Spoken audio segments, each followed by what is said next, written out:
Counting Cats in Zanzibar, Gene Wolfe. Gene Wolfe is perceived by many critics to be one of the best, perhaps the best, SF and fantasy writers working today. His most acclaimed work is the tetralogy The Book of the New Sun, individual volumes of which won the Nebula Award, the World Fantasy Award, and the John W. Campbell Memorial Award. His other books include the classic novels Peace and The Devil in a Forest, both recently re-released, as well as Soldier of the Mist, Free Live Free, Soldier of Arret, There Are Doors, Castle View, Pandora by Holly Hollander, and The Earth of the New Sun. His short fiction has been collected in The Island of Dr. Death and Other Stories, Gene Wolfe's Book of Days, The Wolfe Archipelago, the recent World Fantasy Award-winning collection Stories from the Old Hotel, and Endangered Species. His most recent books are part of a popular new series, including Nightside the Long Sun, The Lake of the Long Sun, Calde of the Long Sun, and Exodus from the Long Sun. His short stories have appeared previously in our first, second, and fifth annual collections.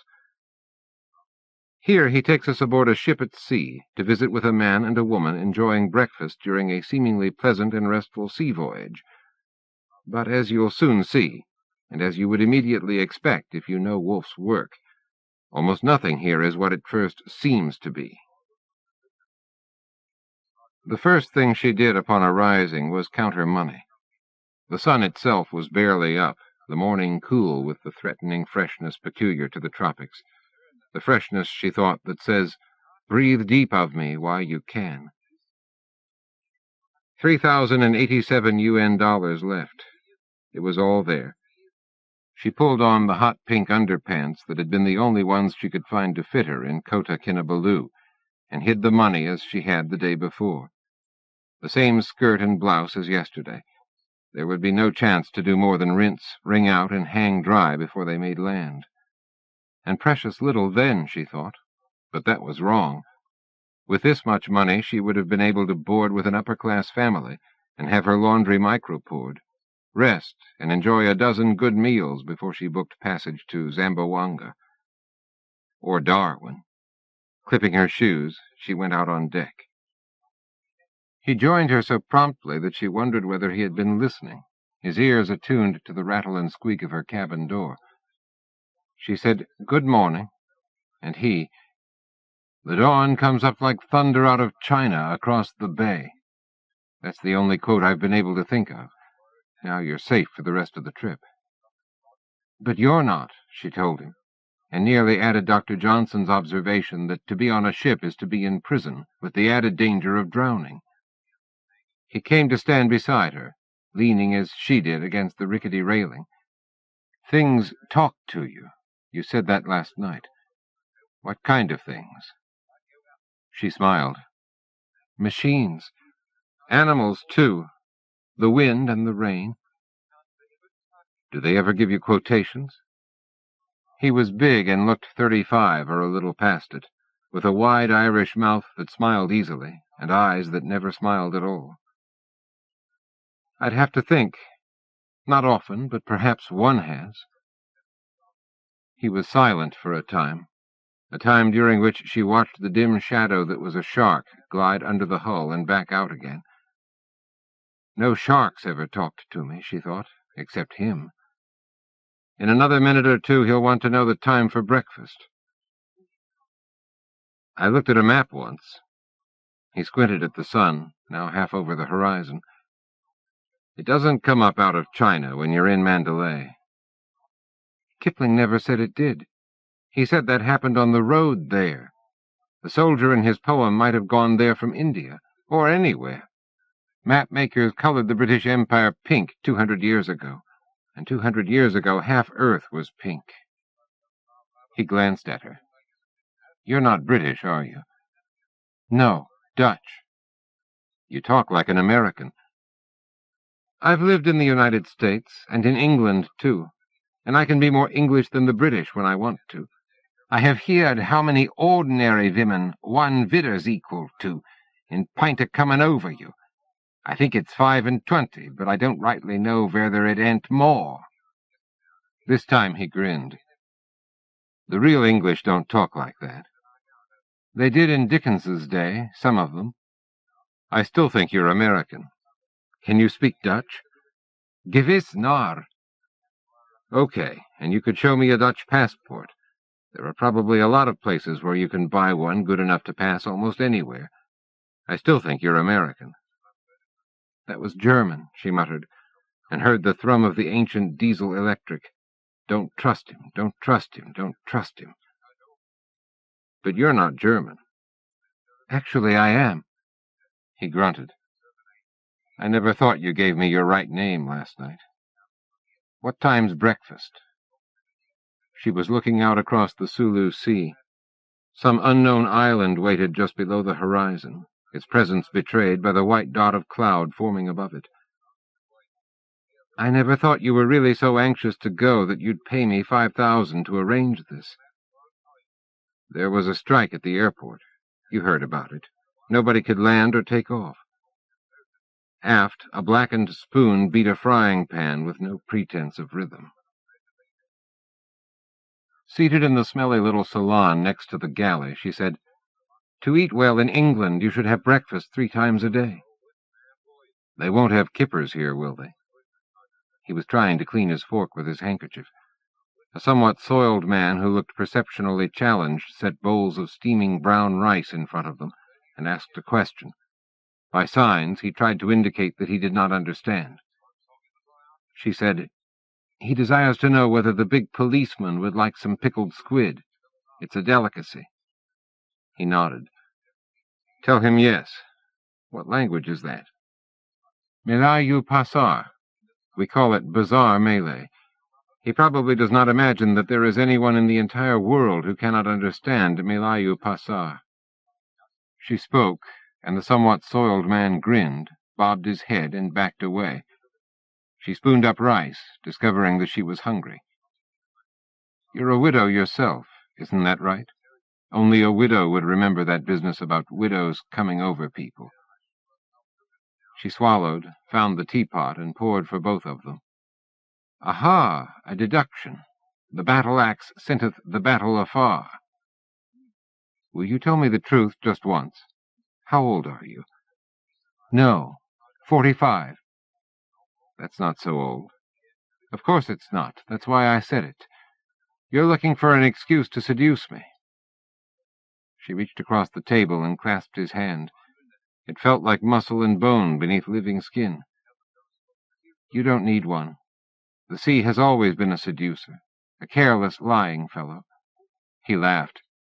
You mean the sea will do my work for me? Only if you act quickly. I'm wearing pink underdrawers, so I'm aflame with passion.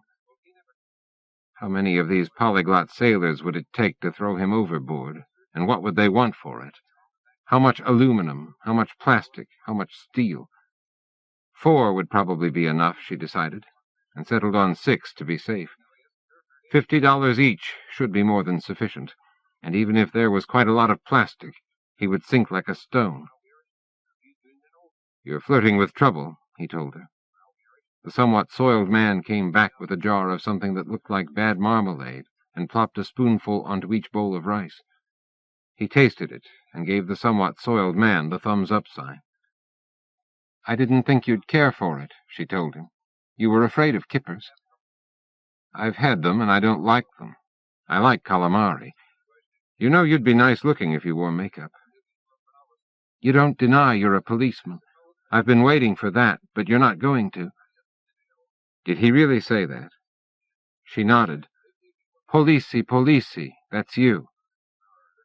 Okay, I'm a cop.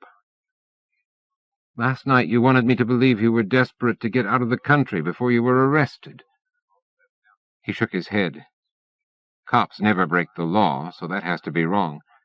Pink underwear makes you passionate, huh? What about black? Sadistic. I'll try to remember. No black and no white.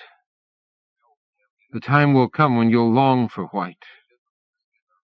listening to the thrum of the old engine, the knock of the propeller shaft in its loose bearing. She ate more rice. I wasn't going to tell you, but this brown stuff is really made from the penises of water buffaloes. They slice them lengthwise and stick them into the vaginas of cow water buffaloes, obtained when the cows are slaughtered. Then they wrap the whole mess in banana leaves and bury it in a pig pen. He chewed appreciatively. They must sweat a lot, those water buffaloes. There's a sort of salty tang.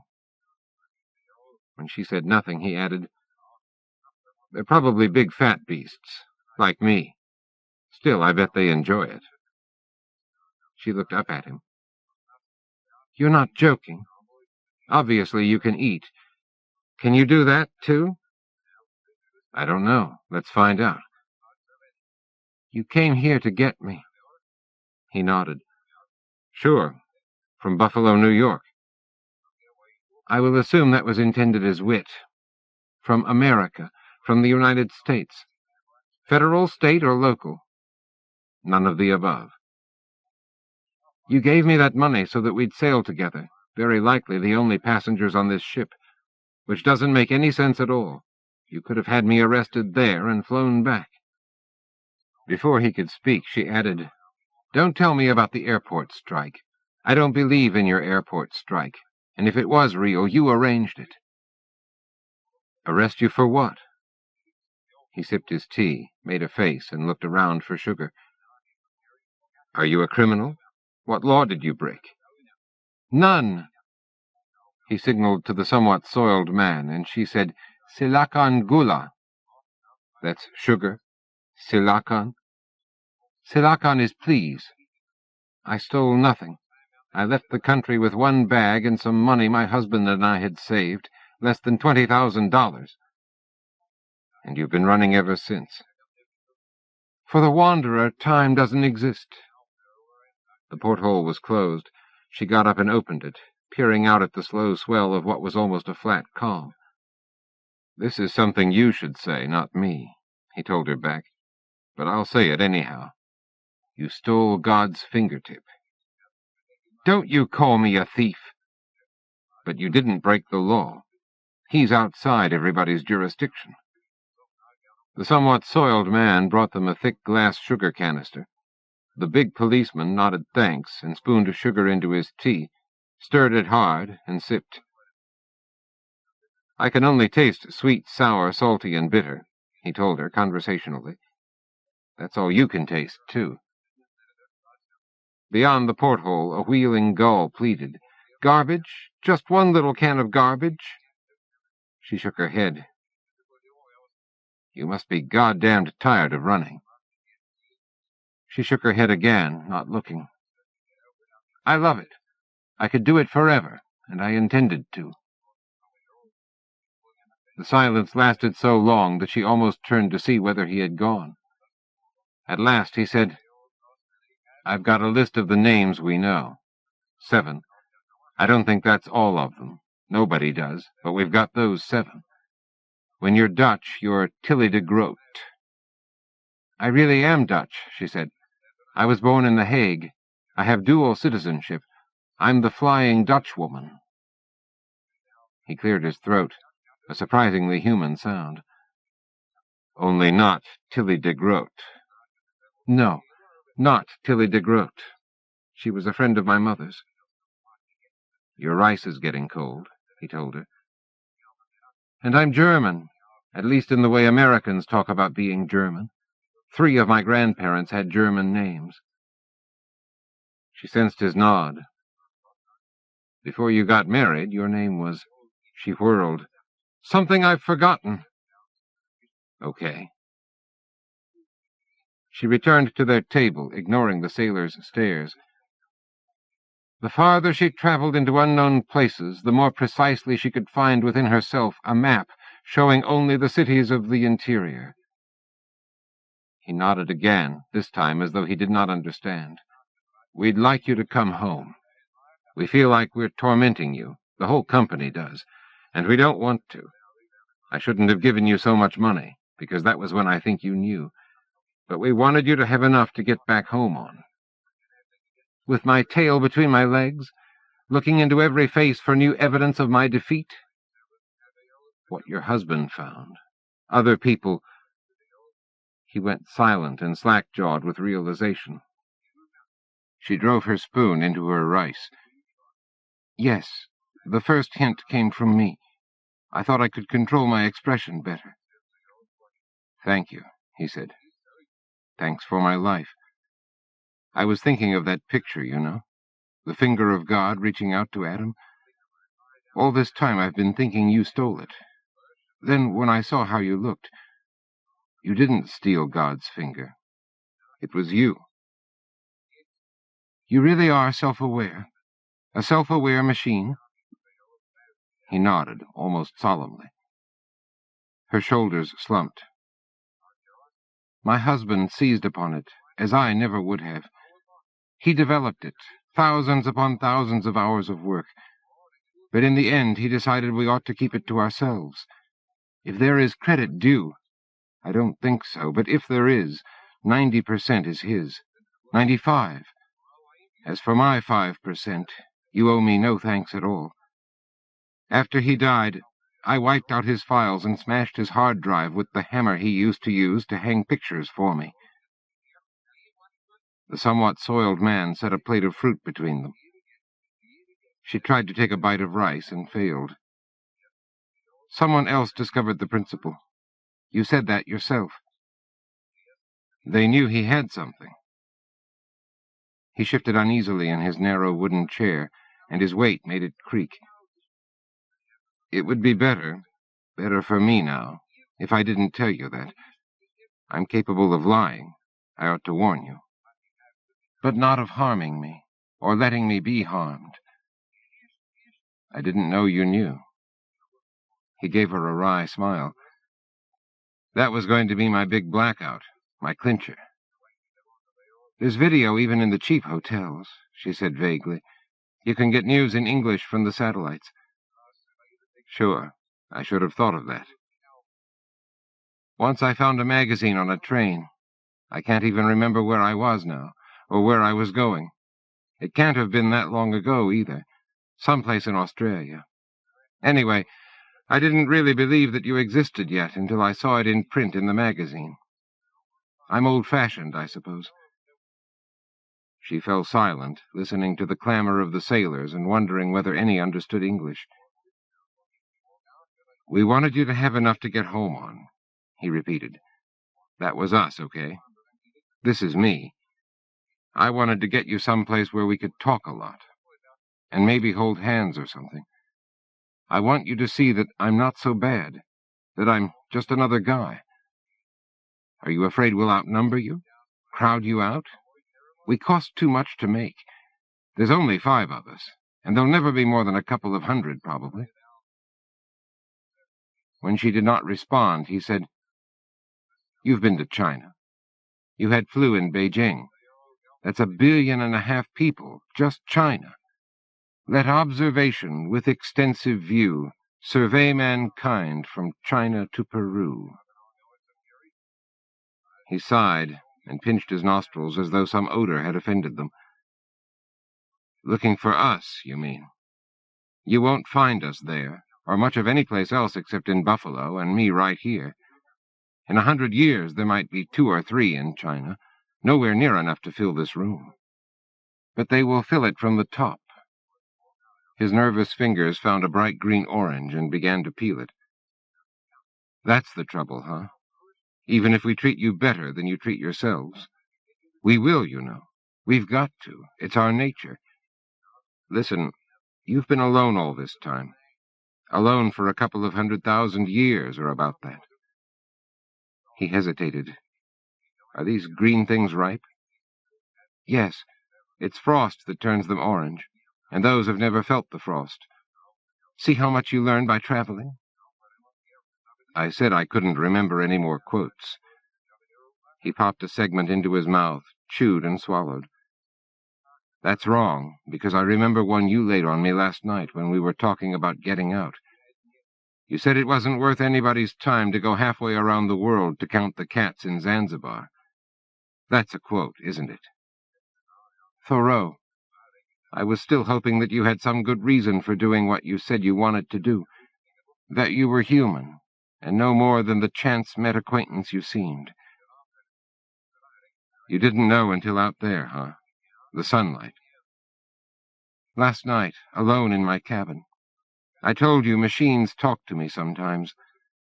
I lay on my bunk thinking about what you had said to me, and I realized that when you weren't talking as you are now, you were telling me over and over again what you really were. You said that you could lie to us, that it's allowed by your programming. Uh-huh. Our instincts. A distinction without a difference. You can, indeed.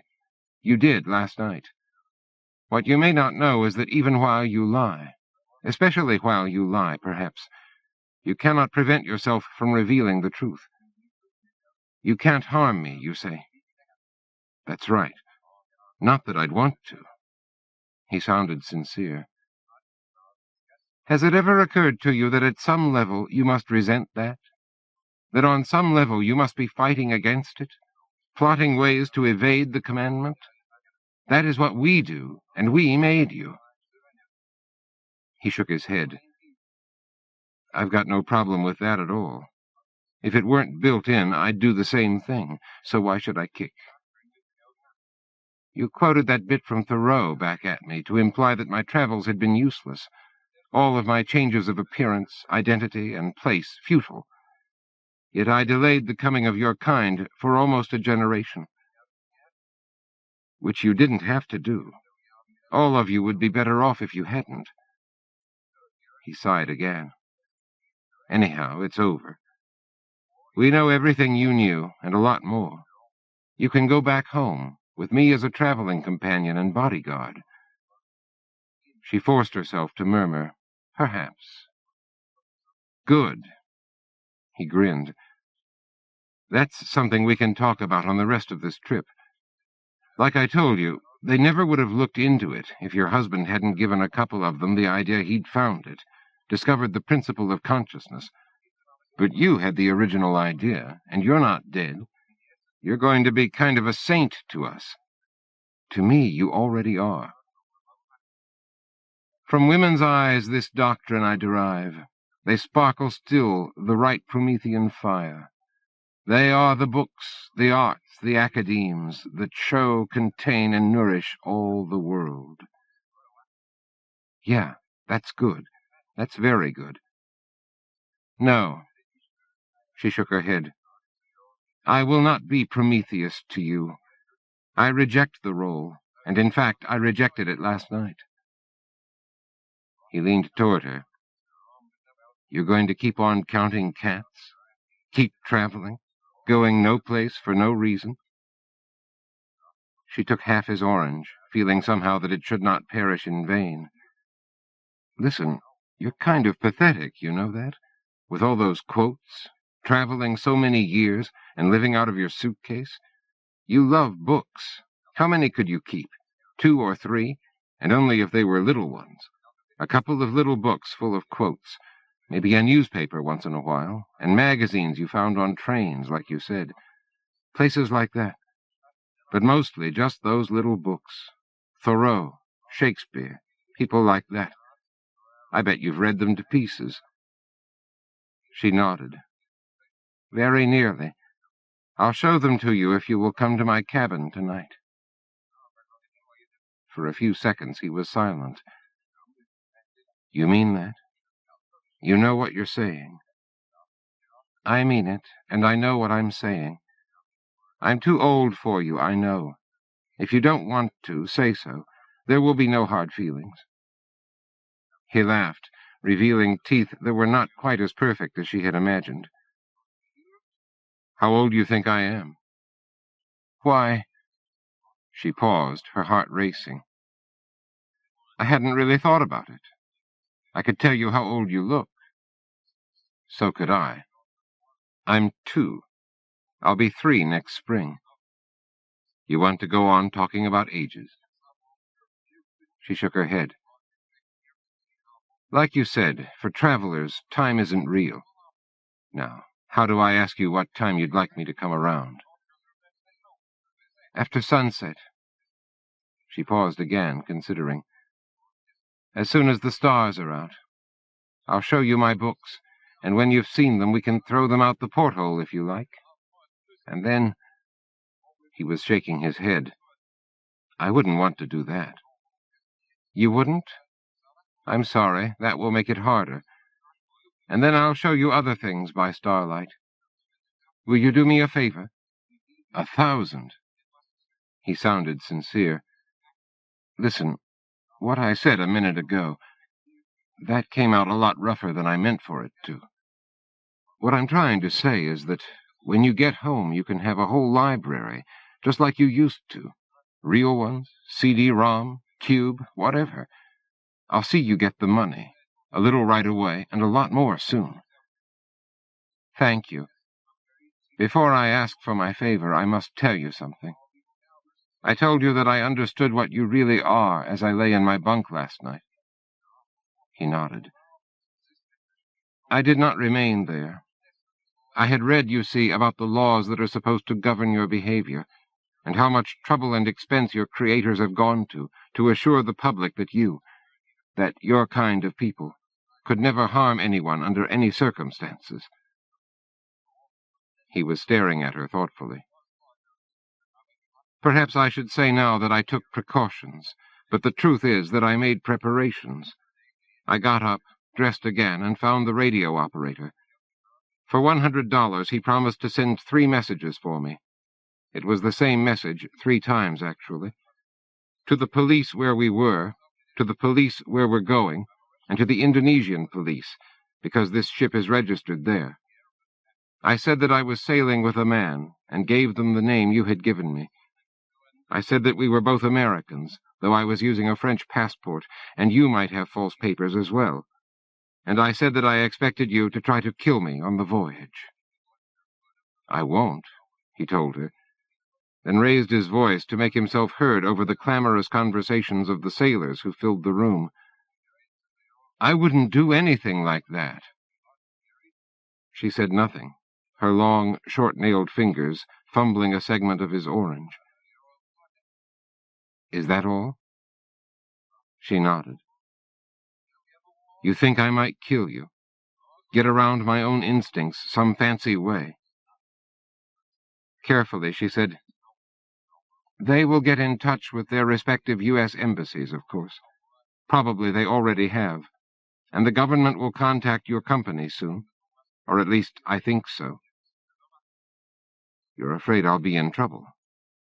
"You will be," she told him.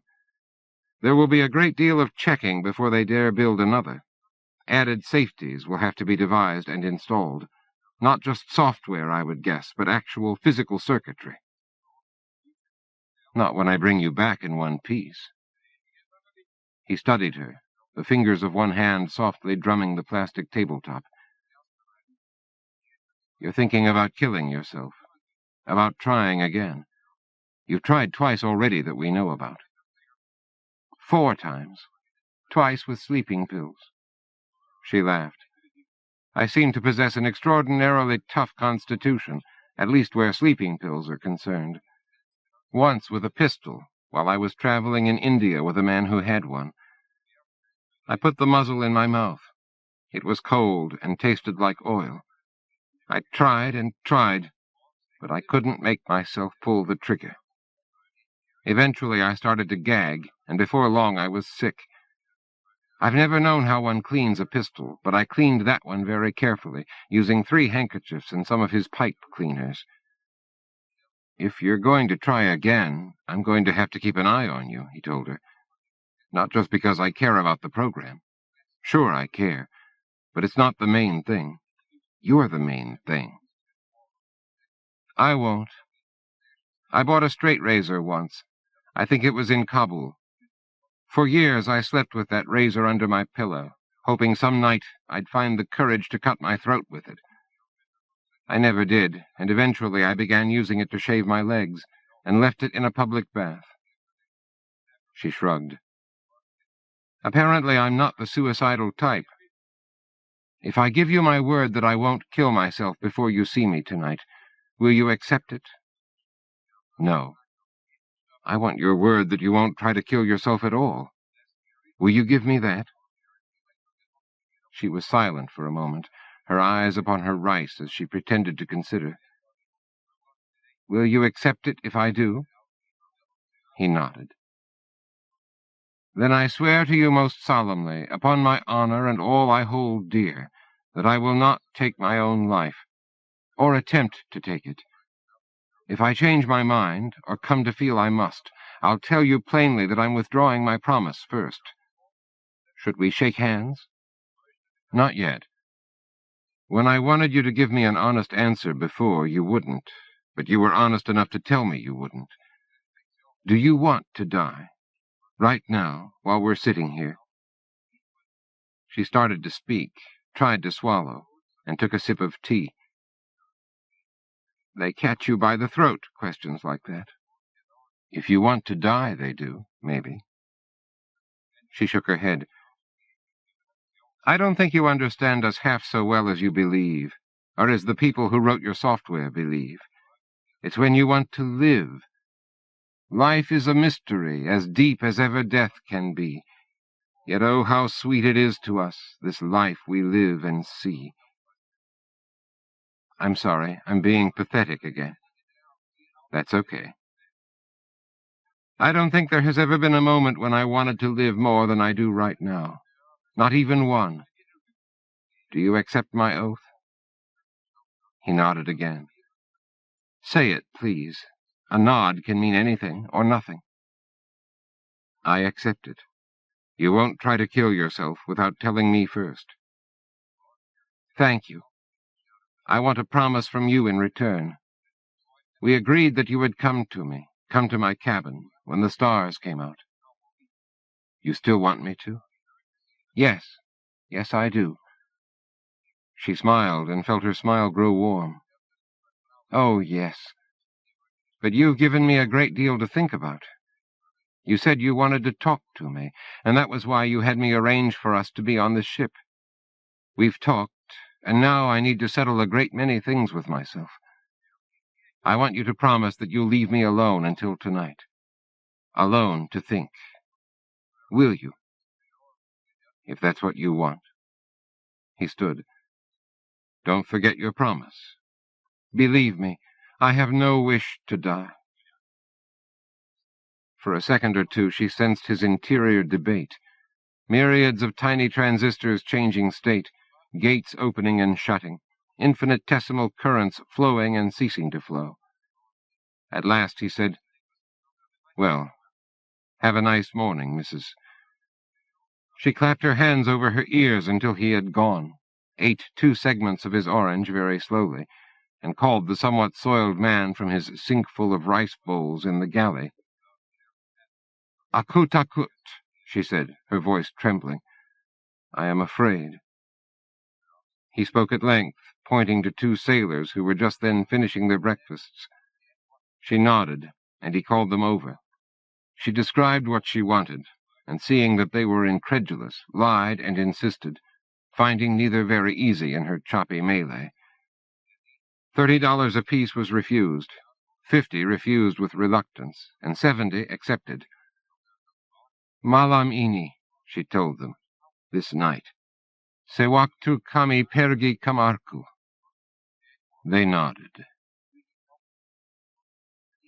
When he and she had finished and lain side by side for perhaps an hour, whispering only occasionally, and had washed each other, she dressed while he resumed his underwear and his shirt, his white linen suit, and his shoes and stockings. "I figured you'd want to sleep," he said. She shook her head, although she was not certain he could see it in the dimness of her cabin. "It's men who want to sleep afterward. I want to go out on deck with you, and talk a little more, and look at the stars. Is that all right? Do you ever look at the stars?" "Sure," he said. And then, "The moon will be up soon." "I suppose. A thin crescent of moon, like a clipping from one of God's fingernails, thrown away into our sky. I saw it last night." She picked up both of her tattered little books, opened the cabin door, and went out, suddenly fearful. But he joined her at once, pointing at the sky. "Look, there's the shuttle from Singapore." "To Mars." "That's where they're going, anyhow, after they get on the big ship." His eyes were still upon the shuttle's tiny scratch of white light. "You want to go?" He nodded, his features solemn in the faint starlight. "I will, too, someday." "I hope so." She had never been good at verbal structure, the ordering of information. Was it desperately important now that she say what she had to say in logical sequence? Did it matter in the least? "I need to warn you," she said. "I tried to this morning, but I don't think you paid much attention. This time, perhaps you will." His strong, somewhat coarse face remained lifted to the sky, and it seemed to her that his eyes were full of wonder. "You are in great danger. You have to save yourself if you can. Isn't that correct? One of your instincts? That's what I've read and heard." "Sure. I want to live as much as you do. More, maybe." She doubted that, but would not be diverted. "I told you about the messages that I bribed the radio operator to send last night. You said it would be all right when you brought me home unharmed." He nodded. "Have you considered what will be done to you if you can't? If I die or disappear before we make port?" He looked at her then. "Are you taking back your promise?" "No. And I want to live as much as I did when we talked this morning." A gentle wind from the east sang of life and love in beautiful words that she could not quite catch, and she longed to stop her ears as she had after breakfast when he was about to pronounce her husband's name. "Then it's okay." "Suppose it happens. Just suppose." He was silent. "I'm superstitious, you see, and when I called myself the Flying Dutchwoman, I was at least half serious. Much more than half, really. Do you know why there's always a Flying Dutchman? A vessel that never reaches port or sinks? I mean the legend." He shook his head. "It's because if you put an end to it, throw holy water into the sea or whatever, you become the new Dutchman. You, yourself." He was silent, watching her. "What I'm trying to say—" "I know what you're trying to say." "It's not so bad being the Flying Dutchman. Often I've enjoyed it." She tried to strike a light note. "One doesn't get many opportunities to do laundry, however. One must seize each when it occurs." Were they in the shadows, somewhere near, waiting for him to leave? She listened intently, but heard only the song of the wind, the sea slowly slapping the hull like the tickings of a clock, tickings that had always reminded her that death waited at the end of everyone's time.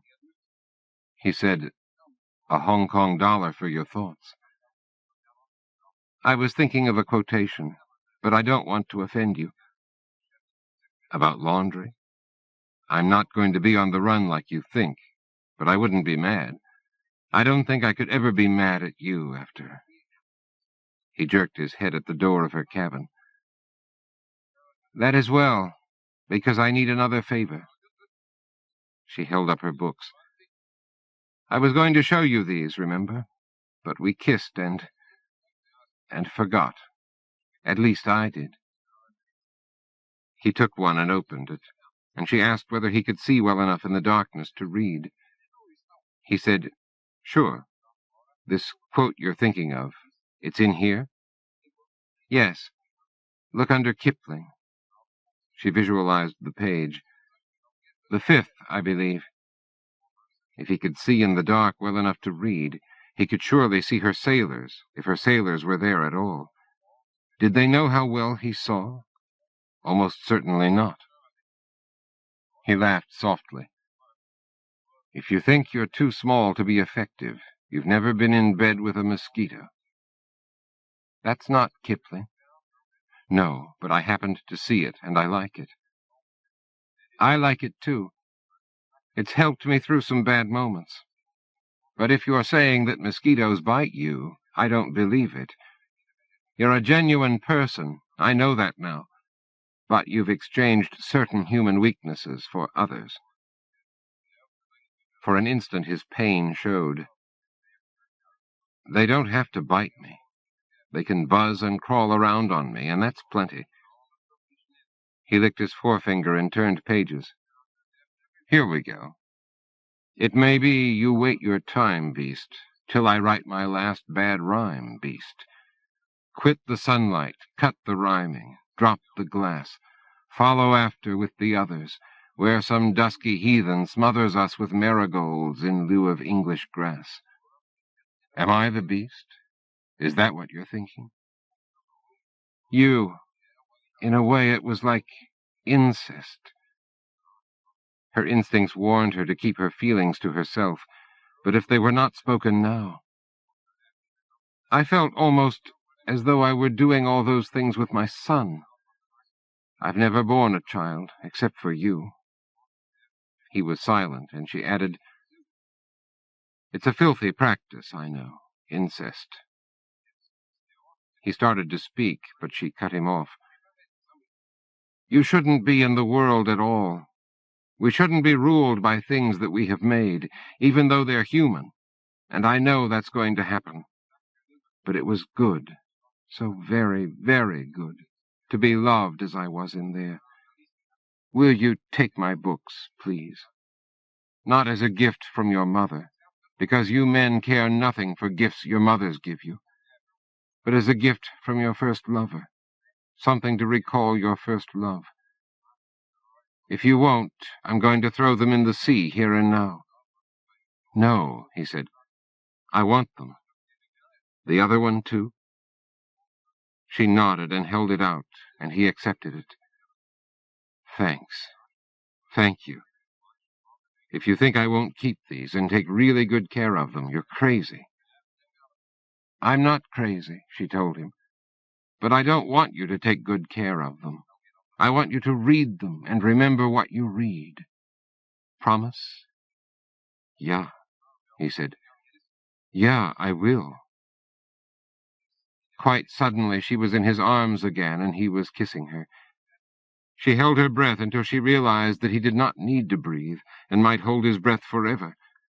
She fought for air then, half crushed against his broad metal chest, and he let her go. Goodbye, she whispered. Goodbye. I've got a lot more to tell you. In the morning, huh? Nodding was the hardest thing that she had ever done. On the other side of the railing, little waves repeated, no, no, no, no, as though they would go on thus forever. In the morning, he said again, and she watched his pale, retreating back until hands seized and lifted her. She screamed and saw him whirl and take the first long-running step, but not even he was as quick as that. By the time his right foot struck the deck, she was over the rail and falling. The sea slapped and choked her. She spat and gasped, but drew only water into her mouth and nostrils, and the water, the bitter sea-water, closed above her. At her elbow, the shark said, How nice of you to drop in for dinner. How We Got in Town and Out Again. Jonathan Lethem. Here's a wry but poignant look at an impoverished future America desperate for almost any kind of entertainment, and at the down-and-outers desperate enough to provide it for them. Jonathan Lethem is yet another of those talented new writers who are continuing to pop up all over as we progress through the decade of the 1990s. He has worked at an antiquarian bookstore, written slogans for buttons and lyrics for several rock bands, including Two Fettered Apes, EDO, Jolly Ramey, and Feet Wet, and is also the creator of the Dr. Sphincter character on MTV.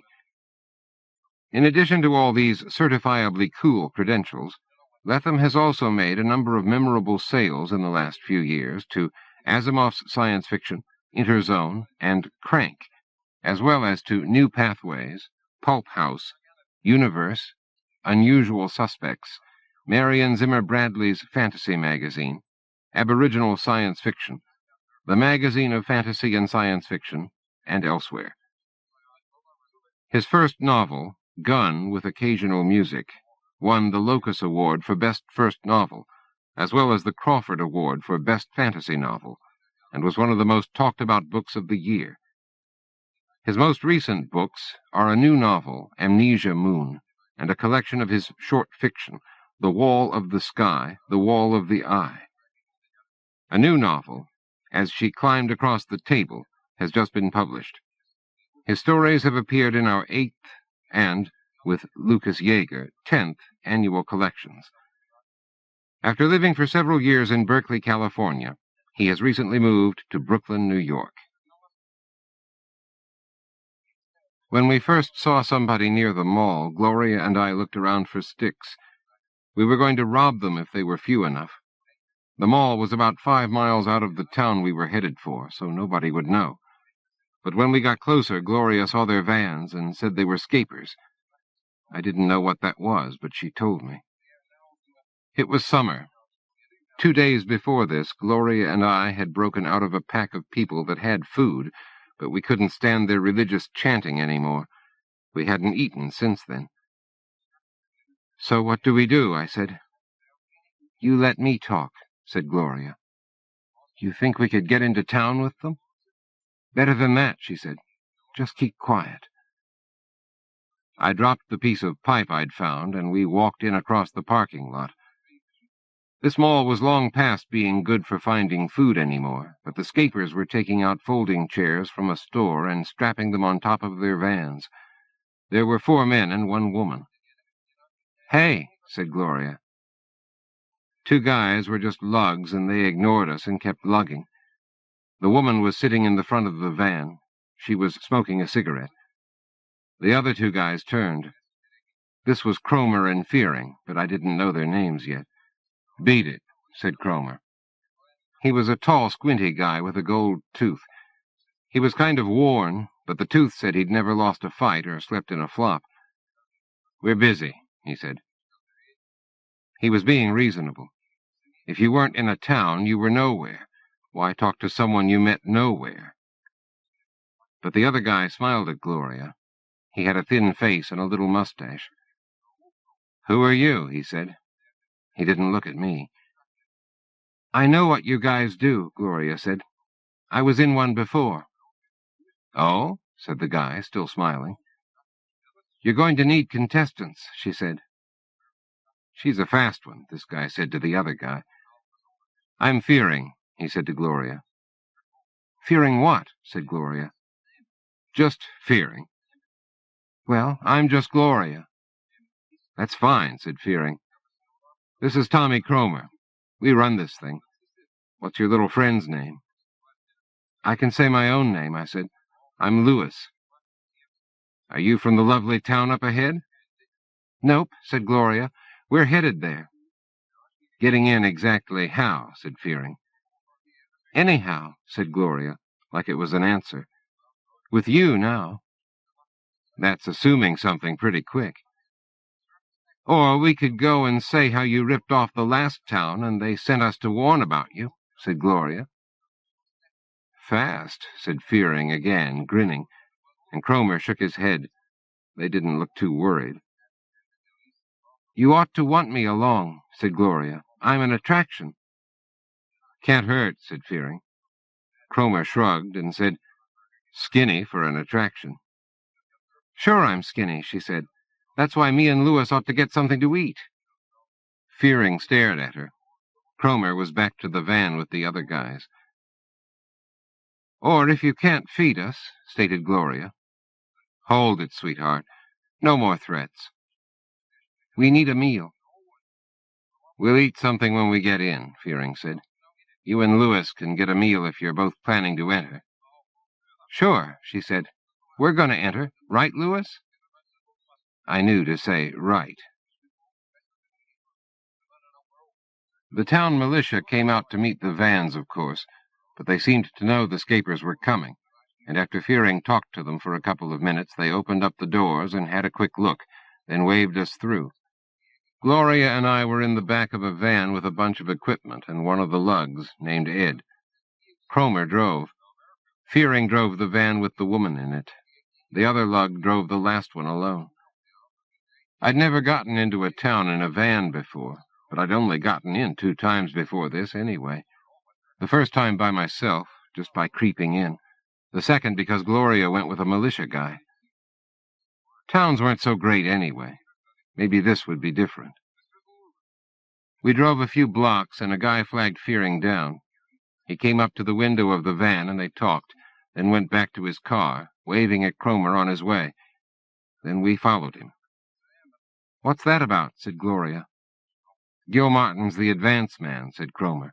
"I thought you knew everything." Gloria didn't talk. I said, "What's an advance man?" "Gets us a place and the juice we need," said Cromer. "Softens the town up, gets people excited." It was getting dark. I was pretty hungry, but I didn't say anything.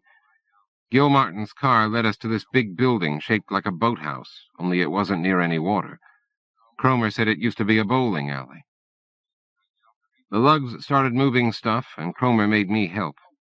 The building was dusty and empty inside, and some of the lights didn't work. Cromer said just to get things inside for now. He drove away one of the vans and came back, and we unloaded a bunch of little cots that Gil Martin, the advance man, had rented, so I had an idea where I was going to be sleeping. Apart from that, it was stuff for the contest, computer cables and plastic spacesuits, and loads of televisions. Fearing took Gloria, and they came back with food, fried chicken and potato salad, and we all ate.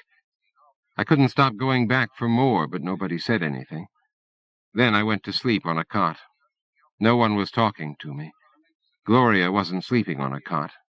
I think she was with Fearing. Gil Martin, the advance man, had really done his work. The town was sniffing around first thing in the morning. Fearing was out talking to them when I woke up. "Registration begins at noon, not a minute sooner," he was saying. "Beat the lines and stick around. We'll be serving coffee. Be warned, only the fit need apply. Our doctor will be examining you, and he's never been fooled once. It's Darwinian logic, people. The future is for the strong. The meek will have to inherit the here and now." Inside, Ed and the other guy were setting up the gear. They had about 30 of those wired-up plastic suits stretched out in the middle of the place, and so tangled up with cable and little wires that they were like husks of fly bodies in a spider web. Under each of the suits was a light metal frame, sort of like a bicycle with a seat but no wheels, but with a headrest, too. Around the web they were setting up the televisions in an arc facing the seats. The suits each had a number on the back, and the televisions had numbers on top that matched. When Gloria turned up, she didn't say anything to me, but she handed me some donuts and coffee. "This is just the start," she said, when she saw my eyes get big. "We're in for 3 squares a day as long as this thing lasts. As long as we last, anyway." We sat and ate outside where we could listen to Fearing. He went on and on. Some people were lined up like he said. I didn't blame them, since Fearing was such a talker. Others listened and just got nervous or excited and went away, but I could tell they were coming back later, at least to watch. When we finished the donuts, Fearing came over and told us to get online, too. "We don't have to," said Gloria. "Yes, you do," said Fearing. Online, we met Lane. She said she was 20, like Gloria, but she looked younger. She could have been 16, like me. "You ever do this before?" asked Gloria. Lane shook her head. "You?" "Sure," said Gloria. "You ever been out of this town?" "A couple of times," said Lane. "When I was a kid. I'd like to now." "Why?" "I broke up with my boyfriend." Gloria stuck out her lip and said, "But you're scared to leave town, so you're doing this instead." Lane shrugged. I liked her, but Gloria didn't. The doctor turned out to be Gilmartin, the advance man. I don't think he was a real doctor, but he listened to my heart. Nobody ever did that before, and it gave me a good feeling. Registration was a joke, though. It was for show. They asked a lot of questions, but they only sent a couple of women and one guy away. Gloria said for being too old. Everyone else was okay, despite how some of them looked pretty hungry, just like me and Gloria. This was a hungry town. Later I figured out that's part of why Fearing and Cromer picked it. You'd think they'd want to go where the money was, but you'd be wrong. After registration, they told us to get lost for the afternoon. Everything started at 8 o'clock. We walked around downtown, but almost all the shops were closed. All the good stuff was in the shopping center, and you had to show a town ID card to get in, and me and Gloria didn't have those. So, like Gloria always says, we killed time, since time was what we had. The place looked different. They had spotlights pointed from on top of the vans, and Fearing was talking through a microphone. There was a banner up over the doors. I asked Gloria, and she said, "Scape-a-thon." Ed was selling beer out of a cooler, and some people were buying, even though he must have just bought it right there in town for half the price he was selling at. It was a hot night. They were selling tickets, but they weren't letting anybody in yet. Fearing told us to get inside. Most of the contestants were there already. Anne, the woman from the van, was there, acting like any other contestant. Lane was there, too, and we waved at each other. Gilmartin was helping everybody put on the suits. You had to get naked, but nobody seemed to mind. Just being contestants made it all right, like we were invisible to each other. "Can we be next to each other?" I said to Gloria. "Sure, except it doesn't matter," she said. "We won't be able to see each other inside." "Inside where?" I said. "The Scapes," she said. "You'll see." Gloria got me into my suit. It was plastic with wiring everywhere and padding at my knees and wrists and elbows and under my arms and in my crotch. I tried on the mask, but it was heavy, and I saw nobody else was wearing theirs, so I kept it off until I had to. Then Gilmartin tried to help Gloria, but she said she could do it herself. So there we were, standing around half-naked and dripping with cable in the big empty lit-up bowling alley. And then suddenly Fearing and his big voice came inside, and they let the people in, and the lights went down, and it all started. 32 young souls ready to swim out of this world into the bright, shiny future, went Fearing. The question is, how far into that future will their bodies take them? New worlds are theirs for the taking, a cornucopia of scapes to boggle and amaze and gratify the senses. These lucky kids will be immersed in an ocean of data overwhelming to their undernourished sensibilities. We've assembled a really brilliant collection of environments for them to explore, and you'll be able to see everything they see on the monitors in front of you. But can they make it in the fast lane? How long can they ride the wave? Which of them will prove able to outlast the others and take home the big prize, $1,000? That's what we're here to find out.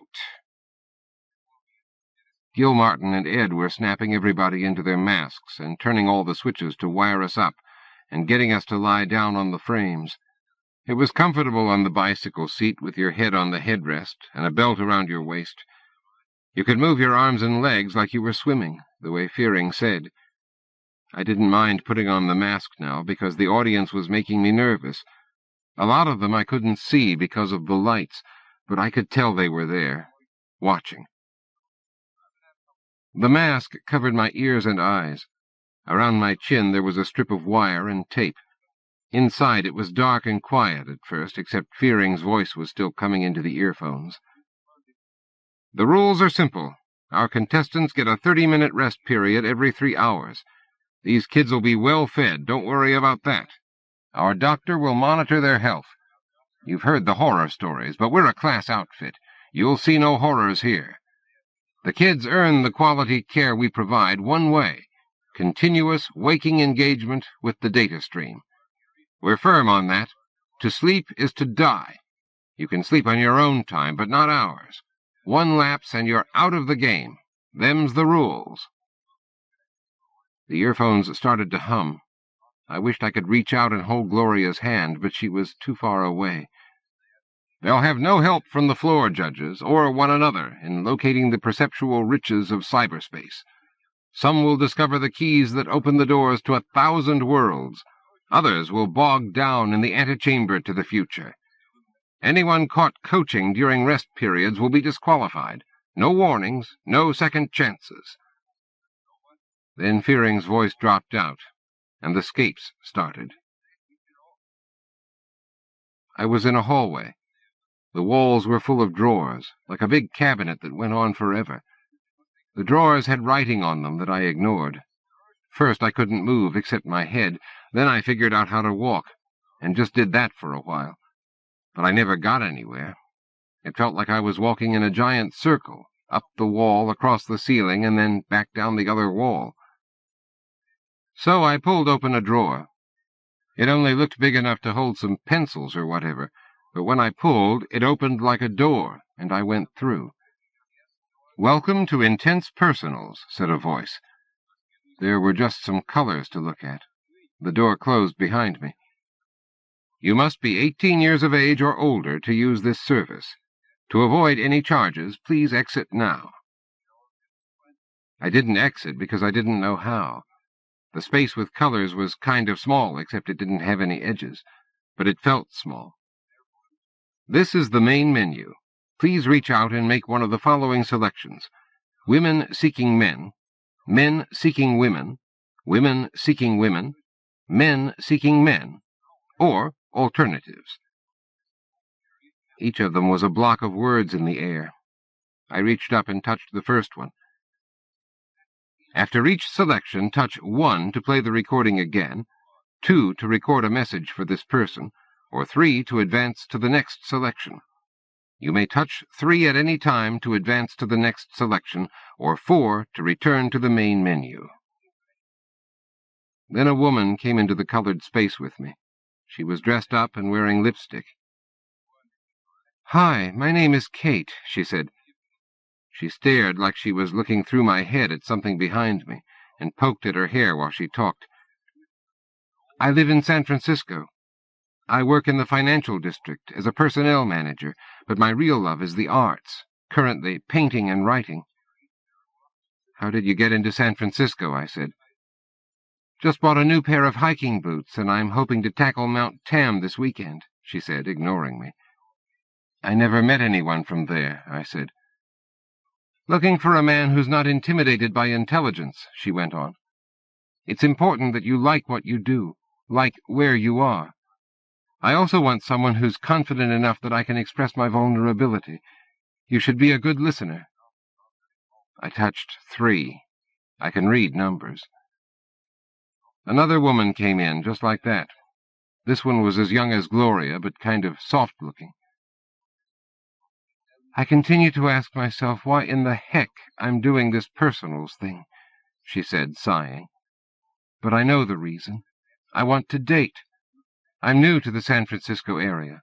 I like to go to the theater, but I'm really open-minded. I was born and raised in Chicago, so I think I'm a little more East Coast than West. I'm fast-talking and cynical. I guess I'm getting a little cynical about these ads. The sky has yet to part. Lightning has yet to strike." I got rid of her, now that I knew how. "I have my own garden and landscape business."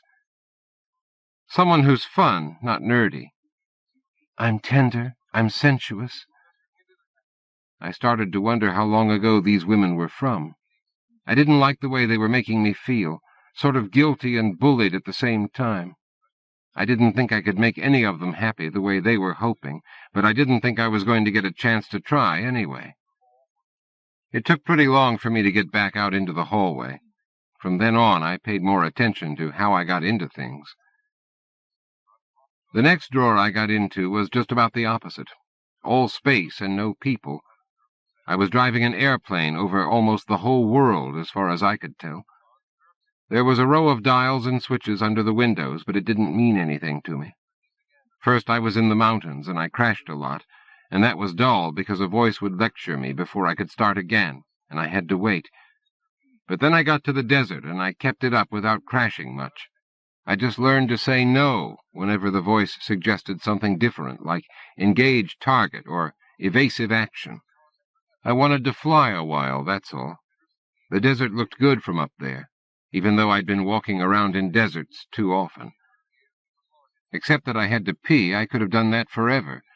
Fearing's voice broke in, though, and said it was time for the first rest period. Still fresh and eager after their first plunge into the wonders of the future, Fearing was saying to the people in the seats.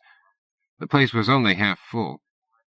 Already this world seems drab by comparison, yet consider the irony, that as their questing minds grow accustomed to these splendors, their bodies will begin to rebel.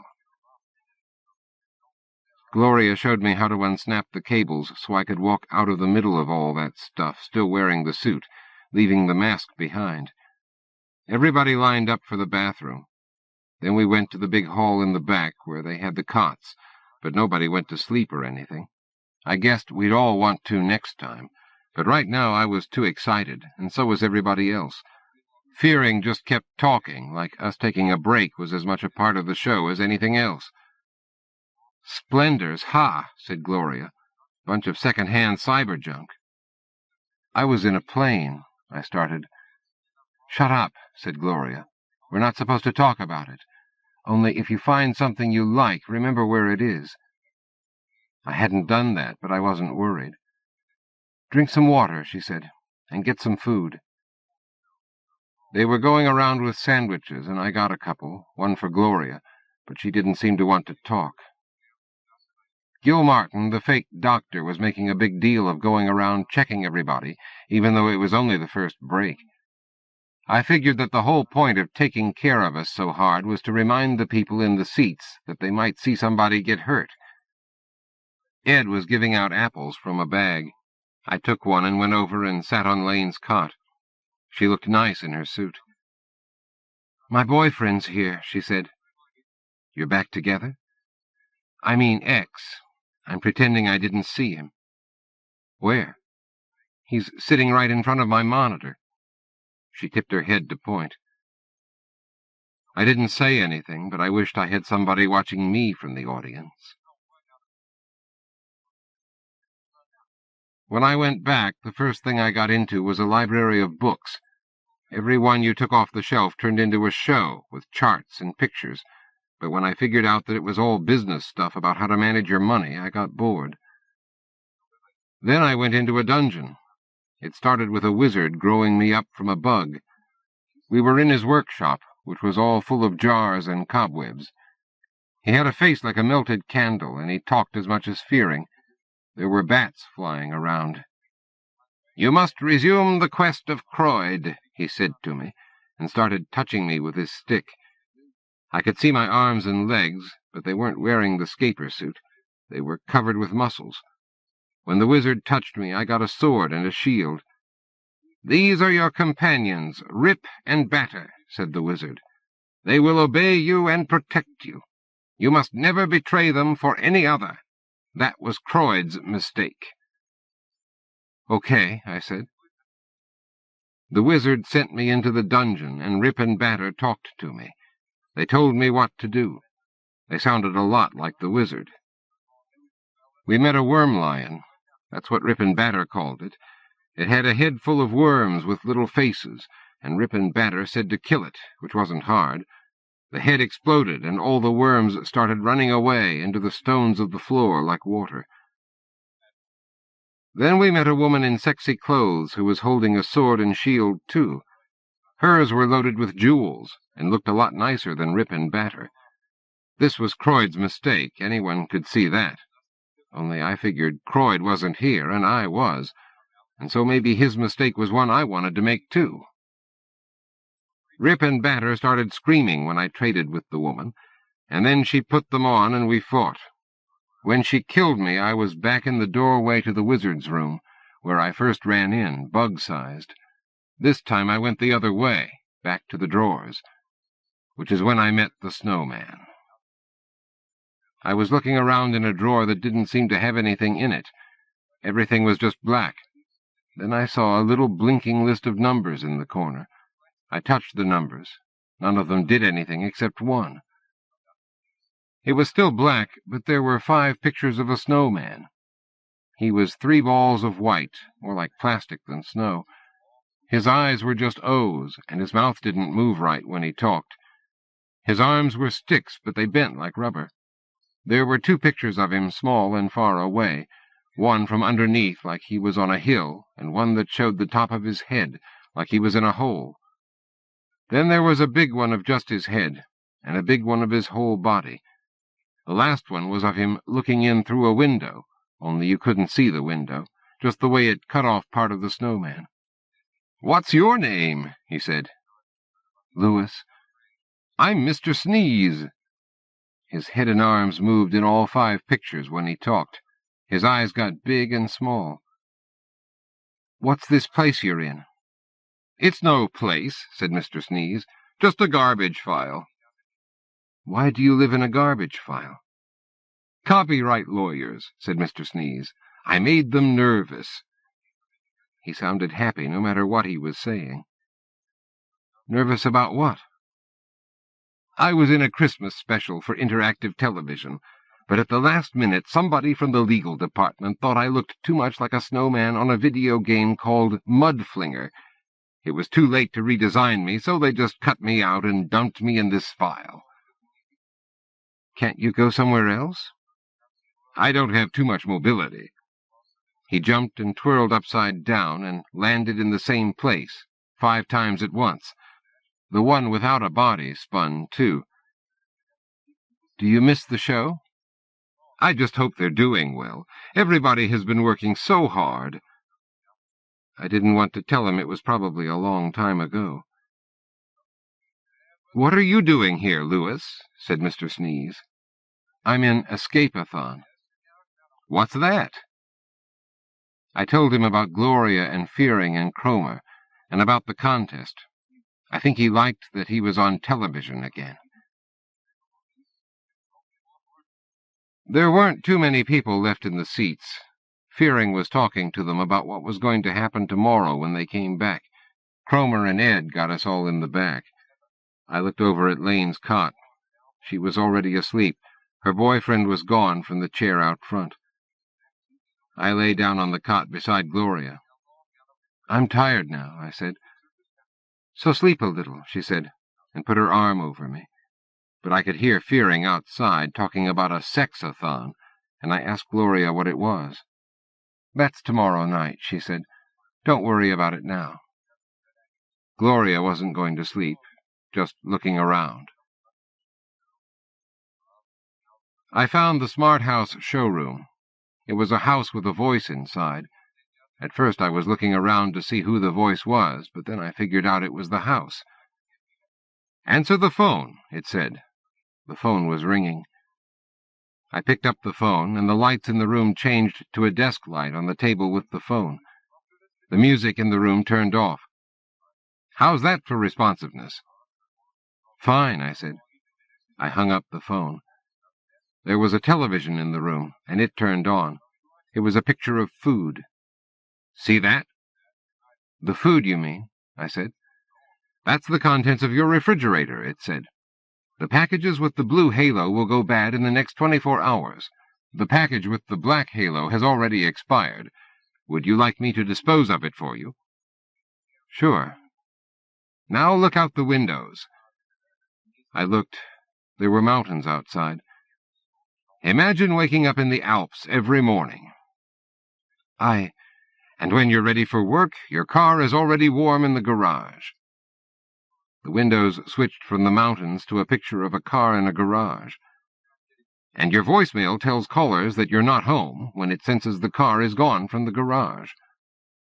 I wondered if there was somewhere I could get if I went down to drive the car. But they were trying to sell me this house, so probably not. "And the television notifies you when the book you're reading is available this week as a movie." The television switched to a movie. The window curtains closed, and the light by the phone went off. "I can't read," I said. All the more important, then, isn't it? Said the house. What about the bedroom? I said. I was thinking about sleep. Here you go. A door opened, and I went in. The bedroom had another television, but the bed wasn't right. It had a scribble of electronic stuff over it. What's wrong with the bed? Somebody defaced it, said the house. Pity. I knew it must have been Fearing or Cromer who wrecked the bed, because they didn't want anyone getting that comfortable and falling asleep and out of the contest. At least not yet. Sorry, said the house. Let me show you the work center. Next rest, I got right into Gloria's cot and curled up, and she curled around me. It was real early in the morning, and nobody was watching the show now, and Fearing wasn't talking. I think he was off taking a nap of his own. Cromer woke us up. He always have to sleep with you like a baby? Gloria said, Leave him alone. He can sleep where he wants. I can't figure, said Cromer. Is he your boyfriend or your kid brother? Neither, said Gloria. What do you care? Okay, said Cromer. We've got a job for him to do tomorrow, though. What job? Said Gloria. They talked like I wasn't there. We need a hacker boy for a little sideshow we put on, said Cromer. He's it.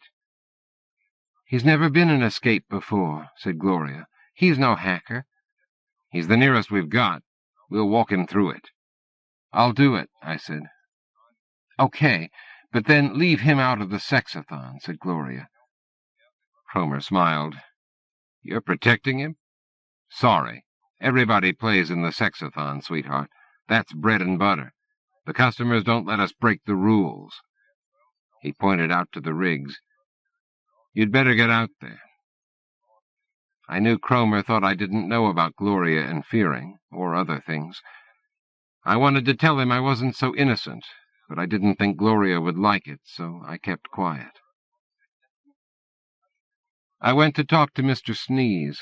I remembered where he was from the first time. What's a sexathon? I said. I don't know, Louis. I've never had sex, I said. Me neither, said Mr. Sneeze. Everybody always thinks I do with Gloria just because we go around together, but we're just friends. That's fine, said Mr. Sneeze. It's okay to be friends. I'd like to be Lane's boyfriend, I said. Next break, Gloria slept while Gilmartin and Cromer told me about the act. A drawer would be marked for me to go into, and there would be a lot of numbers and letters, but I just had to keep pressing 1, 2, 3, no matter what. It was supposed to be a security archive, they said. The people watching would think I was breaking codes, but it was just for show. Then something else would happen, but they wouldn't say what, just that I should keep quiet and let Fearing talk. So I knew they were going to pull me out of my mask. I didn't know if I should tell Gloria. Fearing was up again, welcoming some people back in. I couldn't believe anybody wanted to start watching first thing in the morning, but Fearing was saying, "The gritty determination to survive that epitomizes the frontier spirit that once made a country called America great," and "young bodies writhing in agonized congress with the future." And that sounded like a lot of fun, I guess. A woman from the town had quit already. Not Lane, though. A good quiet place to go was Mars. It was like the airplane, all space and no people, but better since there was no voice telling you to engage targets, and you never crashed. I went to the drawer they told me about. Fearing's voice in my ear told me it was time. The place was a storeroom of information like the business library. No people, just files with a lot of blinking lights and complicated words. A voice kept asking me for security clearance password, but there was always a place for me to touch 1, 2, 3, and I did. It was kind of a joke, like a wall made out of feathers that falls apart every time you touch it. I found a bunch of papers with writing. Some of the words were blacked out, and some were bright red and blinking. There was a siren sound. Then I felt hands pulling on me from outside, and somebody took off my mask. There were 2 guys pulling on me who I had never seen before. and Ed and Cromer were pulling on them. Everybody was screaming at each other, but it was kind of fake, because nobody was pulling or yelling very hard. Fearing said, "The feds! The feds!" A bunch of people were crowded around my television screen, I guess looking at the papers I'd dug up, but now they were watching the action. Fearing came over and pulled out a toy gun, and so did Cromer, and they were backing the two men away from me. I'm sure the audience could tell it was fake, but they were pretty excited, maybe just from remembering when feds were real. I got off my frame and looked around. I didn't know what they were going to do with me now that I was out, but I didn't care. It was my first chance to see what it was like when the contestants were all in their suits and masks, swimming in the information. None of them knew what was happening, not even Gloria, who was right next to me the whole time. They just kept moving in the scapes. I looked at Lane. She looked good, like she was dancing. Meanwhile, Fearing and Cromer chased those guys out the back. People were craning around to see. Fearing came out and took his microphone and said, "It isn't his fault, folks. Just good hacker instincts for ferreting out corruption from encrypted data. The feds don't want us digging up their trail, but the kid couldn't help it." Ed and Cromer started snapping me back into my suit. "We chased them off," Fearing said, patting his gun. "We do take care of our own. You can't tell who's going to come sniffing around, can you? For his protection and ours, we're going to have to delete that file, but it goes to show there's no limit to what a kid with a nose for data is going to root out of cyberspace. We can't throw him out of the contest for doing what comes natural. Give him a big hand, folks." People clapped, and a few threw coins. Ed picked the change up for me, then told me to put on my mask. Meanwhile, Gloria and Lane and everybody else just went on through their scapes. I began to see what Cromer and Fearing were selling. It wasn't any one thing. Some of it was fake, and some was real, and some was a mix so you couldn't tell. The people watching probably didn't know why they wanted to, except it made them forget their screwed-up life for a while, to watch the only suckers bigger than themselves, us.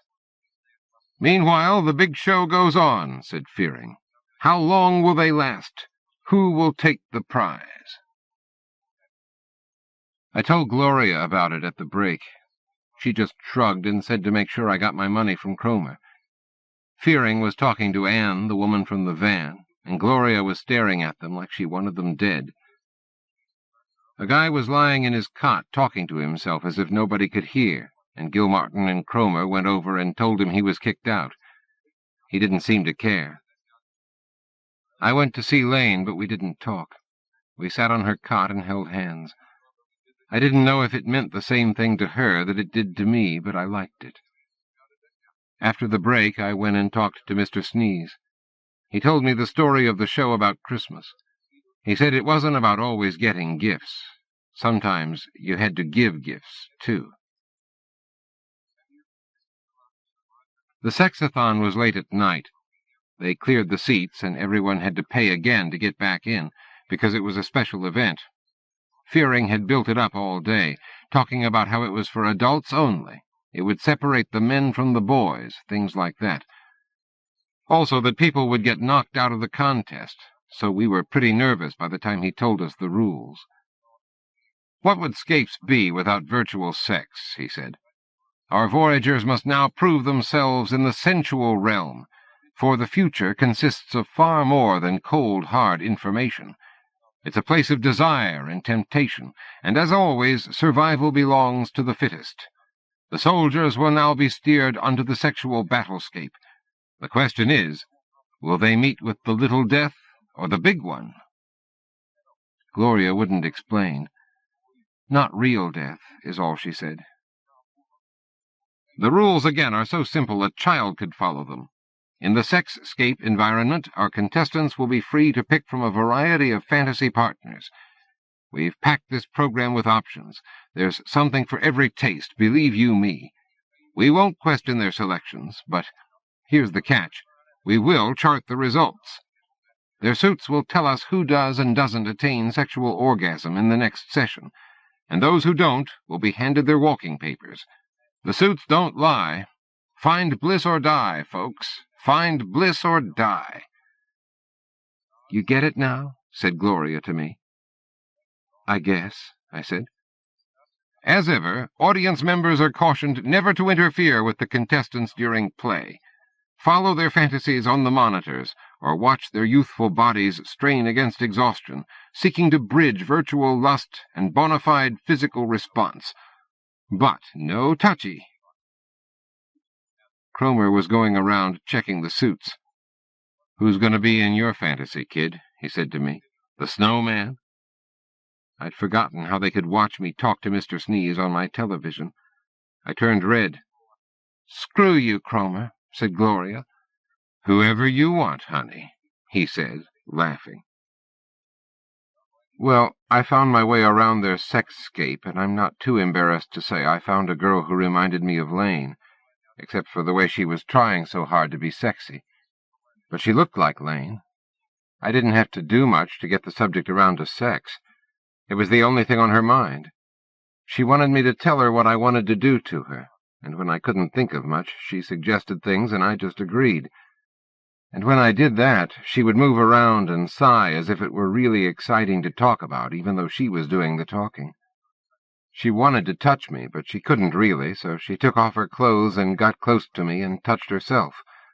I touched her too, but she didn't really feel like much, and it was like my hands were made of wood, which couldn't have felt too nice for her, though she acted like it was great. I touched myself a little, too. I tried not to think about the audience. I was a little confused about what was what in the suit, and with her breathing in my ear so loud, but I got the desired result. That wasn't hard for me.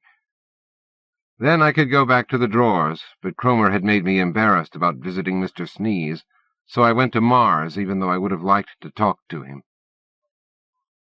The audience was all stirred up at the next break. They were sure getting their money's worth now. I got into Gloria's cot. I asked her if she did it with her own hands, too. "You didn't have to do that," she said. "How else?" "I just pretended. I don't think they can tell. They just want to see you wiggle around." Well, some of the women from the town hadn't wiggled around enough, I guess, because Cromer and Ed were taking them out of the contest. A couple of them were crying. "I wish I hadn't," I said. "It's the same either way," said Gloria. "Don't feel bad. Probably some other people did it, too." They didn't kick Lane out, but I saw she was crying anyway. Cromer brought a man into the back and said to me, "Get into your own cot, little snowman." "Let him stay," said Gloria. She wasn't looking at Cromer. "I've got someone here who wants to meet you," said Cromer to Gloria. "Mr. Warren, this is Gloria."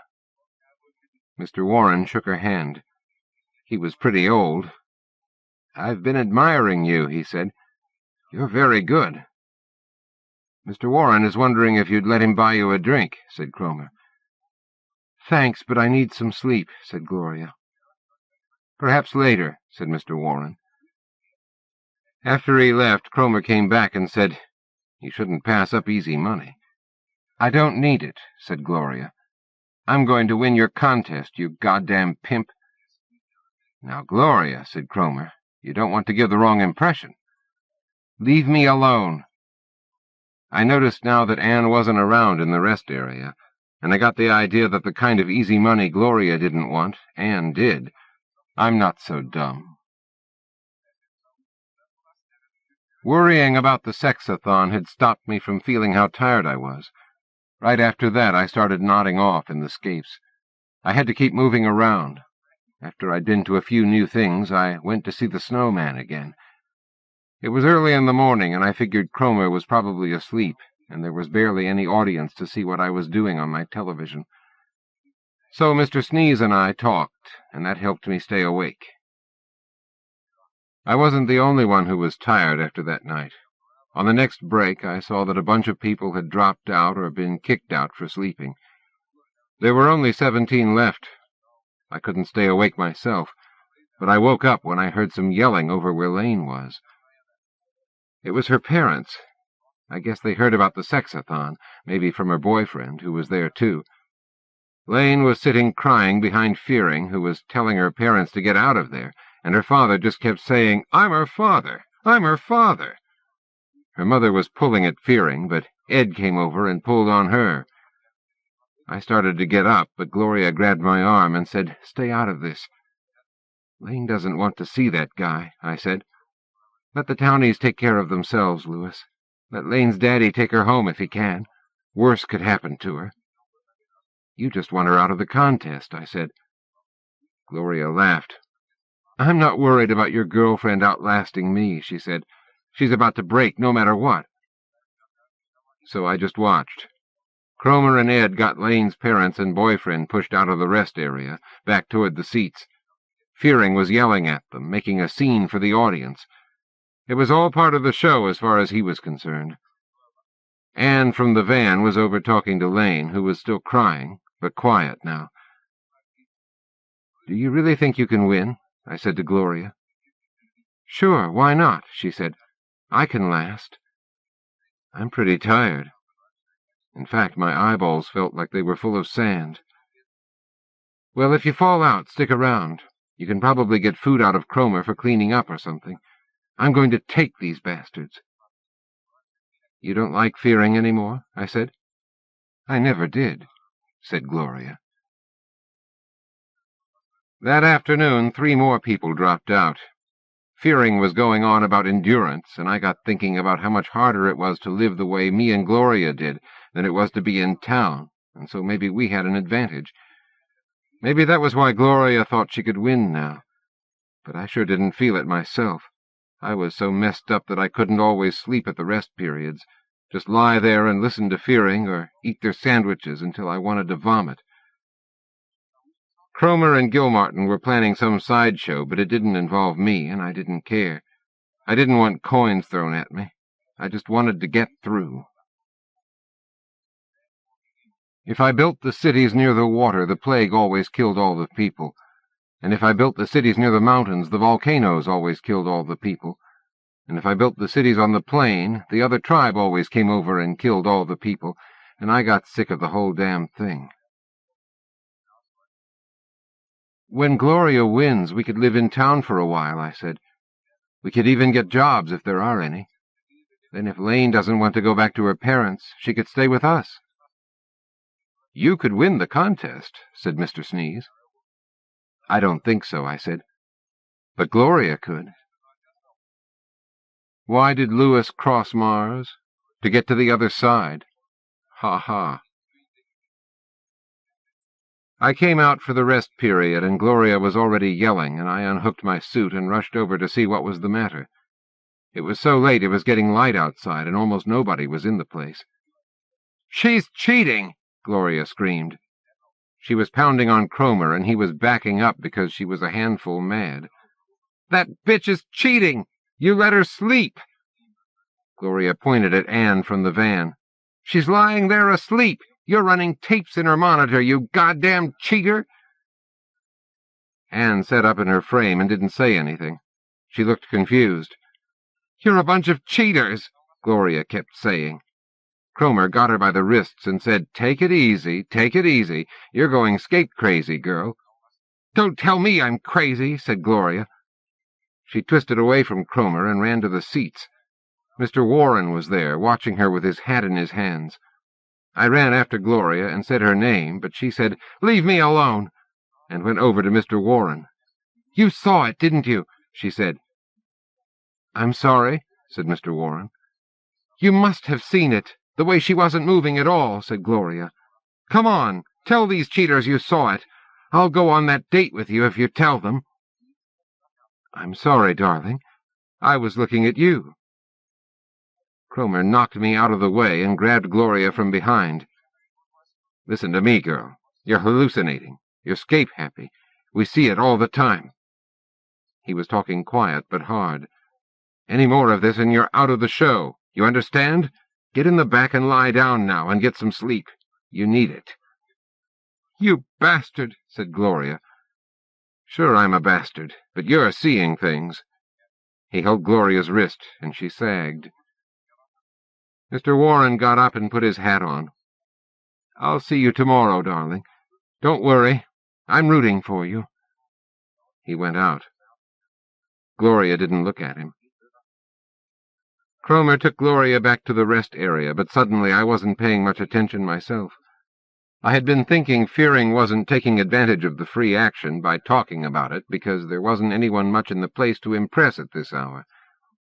Then I looked around, and I realized there were 2 people missing, and that was Fearing and Lane. I found Ed, and I asked him if Lane had dropped out of the contest, and he said no. "Maybe there's a way you could find out if Anne is really escaping or if she's a cheat," I said to Mr. Sneeze. "I don't see how I could," he said. "I can't visit her. She has to visit me. And nobody visits me except you." He hopped and jiggled in his 5 places. "I'd like it if I could meet Gloria and Lane." "Let's not talk about Lane," I said. When I saw Fearing again, I couldn't look at him. He was out talking to the people who came by in the morning, not in the microphone, but one at a time, shaking hands and taking compliments like it was him doing the escaping. There were only 8 people left in the contest. Lane was still in it, but I didn't care. I knew if I tried to sleep, I would just lie there thinking. So I went to rinse out under my suit, which was getting pretty rank. I hadn't been out of that suit since the contest started. In the bathroom, I looked out the little window at the daylight, and I thought about how I hadn't been out of that building for 5 days either, no matter how much I'd gone to Mars and elsewhere. I went back in and saw Gloria asleep, and I thought all of a sudden that I should try to win. But maybe that was just the idea coming over me that Gloria wasn't going to. I didn't notice it right away because I went to other places first. Mr. Sneeze had made me promise I'd always have something new to tell him about, so I always opened a few drawers. I went to a tank game, but it was boring. Then I found a place called the American History Blood and Wax Museum, and I stopped President Lincoln from getting murdered a couple of times. I tried to stop President Kennedy from getting murdered, but if I stopped it one way, it always happened a different way. I don't know why. So then I was going to tell Mr. Sneeze about it, and that's when I found out. I went into his drawer and touched the right numbers, but what I got wasn't the usual 5 pictures of the snowman. It was pieces of him, but chopped up and stretched into thin white strips around the edge of the black space, like a band of white light. I said, "Mr. Sneeze?" There wasn't any voice. I went out and came back in, but it was the same. He couldn't talk. The band of white strips got narrower and wider, like it was trying to move or talk. It looked a bit like a hand waving open and shut. But if he was still there, he couldn't talk. I would have taken my mask off then anyway, but the heat of my face and my tears forced me to. I saw Fearing up front talking, and I started for him without even getting my suit unclipped, so I tore up a few of my wires. I didn't care. I knew I was out now. I went right out and tackled Fearing from behind. He wasn't so big anyway. Only his voice was big. I got him down on the floor. "You killed him," I said, and I punched him as hard as I could. But you know Cromer and Gilmartin were there holding my arms before I could hit him more than once. I just screamed at Fearing, "You killed him! You killed him!" Fearing was smiling at me and wiping his mouth. "Your snowman malfunctioned, kid." "That's a lie!" "You were boring us to death with that snowman, you little punk. Give it a rest, for Christ's sake." I kept kicking out, even though they had pulled me away from him. "I'll kill you," I said. "Right," said Fearing. "Throw him out of here." He never stopped smiling. Everything suited his plans. That was what I hated. Cromer, the big ape, and Gilmartin pulled me outside into the sunlight, and it was like a knife in my eyes. I couldn't believe how bright it was. They tossed me down in the street, and when I got up, Cromer punched me hard. Then Gloria came outside. I don't know how she found out, if she heard me screaming or if Ed woke her. Anyway, she gave Cromer a pretty good punch in the side and said, "Leave him alone!" Cromer was surprised, and he moaned, and I got away from him. Gloria punched him again, Then she turned around and gave Gilmartin a kick in the nuts, and he went down. I'll always remember, in spite of what happened next, that she gave those guys a couple they'd be feeling for a day or two. The gang who beat the crap out of us were a mix of the militia and some other guys from the town, including Lane's boyfriend. Pretty funny that he'd take out his frustration on us, but that just shows you how good Fearing had that whole town wrapped around his finger. Outside of town, we found an old house that we could hide in and get some sleep. I slept longer than Gloria. When I woke up, she was on the front steps, rubbing a spoon back and forth on the pavement to make a sharp point, even though I could see it hurt her arm to do it. "Well, we did get fed for a couple of days," I said. Gloria didn't say anything. "Let's go up to San Francisco," I said. "There's a lot of lonely women there." I was making a joke, of course. Gloria looked at me. "What's that supposed to mean?" "Just that maybe I can get us in for once." Gloria didn't laugh, but I knew she would later. Dr. Tilmann's Consultant, A Scientific Romance, Cherry Wilder. Born in New Zealand, Cherry Wilder has lived for long stretches of time in Australia and also in Germany, where she currently resides. She made her first sale in 1974 to the British anthology New Writings in SF-24, and since then has sold to a number of markets such as Asimov's Science Fiction, Interzone, Universe, Strange Plasma, and elsewhere. Her many books include The Luck of Bryn's Five, The Nearest Fire, The Tapestry Warriors, Second Nature, A Princess of the Chameln, Yorath the Wolf, The Summer's King, and Cruel Designs. Her most recent books are a collection, Dealers in Light and Darkness, and a new novel, Signs of Life. In the powerful and somberly evocative story that follows, she takes us back to the turbulent days just prior to World War I, for a study of a doctor who has found a secret weapon in the war on disease, one a little more secret than usual, though, and one which better be kept a little more secret, too. Above the grove of pines there was one lone chalet where Dr. Tilmann sometimes lodged a special patient. During the summer of 1913, when Rosalind accompanied the Ostroff family to Bavaria for the second time, there was a young woman in the annex. "An Englishwoman," declared Marie-Louise Ostrova excitedly. "Exquisitely beautiful and mad as a bird. She could sometimes be heard in the night, playing the harmonium." Rosalind expressed mild disapproval of this gossip, as a governess should. Marie-Louise had made friends with a little nurse who spoke French. Rosalind did not believe that this was at all the place for a lively child of 13, but the trials of the Ostroff family were such that there seemed to be no help for it. St. Verina's Hospital specialized in nervous complaints of the European aristocracy. Dr. Lucas Tilmann had recently taken over from his father, Professor Dr. Wilhelm Tilmann. The old man still wore a frock coat, a cravat, and the kind of high stiff collar called in German a Vatermörder, a father murderer. Many of the gentlemen about at the time did so too, but the junior chief, Dr. Lucas, was a dress reformer who went about in a soft collar and a lightweight jacket of beige linen. The Ostroff family came ostensibly for the Countess Valeria's nerves, but really it was for poor Leonid, the only son, who was losing his reason. Besides being unfortunate, charming, cultivated, and in decline, the family was so astonishingly rich that they had retained an important French specialist at the estate on the Black Sea for the winter. On Christmas Eve, the anniversary of the general's death, Leonid made another attempt, this time from his balcony, and poor Dr. Patin restrained him at the cost of a broken arm. Rosalind dared not reveal much of what she experienced during these years to her widowed mother in Cheltenham. One evening, after a long day with the Countess during her hydrotherapy, Rosalind followed a path up into the pines to her own favorite retreat. It was a clearing in the wood, with a rustic bench and a wayside shrine that contained not a carved wooden saint, but an icon of St. George, painted on metal. Many Russian families patronized St. Verina's. They valued its discretion as well as its natural beauty. Rosalind could sit on the bench and look out to the ranks of the mountains or down to the village.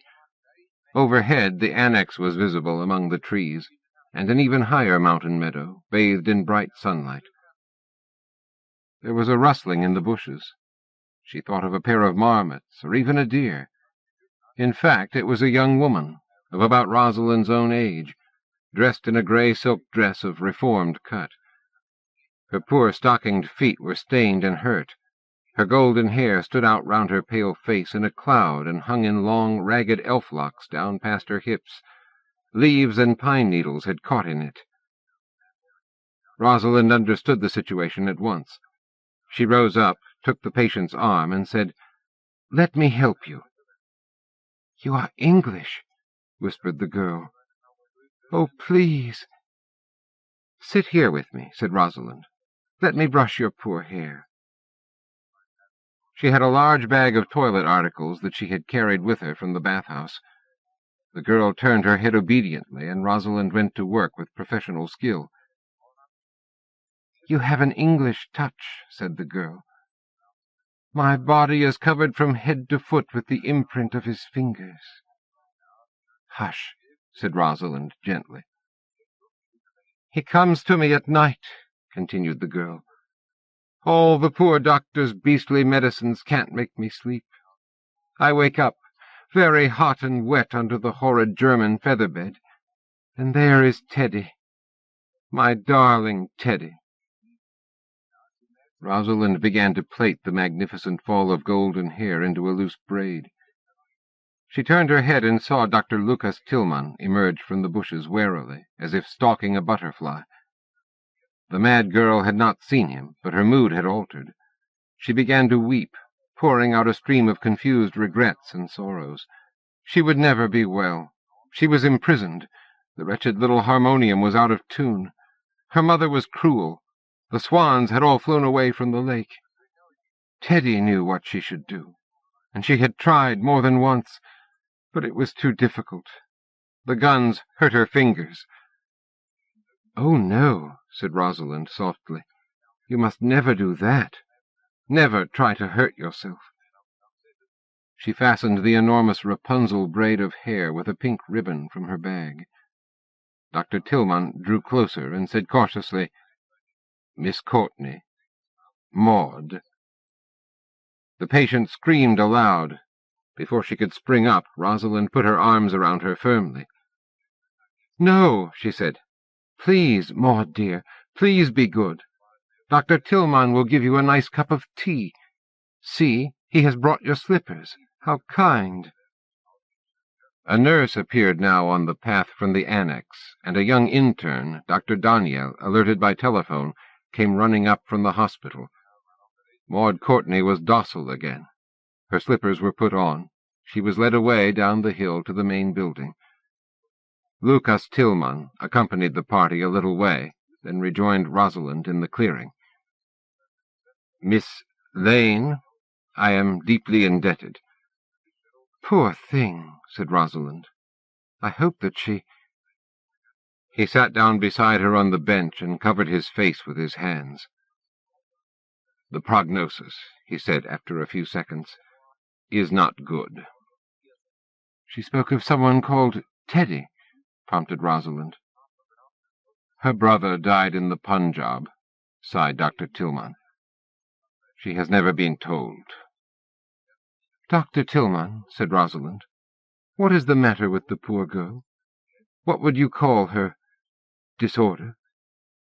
"A retreat from the world," he said. "Bleuler has characterized it as schizophrenie. I swear to you, Miss Lane, I would give my life, I would make any Faustian bargain, if I might effect an improvement, a cure, in some of these patients." The season was nearly at an end. Leonid Ivanovitch agreed to remain in St. Verina's for the winter months. Rosalind was the last member of the Ostrov family party to speak to the young man. They walked in the orangery, speaking in a mixture of English and French. "I know it is my nose," said Leonid. "It still bothers me a good deal. Chère Rosaline, take care of my mother. See to the butterfly collection.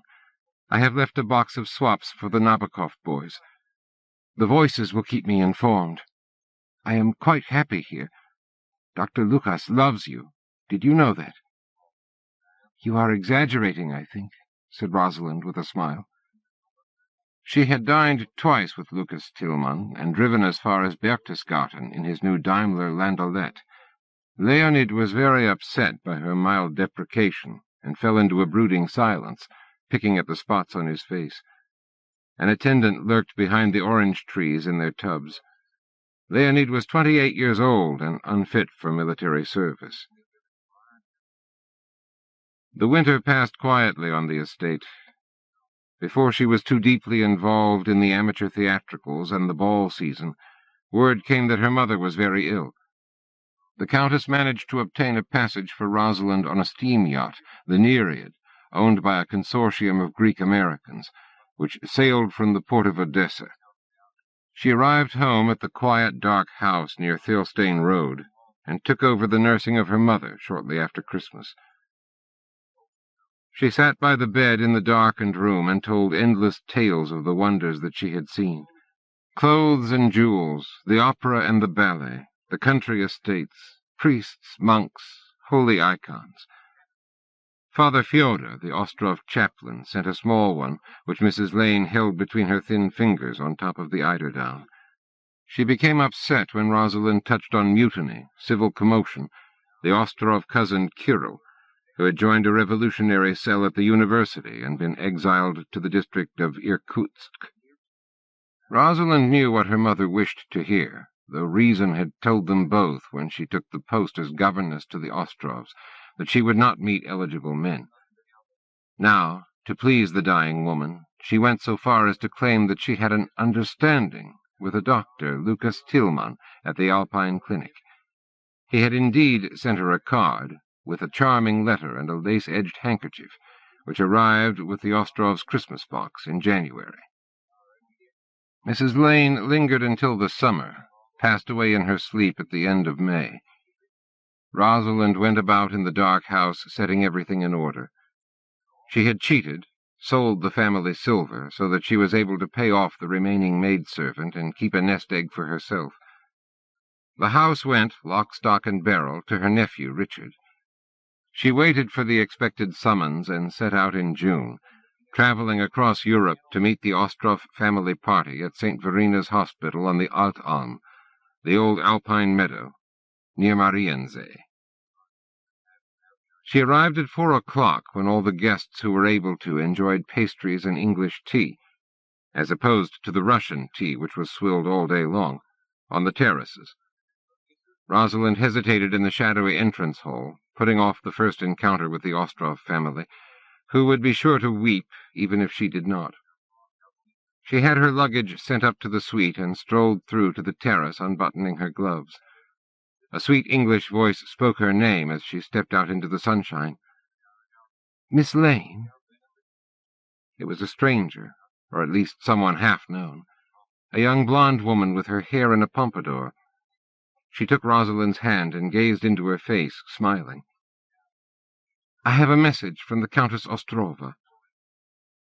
The family were out driving, would not return until later. The young woman still did not say her name, but they sat down together at her table. "I have to thank you," she said with that very steady gaze. "I remember how you helped me once."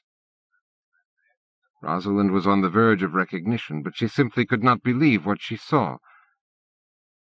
"My name is Maud Courtney," said the young woman. Rosalind felt her first astonishment turning at once to relief and pleasure. "But you are—" "Yes, I have recovered. It is a miracle." She spoke quietly, with a glance at the surrounding tables where English was not being spoken. "A new treatment from Dr. Tilmann," said Maud. It was all she said. They moved on to ordinary conversation, which was pleasant for Rosalind after her long journey.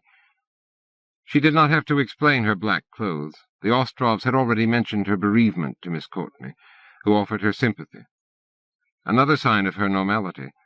One shielded patients from harsh reality, from death, sickness, financial disasters. "My brother, Edward," said Maud, "was killed 2 years ago in India." Rosalind expressed sympathy in her turn.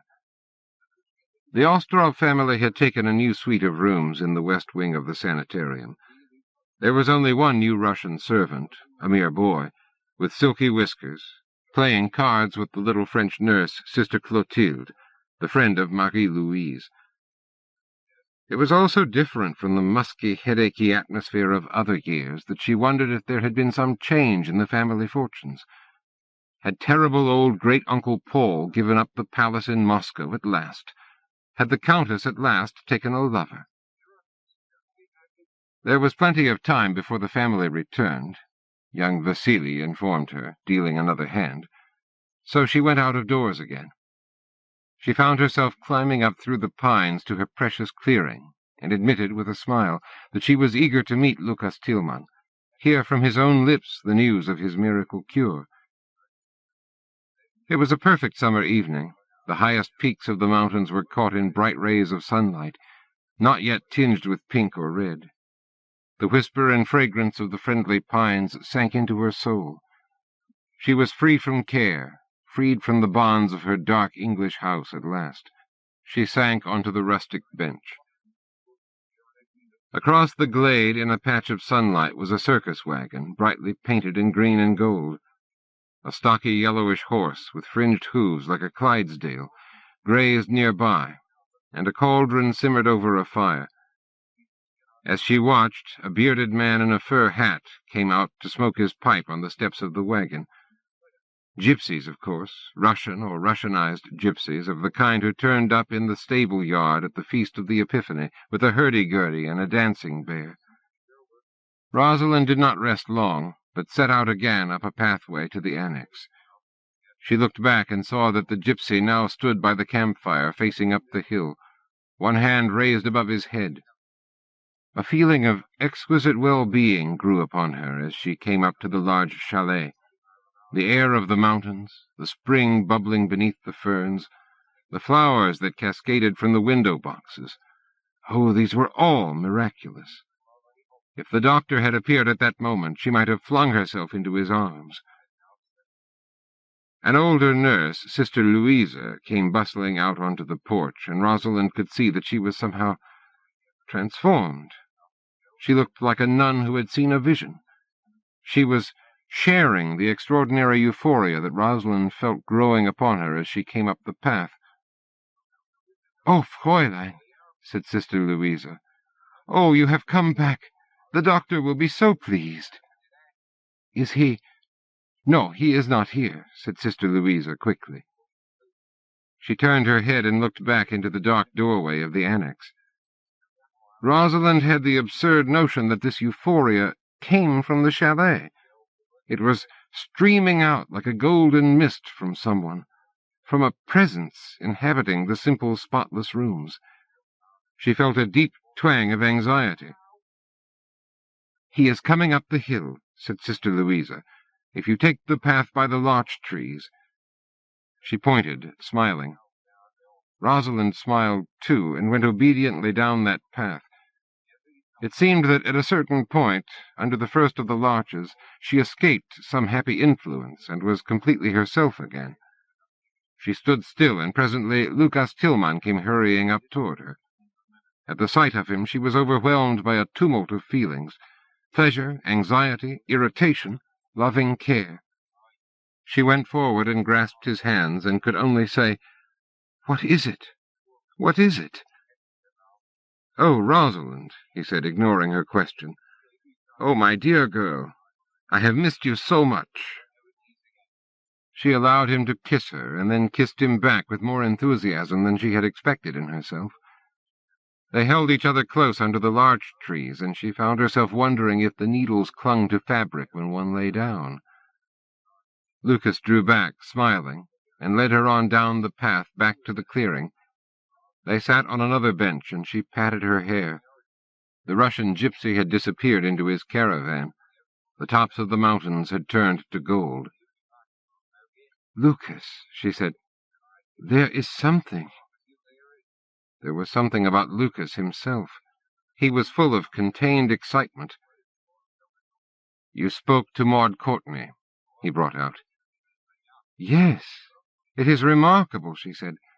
"It is a miracle. What is the new treatment?"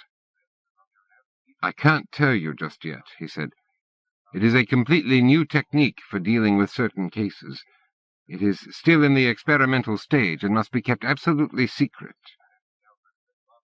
She was already trying to rationalize her feelings of euphoria up at the chalet, the rare mountain air, love, the aftermath of her journey, but some core of strangeness remained. "Lucas," she asked, "is there a patient up in the annex?" "Yes," he said, "and I cannot say another word. I rely on your absolute discretion." "Of course." "Rosalind," he said, "I want you to help me." "Anything." "I want you to observe Leonid Ostrov tonight when they come back from Bad Reichenhall." "They took him for an outing?" "To a concert in the park, a program of operatic airs." "Leonid must be doing very well." At last she put two and two together. "Does this mean that he has been given the new treatment?" The doctor put his finger to his lips and looked around warily at the twilit glade.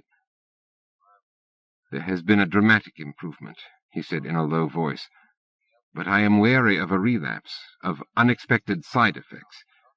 In particular, I wonder how much he remembers, or purports to remember, of the treatment sessions at the annex." "Should I ask him?" she said. "No," said Lucas. "I know that he regards you as a trusted member of his family entourage. See what he comes out with." Hospital routine reclaimed the doctor. He looked at his silver watch. "I shall be late, like the White Rabbit," he said. "Come."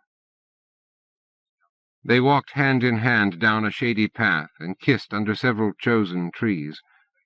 They arranged to meet in the grove after luncheon next day, and parted in a back corridor of the main building that smelled of carbolic. Rosalind set out for the West Wing again and found it ringing with music and song. A clear tenor voice was singing together with a rich contralto, the Countess herself, the anvil chorus from Il Trovatore. Besides the piano accompaniment, the sounds of balalaika and mandolin could be distinguished. When she entered the salon, she received a rapturous welcome from the Ostrov family. The Countess embraced her, weeping and laughing. Marie-Louise sprang up from the piano bench. They led her up to Leonid, who was changed as remarkably as Maud Courtney.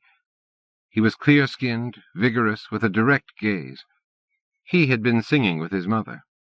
Now Rosalind was pressed to join in and sing of the happy life of the roving gypsy, with Marie-Louise thumping the keys, the Countess playing her mandolin, and young Vasily the balalaika.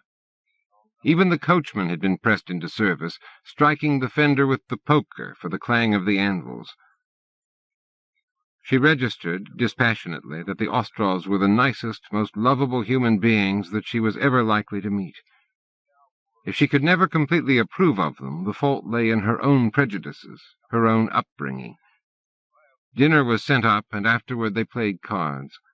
Rosalind gave everyone the presents she had brought, and began to persuade Marie-Louise to think about bedtime. Leonid called her out onto the balcony to watch the stars.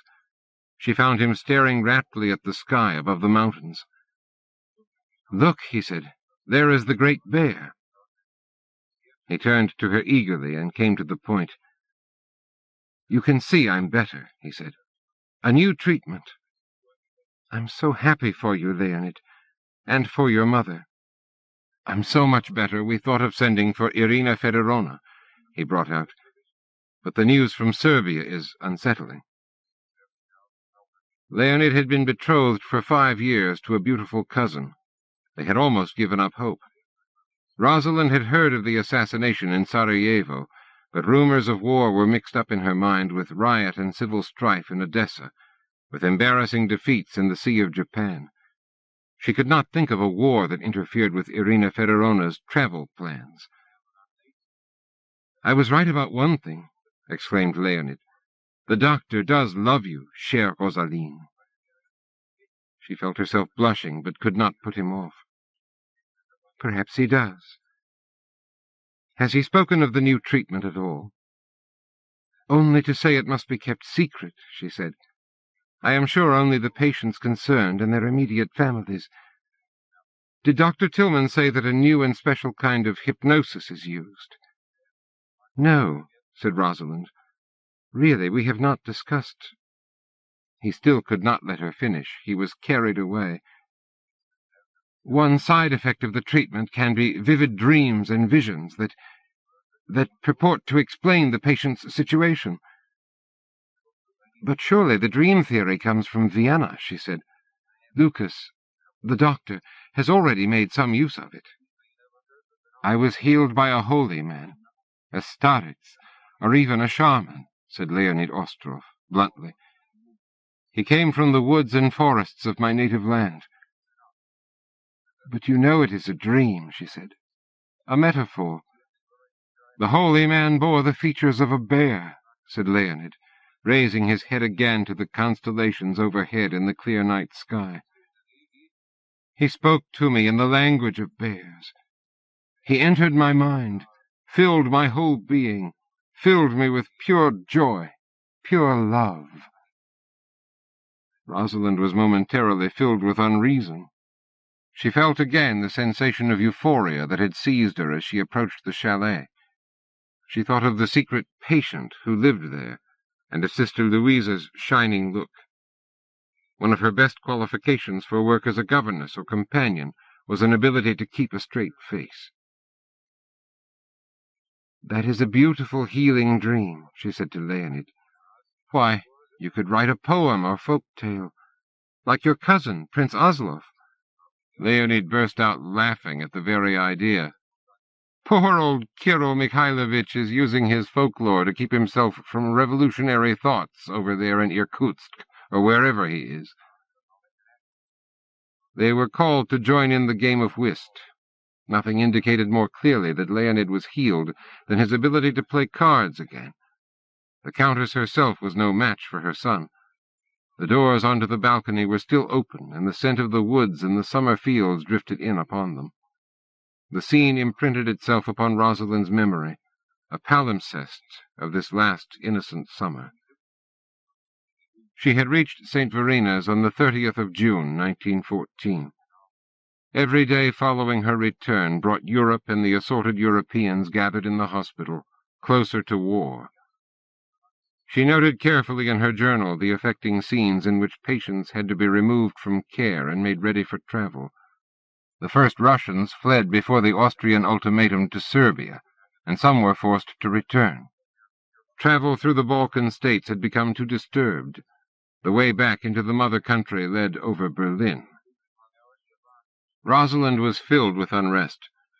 She had seldom felt a strong personal preference about where she spent her life with the Ostrovs, but now she wanted very badly to remain at St. Verina's, to remain close to Lucas Tilmann.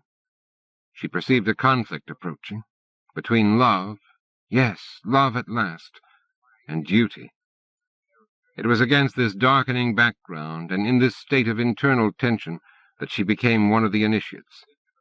After the 5th of July, she made no more notes, no more entries at all in her journal, the equivalent of a stunned silence and a ban of absolute secrecy. It began with a long talk in their enchanted glade. Lucas was speaking of natural history, cosmology, the place of the earth in the universe. Rosalind believed that he was leading up to a confession of his religious belief, or rather his lack of it, his rationalism. He was dismayed that she had not really got on to an English writer, Wells, and she was not game enough to confide that it was one of those ridiculous class things. He was surely an awfully common little man, a counter-jumper, as her mother would have said, and she did not trust his fantastic stories.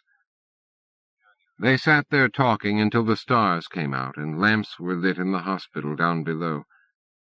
The gypsies were at the cooking place outside their caravan, and the man's wife crossed the glade with 2 tiny cups of warm spirit, which they obediently tossed off. Lucas began to question Rosalind about poor Prince Oslov, spending his Siberian exile in the neighborhood of Irkutsk. "Does he write of cosmic events?" he asked. "Falling stars?" "You mean meteorites," said Rosalind. "Yes, of course. And there was an especially large one a few years ago, before I came to Russia. Kirill Mikhailovich believed there should have been a scientific expedition. But there it is. The district where it fell, the Taiga, is unbearably remote." 6 years ago, said Lucas. "Come, let us go up to the annex. My patient will be awake now." He took her by the hand, and they walked briskly up the path to the annex. At some point, more than halfway there, the extraordinary sensation began again. She had not imagined it. Rosalind found that she experienced it a little differently this second time, because she knew that it was somehow outside herself, streaming out of the chalet like golden mist. "You feel the influence, then?" said Lucas. He turned her toward him, unsmiling, and took her pulse. She might have burst out again, questioning, but he put his finger to his lips. They went up the steps, and Lucas Tilmann said loudly in Russian, "I am here, and I have brought my sweetheart, the English girl." From the largest bedroom, at the back of the house, there came a curious sound. Rosalind trembled. Only the grip Lucas had upon her arm and the reassuring waves of serenity and well-being kept her from crying out. She thought of Leonid's tale. A starets, a holy man.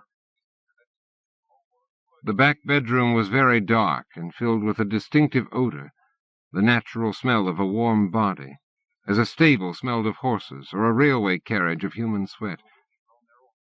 She fixed her eyes upon the dark shape in the large carved bedstead among the tumbled feather-beds. A voice, hoarse and resonant, dropping words like stones into a mountain pool, said in Russian, "Do not be afraid." Her eyes were becoming accustomed to the gloom, and she was accustomed, certainly, to men who grew luxuriant hair and beards. But the large head propped on the pillows was unusual. Then Lucas Tilmann drew back a corner of the window curtains. A ray of light penetrated the dark chamber, and Rosalind found that she had been addressed by a bear. "No," continued the voice. "Everyone thinks that, chère Rosaline. Come closer. Do not be afraid." She could not speak, but a profound curiosity, stronger than her fear, led her closer to the bed. She was, after all, the child of a medical officer and the grandchild of an explorer. Rosalind saw what could not be believed. She saw a large furred head, bear-like indeed, but without a bear's snout. The fur, black, brown, and gold, grew very flat and soft around the large yellow eyes, thicker on the wide dewlaps. The small roundish ears twitched, all alert. She saw dark lips working under a drooping fringe of hair. "Give me your hand." She saw that the hand that took hers was 4-fingered, covered with finest tawny fur, the long digits closing in pairs like pincers. She heard her own voice whispering urgently, "What? Where?" "We have evolved a formula together," said Lucas Tilmann at her side. "Our honored guest is the inhabitant of another world, one of the planets revolving around a distant sun." In fact, the whole question of provenance had been reduced to a series of simple formulae, which she heard in turn from Lucas and from the guest. A civilization that has progressed in mechanical sciences, A cosmic vessel on a first circumnavigation of the Earth, experiencing engine failure. An escape mechanism meant to propel survivors to safety in small rescue craft. I am alone, said the guest, filling Rosalind with an aching loneliness. My poor comrades have slid into the depths of Lake Baikal, in our little nutshell. At last the significance of the meteorites, of Lake Baikal, near Irkutsk, all came to her. The traveler had come down in Siberia, whose cold wastes were separated from this place, the Altalm, by thousands of miles. How did our friend get here? She asked this, clutching Lucas's arm for support, but never taking her eyes from the stranger's face. The power of the mind, said Lucas Tilmann. Isn't that so, Medvedkin? She was glad that the guest had been given a name, even an earthly one. Medvedkin was one of the Russian surnames related to the word for bear. Yet she could not make much sense of the answer Lucas had given to her question, and Medvedkin understood this. I persuaded the inhabitants to understand my situation, and to help me. There was a trace of understatement in all of Medvedkin's explanations. Rosalind was able to picture the scenes of the journey afterward, when she was no longer in the presence of the guest. But she understood at once that the persuasion was inescapable. The lake fisherman and his family, the peddler woman, the beekeeper, the exiled students, the telegraph operator, they had no choice. The sweet influence, the power of this mind was compelling. Rosalind experienced a moral revulsion, and this aroused a protest. I chose self-preservation, said Medvedkin humbly. No other way but this persuasion was open to me. None of these chosen helpers came to the least harm, only brought this lost one a certain distance upon its way. Right here, to your haven, said Lucas heartily. What sort of place or person were you looking for? Asked Rosalind. A healer, a doctor who might understand my plight, replied Medvedkin. A mountain where the air is not so rich. The Odyssey had included a few minor officials, many humble folk. After 3 years in Siberia and almost 3 more in the Urals, near a telegraph station, Medvedkin came upon Caspar, the gypsy, and his wife, Maria. At one time they had traveled with a real bear, whom they loved and mourned when it died, long after its dancing days were over. More than once Medvedkin had worn poor Prince's muzzle and cowered in the shadows of the wagon, while some official glanced at him. Caspar taught his new companion to make bear-like noises. Already they knew their goal. The estate personnel of a rich mill owner in the region of Tilmann brought forth the name of the doctors Tilmann, Senior and Junior, and the Alpine Clinic of St. Verena. It seemed the ideal place for Medvedkin, who had by now a good command of Russian and a smattering of German and English. As the story was told, Rosalind found another most important question, and asked it at once, rather than have the stranger pluck it from her mind. Lucas chuckled when she was so direct. "We are accustomed to distinguish between the 2 sexes," she said, "the males and the females. How is this arranged among your race?" "A little differently," came the reply. "It is not an out-and-out dichotomy. More choice is involved." "And you yourself?" she pursued. "I could be described as a neuter worker, like a honey-bee," replied Medvedkin, "adapted for travel among the star systems. I have accepted the use of the masculine or the neuter pronoun. I have done this because of certain problems of status and dominance which I discovered adhering to the feminine pronoun."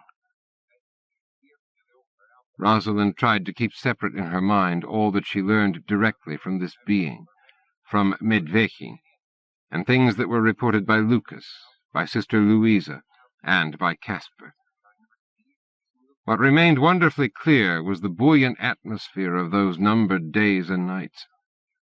When Lucas described the chance encounter with Maud Courtney, the marvelous consequences, she had questions. Was the effect intentional? Had Medvekin meant to heal the young woman? From a certain point in our encounter, yes, of course, replied.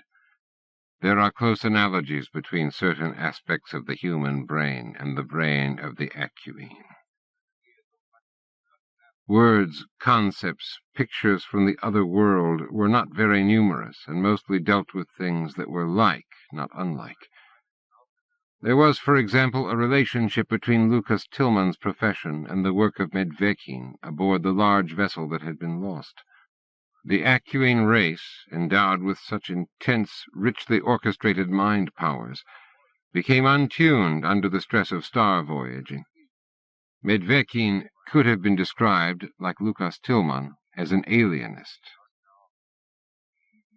Rosalind was disturbed by the way the patients were made to forget their healing encounter. But this was no more than a demonstration of the way in which Medvekin had survived, leaving behind a swath of forgetfulness from Lake Baikal to the Alps. Now Lucas had been brought into cahoots with his guest when he put forward the story of a new treatment involving hypnosis. "I had to try it," said Lucas. "When I saw the improvement in Maud Courtney, she had been slipping away, approaching catatonia. Now she became well before my eyes, and she remembered nothing." He had brought only 6 patients into the presence of Medvekin.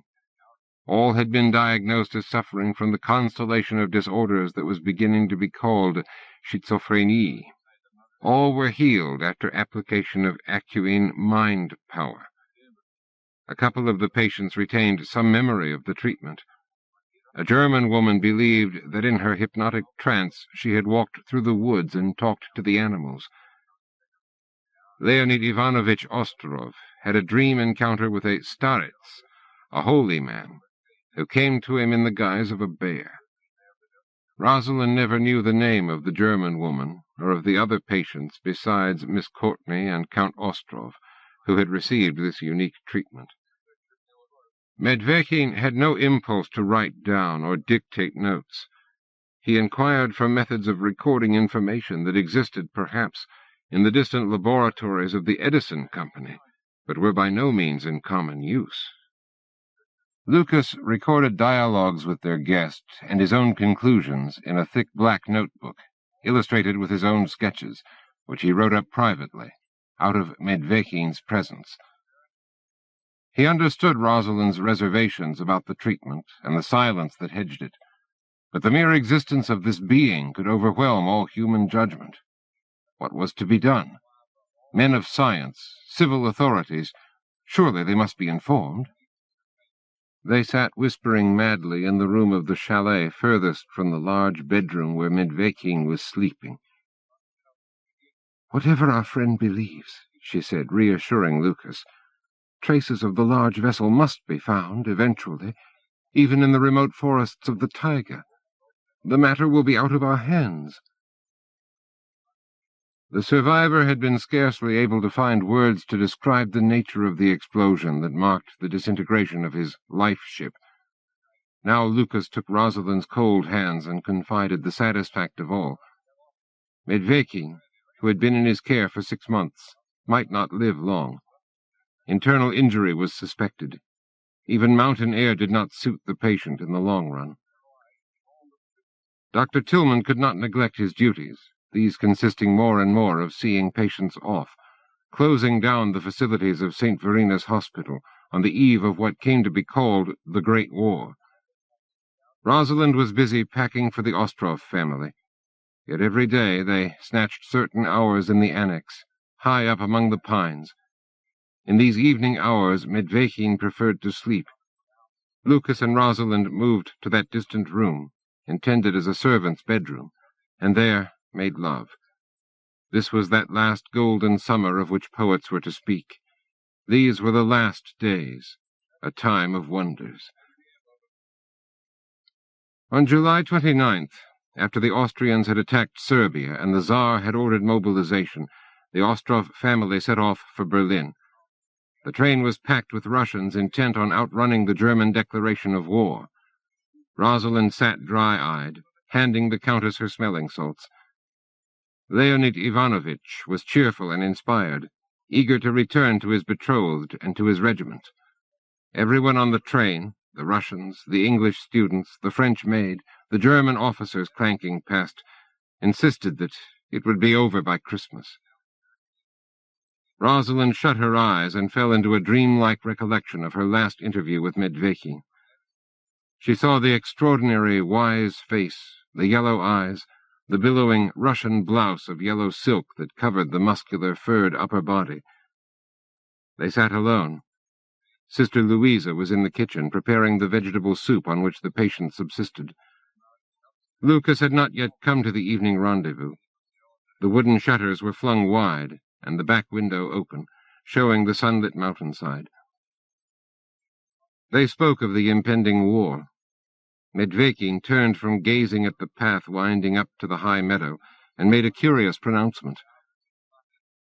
Where millions die for insufficient reasons, perhaps this is in itself a reason not to live.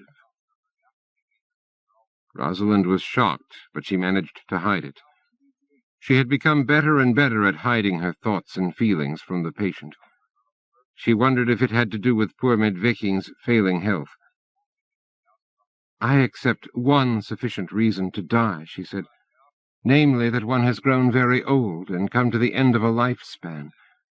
Is that so with the Acuine? No, said Medvekin. Once again the parallels are inexact. There is the possibility of mind conservation and rebirth. Let us talk of something less embarrassing. I will be returning to Russia with the Ostrov family, she said. Your last visit, chère Rosalie? A twitch of the fine drooping hair about the mouth. No, not quite. She smiled and lied with perfect composure. I will be here tomorrow morning. Soon afterward, Lucas arrived, and the sister came in with the patient's food. Lucas sat down at the harmonium, and they entertained Medvekin with dinner music. Rosalind sang Auld Lang Syne. She was aware that none of the listeners felt the powerful associations of the song as she did.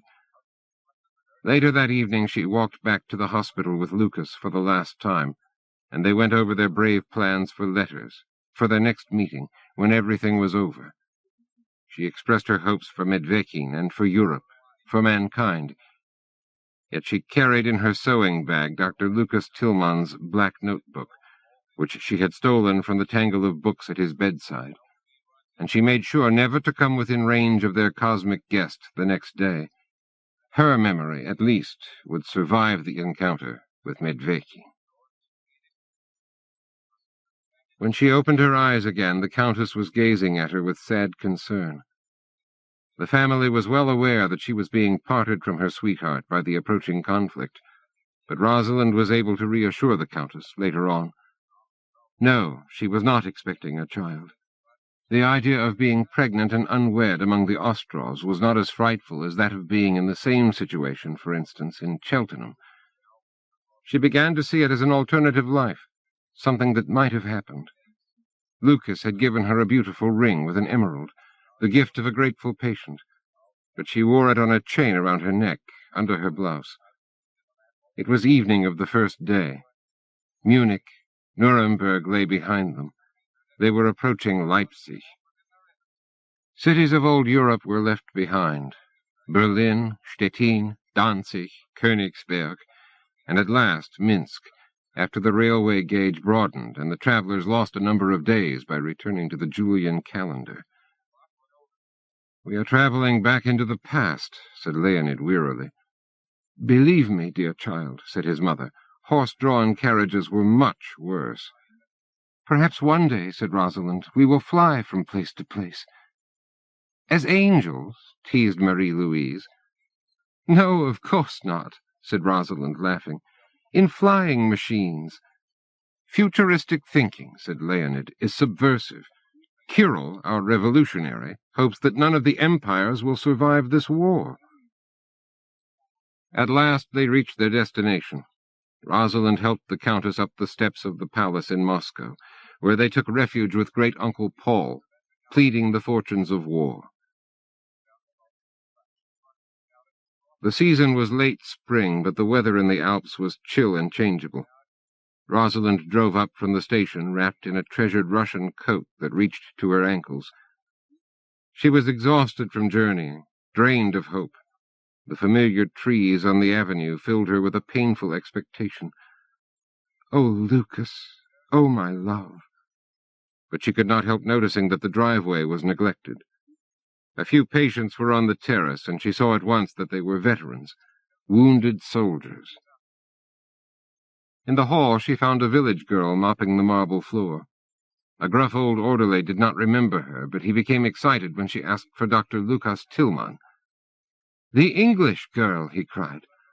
"Are you—" Rosalind did not like making herself known, but felt it necessary. "I am Miss Lane, Dr. Tilmann's Verlobte, his betrothed," she announced. Old Fritz was already hurrying her off to the Oberin, the matron. He flung open the double doors to the matron's parlor and cried out, "She has come! Fräulein Lane, his English girl!" Dr. Daniel, the intern, came toward her with outstretched hands, and the new Oberin, rustling from behind her desk, was Sister Louisa. Rosalind, trembling, could not hold back any longer. "Oh, tell me," she cried, "what has happened to Lucas Tilmann? Is he here?" "Yes, he is here," soothed Dr. Daniel, smiling. "We were to be married. I sent telegrams, letters." "Hush, he will be all right," said the Frau Oberin, "now that you are here." "I have heard nothing for 5 years, since 1915. They sat her down with a reviving little glass of herbal schnapps and began to explain.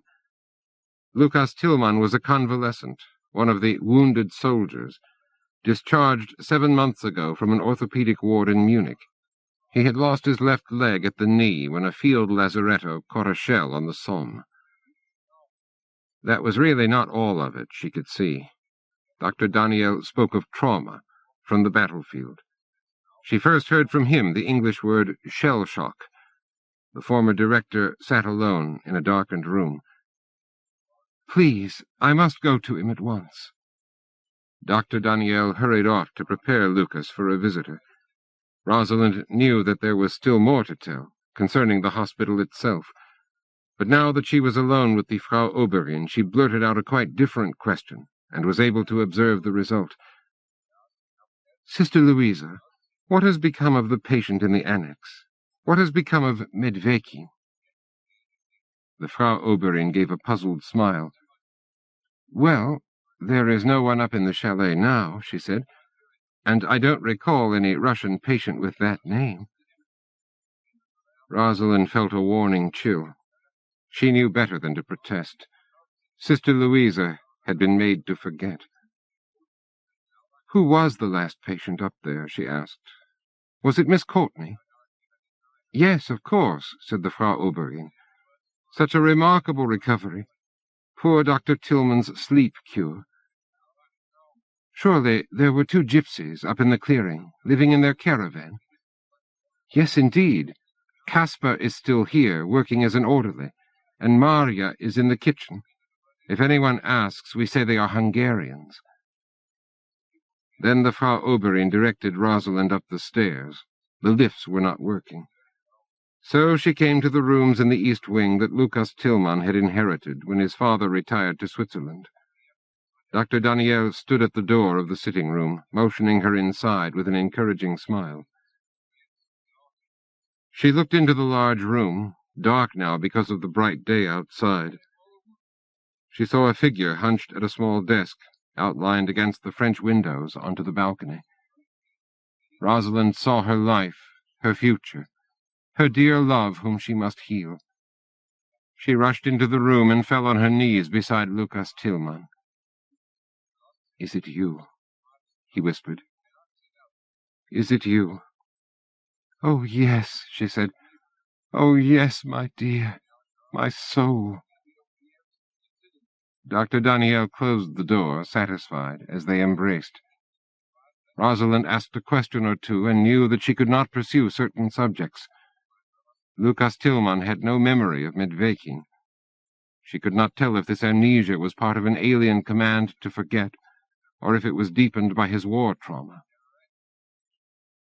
Lucas counted his long recovery from the moment of her arrival, but Rosalind knew that it was made possible by his insight into his own case. In no time he was managing the clumsy prosthesis well enough to walk up and down the sitting room. Then, mastering the confines of the room, he set out, battling his agoraphobia, to explore the suite, to stand on the balcony, to plan a descent to the garden, to the village. In particular, an official visit to the picturesque Baroque Rathaus. The Burgermeister was in his debt. Lucas no longer owned any part of St. Verina's hospital. His family's long association with the Russians was regarded as disloyal to the Kaiser while the two empires were at war. He had been more or less forced to sell his shares to the town council of Mariensee. The shares of his Russian partners, who could now be described as White Russians, had simply been confiscated. The Burgermeister's plans to develop St. Verina's as a Luftkurort, a health resort featuring mountain air, were delayed by lack of funds and personnel. The presence of Lucas Tilmann was an embarrassment to the town council and the staff of St. Verina's. He was a reminder of past glories, and at the same time a physician who could not heal himself. The Burgermeister, in these circumstances, was able to arrange for a civil marriage with an English bride, pending a journey to some other country.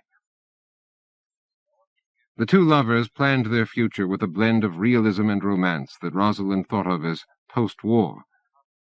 After the ceremony and the town hall, they would drive into Switzerland in the sturdy old Daimler and take their way down into Italy, to Venice, where they would take ship for England. Lucas had money in a Swiss bank account.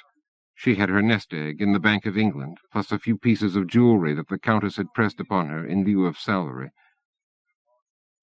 The Ostroff family had lost a large part of their fortunes, but they were not completely ruined.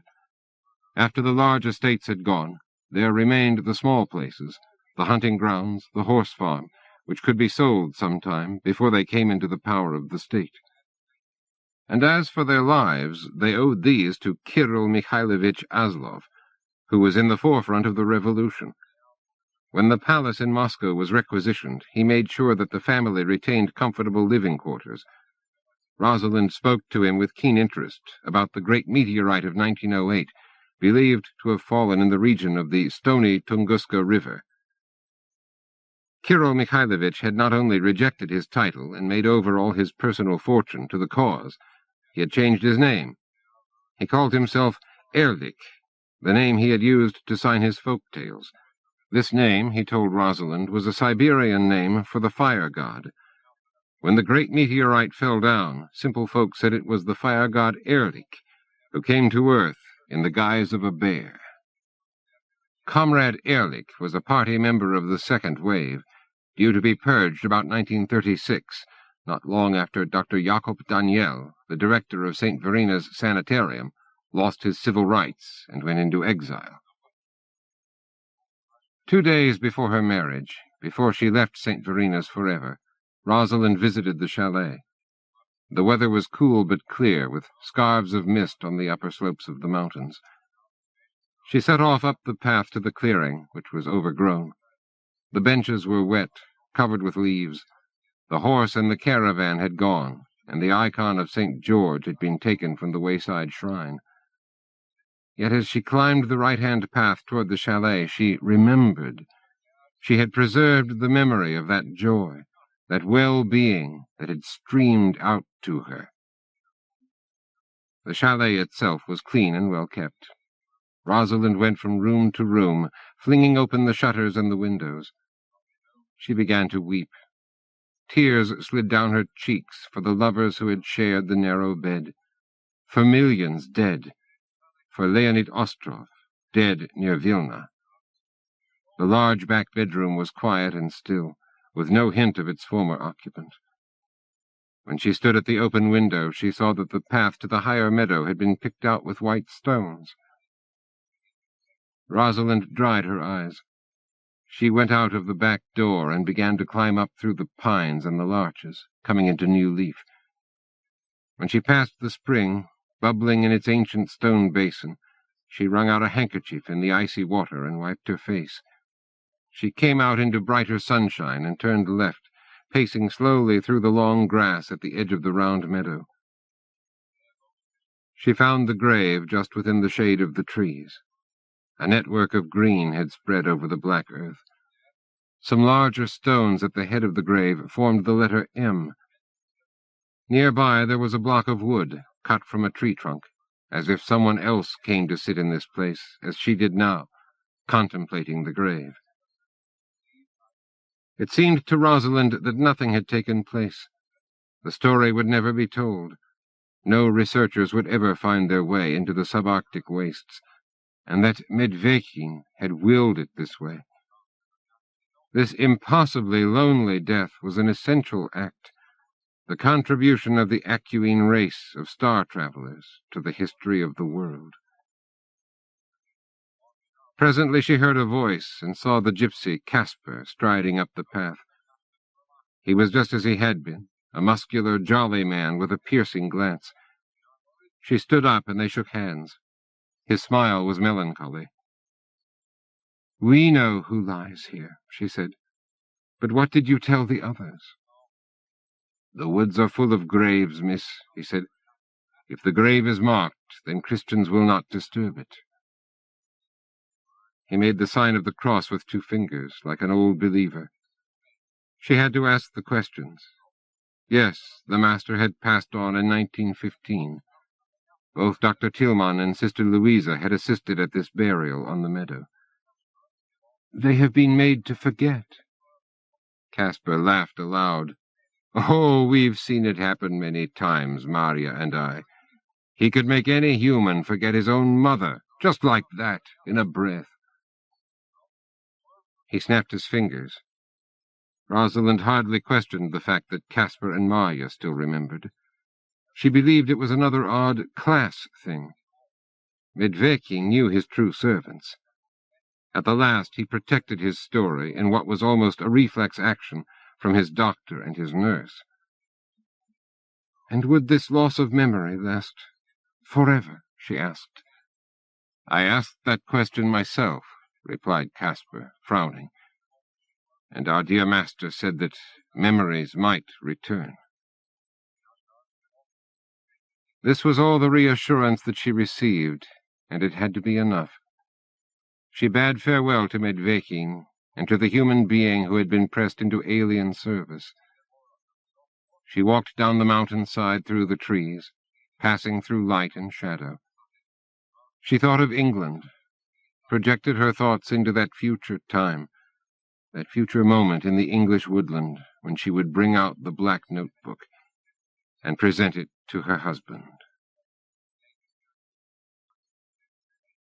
Schrödinger's Dog, Damien Broderick. Australian writer, editor, and critic Damien Broderick made his first sale in 1964 to John Carnell's anthology New Writings in SF1, and although not prolific by genre standards, has kept up a steady stream of publications in the 33 years that have followed. He sold his first novel, Sorcerer's World, in 1970. It was later reissued in a rewritten version in the United States as The Black Grail. Broderick's other books include the novels The Dreaming Dragons, The Judas Mandala, Transmitters, Striped Holes, and, with Rory Barnes, Valencies, and 2 collections, A Man Returned and The Dark Between the Stars. He has edited 3 anthologies of Australian science fiction, The Zeitgeist Machine, Strange Attractors, and Matilda at the Speed of Light, and written a non-fiction critical study of science fiction, Reading by Starlight, Postmodern Science Fiction. His most recent book is a major new novel, The White Abacus, and another one, Zones, will be out soon in Australia. In the ingenious story that follows, he boldly takes us deep into unexplored territory where no one has gone before, and shows us that although there may be no place like home, sometimes you've got to settle for what you can find. The old woman is 99 parts dead, but sardonic with it. A green hospital gown hangs on her wasted flesh like a shroud. 2 men look down upon her from the observation bay, one of them rather less than relaxed, as she is cranked into the quantum splitter. "Elizabeth," Dr. Tom Manchetti croons into his mic. "Beth, can you hear me?" "Humph." She stirs, vomits a thin dribble, which a technician wipes from her chin. "Wake up, Beth." In the bay's dimmed illumination, lit from below by red and green indicator tabs, Manchetti's long-jawed face is slightly macabre. "I'm sorry, honey. There's going to be some pain." "Okay, Thomas," she whispers. "No need to shout. Oh, God!" "I know, honey. It hurts. We're turning down the nerve block chips for a moment." In a beguiling murmur, he tells her, "You have a visitor, Beth." "Oh, can't we just get this bloody over and done with? I'm so sick of this." She dry retches. "Soon, Beth. Can you open your eyes, honey?" Elizabeth Croft blinks against the lights, looks up into the bay, squints against a flare of light on the sloping window. "Well, well, the Lord High Poobah, and me on my deathbed. I don't believe we've been formally introduced, Sir Bryce." She spasms. "Oh, bugger!" Neurochip's new CEO leans to the microphone. "Good morning, Dr. Croft. How are you feeling today?" "They've turned my pain block nanos off, Sir Bryce. I feel like shit." "Call me Bry, Elizabeth. May I call you Beth?" The dying woman smirks. "Just call me a doctor." Sir Bryce Powell turns his head, speaks quietly. "Dr. Manchetti, surely she'll need to be fully alert." "Check the monitors for yourself, Sir Bryce. Beth is wide awake, and I'm afraid she's in a lot of pain. It's just her—" "Gallows humor, Sir B," the old woman says from the entrance to the quantum measurement device. She groans then, a tremor from hell. "Can we just get this over? I'd rather be dead."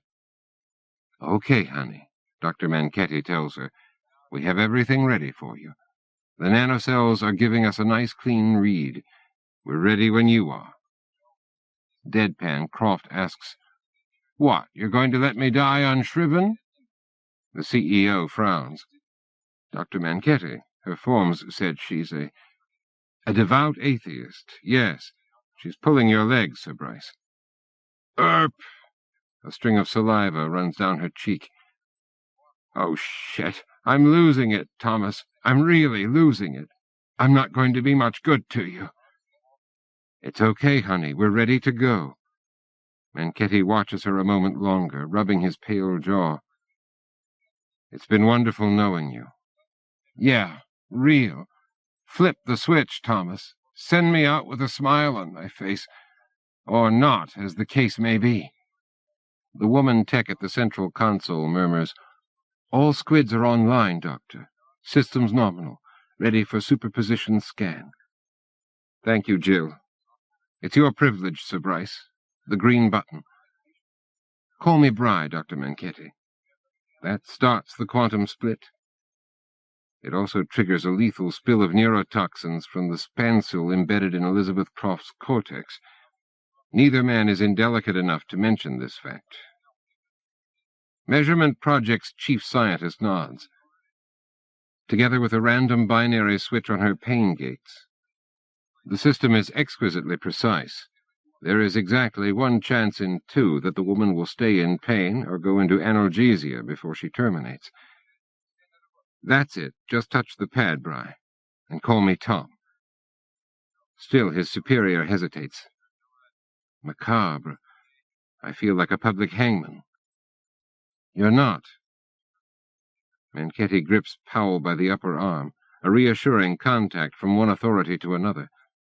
Intestinal cancer has been killing the woman for months. She is in terminal cachexia, unable to keep down anything solid, starving in a potential agony only the pain gate chips hold her from. All this is a matter of public record, duly attested. 3 specialist cancer physicians, a psychologist, a grief expert, and a team of ethicists have counseled Elizabeth Croft in her extremity, have certified her sane desire for euthanized release. Her scrawled signature stands on a dozen triplicated forms. The woman has closed her eyes again. She looks altogether parched, dried out, an Egyptian mummy. Bry Powell firmly presses the switch. There are hummings and clicks. Croft's body slides into the machine. Ah! Her voice is soothed at once. Ah, thank you, Thomas. Phew! I'll die with a smirk on my face. She falls silent, but her relaxed breathing is borne to them over the monitor system. After a moment, she begins to hum. Christ, that's a relief, Powell says. I'd started to feel like a vivisectionist. Manchetti is brisk. Random outcome, Bry. Beth knows what she's in for. It's her chance at immortality. Scientific immortality, anyway. Of course, in half the universes, the machine flipped the other way. The administrator shakes his handsome, calculatedly silver head. I still find it hard to take that literally. You're telling me that somewhere Elizabeth Croft is still moaning with pain because... Not somewhere, Bry. Here. Everywhere. Everything that can possibly happen is happening. All the flipped coins are falling as heads and tails. All the cancer cases are turning out well and turning out badly, all at once. A monitor device sounds, and lights appear before them. She's transitioning into the chaotic regime. If the damned system works properly, we should hear the bifurcation. Something truly terrifying occurs. Through the acoustic feed, Beth Croft's humming continues. On a separate channel, her agonized voice tells them, "Oh, God, this is awful. Look, I don't like to bitch and moan, but isn't there something I can have for the pain?" She pauses as if someone is speaking to her. Nobody is, in this universe.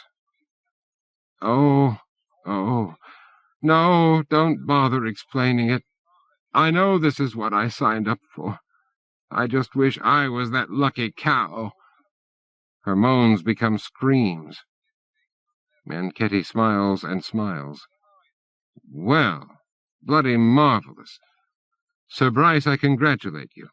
If it hadn't been for Neurochip's support... Powell clenches his fists. I am absolutely overwhelmed. Dr. Manchetti, it's for me to congratulate you. The technician tells them, second period doubling, and Beth Croft's oral feed becomes a babble of overlap, humming and shrieks of pain. Packet analysis coming through now, Doctor. Jill, the tech, informs them. I'll switch them to you in sequence. The cacophony chops off, leaving a single feed. Beth hums in drugged delight. The channel is switched. She is saying lucidly, I feel a lot better, Thomas. Could I have some water? Just a bit to wet my mouth. Thanks, nurse. Switch.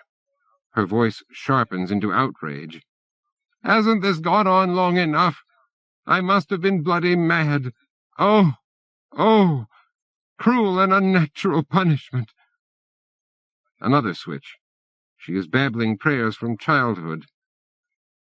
Hail Mary, full of grace, the Lord is with thee. Don't let me die. Oh, please, God, don't let me... The prayer trails away and is replaced by the flatline tone from a life signs monitor. We seem to have a termination on Channel 4, the tech tells them unnecessarily. coming up on tertiary doubling. The two men gaze down at the dying woman, listening to her travail in 8 universes. The acoustic feed brings them a babble from 6 overlaps and 2 flat lines. Powell is awed. You'll have a Nobel for this, Thomas.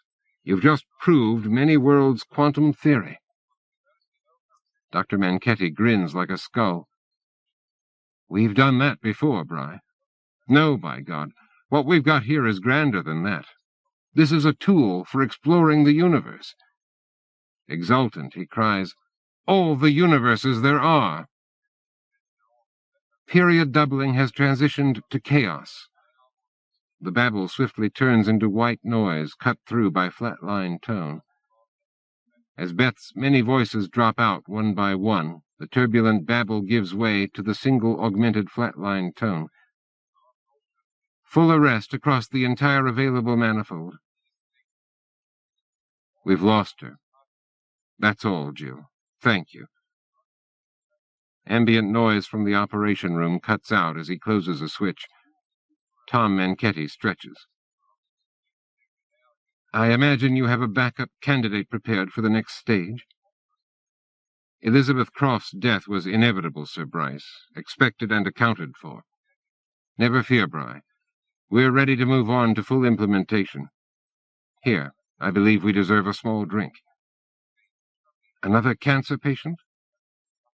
Manchetti checks the console, touching the key he has just closed. He lowers his voice slightly. HIV-6, actually. We had severe chip rejection problems with Beth. T-cell compromise will help with that. For a moment, NeuroChip's CEO regards his chief quantum scientist in silence. How convenient, Thomas. How very provident. Jill Eng turns the shower off, towels her chunky body vigorously. Vietnamese pop squeals from the kitchen, a style she has grown fond of despite her better judgment. Plates clatter. She sticks her head around the door and sniffs. Yum cha, delicious. Morning, Jill. Her husband frowns at her with mock censure. Afternoon. She grins. We've both been working like Chinamen. Daniel Eng spoons food onto a warmed plate. Yeah, I hope N-Chip appreciates just what great little company steadfasts we are. The quantity of food is rather surprising. Expecting company? I invited Bin and Tam for brunch. You don't mind, do you? We knocked off so late I didn't want to bother you by ringing. Cool, Dan. The doorbell chimes, and she says, scampering for the bedroom, Can you get it, sweetheart? I'm not dressed. Daniel smiles. I noticed, you rude Australian girl. He runs after her, waving a spatula, and they smooch noisily in the hall. Glass's satyagraha drones as they eat, as they argue with unquenchable high spirits about their specialties. Through a crisp spring roll, spraying pastry, Daniel declares forcefully, The re-entrant circuits to the hippocampus are the obvious place for consciousness. His immediate boss, Tam Deng, snorts. Oh, come off it, Daniel. Aren't you tired of grubbing around after some single neural site of awareness? And Tam's tiny wife, Bin, adds, Tam's right, you know.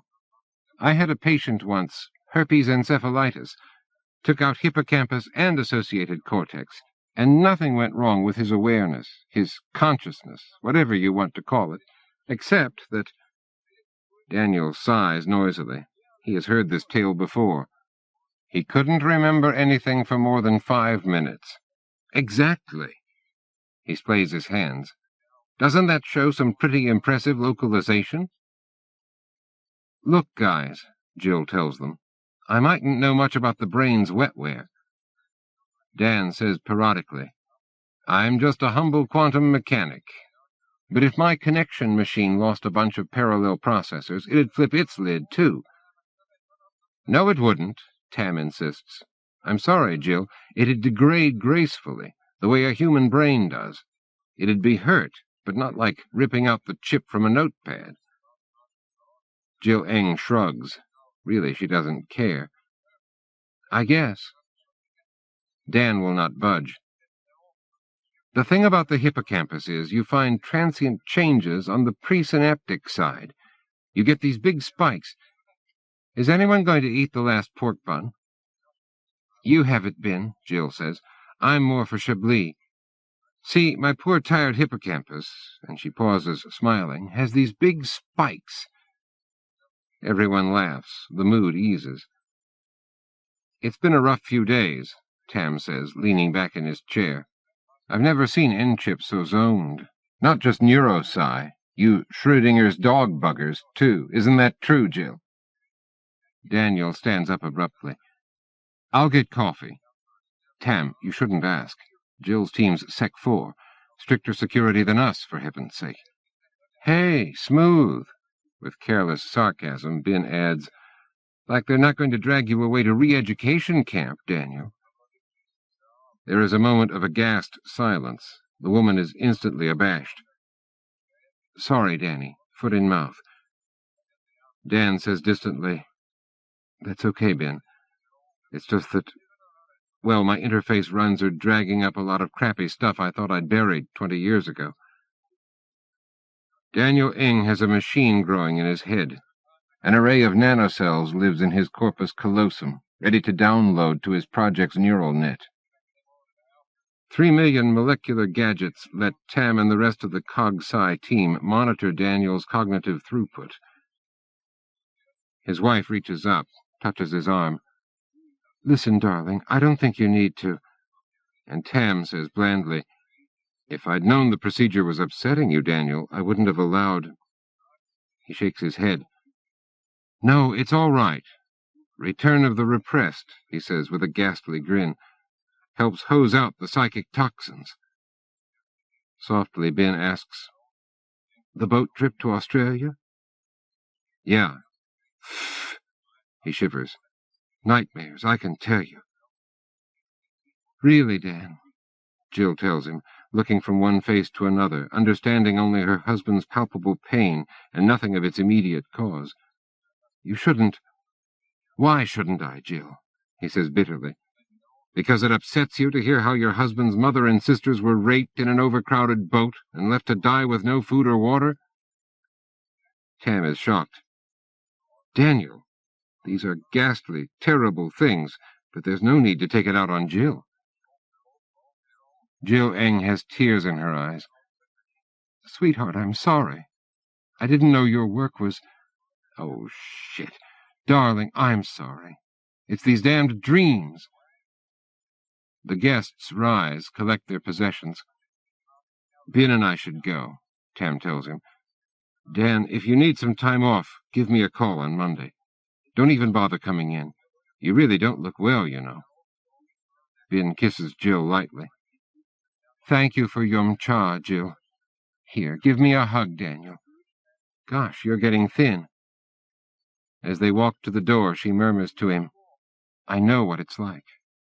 Her boat had tried to land 3 times in Malaysia before they were accepted at Pulau Besar. Her father was drowned. She was 8 years old. But we are alive.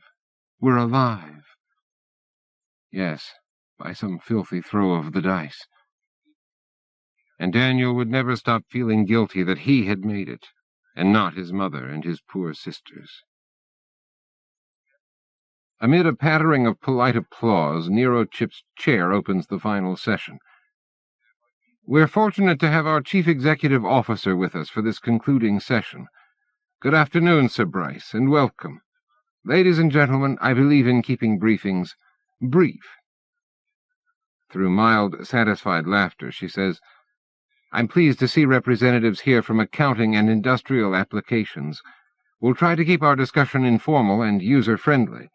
If our speakers get too technical, please drag them back to earth in the customary manner.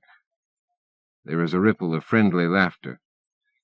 Dr. Thomas Manchetti, head of Measurement Project. Manchetti stands. Thank you, Madam Chair. You'll all get a technical download about the project to your notepads, but to be brief, I'm happy to report that my team has achieved a successful application of the Schrödinger's cat effect. Actually, we now prefer to call it the Schrödinger's dog effect. Sorry, interjects a well-bred voice. You've lost me. Are these animal experiments? I thought N-Chip's concentrating on human subjects these days. Madam Chair murmurs, Background, Thomas. Keep it short. Oh, yes, one forgets. Manketti is irritated, but falls smoothly into his customary patter. The issue my group's been exploring is known as the measurement problem. In quantum physics, we encounter the so-called indeterminacies. Measure one parameter, you know, and another becomes blurred. That's what Kevin told the auditors. Everyone laughs. Manketti permits a smile. In this case, the accountant is the universe itself. You might recall the late Stephen Hawking's jest. Not only does God throw dice, he throws them where they can't be seen. Well, we've managed to track the dice down. I thought that was impossible, like going faster than light. That's a relativity restriction, David, but we're working on that one, too. Okay, the cat. 70 years earlier, in 1935, he explains, Erwin Schrödinger had dreamed up an imaginary experiment. Put a cat into a sealed box with a lethal device triggered by a single quantum event, a radioactive particle emission, with one chance in two of decaying within a given interval. Quantum theory said the event was undetermined until the box was opened and the state of affairs recorded, observed. So, until the box was opened, the cat was neither dead nor alive, but in an incomprehensible overlap of the two states. The wit from accounting says, I can't see a lively market for zombie cats. The room ripples with laughter. Cost less to feed, I suppose. It always sounded ridiculous, Manketti agrees, annoyed, but that's what the equations tell us. Well, equations. It's like statistics, isn't it? All smoke and mirrors. No, Manketti is adamant. Quantum physics is right. It works. It's the basis of electronics. Obviously, we were looking at it wrong. The trouble is, the human mind seems almost powerless to look at it correctly. Put 'em out of their misery, Thomas, the CEO says easily. The cat's both dead and alive, isn't it? In parallel universes. Pained, Manketti says, A rather misleading way to put it, Sir Bryce. I'd prefer to say that our universe, by definition the only universe that actually exists, is fashioned out of an infinite set of superposed alternative histories, most of them extremely unlikely. Isn't that what I just said? Not really. Look at it this way. Every moment, the universe contains a finite, though very large, number of particles, but each of those particles has an infinite number of different fine-grained histories and futures. It's like the geodesic dome over the racetrack. Every strut hangs off every other strut. So this dog's a greyhound, eh? Through the laughter, Manketti says crabbily, We tend to assume that the cat dies in half the histories, and in the other half it stays alive. But that's a very narrow opinion. In some of the possible histories, you see, Schrödinger changed his mind and didn't do the experiment at all. In others, animal rights activists broke in and pulled the poor thing out of the box. Delighted, the accountant cries, Ah! And in some, Schrödinger used a dog instead. The room fills with happy uproar. Exactly. And in an infinite number of others, the earth never formed. And in still others, intelligent life evolved from vegetables instead of primates. Most of those extreme possibilities cancel out, luckily.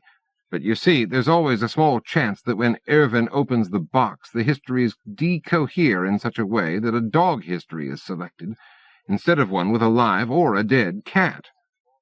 You're saying you've proved this? You've put in a cat and got out a dog? Manketti is unruffled.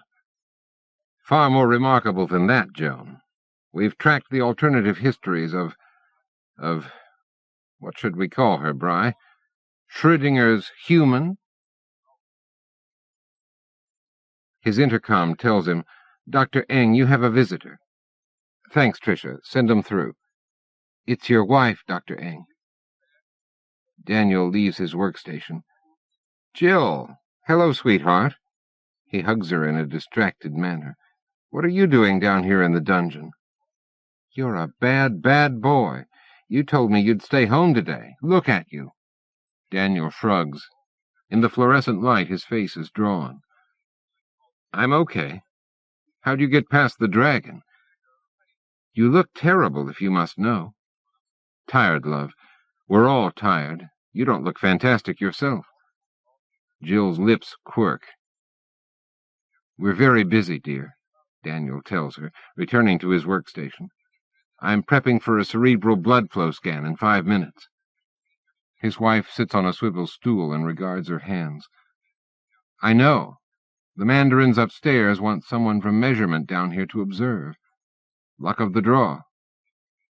Daniel is not pleased. "Don't be offended, Jill, but I disapprove of their choice. Interferes with objectivity. You should come by our labs someday, Danny. You'd soon learn there's no such thing as objectivity." The intercom says, "Dr. Eng, they're waiting for you in prep." "Coming, Trish." "Jill, you can look, but you can't touch. There's an observation platform above the scanners. Be my guest." "Well, Sir Bryce Powell's guest, apparently." She gives him a quick kiss. "Take care, love. And ask one of the real doctors to give you a checkup when you're done." Craning toward the large sloping window of the observation bay, mirror twin of the measurement lab where she works, Jill Eng says, "He really does look awful, Bin." "It's the lights. Don't forget he's full of muscle relaxants and tracer isotope gas. Perfectly safe, of course. We've all had our turn in the scanner." The speaker brings them Tam's voice. "Daniel, just keep your eyes on the readout and continue subvocalizing. We're getting good activity in the speech centers." Jill looks around incredulously. "Your machine can read Danny's mind through the nanos? Actually monitor his thoughts?" "Not really. His stream of awareness. We sample a terabyte stream from his speech processing cells and plug it into a neural net loaded with English grammar and syntax and a bunch of Shank scripts. What we get out is a reconstruction, like enhancing a grainy photo." The monitor brings them a technician's disembodied voice. "Scanning on re-entrant verbal fields locked in." Daniel's voice, or its simulation, childish and peevish, issues from the sound system. "It's so hot. I want my mama. Where's my mama?" His voice changes, then, into an impersonation of a quavery old man. "Be quiet, child. It's terrible for all of us, you know." And another intonational shift suggests a woman. "Hush, little fellow. Your mama's sick, you see, so they've moved her to the front of the boat to get some air." Jill surges from her comfortable seat, aghast. "You can't do that. It's not fair." Bin reaches out, takes her hand. "We use the strongest emotional vectors available, Jill. Daniel's given his consent. You must understand that." The tech reports, "We're bringing up full-spectrum interpolation." Daniel's voice vanishes, and a monitor displaying medical data above Jill's head suddenly turns into a cartoon. Real-time animation in full-density montage. Crashing waves, ship motor thrumming, people moaning. A child's voice complains, "Stop shoving your knees in my back. Oh, I'm so thirsty." An old Vietnamese man cries, "Sweet Lord Jesus, send us some rain. Dear Lord Buddha, we'll perish without water." The images flick as if the viewpoint has exceeded the limits of visual constancy. An old woman lurches into the frame, her mouth twisted. Everyone speaks English with a faint Viet accent. The translation is working perfectly. "Too much water, husband. Guy, it stinks. My poor feet are swelling up in it." Yells break out. "A boat! A big boat!" Ship engines cease.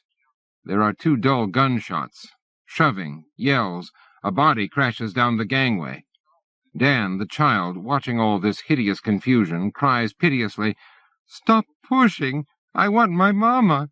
Tien!" A Thai pirate looms into the gangway.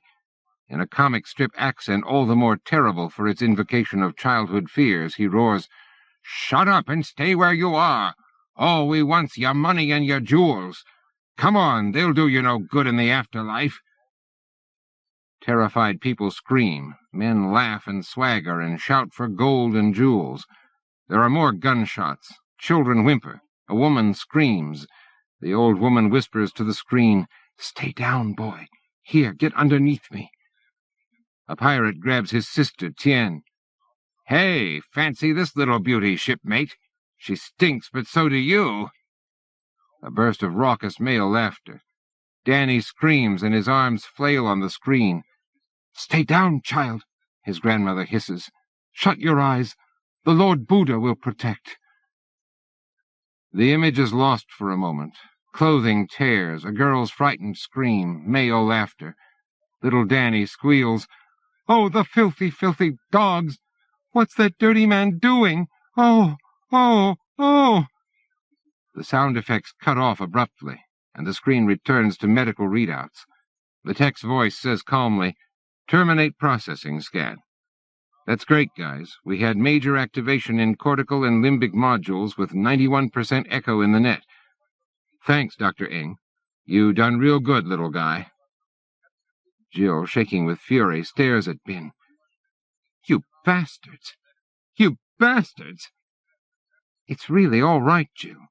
I'm sure Daniel's happy to be part of this important—" "Shut up, Ben. Just shut up!" Daniel knocks on the team physician's paneled door. An overweight woman in her 40s opens it, guides him in with a hand on his shoulder. "How are you feeling, Daniel?" "Okay." "Pop up on the couch." "You don't look okay to me. Have you been out on the tiles?" "I wish. I'm just tired, Lisa." "Let me look at your eyes. Open your mouth." "It's this building, you know," Dan says when she takes the light out of his mouth. "Really lethal feng shui. Buildings should reflect the order of nature." The doctor sits back. "So should human bodies. And I have to tell you, Daniel, yours is not in good shape. I want to run some tests." "Give me a break, doctor. I'm the human pincushion." Lisa fetches out a hypodermic. "Roll up your sleeve, chum. We'll see if your blood's worth bottling. You'll just feel a little prick." That's what I tell my wife. "Ouch!" Jill whispers, "Are you asleep?" Danny snores in a marked manner. After a moment, he relents. "What?" "When Ben and I watched them working on you today, I wanted to kill her."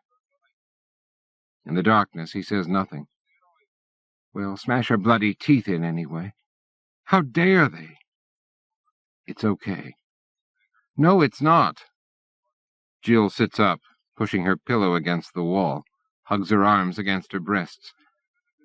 "It was like what was that old horror movie? A Clockwork Orange?"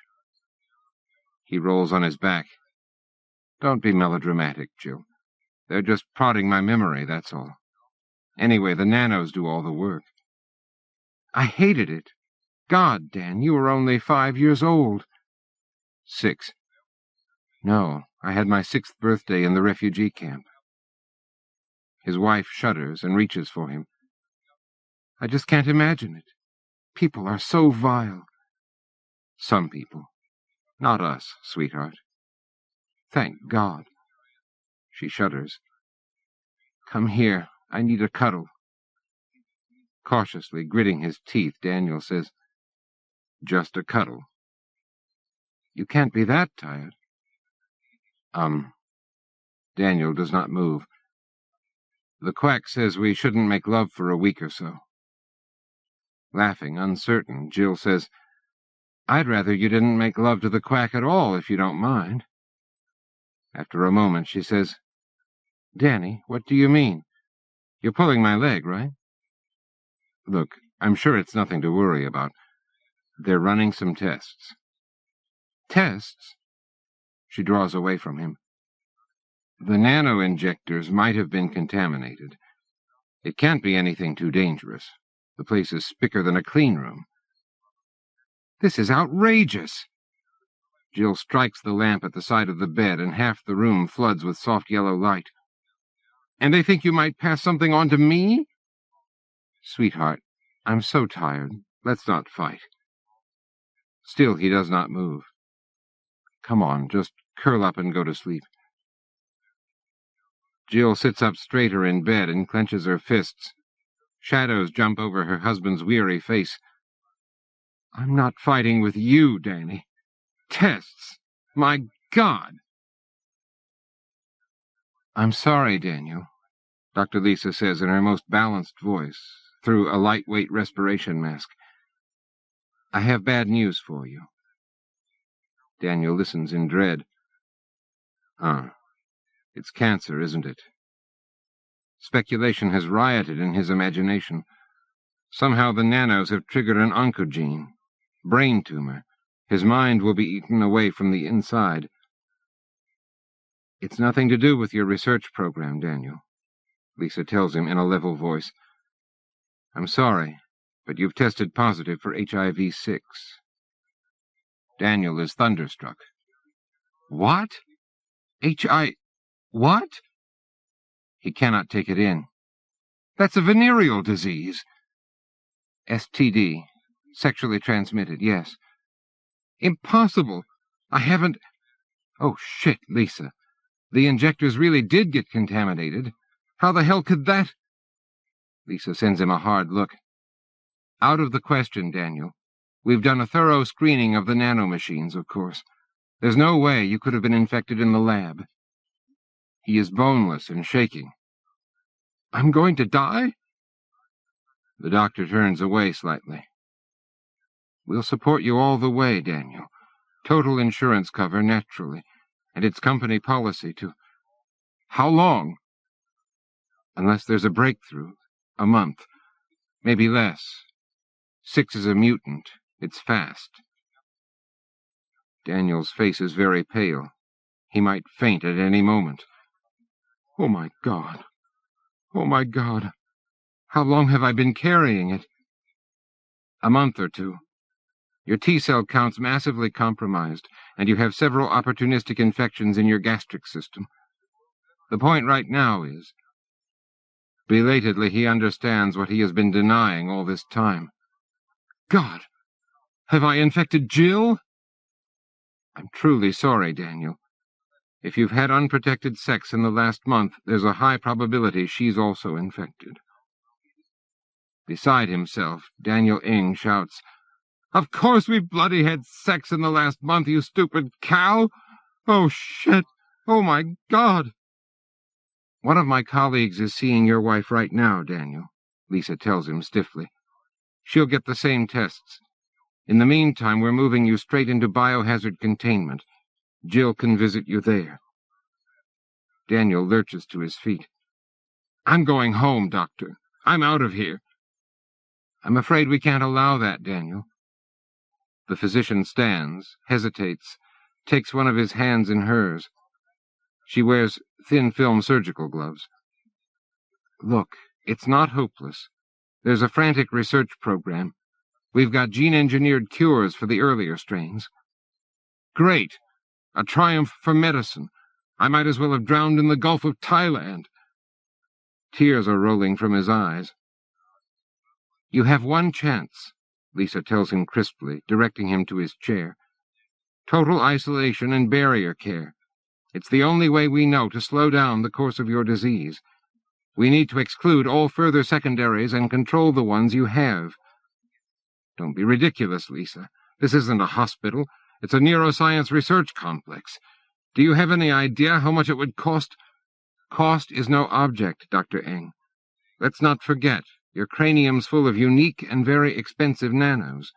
Neurochip isn't going to let you die if we can possibly help it. Incredulously, swiping at his eyes, Daniel asks, You want me to keep working? You'll have the best of care and support, Daniel. We'll even put aside a suite for your wife so she can stay here 24 hours a day. The physician holds his gaze. As of course she must, if she's also infected. God, you've thought of everything. Look, I've got to talk to Jill now. His limbs shake despite his best efforts. There's a phone in the next room, Daniel. Come back when you're done, and I'll take you across to containment. Jill's face is darkened by a triple thickness of laminated glass. A charming turn of events, Daniel. Darling, thank heavens they've let you in here. Come over to the window. Put your hands against the glass. She draws back. Keep your hands to yourself. How could you? Frantic, he asks, Are you all right? Have you got your results back yet? Wednesday. That's the soonest I can expect to hear. Should make for a couple of nice nights. They're keeping me here, you know. That's best. He searches her face for any sign of illness. They're bringing in a whole team of autoimmune specialists. Don't worry about me, sweetheart. God, I'll never forgive myself if I've given you... You selfish, stupid man. She is wearing jeans and an old pullover, and her makeup is smudged. It makes me sick to look at you. Appalled, Daniel recoils from the window. Jill, you don't think I caught this? Oh, shut up. Spots of red bloom on her cheeks, and her nose is white as bone. I thought I knew you. I thought I loved you. I thought we'd have children together. Yes, be brave. You still could be negative. They say I've only been infected for a month or so. She glares at him, lips colorless. How dare you? Wasn't I enough for you? Obviously not. Is it those whores in Richmond? Her mouth writhes. Or do you prefer boys in public lavatories? It makes me puke to think about it. Whores? He shakes his head in confusion. I love you more than my own life. Surely you know that. Your own life. Well, we know what that's worth now, don't we, Danny? It's those nights you go out by yourself, isn't it? Down to Little Saigon and the League of Heartbreak Kids from the refugee boats. 20 years ago, that was, Daniel. 30. What bullshit. You're stuck in the past, Daniel Eng.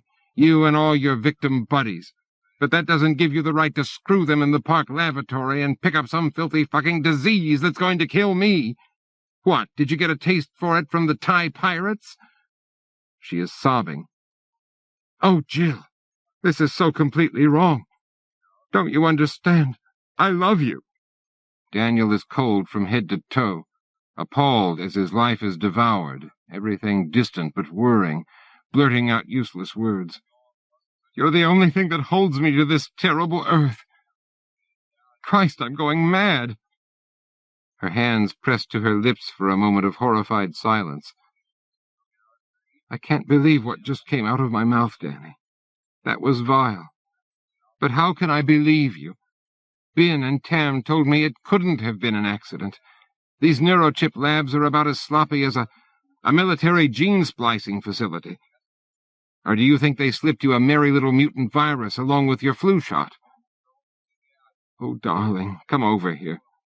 Look at my face, and you'll know what's true. Danny, I don't know what to think. You're going to die. I'm probably going to die. One day we're unpicking the mysteries of the soul, clever, clever, clever. The next, we've turned into polluted garbage. How do you expect me to feel? He is weeping, disconsolate. I just want one thing, Jill, love. Darling girl. 2 things. I want you to trust and believe me. None of that filthy stuff's true. And I want you to love me. Hold on. Hold on and love me until we die. The intercom chimes through the closing scene of Casablanca. Flatly, Daniel voice activates it. A hearty male voice says, Good evening, Dr. Eng. I wonder if we might talk for a moment. Without lowering the video's volume, Danny says, Why not? I'd invite you in for a drink, but as you see... I'm Pearson Atkins, Daniel, controller of research projects. I believe your wife mentioned that I'd be dropping by. Probably. How are you feeling? Are you comfortable? Could be worse. I could be behind on my rent. He turns off the movie. How can I help you, Dr. Atkins? Pearson, please. We were terribly relieved to hear that Jill's clear. She'll be dropping by to see you in an hour or so. She's asked for some time off. Daniel is roused by this. I don't want that. What good could it do? She'd just sit around at home brooding. She'll stay in her suite here, Daniel. But I agree with you. Work's what she needs to get her through this melancholy crisis. I think it's what you need, too. He laughs bitterly. No, I think the home movie channels will suit me fine. Are you a big disco fan? I don't really recognize the... This morning I screened The Boy in the Plastic Bubble. Yes, folks, me and John Travolta. Immune disorders, I assume. What happened to this Travolta? He's a kid, see, Pearson, and he falls in love, and he can't leave the bubble without catching 100 lethal bugs, but he says he can't stand living like this any longer and just busts out and kisses the girl, and they all live happily ever after. Oh, well, of course, we're hoping that you'll...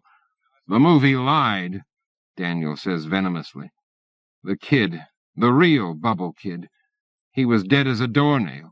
She killed him with her kiss. In your case, of course, we haven't yet tracked down the virus vector, the controller says cautiously. But as I say, at least we can rest assured now that your wife isn't a carrier. He shakes his head. I did think it might be her. God, I'm so ashamed. But they tell me it couldn't be a lab accident either. I'm no medico, Daniel. Let me change the subject, if I may. We want you back at work, if you're up for it. Tam says I'm too far off the baseline now. My data's unreliable. They've wasted months of work, not to mention all these expensive nanos in my head. Actually, we want you to work with measurement. Schrödinger's dog? Ruefully, Atkins smiles. That gag's leaked, has it? Rumors and gags seem to travel by quantum tunneling. Well, I hope you can do a better job with this damned virus. Yes, the point is, we think we found a way to splice the two programs, to everyone's advantage. Call it serendipity. Your lexical nanos could be just what we need for the next stage of our own research. Daniel regards him bleakly. How convenient. What a shame you're not working up a cure for HIV-6. Then we could really tool along together. Reaching for the video controller, he clicks Bogey back on. I'm knackered, Pearson. If Jill's out there, tell her I'm asleep. She can come back in a couple of hours. Okay, champ. Pearson shoots him a virile salute. Have a snooze. But think it over. Yeah. Instruments flicker, hum, click, buzz. Flat on his back, Daniel Eng regards the ceiling with rare humor. That's some good shit they gave me, baby. Shush, Danny, his wife says through her protective mask. We have a 24-track tape running in here. Want to get busted? What can they do? Kill me? He giggles. You look silly covered in latex.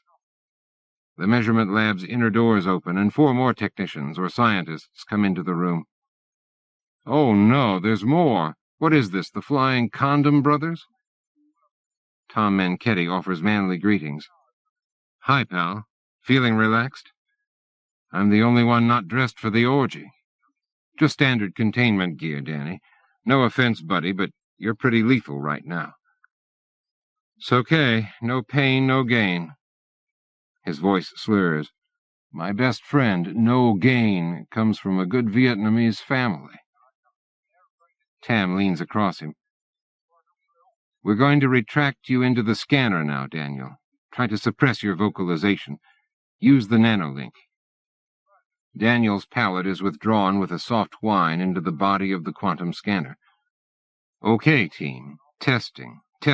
1, 2, 3, 4. Surrounded by giant plastic bags with faces and 1,000 squids. 2,048 squids, Dan, Manchetti tells him. 1K anterior and 1K posterior. All the better to see you with. Posterior, my ass. You mean dorsal and ventral. His last words, muffled by the enclosure, are amplified by his enhanced nano-mediated voice, which eerily lacks vowels. You mean dorsal and ventral. Without your mouth, Tam chides him. 2K superconducting quantum interference devices on the seashore. We've got it, I think, Ben says. Say again, Danny. 2K superconducting quantum interference devices on the seashore. I feel like a naked fish. Manchetti clears his throat. I think we're ready, ladies and gentlemen. Hang in there, Daniel. Just keep the nanolink running, and we'll track your resonance wherever you end up. My life as a dog. The room whines with power. The squids have formed a gel-man manifold, Jill reports in a professional voice. Manchetti notes, coarse-grained decoherence is collapsing. Danny Eng, he adds in high humor, these are your lives. I can't feel anything different. Sounds like I'm going through a tunnel. Doubling has commenced, Danny, Jill says. I love you. The monitor interface slams into pounding rock music and the happy shrieks of a woman at the peak of climax. On the screen, Jill's own face, distorted by sex and proximity, cries, Christ, oh, yes, oh, Danny, I love you, ah! Daniel moans, oh, yeah, Jill, that was... And in instant terror, God, we can't do this! He reaches to the bedside and slaps off the sound system. Jill gapes up at him. What? What's wrong, darling? We can't do this. My God, I'm not even wearing a condom. What are you talking about? Danny Eng, get back into this bed at once. Sam won't be home till tomorrow night. I've told you. Who's Sam? Don't you understand? I'm positive. I'm lethal. She stares at him. I'm positive you're off your head. Look, I've told you before, he's still very important to me. I wouldn't let him get hurt by barging in on us. Daniel scrabbles off the bed and clutches his arms about himself. Oh, my God. Oh, my God. This is a different world. His wife, his lover, Jill, squints at him crossly. Danny, this is a really stupid game. I'm going to have a shower. Turn the damn CD back on and make us a drink. I don't know what's got into you. Urgently, he grabs her hand, draws her back to the bed. No, just a moment.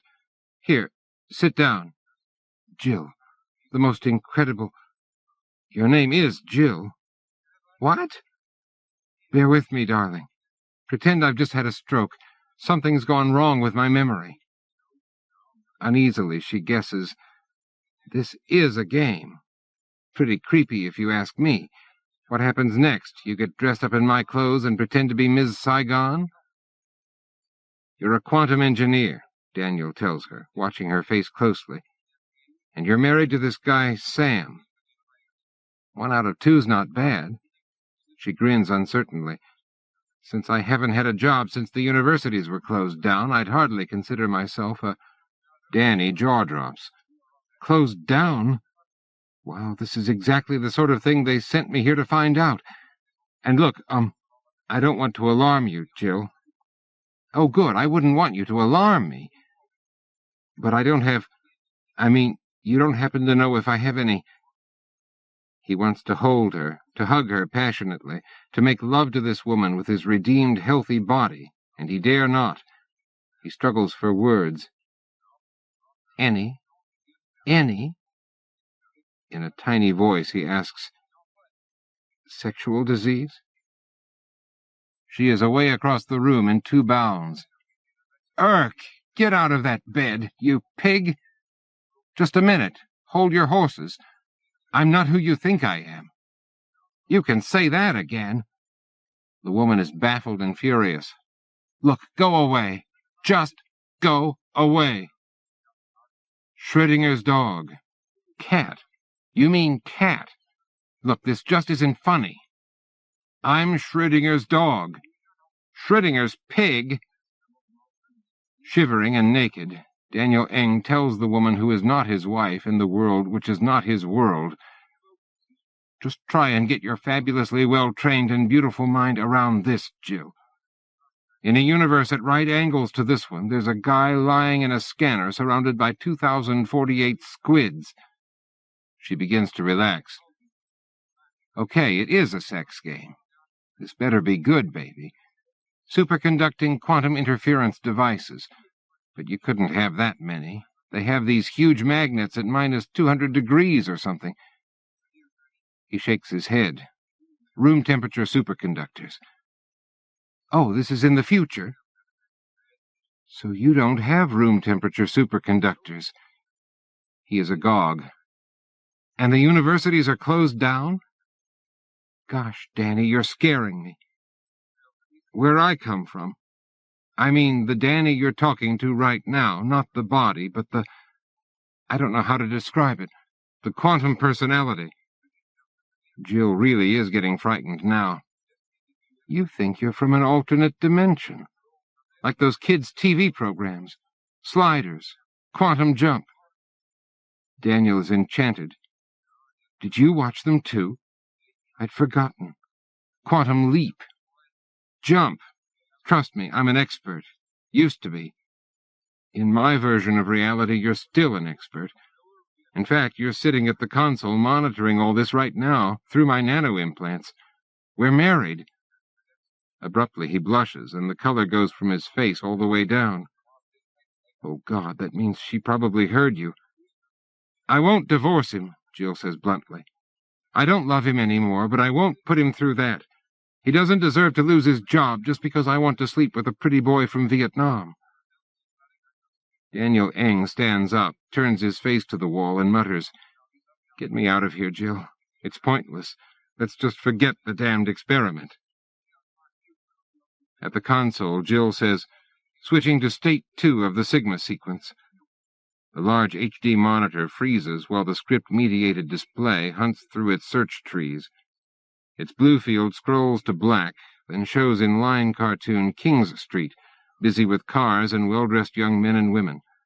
The soundtrack contrives a hint of jazz fusion from a nearby club. A young man in somewhat Edwardian clothing peers disdainfully into the screen. My word, Cordelia, look what they're allowing on the streets these days. A beautiful girl says in an upper-class voice, Tacky, very tacky.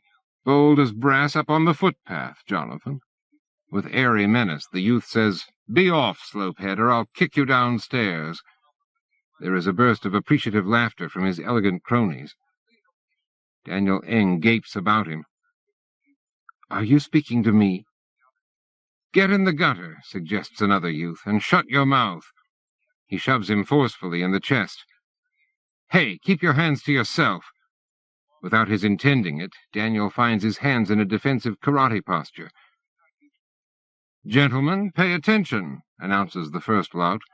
We've found a rare treasure, a gook at liberty. The lovely girl says with an insouciant smirk, Are you staring at my tits, chopsticks? One can't blame him, darling. They are rather conspicuous. Dirty little beast. Make him give us his money, Tristan.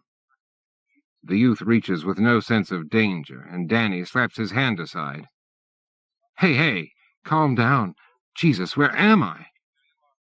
Languidly sarcastic, the second youth clips his ear stingingly. Well, you're not in fucking Ho Chi Minh Crater, I can assure you of that. They begin to beat him up. Through their scuffling, passing cars swerve and honk their horns, but nobody stops. In terror, Daniel calls, Jill! Jill, get me out of here! Fists and elbows strike him, despite his resistance. Someone drags a wallet out of his back pocket. What's this rubbish? This isn't Australian pounds, it's some damned gook scrip. Tristan, do you know, I believe we've caught a spy. Let's chuck him in the Yarra with his legs broken, see if he can swim home to the crater. For God's sake, Daniel screams, beam me up, Scotty! At her console, Jill reports, I'm sorry, Dr. Manchetti. We're tracking 2 alternate metrics at present, but we seem to have lost contact with Daniel's lexical implants. Should I terminate the Sigma sequence? Stay locked in, Jill. We're getting a very fuzzy signal here, but the implant techs think they can clean it up. Try another step in the superposition sequence. See if that helps. The screen flickers to a new state. Daniel stands in a low doorway, looking into a room where a fat gentleman sits cross-legged before an elegant walnut table covered in documents. In the distance, he hears sounds from his childhood, all mixed together, Asian and Australian, magpies whistle, food sellers call. A manual typewriter clatters desultorily in an adjacent room, and a large fan thrums overhead. "Come in, don't dither," orders the stout man. "Are you ready for the examination?" Jill, what the hell? Jill, I'm sorry, young man, this is not my name. I am Hussein Abdul bin Mohammed, a true son of the Prophet, may his name be blessed, and if I am not mistaken, you are one of the fish-eaters of the Red River Delta people. Well, sit down. On the cushion, lad. What's wrong with you?" Daniel sits, his legs giving way. He touches his unbroken ribs, feels tenderly at his eyes and cheeks. Nothing is damaged, but of course that was another world. He says desperately. "Mr. Hussein, I may have given the wrong impression. An examination, you said. Are you a doctor, sir?" Abdul Hussein looks down his nose over his half-spectacles. "I don't find that especially amusing, young fish-eater. Neither you nor I will ever attain such elevated rank. Now, I had your employment file right here. You are Daniel Eng, Mr. Hussein. Could you tell me a little about the position, is it?" The man shakes an admonitory finger. "Don't get ahead of yourself. First we assess your grades in arithmetic, calligraphy, and familiarity with the classics. If you are very fortunate indeed, we shall thereafter discuss employment options. Yes, I see here that you wish to strive toward a cleaning position on the Han orbital ring." "The Han? Yes, I'm sorry, that's right, the orbital.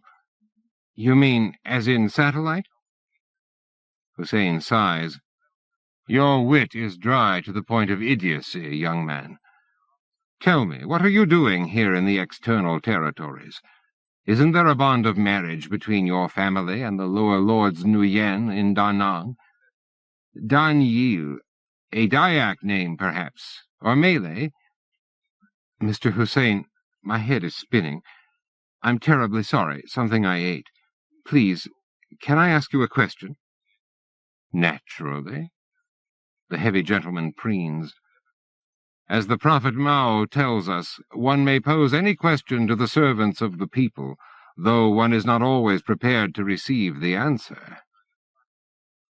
Earnestly, on the verge of tears, Daniel Eng tells him, "I seem to be lost. I seem to be very, very lost." "Nothing to it, Mr. Eng.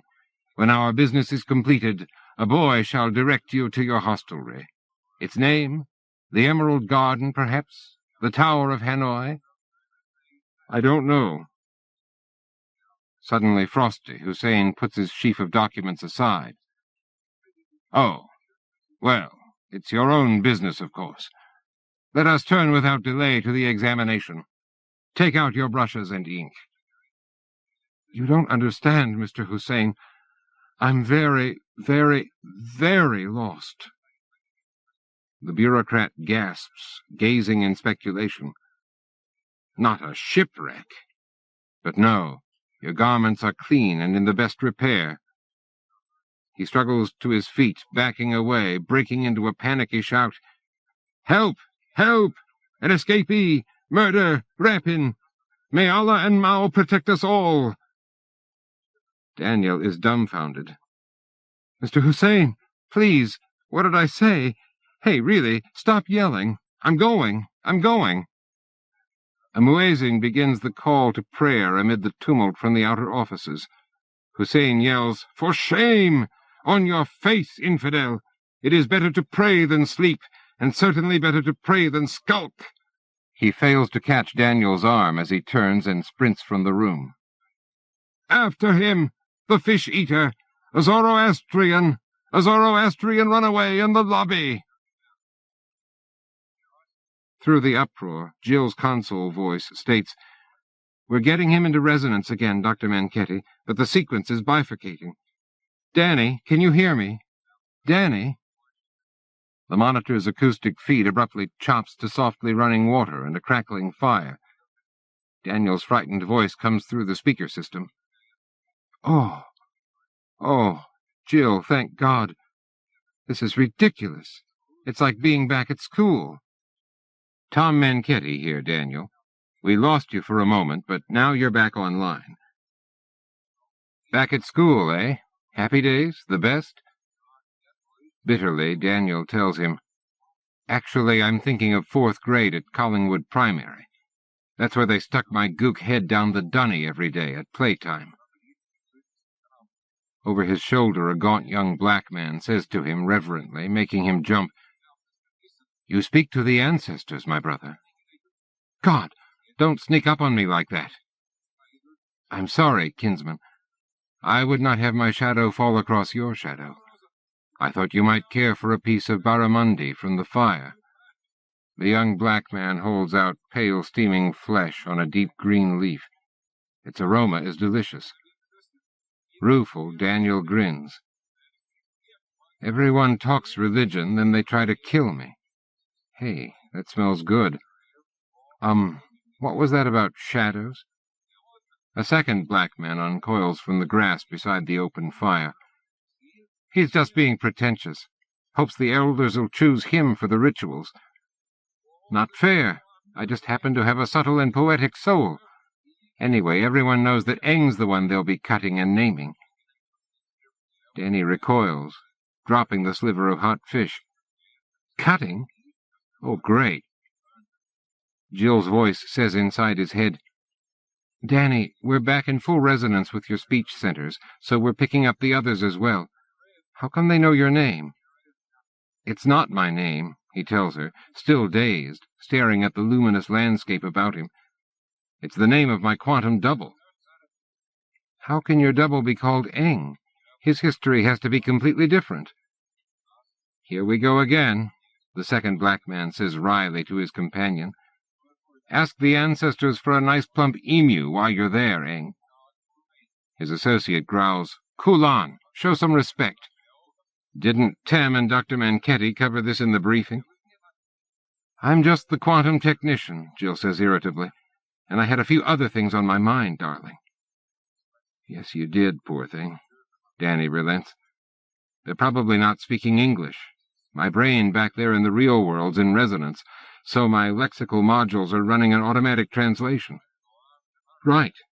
So they could be calling you two dogs fucking, and we'd hear it as Eng, or Dan, or Danny, or Daniel, or hey you." Jill laughs. Her mood improves as she understands that he is in no danger. "Are you hanging in there, love?" "I'm okay. It's better than being beaten up in an alley." "Beaten up?" "I'm fine now, darling. I had some Vietnamese money in my pocket. They thought I was a spy. I probably was a spy in that world. Maybe the other one as well." Manchetti, watching the cartoon and taking notes, leans into his own microphone. "That makes sense, Daniel. We're spying on these other histories, aren't we? So perhaps you find it easier to link up with doubles in the same trade." "Cute. The metaphysics of quantum identity. Listen, there's a couple of old codgers coming over from the camp. They are very black, very thin, as fit as trouts, and liberally decorated with incisions. The young men slink off. See the cicatrices? That must be what the kid meant about cutting me." "They're Aborigines," Jill notes. "I don't think there's ever been a European in the country." Daniel takes a deep, ravished breath. "It's beautiful, untouched. The air's wonderful." "So what's a nice Vietnamese boy like you doing in a place like this?" Manchetti asks. "Be careful, Danny." "Good midday, young northerner," says one of the elders. You are speaking to the dreaming ancestors, I see. Good midday, sir. Not exactly. I was talking to my wife. The second elder finds this droll. Ah, his wife. Is she well, young Eng? Are your babies healthy and whole in your distant homeland? Inside his head, Manketti says, "Play along with him, Danny." Yes, sir, Daniel says to the old man. They are entirely naked and carry spears sharpened and hardened by fire. This is good news. Eng, let us talk here together for a time. There will be dancing and a gathering. We have found you a skin. A skin? He blinks. Indeed. The elders have discussed the matter and sought the guidance of the ancestor makers. We have found your color and skin, young northerner.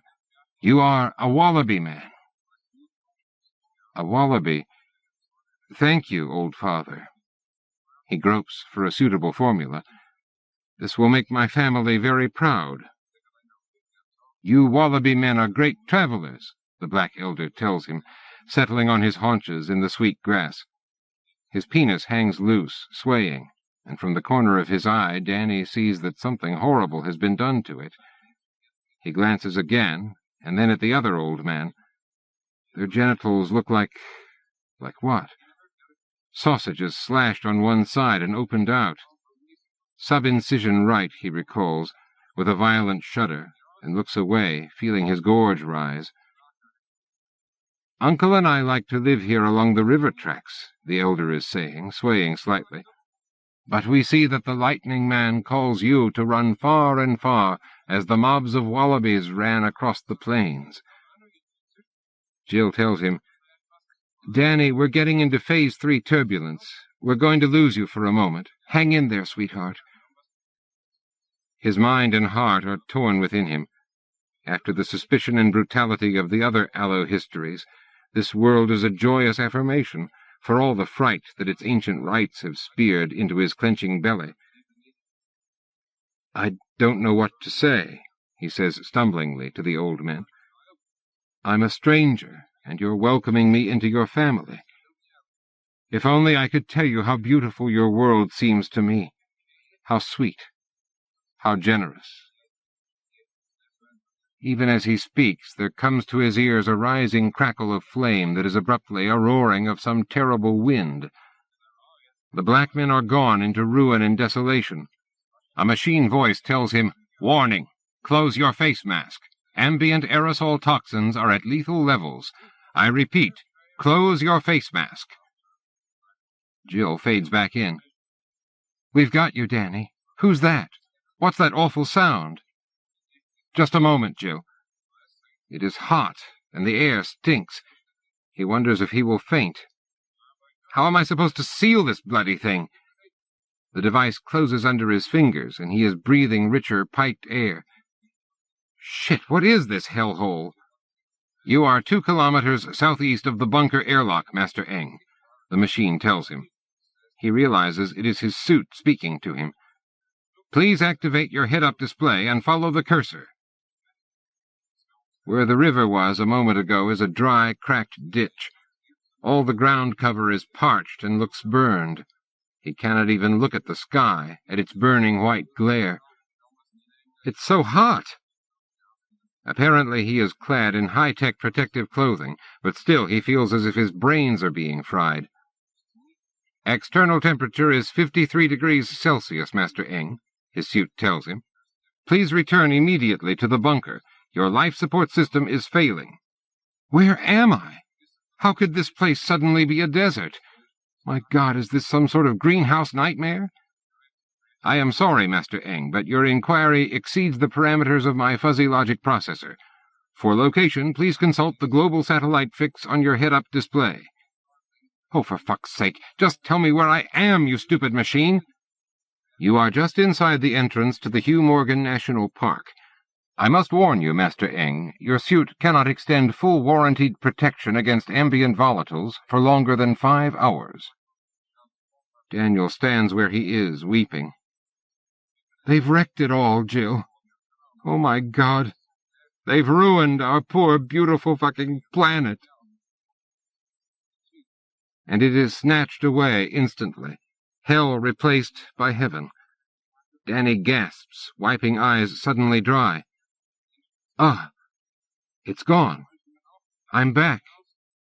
Jill, I don't think I can stand much more of this. It's killing me. It's really making me sick. Let me just get over here to the stream and put my feet in the water. Ah. The trickling water is cool and sweet, unblemished. I can't see the black guys. The camp's gone. Actually, now that I look at it, this place seems, manicured. It's gorgeous, Jill. Christ, a garbage tip'd be dazzling after that last place, but this is, I don't know, a Merchant Ivory movie or something. Peter Greenaway. Only it's not English. It's real Aussie landscape, but somehow... Shit, don't do that. Jill? The voice in his head says, Here, Dan. I'm trying to talk Dr. Manchetti into pulling you out. We've lost your visual feed. Not you, darling. He stares at the impossible and finds that he is actually shaking his head in unconscious denial. This woman just popped up in front of me, and she's floating about a meter off the ground. And she's you. Aloft, at her ease, the uniformed woman says, Male, what are you doing here? I could ask you the same thing, Danny says faintly. How are you doing that? She drops lightly to the ground. This continent is proscribed to males. Where are your companions? Manchetti's voice comes online. Daniel, did I understand you? There's an analog of your wife in this world? To the life, except she seems to have discovered anti-gravity, and she doesn't like men very much. The woman is terse. No point trying to communicate with your fellow conspirators, male. I've placed a force barrier across this park. Please sit down on the grass and keep your hands away from your body. Play along with her, Daniel, Manchetti tells him. This is what we've been waiting for. Oh, good. We're trying to keep you stabilized in this domain, but we won't be able to hold the superposition for long. Get us an equation, Dan. Something along the lines of E equals mc squared. The superstring equations, anything. A hint. Something we can use to bootstrap our own research. Some paradigm breakthrough. Shut up for a moment, Dr. Manchetti. She's frisking me with an invisible tendril or something. I think this reality's a matriarchy, like that movie, The Female Man. Sit down, the woman tells him with military crispness. What's your name, male? And stop muttering to your sky gods. I detest that superstitious drivel. My name's Daniel Eng, and unless I miss my mark, yours is Jillian, or Jill. Shocked, the woman says, Jail? How did you know that? Daniel shrugs. It just seemed highly probable under the circumstances. Goddess! Instantly she says, You're a quantum doppelganger. A double, right? From an alternative superposition. Yes. How can you possibly know that? She regards him scornfully. You're a male, alone, and ungelded, to judge by your tone of voice. Ungelded? What's wrong with all you loonies? Yes, I'm ungelded, and don't you start getting any ideas. Hence you're a doppelganger. It's the most economical explanation. When one has eliminated the extremely implausible, the impossible must be true. She looks at him with renewed suspicion. You know things no male is permitted to study. What are you doing in the garden of the Rose Hegemon? With punch-drunk levity, Danny says, Sorry, didn't mean to trespass. Show me the gate and I'll be on my way. Unless you can swim the ocean, there is no way for you to leave her garden. She owns the whole of bloody Australia? The southern island continent, yes. I take it you've never held a referendum, he mutters sarcastically, on the Republican agenda. Enough talk, male. I must return you to your dream. Daniel sits down and puts his feet back in the water. Dream's right. The whole damned world's nothing but a dream. Not this world, which is the harbor of reality, the stem of the rose. Jael rises again into the air, moves lightly across the water, hovers there. Your little worlds are dreams of dreams, infinitely improbable. You are foam on the quantum ocean. Foam, my ass. I'm live and kicking. Come over here and I'll give you a pinch to prove it. Most of your doppelgangers must have died in childhood. How else could you find yourself here at the far end of the curve, in the garden of reality? That takes Daniel aback. Are you telling me I died on the fishing trawler when I was 5 years old? Poor little male boy, to perish so young. Death sets us free in the worlds where we survive, you see. I don't understand. You poor partials ride the wind at the edge of the world. Manketti's voice says, Keep her talking, Daniel. They obviously know about superposed states. Ask her for the equations, damn it. Do you understand how I got here, Jael? Of course. You must be coupled to my own doppelganger. What did you call her? Jillian? Jill. She's my wife. Jael, can you tell me the equations for all this? Where I come from, it's all new. We're just taking the first steps. She smiles for the first time. Poor male. Don't you understand? What good would it do you? Because I'm just a dream, right? Quantum froth. Because you're about to die. What? Surely you know. Look into your body, male. There's an infection wasting your immunity systems. Your gastric tract is boiling with ulcers. Even the little machines in your brain are dying. You can see the HIV-6? But why should this body be sick? And besides, you don't have any instruments. Not this form, your remote source.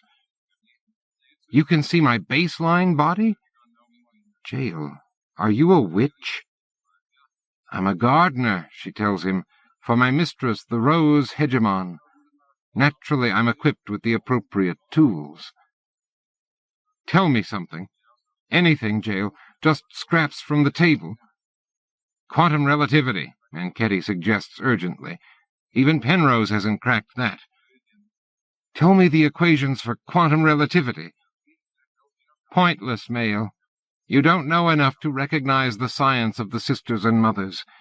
If I told you that I hover in the air by manipulating the null energy plexus, would that allow you to fly by yourself? She means 0-point energy. That's the metric Puttoff's been blathering about for the last 20 years. We all assumed it was the ravings of a jack Scientologist. Shut up, Manketti. I can't hear myself think. Jael, you're wrong. Yours isn't the only universe. Neither is mine. Oranges, he says with a grin, are not the only fruit. She shrugs, still airborne. It doesn't matter, male. It's irrelevant either way, because you can't stay here. If your kind would dare to give another human a deathly sickness just so little machines could stay in his head longer, what corruption might follow you?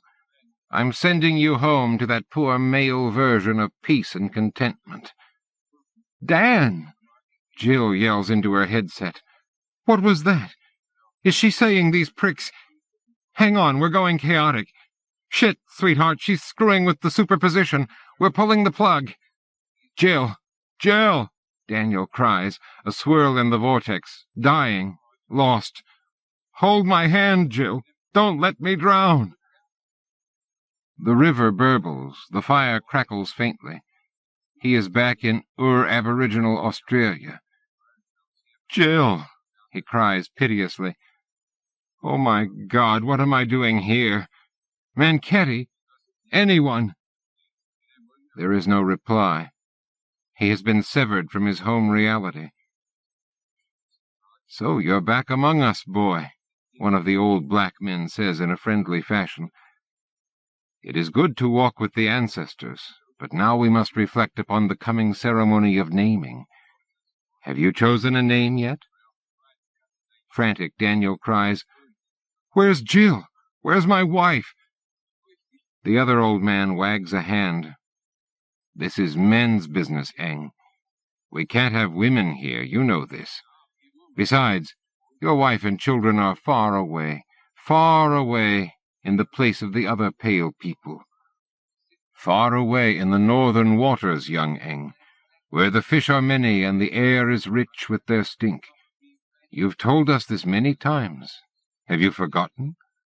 Sometimes, you know, I find myself forgetting things these days. I went looking for my favorite spear the other day." "Oh, be quiet, you silly old man," his friend tells him snidely. "We don't want to hear about your spear.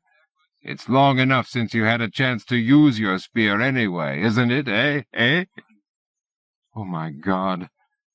Danny reels from the dying embers, clutching his head. Jill thinks this is where I belong. She thinks I should be among men, in the place where there are no women. The women are safe enough, young Wallaby. They're collecting yams in the next valley. Don't worry about them. They'll be quick to welcome you back to the campfires, you with your new name and decorations. Now come, let's sing together. Let's make ready for the great deed." In the distance, Daniel sees young men and old gathering at a great fire. They are daubing themselves strikingly with ochre and white clay. A didgeridoo starts droning, and voices begin to mutter in ancient song. "Leave me alone." Daniel shakes off their gentle hands. "I'm dying back there, don't you understand?" "No, of course you don't. Dying in the real world. Jill. Jill, talk to me." "She can't hear me." "Calm down, boy. Death's not so terrible. Listen to the story of the dreaming, time of the making of the world." The old man starts to sing. "Hanging a long way off, above Millingimby Creek, slowly the moon bone is growing, hanging there far away. The bone is shining, the horns of the moon bend down." The second elder takes up the dirge. "First the sickle moon on the old moon's shadow. Slowly he grows, and shining he hangs there at the place of the evening star." The first replies, "Then far away he goes sinking down, to lose his bone in the sea. Diving toward the water, he sinks down out of sight." The second sings, "The old moon dies to grow new again, to rise up out of the sea." Their fading fire crackles in silence. At length, tears drying on his cheeks, Daniel Eng says, "I suppose. It's as if I died there inside the scanner. Maybe all this is just some long, drawn-out deathbed VR fantasy. Valhalla among the Black Warriors. Oh, God. Oh, God. Goodbye, Jill. I love you, darling. I love you forever," he whispers, "in every world there is."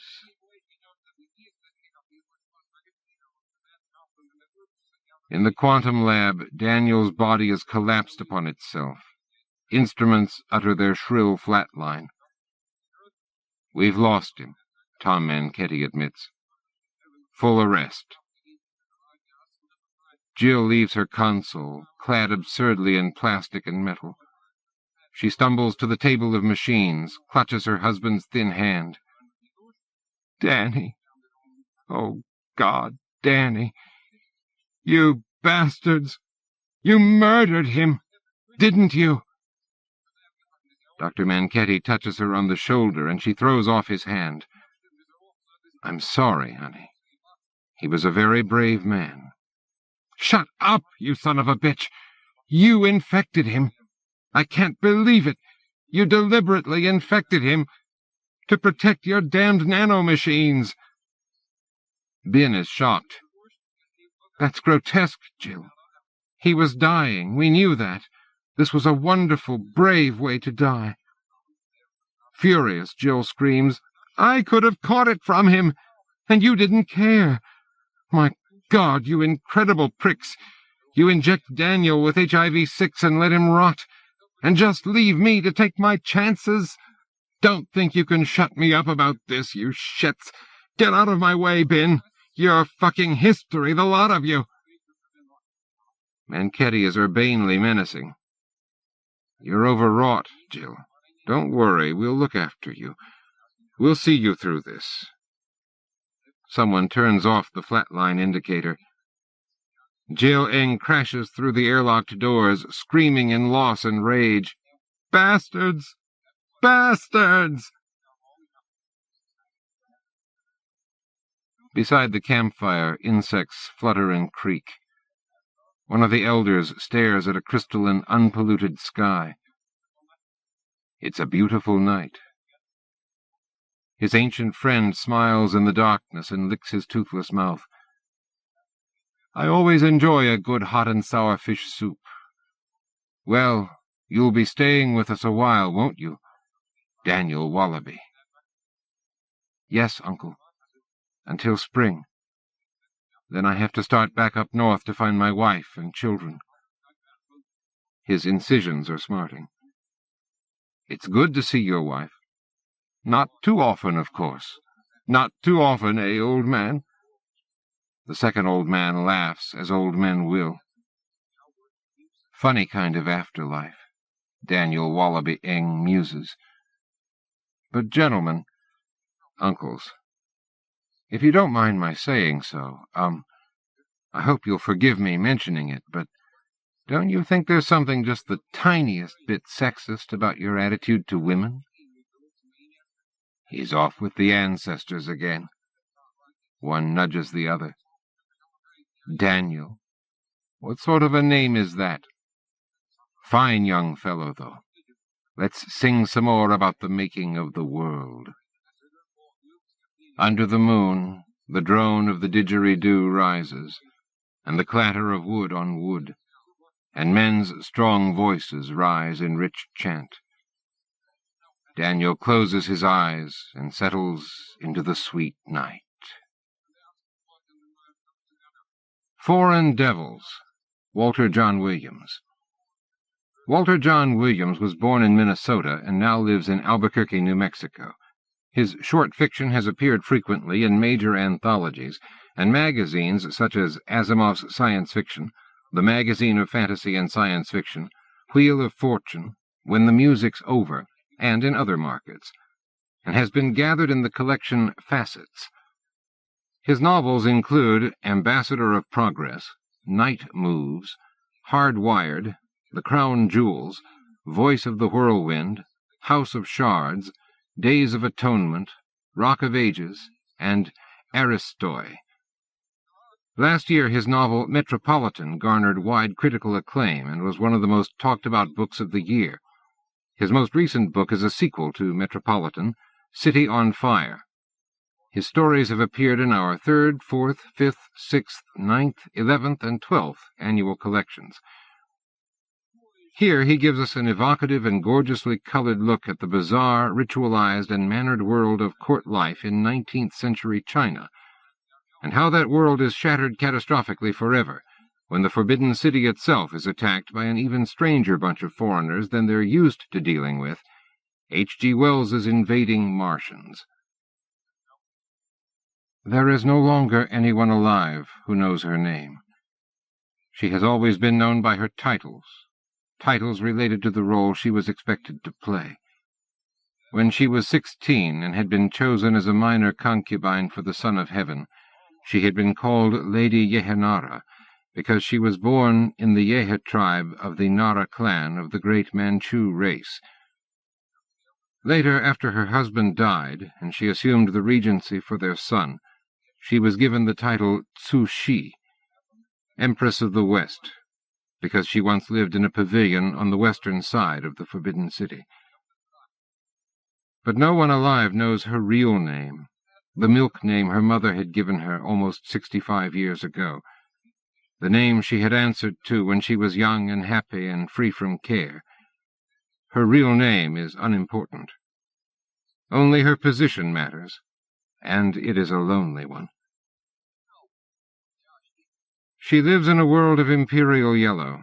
The wall hangings are yellow, the carpets are yellow, and she wears a gown of crackling yellow brocade. She sleeps on yellow brocade sheets and rests her head on pillows of yellow silk beneath embroidered yellow bed curtains. Now Peking is on fire, and the hangings of yellow silk are stained with the red of burning. She rises from her bed in the hour of the rat, a little after midnight. Her working day, and that of the emperor, begins early. A eunuch braids her hair while her ladies, all of them young and all of them in gowns of blue, help her to dress. She wears a yellow satin gown embroidered with pink flowers, and a cape ornamented with 4,000 pearls.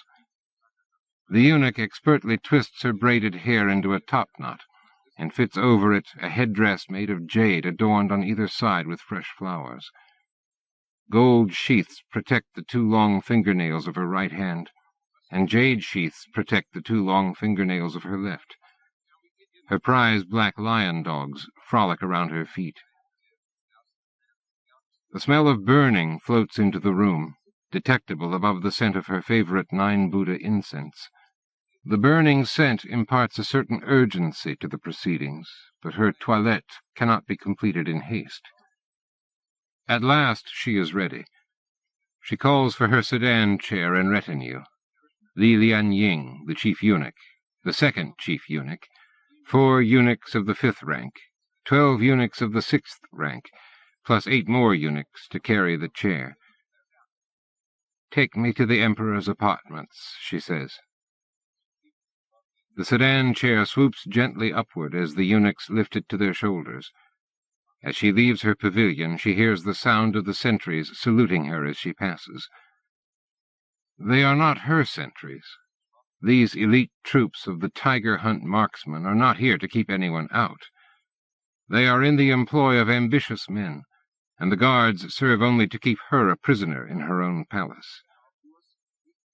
Despite her titles, despite the blue-clad ladies and the eunuchs and the privileges, despite the silk and brocade and pearls, the Empress of the West is a captive.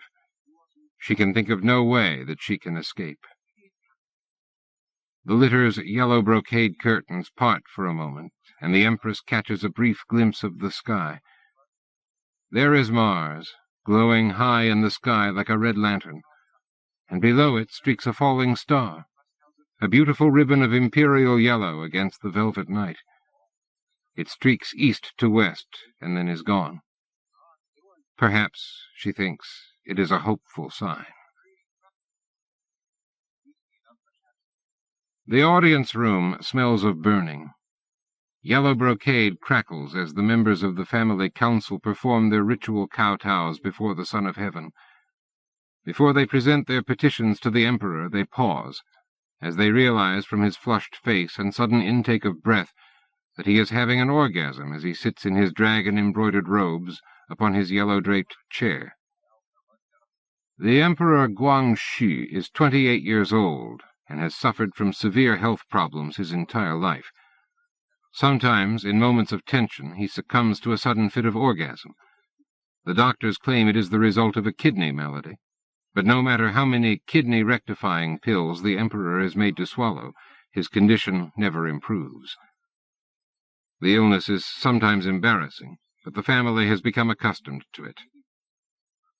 After the Emperor's breathing returns to normal, Prince Jung Lu presents his petition. "Your Majesty," he says, "for 3 days the righteous harmony fists have rioted in the Tatar city and the Chinese city. There are no less than 30,000 of these disreputable scoundrels in Peking. They have set fire to the home of Grand Secretary Xu Tung and to many others. Grand Secretary Sun Jianai has been assaulted and robbed. As the supreme ones of the past safeguarded the tranquility of the realm by issuing edicts to suppress rebellion and disorder, and as the righteous harmony fists have shown themselves violent, disorderly, and disrespectful of your Majesty's servants, I hope that an edict from your Majesty will soon be forthcoming that allows this unworthy person to use the military guard's army to suppress disorder." Prince Duan spits tobacco into his pocket spittoon. "I beg the favor of disagreeing with the esteemed prince," he says. Other officials, members of his Iron Hat faction, murmur their agreement. The Dowager Empress, sitting on her yellow cushion next to the Emperor, looks from one to the other and feels only despair. Jung Lu has been her friend from childhood. He is a moderate and sensible man, but the situation that envelops them all is neither moderate nor sensible. It is Prince Duan, a younger man, bulky in his brocade court costume and with the famous Shangfang sword strapped to his waist, who is in command of the situation. He and his allies, Duan's brother, Duke Lan, Prince Chuang of the Gendarmerie, the Grand Councillor Kang Yi, Zhao Shujiao of the Board of Punishments, form the core of those Iron Hats who had seized power 2 years ago, at the end of the 100 Days' reform.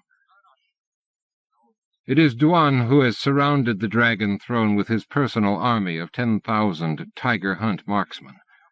It is Duan who controls the ferocious Muslim cavalry of General Tung, his ally, camped in the gardens south of the city. It is Duan who extorted the honor of carrying the Shangfang sword in the imperial presence, and with it the right to use the sword to execute anyone on the spot, for any reason. And it is Duan's son, Pu Chun, who has been made heir to the throne. It is Prince Duan and the others of his Iron Hat faction who have encouraged the thousands of martial artists and spirit warriors of the righteous harmony fists to invade Peking, to attack Chinese Christians and others against whom they have a grudge, and who threaten to envelop China in a war with all the foreign powers at once. The young Emperor Guangxi opens his mouth, but cannot say a word. He has a bad stammer, and in stressful situations he cannot speak at all. Prince Duan fills the silence. "I am certain that should the Son of Heaven deign to address us, he would assure us of his confidence in the patriotism and loyalty of the righteous harmony fists. His Majesty knows that any disorders are incidental, and that the righteous harmony fists are united in their desire to rid the Middle Kingdom of the foreign devils that oppress our nation. In the past," he continues, getting to his point, for in the imperial court one always presented conclusions by invoking the past. "In the past, the great rulers of the Middle Kingdom established order in their dominions by calling upon their loyal subjects to do away with foreign influences and causes of disorder. If His Majesty will only issue an edict to this effect, the righteous harmony fists can use their martial powers and their invincible magic to sweep the foreign devils from our land." The Emperor attempts again to speak, and again fails. This time it is the Dowager Empress who fills the silence. "Will such an edict not bring us to war with all the foreign devils at once? We have never been able to hold off even one foreign power at a time. The white ghosts of England and France, and even lately the dwarf bandits of Japan, have all won concessions from us." Prince Duan scowls, and his hand tightens on the Shangfang sword. "The righteous harmony fists are not members of the imperial forces. They are merely righteous citizens stirred to anger by the actions of the foreign devils, and the secondary foreign devils, the Christian converts. The government cannot be held responsible for their actions. And besides, the righteous harmony fists are invulnerable. You have seen yourself, a few weeks ago, when I brought one of their members into this room and fired a pistol straight at him. He was not harmed." The Empress of the West falls silent as clouds of doubt enter her mind. She had seen the pistol fired, and the man had taken no hurt. It had been an impressive demonstration. "I regret to report to the throne," Jung Lu says, "of an unfortunate incident in the city. The German ambassador, von Ketteler, personally opened fire on a group of righteous harmony fists peacefully exercising in the open. He killed 7 and wounded many more." "An outrage!" Prince Tuan cries. "Truly," Jung Lu says, "but unfortunately the righteous harmony fists proved somewhat less than invulnerable to von Ketteler's bullets. Perhaps their invincibility has been overstated." Prince Tuan glares sullenly at Jung Lu. He bites his lip, then says, "It is the fault of wicked Chinese Christian women. The secondary foreign devils flaunted their naked private parts through windows, and the righteous harmony fists lost their strength." There is a thoughtful pause as the others absorb this information, and then the Emperor opens his mouth again. The Emperor has, for the moment, mastered his speech impediment, though his gaunt young face is strained with effort, and there are long, breathy pauses between each word. "Our subjects depend on the dragon throne for their safety," he gasps. "Prince Jung Lu is ordered to restore order in the city and to stand between the foreign legations and the righteous harmony fists to prevent further incidents." Guangxi falls back on his yellow cushions, exhausted from the effort to speak. "The Son of Heaven is wise," Jung Lu says. "Truly," says Prince Tuan, his eyes narrowing. Using appropriate formal language, and of course invoking the all-important precedents from the past, court scribes write the edict in Manchu, then translate the words into Chinese. The Dowager Empress holds the Chinese translation to her failing eyes and reads it with care.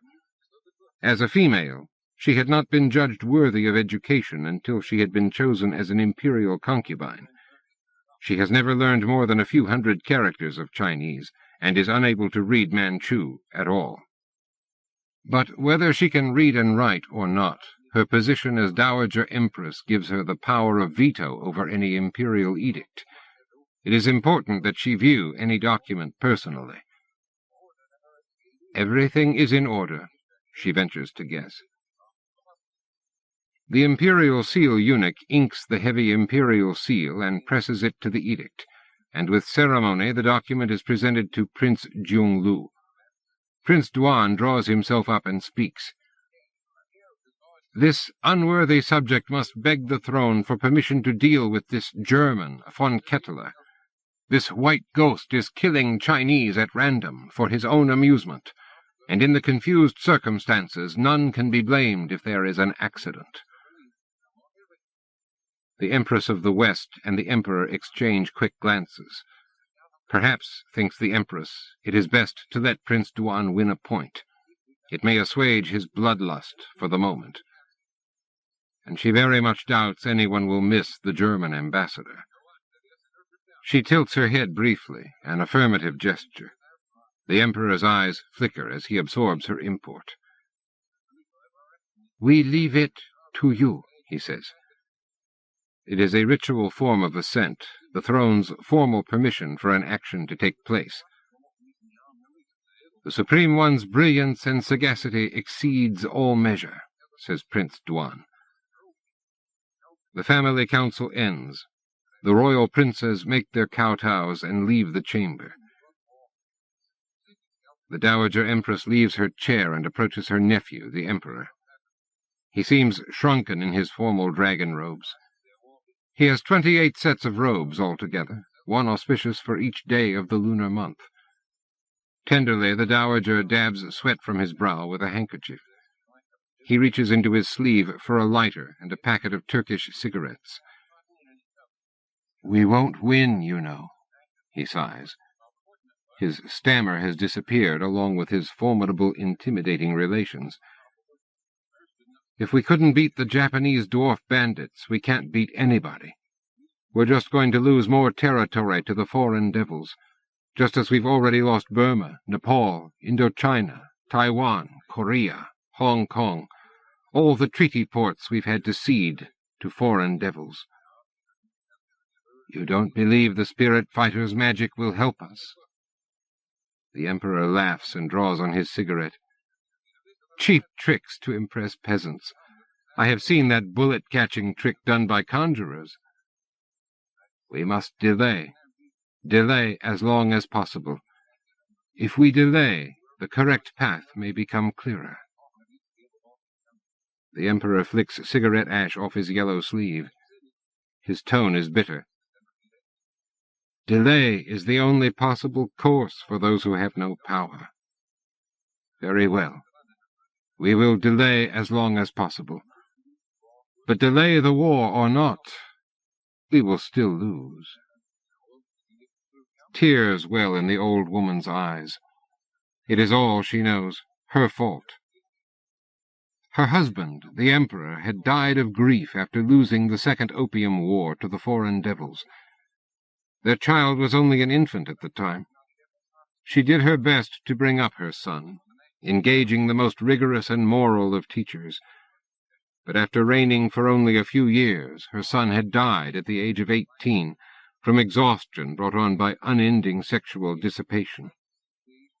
Since then she has devoted her life to caring for her nephew, the new emperor. She had rescued Guangxu from her sister, who had beaten him savagely and starved him. One of his brothers had actually been starved to death. But she had erred again in choosing the young emperor's companions. He had been so bullied by eunuchs, so plagued by ill health, and so intimidated by his tutors and the blustering royal princes, that he had remained shy, hesitant, and self-conscious. He had only acted decisively once, 2 years ago, during the 100 Days' Reform, and that had ended badly, with the palace surrounded by Prince Duan's tiger hunt marksmen, and the emperor held captive. "I will leave your majesty to rest," she says. He looks at her, not unkindly. "Thank you, mother," he says. Tears prickle the dowager's eyes. Even though she has betrayed him, still he calls her mother instead of aunt. She walks from the room, and with her 24 attending eunuchs returns to her palace.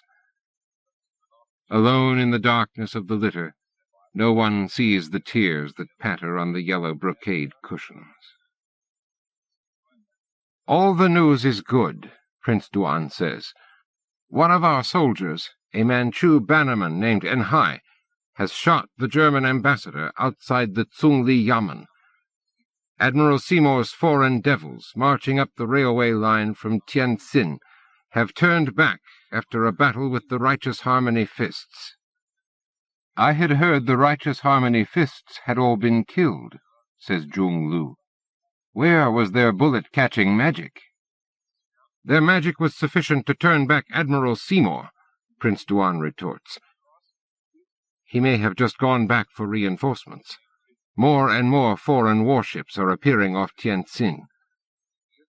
It is the hour of the ox, just before dawn. Several days have passed since Prince Jung Lu was ordered to seal off the foreign legations. This has reduced the number of incidents in the city, though the foreign devils continue their distressing habit of shooting any Chinese they see, sometimes using machine guns on crowds. Since no one is attacking them, the foreigners' behavior is puzzling. Jung Lu sent several peace delegations to inquire their reasons, but the delegates had all been shot down as soon as they appeared in sight of the legations. Jung Lu has been forced to admit that the foreigners may no longer be behaving rationally. "In the past," Prince Duan says, "heaven made known its wishes through the movements of the stars and planets, and through portents displayed in the skies. This unworthy servant reminds the throne that this is a year with an extra intercalary month, and therefore a year that promises unusual occurrences. This is also a Kengtse year, which occurs only every 10 years. Therefore the heavens demonstrate the extraordinary nature of this year, and require that all inhabitants of the earth assist heaven in creating extraordinary happenings. I have not heard that Kengtse years were lucky for the Pure Dynasty, Jung Lu remarks, but Prince Duan doesn't even slow down. There are other indications that war is at hand, he says. The red planet Mars is high in the heavens, and the ancients spoke truly when they declared, "When Mars is high, prepare for war and civil strife. When Mars sinks below the horizon, send the soldiers home." But there is another indication more decisive than any of these. Heaven has declared its will by dropping meteors upon the Middle Kingdom. 3 falling stars have landed outside of Tientsin. Another 3 landed south of the capital, near Yongtsing. According to the Office of Telegraph Sheng, 3 have also landed in Shantung, 3 more southwest of Shanghai, and 3 near Guangdong. The Dowager Empress and the Emperor exchange glances. Several of these falling meteors have been observed from the palace, and their significance discussed. But reports of meteors landing in 3s throughout eastern China are new. "Heaven is declaring its will," Prince Duan says. "The meteors have all landed near places where there are large concentrations of foreign devils. Obviously, heaven wishes us to exterminate these vermin." Duan gives a triumphant laugh and draws the Shangfang sword. The Emperor turns pale and shrinks into his heavy brocade robes. "I demand an edict from the Dragon Throne," Duan shouts. "Let the Son of Heaven command that all foreign devils be killed." The Emperor tries to speak, but terror has plainly seized his tongue. Choosing her words carefully, the Dowager Empress speaks in his place. Delay, she thinks. We will consult the auspices and act wisely in accordance with their wishes. Prince Duan gives a roar of anger and brandishes the sword. No more delay! Heaven has made its will clear. If you don't issue the edicts, I'll do it myself. There is a moment of horrified silence. The Emperor's face turns stony as he looks at Prince Duan. Sweat pops onto his brow with the effort to control his tongue. Why, he stammers, don't you go kill yourself? There is another moment of silence. Prince Duan coldly forces a smile onto his face. The Son of Heaven makes a very amusing witticism, he says. And then, at sword point, he commands the imperial seal eunuch to bring out the heavy seal that will confirm his edicts. Watching, the Dowager Empress's heart floods with sorrow. It is the hour of the tiger, 2 days after Prince Duan seized control. A red dawn provides a scarlet blush to the yellow hangings. Duan and his allies confer before the Dragon Throne. Duan has brought his son, the imperial heir Pu Chun, to watch his father as he commands the fate of China. The boy spends most of his time practicing martial arts, pretending to skewer foreign devils with his sword. The Emperor, disgusted, smokes a cigarette behind a wall hanging. No one bothers to ask his opinion of the edicts that are going out under his seal. The Righteous Harmony Fists have all been drafted into the army and sent to reinforce General Nie, standing between Tientsin and the capital. Governors have been ordered to defend their provinces against attack. Jung Lu's army has been ordered to wipe out the foreigners in the legation quarter, but so far he has found reason to delay. Can China fight the whole world? The Dowager Empress wonders. But she sits on her yellow cushion and smokes her water pipe and plays with her little lion dogs while she pretends unconcern. It is all she can do. A messenger arrives and hands to Jung Lu a pair of messages from the Office of Telegraph Sheng. and Jung Lu reads them with a puzzled expression. He approaches the Empress, leans close, and speaks in a low tone. The foreign devils off Tientsin have ordered our troops to evacuate the Taku forts by midnight. That is, midnight yesterday, so the ultimatum has already expired. Anxiety grips the Empress's heart. Can our troops hold the forts? Jung Lu frowns. Their record is not good. If the Taku forts fall, the Empress knows, Tientsin will fall. And once Tientsin falls, it is but a short march from there to Peking. It has all happened before. Sick at heart, the Empress remembers the headlong flight from the capital during the Second Opium War, how her happy, innocent little lion dogs had been thrown down wells rather than let the foreign devils capture them. It is going to happen again, she thinks. Prince Duan marches toward them. Hearing his steps, Jung Lu's face turns to a mask. He hides the first message in his sleeve. This unworthy servant hopes the mighty commander of the military guards army will share his news, Duan says. Jung Lu hands Duan the second of the two messages. Confused news of fighting south of Tientsin. Some towns have been destroyed. The message says by monsters that rode to Earth on meteors, but obviously the message was confused. Perhaps he meant to say that meteors have landed on some towns. Were they Christian towns? Duan asks.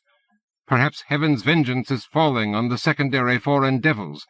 There are many Christians around Tientsin. The message does not say. Prince Duan looks at the message and spits into his pocket spittoon. It probably doesn't matter, he says. It is the hour of the snake. Bright morning sun blazes on the room's yellow hangings. A lengthy dispatch has arrived from the office of Telegraph Sheng. Prince Duan reads it, then laughs and swaggers toward the captive emperor. This miserable one regrets to report to the throne that last night an allied force of foreign devils captured the forts at Taku, he says. Then why are you smiling? The Empress wonders, and takes a slow, deliberate puff of smoke from her water pipe while she strives to control her alarm. Are steps being taken to rectify the situation? Asks the Emperor. Duan's smile broadens. Heaven, which is just, has acted on behalf of the Son of Heaven. The foreign devils, their armies, and their fleets have been destroyed. The Empress exchanges glances with her nephew. The Emperor gives a puzzled frown as he absorbs the information. Please tell us what has occurred, he says. The armies of the foreign devils were preparing to advance on Tientsin from Taku, Prince Duan says, when a force of metal giants appeared from the south. The foreign devils were obliterated. Their armies were destroyed by a blast of fire, and then their warships. I fail to understand, the Empress begins. It's obvious, Prince Duan says. The metal giants rode from heaven to earth on meteors. The Jade Emperor must have sent them expressly to destroy the foreign devils. Perhaps our information is incomplete, Jung Lu says cautiously. Prince Duan laughs. Read the dispatch yourself, he says, and carelessly shoves the long telegram into the older man's hands. The Emperor looks from one to the other, suspicion plain on his face. He clearly does not know whether to believe the news, or whether he wants to believe. We will wait for confirmation, he says. More dispatches arrive over the course of the day. The destruction of the foreign armies and fleets is confirmed. Confused news of fighting comes from other areas where meteors are known to have landed. Giants are mentioned, as are bronze tripods. Prince Duan and other members of his Iron Hat faction swagger in triumph, boasting of the destruction of all the foreign devils. Pu Chun, the imperial heir, skips about the room in delight, pretending he is a giant and kicking imaginary armies out of his path. It is the hour of the monkey. Supper dishes have been brought into the audience chamber, and the council members eat as they view the dispatches. The report from Tientsin says that the city is on fire, Jung Lu reports. The message is unfinished. Apparently something happened to the telegraph office, or perhaps the wires were cut. Guangxu scowls. His face is etched with tension, and he speaks only with difficulty. Tientsin is a city filled with our loyal subjects. If they are on our side, how is it that the falling star giants are destroying a Chinese city? There are many foreign devils in Tientsin, Prince Duan says. Perhaps it was necessary to destroy the entire city in order to eradicate the foreign influence.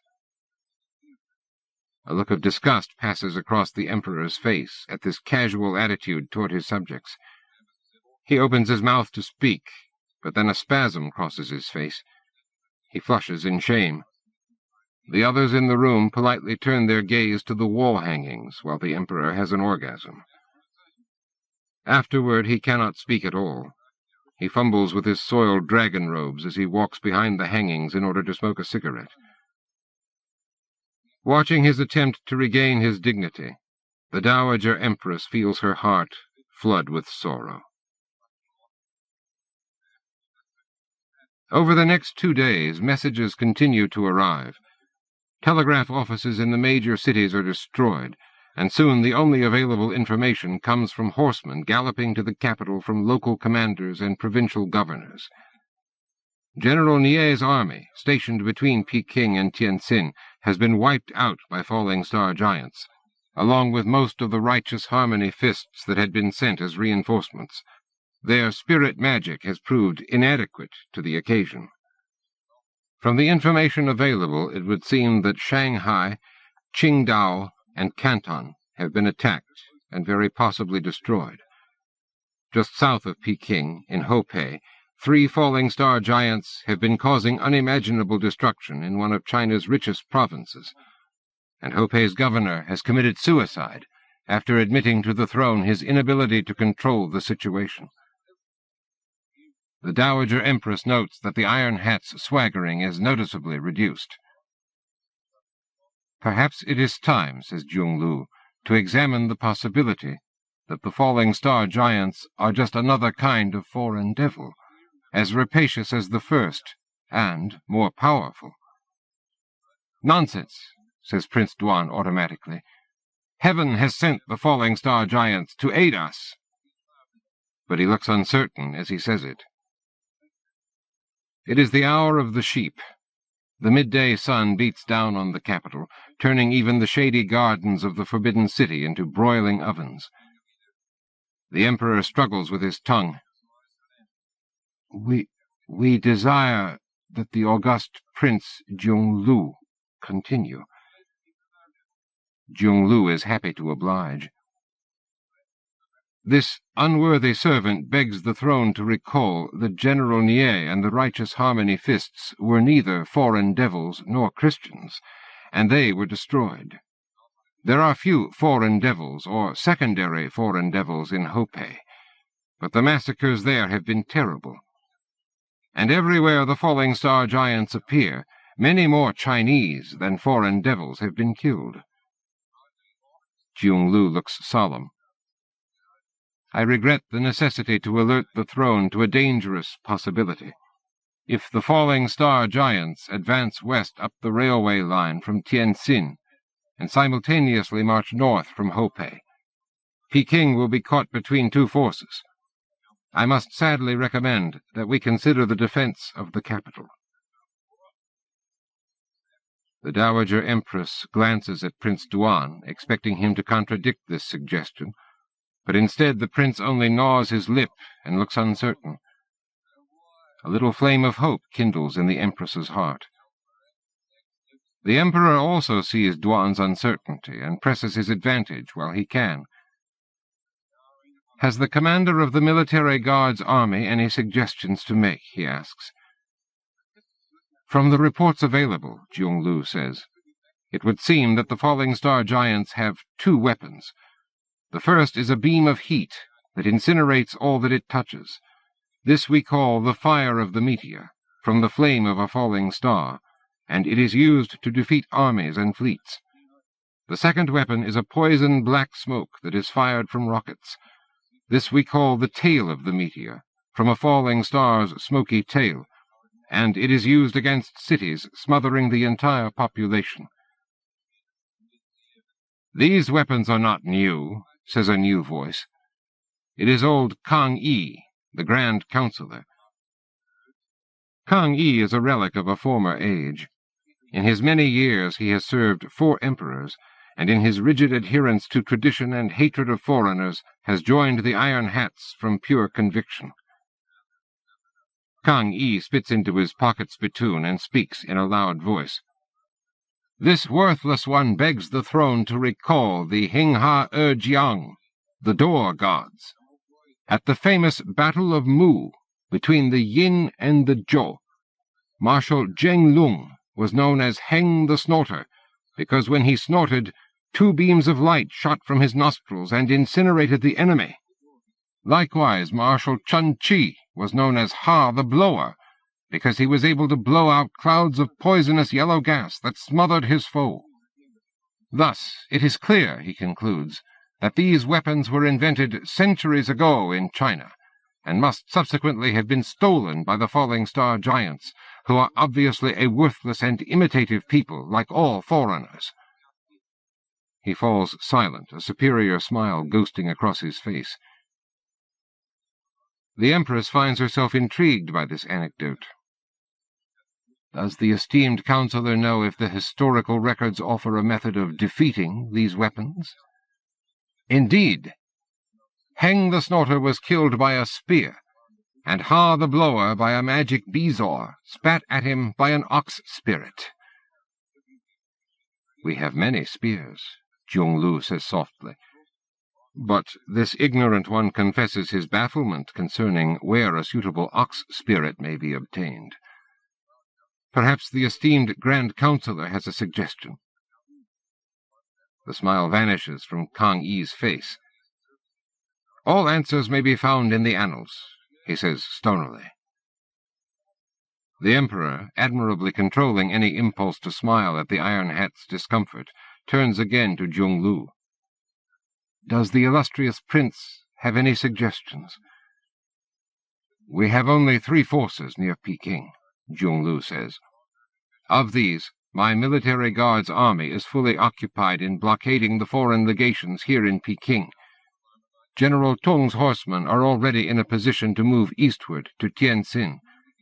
This leaves our most modern and best-equipped force, the Tiger Hunt marksmen, admirably suited to march south to stand between the capital and the falling star giants of Hopei.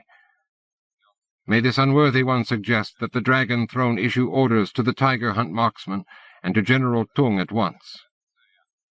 The Empress, careful to keep her face impassive, watches Prince Duan as Jung-Lu makes his recommendations.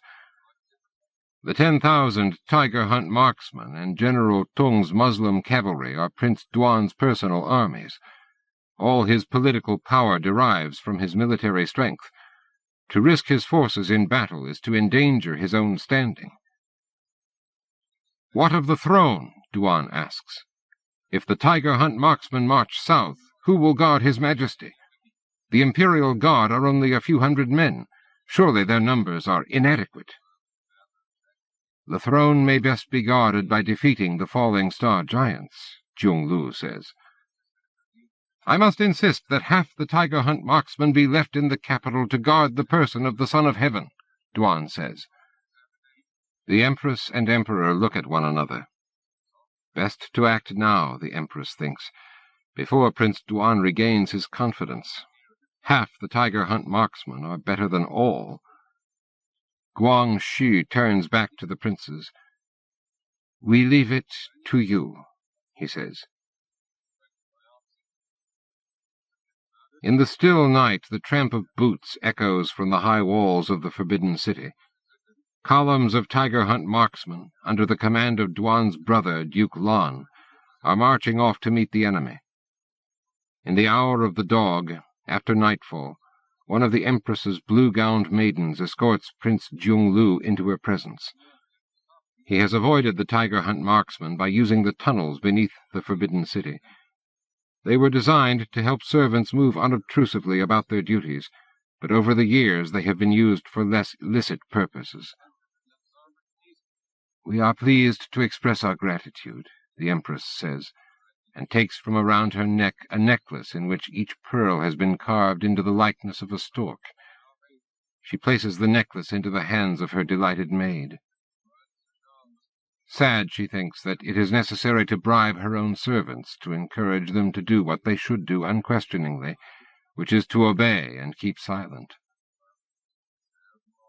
The darkness of the Empress's pavilion is broken only by starlight reflected from the yellow hangings. The odor of 9 Buddha incense floats in the air. "My friend," she tells Jung-Lu, and reaches to touch his sleeve, "you must survive this upcoming battle. You and your army must live to rescue the Emperor from the Iron Hats." "My life is in the hands of fate," Jung-Lu murmurs. "I must fight alongside my army." "I order you to survive," the Empress demands. "His Majesty cannot spare you." There is a moment of silence, and then the old man sighs. "This unworthy one will obey Her Majesty," he says. Irrational though it may be, the Empress begins to glimpse a tiny, feeble ray of hope.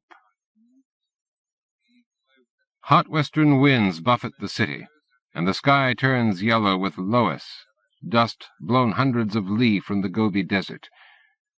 It falls in the courtyards of the Forbidden City, on the shoulders of the black-clad eunuchs as they scurry madly through the courtyards with arms full of valuables or documents.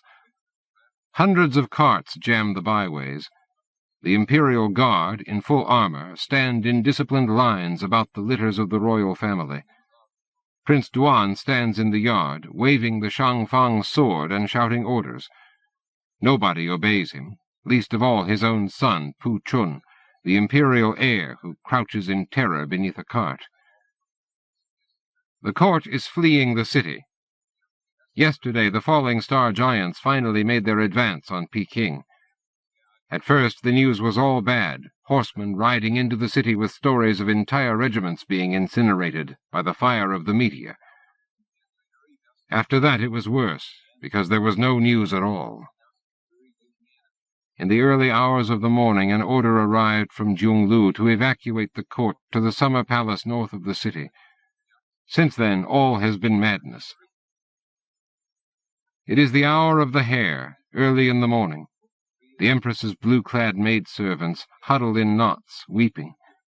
The Empress, however, is made of sterner stuff. She has been through this once before. She picks up one of her little lion dogs and thrusts it into the arms of one of her maids.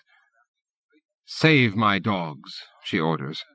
She can't stand the idea of losing them again. "Falling Star Giants seen from the city walls," someone cries. There is no telling whether or not the report is true.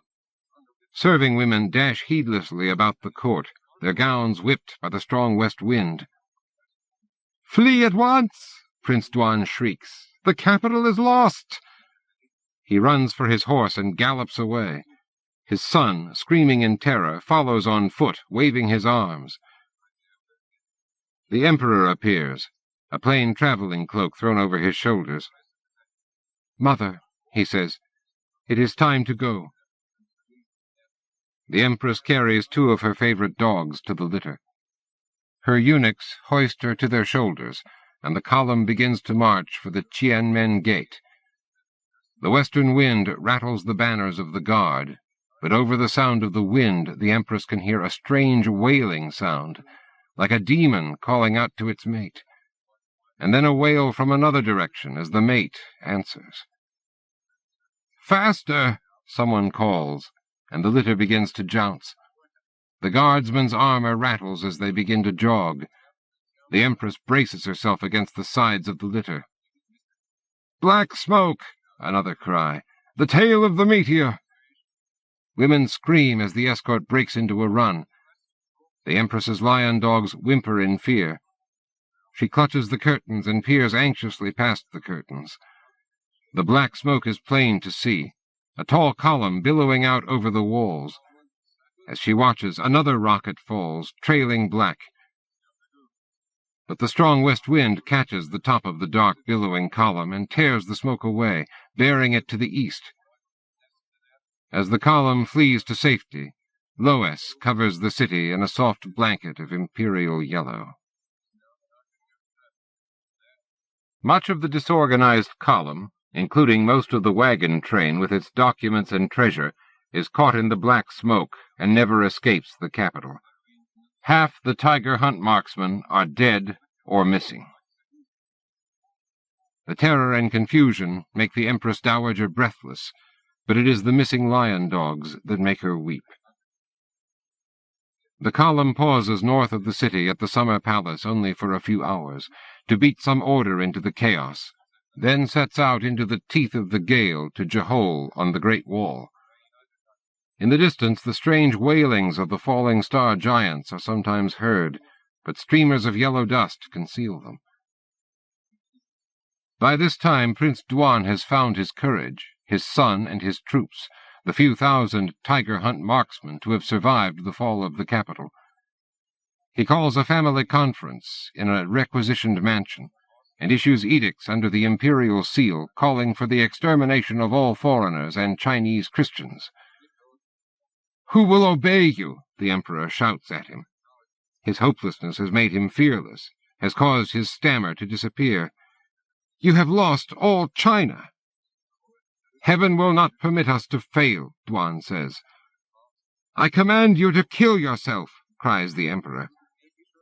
Duan turns to the emperor and laughs aloud. Once again His Majesty makes a witticism. But as news trickles in over the next few days, Duan's belligerence turns sullen.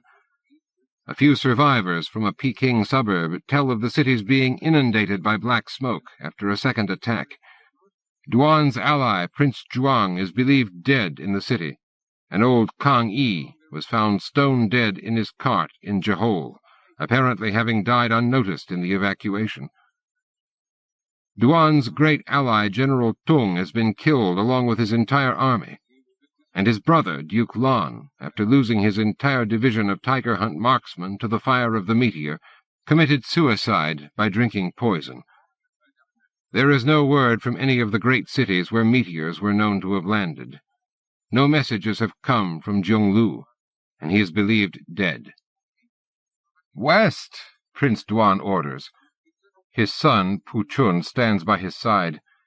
"We will go west!" "Kill yourself!" cries the emperor. Pu Chun laughs. "Somebody just farted," he sneers. It is the hour of the horse, and the hot noon sun shortens tempers. The Dowager Empress holds her favorite lion dog for comfort. The dog whimpers, sensing the tension in the room.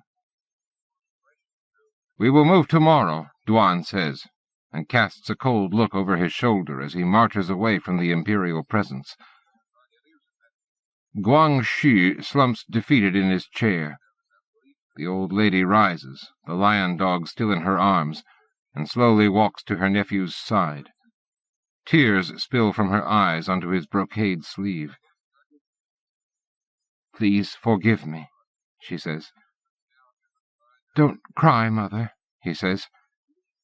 "It isn't your fault that foreign devils have learned to ride meteors." "I don't mean that," the Empress says. "I mean 2 years ago, during the 100 Days' Reform." "Ah," the Emperor sighs. He turns away. "Let us not speak of it. They frightened me, Prince Duan and the others. They said your reforms were destroying the country. They said the Japanese were using you. They said the dwarf bandits were plotting to kill us all. They said if I didn't come out of retirement, we would be destroyed. The Japanese modernized their country. Guangxu speaks unwillingly. His eyes rise to gaze into the past, at his own dead hopes. I asked for advice from Ito, who had written their constitution. That was all. There was no danger to anyone. The Japanese had just killed the Korean Empress. I was afraid they would kill me next. The old woman clutches at the Emperor's hand. I was old and afraid, she says. I betrayed you. Please forgive me for everything. He turns to her and raises a hand to her cheek. His own eyes glitter with tears. I understand, Mother, he says. Please don't cry. What can we do? He sighs again and turns away. Ito told me that I could accomplish nothing as long as I was in the Forbidden City, that I could never truly be an emperor with the eunuchs and the princes and the court in the way. Well, now the Forbidden City is no more. The eunuch's power is gone, and there is no court. There are only a few of the princes left, and only one of those is important. He wipes tears from his eyes with his sleeve, and the Empress sees cold determination cross his face. I will wait, he says, but when the opportunity comes, I will act. I must act. The royal column continues its flight. There seems no purpose in its peregrinations, and the Empress of the West cannot tell if they are running away from something or toward something else. Possibly they are doing both at once. Apparently the falling star giants have better things to do than pursue. Exhausted and with nowhere else to go, the royal family ends up in the governor's mansion in the provincial capital of Taiwan. The courtyard is spattered with blood because the governor, Yu Sien, had dozens of Christian missionaries killed here, along with their wives and children. Their eyeless heads now decorate the city walls. One afternoon the Empress looks out the window and sees Pu Chun practicing martial arts in the court. In his hands is a blood-stained beheading sword given him by Governor Yu. She never looks out the window again. All messages from the east are of death and unimaginable suffering. Cities destroyed, armies wiped out, entire populations fleeing before the attackers in routes as directionless as that of the court. There is no news whatever from the rest of the world. Apparently all the foreign devils have been afflicted by foreign devils of their own. And then, in the hour of the rooster, word comes that Prince Jung Lu has arrived and requests an audience, and the Empress feels her heart leap. She had never permitted herself to hope. Not once she heard of the total destruction of Peking. At once she convenes a family council. The horrors of war have clearly affected Jung Lu. He walks into the imperial presence with a weary tread, and painfully gets on his knees to perform the required kowtows. This worthless old man begs to report to the throne that the falling star giants are all dead. There is a long, stunned silence. The Emperor, flushed with sudden excitement, tries to speak, but trips over his own tongue. Joy floods Tzu Shi's heart. How did this occur? She asks. Did we defeat them in battle? They were not defeated, Jung Lu says. I do not know how they died. Perhaps it was a disease. I stayed only to confirm the reports personally, and then I rode here at once with all the soldiers I could raise. 5,000 Manchu bannermen await the imperial command outside the city walls. The Empress strokes one of her lion dogs while she makes a careful calculation. Jung Lu's 5,000 bannermen considerably outnumber Prince Duan's remaining tiger hunt marksmen. But Duan's men have modern weapons, and the bannermen do not. And these bannermen are not likely to be brave, as they probably survived the falling star giants only by fleeing at the very rumor of their arrival. She sees the relieved smile on Prince Duan's face. "Heaven is just," he says. All turn at a noise from the Emperor. Guangxu's hands clutch the arms of his chair, and his face twists with the effort to speak. Then he gasps and has an orgasm. An hour ago he was a ghost emperor. Nothing he did mattered, and he spoke freely. Now that he is the son of heaven again, his stammer and his nervous condition have returned. A few moments later he speaks, his head turned away in embarrassment. "Tonight we will thank heaven for its mercy and benevolence. Tomorrow, at the hour of the dragon, we will assemble again in celebration." He looks at Pu Chun, who stands near Prince Duan. "I have observed the heir practice wushu in the courtyard. I hope the heir will favor us with a demonstration of his martial prowess." Prince Duan flushes with pleasure. He and his son fall to their knees and kowtow. "We will obey the imperial command with pleasure," Duan says. The Emperor turns his head away as he dismisses the company. At first, the Empress thinks it is because he is shamed by his public orgasm, but then she sees the tight, merciless smile of triumph on the Emperor's lips, and a cold finger touches the back of her neck. In the next hours, the Empress of the West tries to smuggle a message to Jiunglu in hopes of seeing him privately. But the situation is so confusing that the messenger cannot find him. She decides to wait for a better time. With the morning, the hour of the dragon arrives, and the family council convenes.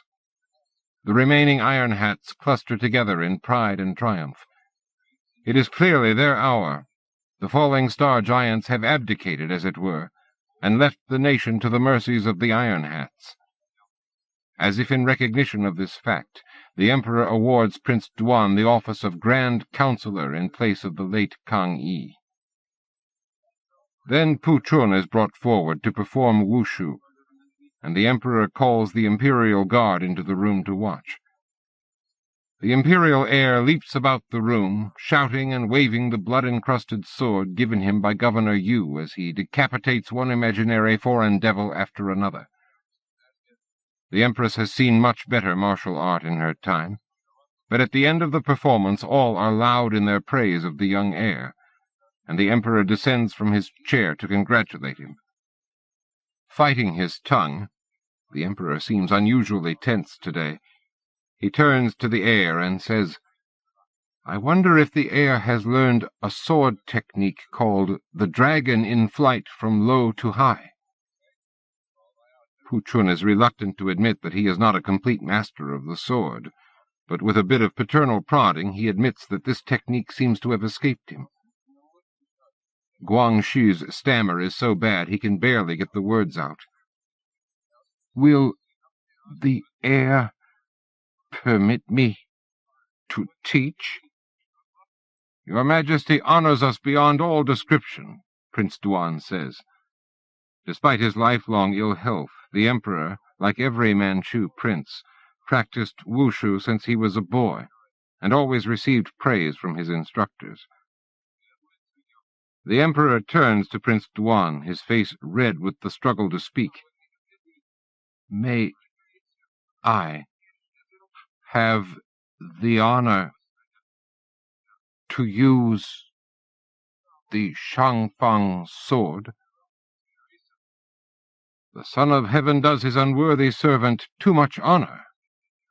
Prince Duan eagerly strips the long blade from its sheath and presents it on his knees to the Emperor. The Emperor strikes a martial pose, sword cocked, and Pu Chun imitates him. Watching from her chair, the Empress feels her heart stop. Terror fills her. She knows what is about to happen. The movement is too swift to follow. but the Shangfang's sword whistles as it hurtles through the air, and its blade is sharp and true. Suddenly Prince Duan's head rolls across the floor. Blood fountains from the headless trunk. Fury blazes from Guangxi's eyes, and his body, unlike his tongue, has no stammer. His second strike crushes the skull of Duan's ally, Governor Yu. His third kills the president of the Board of Punishments. And his fourth, the Empress cries out to stop, but is too late. The fourth blow strikes the neck of the boy heir, Pu Chun, who is so stunned by the unexpected death of his father that he doesn't think to protect himself from the blade that kills him. "Protect the Emperor!" Jung Lu cries to his guardsmen. "Kill the traitors!" Those Iron Hats, still breathing, are finished off by the Imperial Guard. And then the Guard rounds up the Iron Hats' subordinate officers, and within minutes their heads are struck off. The Emperor dictates an order to open the city gates, and the order is signed with the Imperial seal. Jung Lu's loyal bannermen pour into the city and surround the throne with a wall of guns, swords, and spears. Only then does the Emperor notice the old woman, still frozen in fear, who sits on her throne, clutching her whimpering lion dogs. Guangxi approaches, and the Empress shrinks from the blood that soaks his dragon-embroidered robes. "I am sorry, Mother, that you had to watch this," he says. The Empress manages to find words within the cloud of terror that fills her mind. "It was necessary," she says. "The foreign devils have been destroyed," the Emperor says, "and so have the falling star giants. The righteous Harmony Fists are no more, and neither are the Iron Hats. Now there is much suffering and loss of life, but China has suffered such catastrophes before." The Empress looks at the blood-spattered dragons on the Emperor's robes. "The dragon has flown from low to high," she says. "Yes." The Emperor looks at the Shangfang's sword still in his hand. "The falling star giants have landed all over the world," he says. "For many years the foreign devils will be busy with their own affairs. While they are thus occupied, we will take control of our own ports, our own laws, the railroads, industries, and telegraphs. By the time they are ready to deal with us again, the Middle Kingdom will be strong and united, and on its way to being as modern as any nation in the world." Guangxi looks up at the Empress of the West. "Will you help me, Mother?" he asks. "There will be need of reform, not just for 100 days, but for all time. And I promise you." His eyes harden, and for a moment she sees a dragon there, the animal that, according to legend, lives in every emperor, and which has slumbered in Guangxi till now. "I promise you that you will be safe. No one will be in a position to harm you." "I am old," the Empress says, "but I will help however I can." She strokes the head of her lion dog. Her heart overflows. Tears of relief sting her eyes. "May the hour of the dragon last 10,000 years, she says. 10,000 years, the guards chorus, and to the cheers the Emperor walks across the blood-stained floor to the throne that awaits him. In the MSOB, Stephen Baxter. Stephen Baxter made his first sale to Interzone in 1987, and since then has become one of that magazine's most frequent contributors, as well as making sales to SF Age, Asimov's Science Fiction, Zenith, New Worlds, and elsewhere. His stories have appeared previously in our 11th and 12th annual collections. His first novel, Raft, was released in 1991 to wide and enthusiastic response, and was rapidly followed by other well-received novels such as Time Like Infinity, Ring, Anti-Ice, Flux, and the H.G. Wells pastiche, a sequel to The Time Machine, The Time Ships, which won both the Arthur C. Clarke Award and the Philip K. Dick Award. His most recent book, Voyage, is an alternate history novel dealing with a space program that gets us to Mars in a much more timely fashion than the real one has. Like many of his colleagues who are also engaged in revitalizing the hard science story here in the 1990s, Greg Egan comes to mind, as do people like Paul J. McCauley, Michael Swanwick, Ian M. Banks, Bruce Sterling, Pat Cadigan, Brian Stableford, Gregory Benford, Ian MacDonald, Gwyneth Jones, Werner Vinge, Greg Baer, Jeff Ryman, and a number of others. Baxter often works on the cutting edge of science, but he usually succeeds in balancing conceptualization with storytelling, and rarely loses sight of the human side of the equation.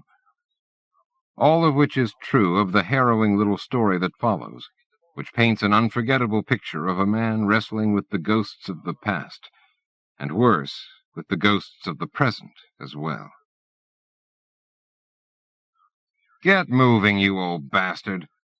Bart went around the room, his white jacket already stained by some yellow fluid, and he de-opaqued the windows with brisk slaps. It took him a while to figure out where he was. It often did nowadays. So he just lay there. He'd been in the same position all night, and he could feel how his body had worn a groove in the mattress. He wondered if Bart had ever seen Psycho. "I thought—" His mouth was dry, and he ran his tongue over his wrinkled gums. "You know, for a minute I thought I was back there. Like before." Bart was just clattering around at the bedside cabinet, pulling out clothes and looking for his stuff. A hand towel, soap, medication, swabs. Bart never met your eyes, and he never watched out for the creases on your pants. "My father was there." Actually, he didn't know what in hell his father was doing up there.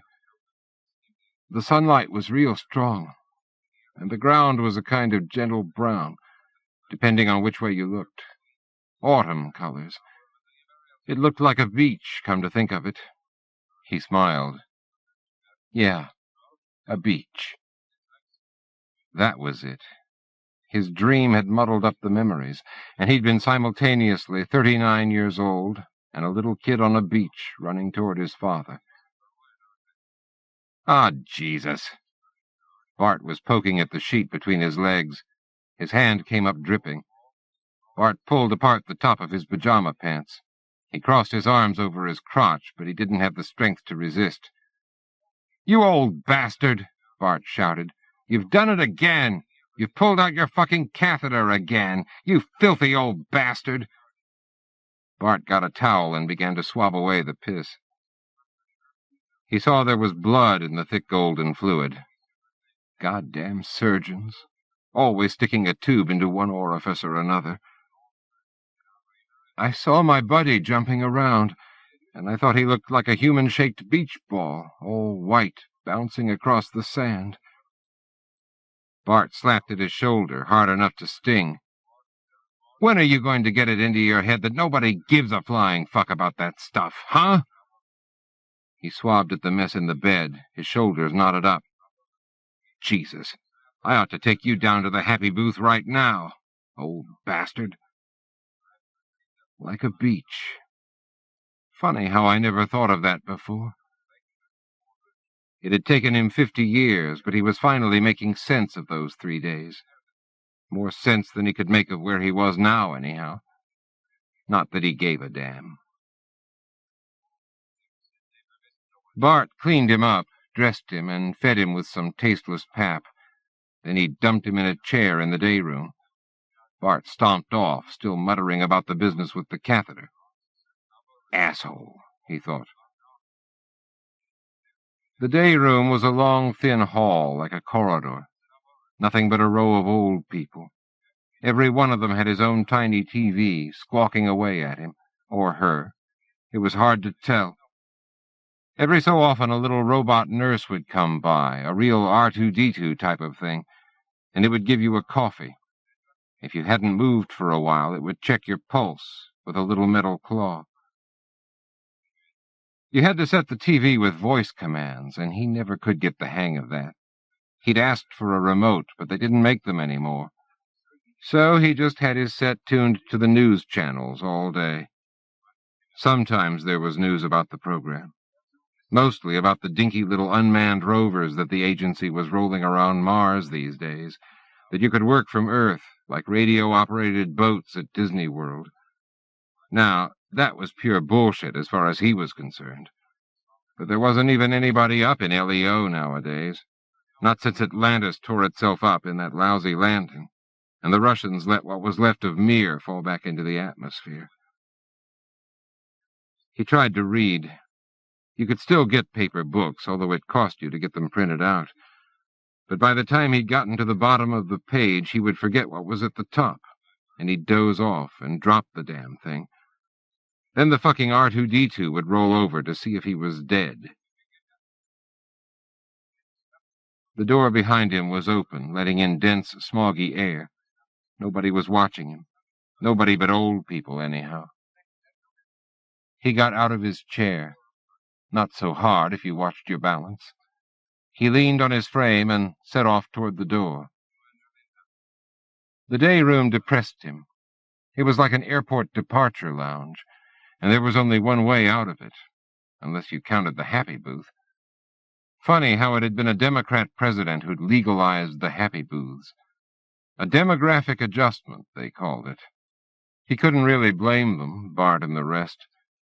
Just too many old bastards like me. Too few of them to look out for us. No decent jobs for them to do. Sometimes, though, he wished he'd just taken a T-38 up high over the Mojave and gone onto the afterburner and augured in on those salt flats. Maybe after Gina had died, leaving him stranded here, that would have been a good time. It would have been clean. A few winter rains dissolving that ancient ocean surface. By now you wouldn't even be able to tell where he'd come down. Outside, the light was flat and hard. He squinted up, the sweat already starting to run into his eyes. Not a shred of ozone up there. The home stood in the middle of a vacant lot. There was a freeway in the middle distance, a river of metal he could just about make out. Maybe he could hitch a ride into town, find a bar, sink a few cold ones. Screw the catheter. He'd pull it out in the John. He worked his way across the uneven ground. He had to lean so far forward he was almost falling, just to keep going ahead. Like before. You'd had to keep tipped forward, leaning on your toes, to balance the mass of the PLSS. And just like now, you were never allowed to take the damn thing off for a breather. The lot seemed immense. There were rocks and boulders scattered about. Maybe it had once been a garden, but nothing grew here now. Actually, the whole of the Midwest was dried out like this. He reached the freeway. There was no fence, no sidewalk, nowhere to cross. He raised an arm, but he couldn't keep it up for long. The cars roared by, small, sleek things, at a huge speed, 150, 200 maybe, and they were close together, just inches apart. Goddamn smart cars that could drive themselves. He couldn't even see if there were people in them. He wondered if anyone still drove Corvettes. Now there was somebody walking toward him, along the side of the road. He couldn't see who it was. The muscles in his hands were starting to tremble with the effort of gripping the frame. Your hands always got tired first. There were two of them. They wore broad-rimmed white hats. "You old bastard!" It was Bart, and that other one, who was worse than Bart. They grabbed his arms and just held him up like a doll. Bart got hold of the walker and, incredibly strong, lifted it up with one hand. "I've had it with you!" Bart shouted. There was a pressure at his neck, something cold and hard, an infuser. The light strengthened and washed out the detail, the rocky ground, the blurred sun. He was in a big room, white-walled, surgically sterile. He was sitting up in a chair. Christ, some guy was shaving his chest. Then he figured it. Oh, hell, it was all right. It was just a suit tech. He was in the MSOB. He was being instrumented. The suit tech plastered his chest with 4 silver chloride electrodes. This won't hurt a bit, you old bastard. He had the condom over his dick already, and he had on his fecal containment bag, the big diaper. The suit tech was saying something. Just so you don't piss yourself on me one last time. He lifted up his arm. He didn't recognize it. He was thin and coated with blue tubes like veins. It must be the pressure garment, a whole network of hoses and rings and valves and pulleys that coated your body. Yeah, the pressure garment. He could feel its resistance when he tried to move. There was a sharp stab of pain at his chest. Some other electrode, probably. It didn't bother him. He couldn't see so well now. There was a kind of glassiness around him. That was the polycarbonate of his big fishbowl helmet. They must have locked him in already. The suit tech bent down in front of him and peered into his helmet. Hey! It's okay. I know I got to wait. What? Listen. It was just on the TV. The other one's just died. What was his name? How about that? You made the news one more time. It's the oxygen. Huh? 100%. I got to sit for a half hour while the console gets the nitrogen out of my blood. The suit tech shook his head. You finally lost it, haven't you, you old bastard? You're the last one. You weren't the first up there, but you sure as hell are the last. The last of the 12. How about that? But there was an odd flicker in the suit tech's face, like doubt or wistfulness. He didn't think anything about it. Hell, it was a big day for everybody here in the Manned Spacecraft Operations Building. A towel. What? Will you put a towel over my helmet? I figure I might as well take a nap. The suit tech laughed. Oh, sure. A towel. He went off and came back with a white cloth, which he draped over his head. He was immersed in a washed-out white light. Here you go. He could hear the suit tech walk away. In a few minutes it would start. With the others carrying his oxygen unit, he'd walk along the hallways out of the MSOB, and there would be Gina holding little Jackie up to him. He'd be able to hold their hands, touch their faces, but he wouldn't feel anything so well through the thick gloves.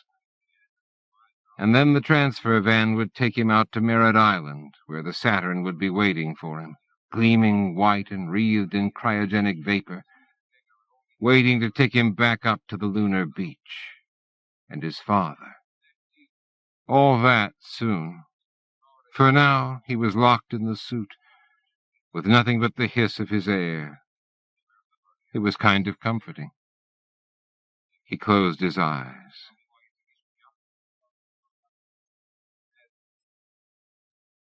The Robot's Twilight Companion, Tony Daniel. Here's another bizarre and fascinating story by Tony Daniel, whose A Dry, Quiet War appears elsewhere in this anthology. This one is a powerful and powerfully strange novella that takes us from the woods of the Pacific Northwest to the center of the earth itself, and from life to death, and then back to an odd new sort of life again. Thermostatic Pre-Integration Memory Thread Alpha, The Man. 27 March 1980, the Cascade Range, Washington State, USA. Monday. Rhyolite dreams. Maud under the full moon, collecting ash. Pale andesite clouds. Earthquake swarms. Water heat pressure. Microscopy dates the ash old, not magma. Not yet. Maud in the man's sleeping bag again. I'm not sure we're doing the right thing, Victor. This couldn't have come at a more difficult time for me. Harmonic tremors, though. Could be the big one. Maud, dirty and smiling, copulating with the man among seismic instruments. St. Helens is going to blow, isn't it, Victor? She whispers.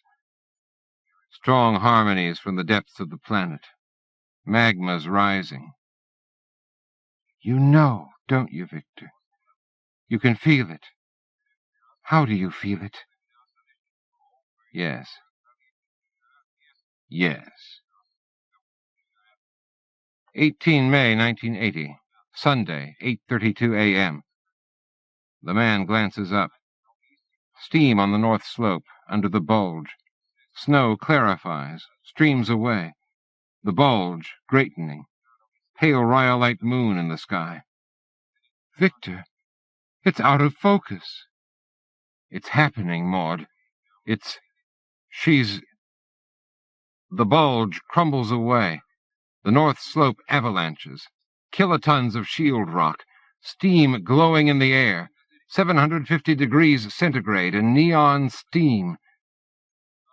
You were right, Victor. All your predictions are true. This is going to be an incredibly violent affair. Maud, flush and disbelieving. Pregnant, even then.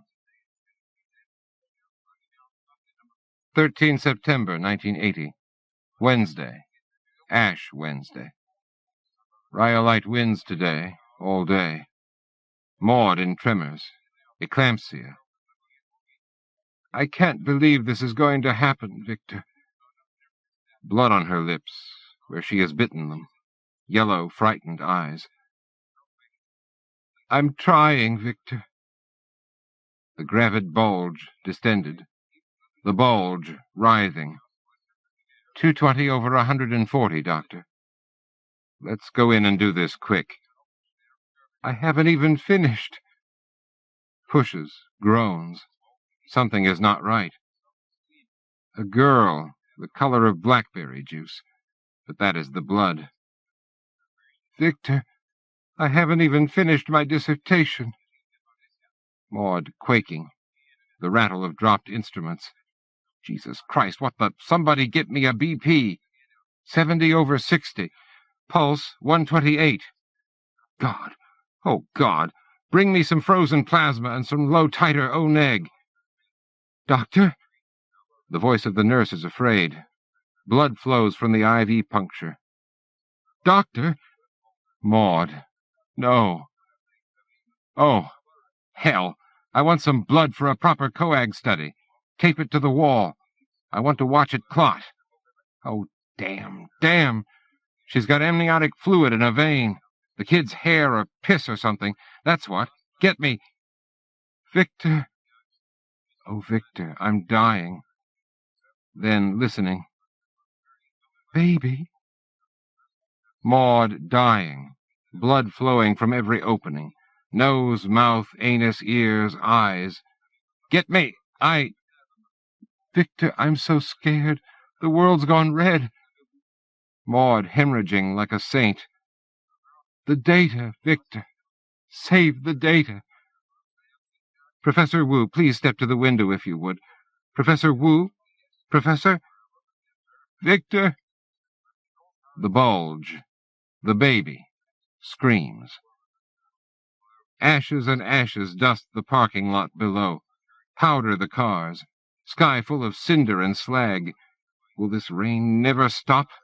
This gravity rain? 5 August, 1993. Mount Olympus, Washington State, USA. Thursday. Bright glacier morning. Come here, little bulge. I will teach you something. Laramie traipses lithe and strong over the snow, with bones like Maud. And her silhouette is Maud's, dark and tan against the summit snow, the Bergschrund and ice falls of the Blue Glacier, and the full outwash of the Blue, 2,000 feet below. She is off rope and has put away her ice axe. She carries her ubiquitous scoop-pick. The man clicks the chiseled pick of a soft rock hammer against an outcropping. See the sandstone? These grains are quartz, feldspar, and— I know, mica. Good, little bulge. Laramie leans closer, focuses the camera on the sandstone granules. The green mica is chlorite and the white is muscovite, she says. I like mica the best. The man is pleased, and pleasing the man is not easy. And these darker bands? She turns the camera to where he is pointing. This can grow annoying, but not today. I don't know, Papa. Slate? Slate, obviously. Pyrite and semischist. What do you think this tells us? She is growing bored. The man attempts to give her a severe look, but knows the effect is more comic than fierce. Oh, all right. What? She asks. Tremendous compression of the shale. This is deep ocean sediment that was swept under the edge of the continent, mashed and mangled, then rose back up here. She concentrates, tries harder. Good. Why did it rise again? We don't know for sure. We think it's because the sedimentary rocks in the Juan de Fuca plate subduction were much lighter than the basalt on the western edge of the North Cascades microcontinent. The man takes off his glove, touches the rock. Strange and wonderful things happened on this part of the planet, Laramie. Ocean sediment on the tops of mountains. Volcanoes still alive. Exotic terrains colliding and eliding mysteriously. I know, Papa. The man is irritated and very proud. He is fairly certain he will never make a geologist out of his daughter. But what else is there? Yes. Well, let's move on up to the summit, then. 28 February, 2001. Wednesday.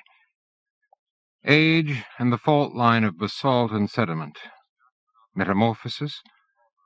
The man is growing old, and there is very little of geology in the Olympic Peninsula that he has not seen.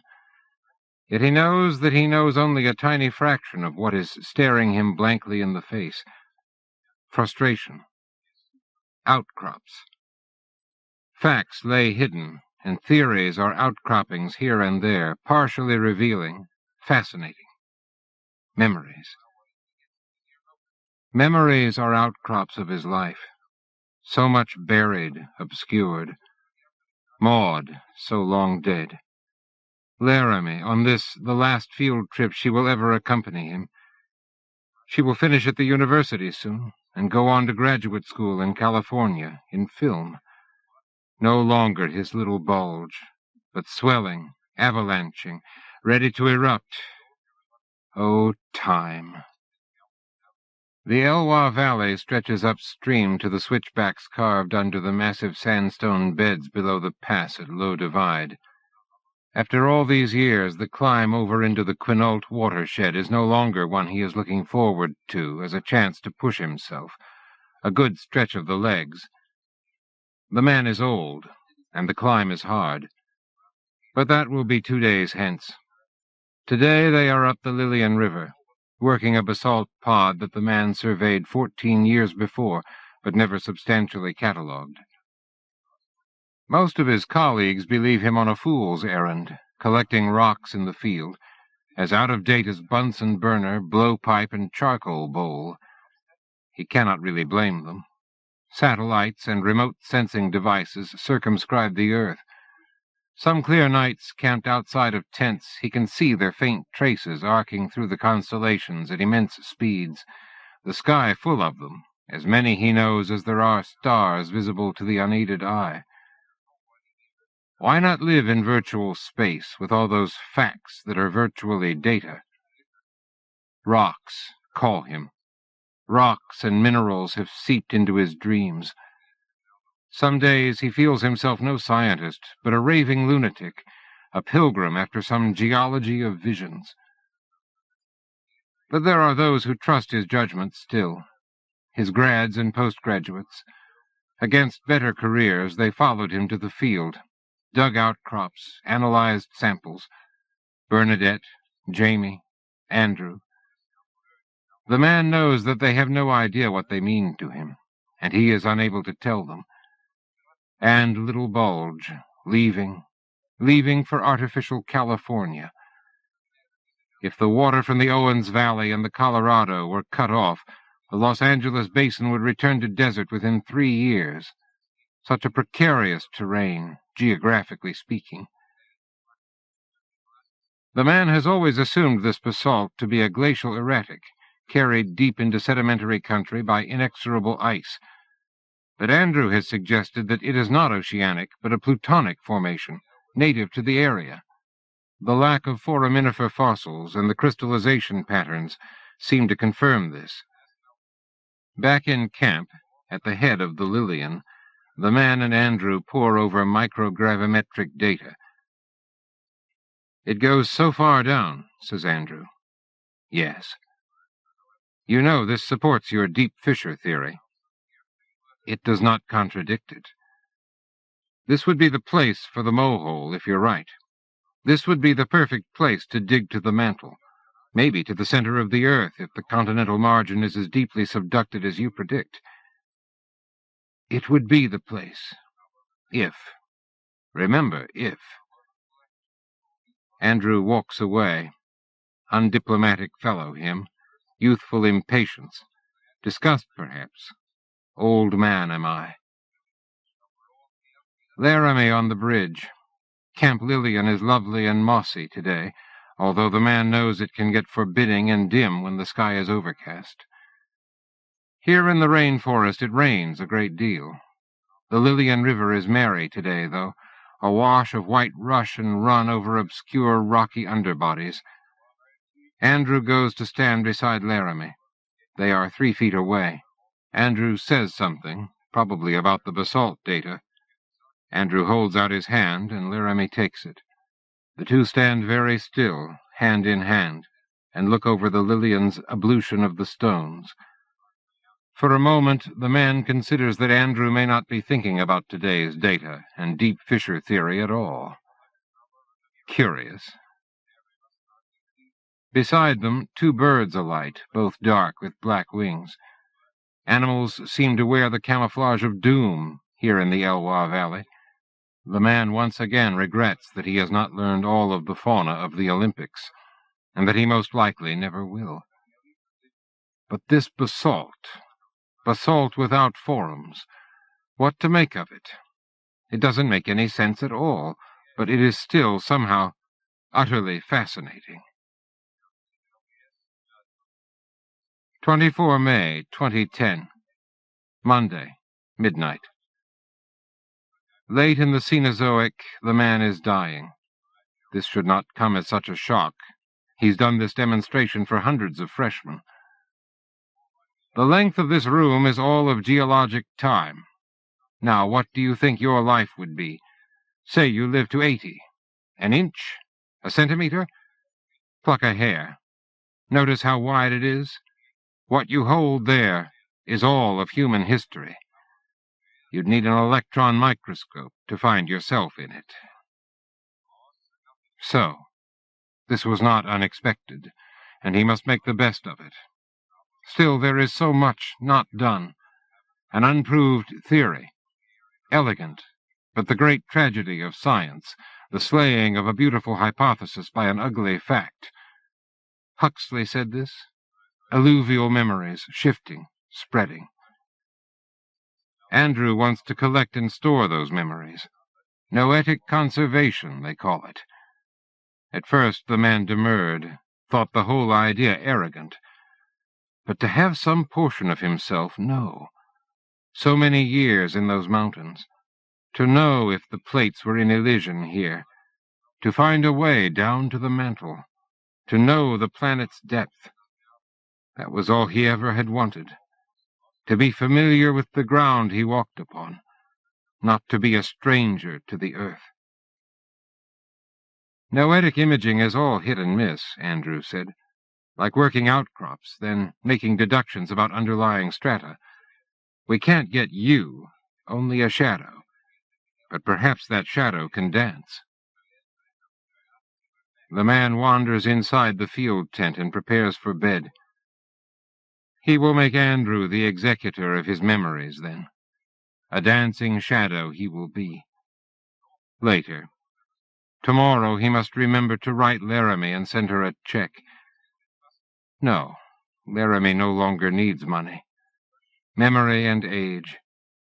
He really must go and see her films one of these days. Little Bulge plays with shadows. The man lies down in his cot. Rock samples surround him. The earth is under him. The cancer is eating him, but tomorrow he will work. Shadows from a lantern. He snuffs it out. Darkness. The earth is under him, but the man cannot sleep. Finally, he takes his sleeping bag and goes outside under the stars. The man rests easy on the ground. Thermostatic Pre-Integration Memory Thread Beta. The Mining Robot.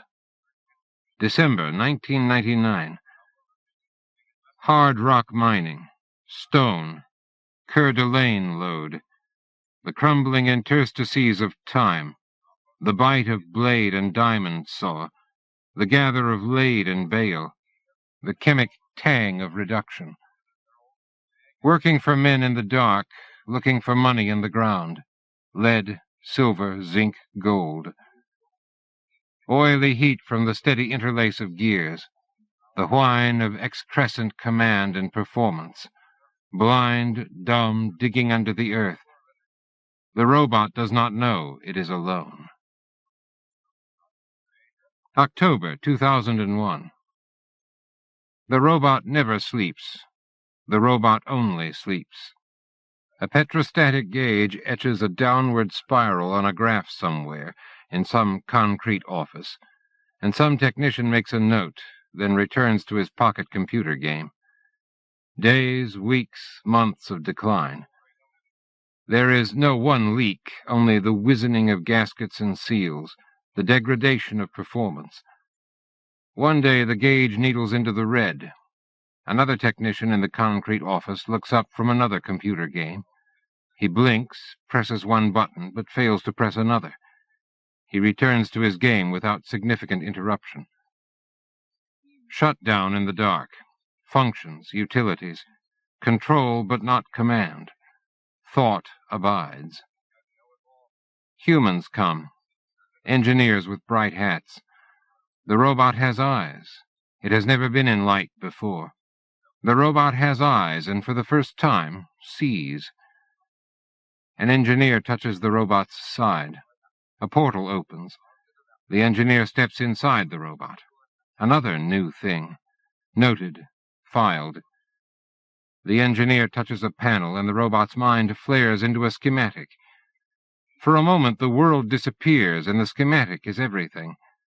But then red tracers are on the lenses of the engineer's glasses, reflecting a display from a video monitor. There is a camera inside of the robot. There are cameras everywhere. The robot can see. The robot can see, it tells itself over and over again. I can see.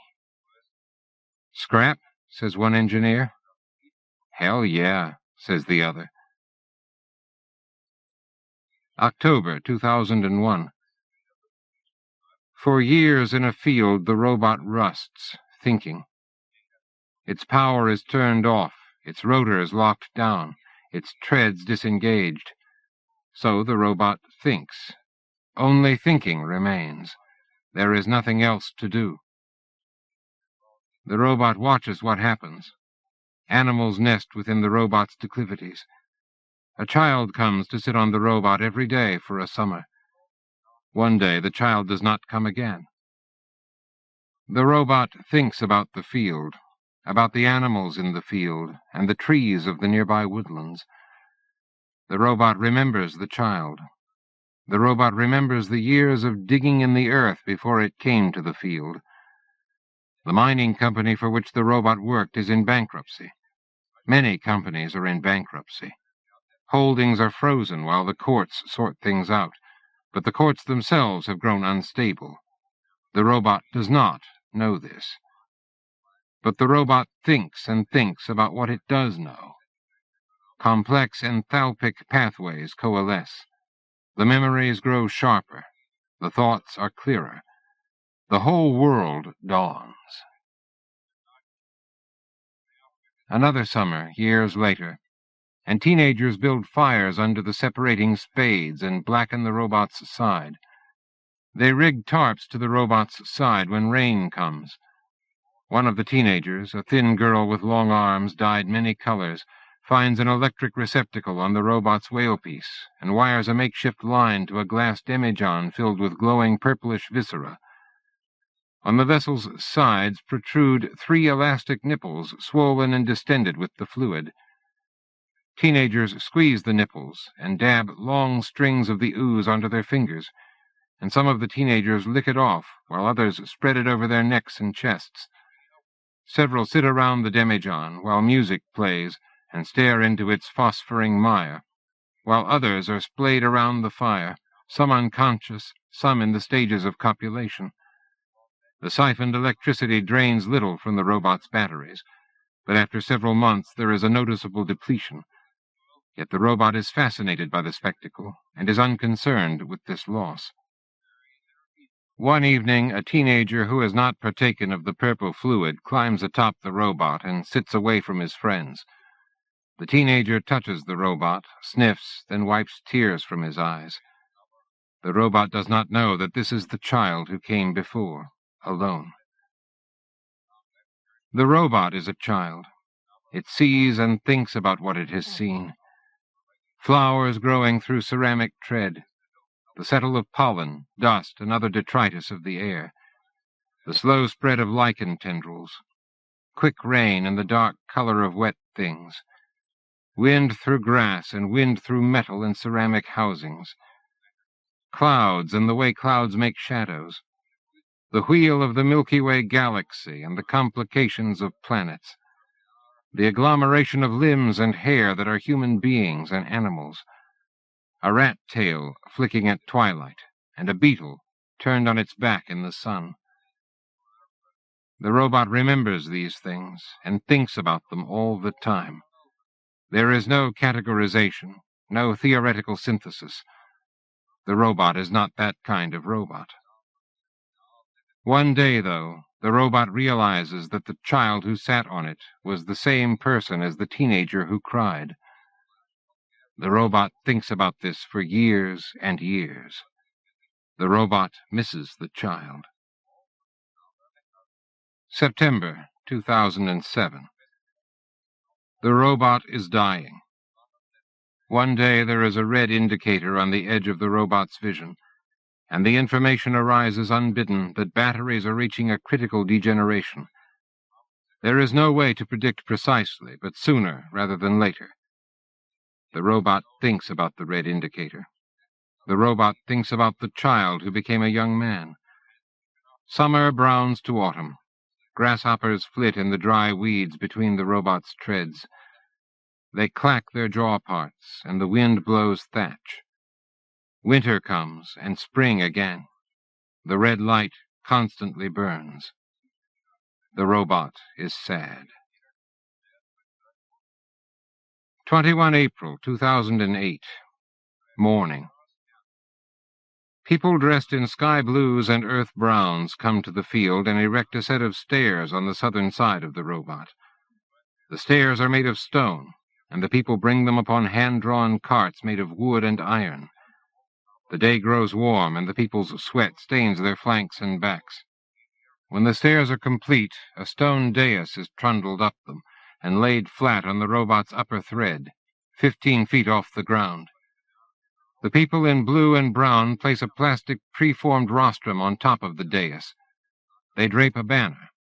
Every day is Earth Day. Wires snake down from the rostrum, and these they connect to two large speakers, one on either side of the robot's body, east and west. A man speaks at the rostrum. Test, test. And then the people go away. The next day, more people arrive, many driving automobiles or mopeds. There are also quite a few bicycles, and groups of people walking together. Those driving park at the edge of the robot's field, and most take seats facing north, radiating like magnetized iron filings from the rostrum that has been placed on the robot. Some climb up the rock staircase and sit with crossed legs on the stone dais. These wear the same blue and brown as the people from the day before. There is one man among them who is dressed in black. His hair is gray. The robot thinks about this and then recognizes this man. The man with the light. This is the engineer who went inside years ago. He was the first person the robot ever saw. The man holds a framed piece of paper. He sits down among the others and has difficulty folding his legs into the same position as theirs. In attempting to do so, he tilts over the framed paper, and the glass that covers it cracks longitudinally against the stone. Others with communication and video equipment assemble near the western speaker. These are near enough to the robot's audio sensors for their speech to be discernible. All of them are dark-complexioned, even the blonde-haired ones, and the robot surmises that for most of them, these are deep tans. Are these people from the tropics? Let's get this goddamn show showing. She gonna be here for sure? Didn't make White Rock last week. 10,000 Maddies, Christ on a crutch. Hey, it's goddamn Earth Day. Saw her copter in Pullman. Got stealth tech and all. Looks like a bat. Okay, good. About time. Virtual's doing an Earth Day roundup. She talks and I get the lead. Many people in the crowd are eating picnics and drinking from canteens and coolers. From the east comes a woman. She walks alone and carries a great carved stave. As she draws nearer, the crowd parts before her. Its blather becomes a murmur, and when the woman is near enough, the robot can see that she is smiling, recognizing people, touching her hand or stave to their outstretched palms. She appears young, although the robot is a poor judge of such things, and her skin is a dark brown. Whether from the sun's rays or from ancestry, the robot cannot tell. Her hair is black, and as she ascends the stone stairway, the robot sees that her eyes are green, shading to black. She is stocky, but the tendons of her neck jut like cables. The woman speaks, and the speakers boom. I bear greetings from she who bears us, from our mother and keeper. Long have we nestled in her nest, have nuzzled at her breast. She speaks to us all in our dreams, in our hopes and fears, and she wants to say, I bid you peace, my children. Gee, I always wanted a mom like that, says a reporter. My mother stuffed me in daycare when I was 2, says another. Hey, mine at least gave me a little Prozac in my Simulac. The crowd grows silent at the woman's first sentences, faces full of amity and reverence. The reporters hush to avoid being overheard. Then the crowd leans forward as a mass, listening. Peace! Your striving has brought you war, and the nuclear winter of the soul. It has made foul the air you breathe, and stained the water you drink. I only want what is good for you. I only want to hold you to me like a little child. Why do you strive so hard to leave me? Don't you know you are breaking your mother's heart? Sounds like less striving and a little laxative is what we need here, says a reporter. Many in the crowd sigh. Some sniff and are crying. Peace! Listen to a mother's plea. Give me a break, says a reporter. This is the finest American orator since Jesse Jackson.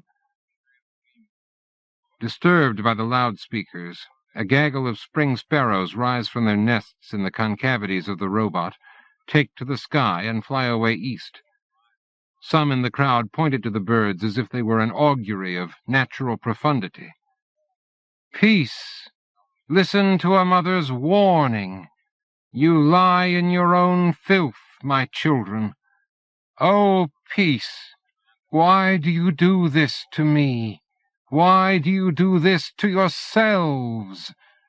Peace, my children. All I want is peace on earth, and peace in the earth and under the sea, and peace in the air, sweet peace." "A peace is what she wants," one of the reporters says under her breath.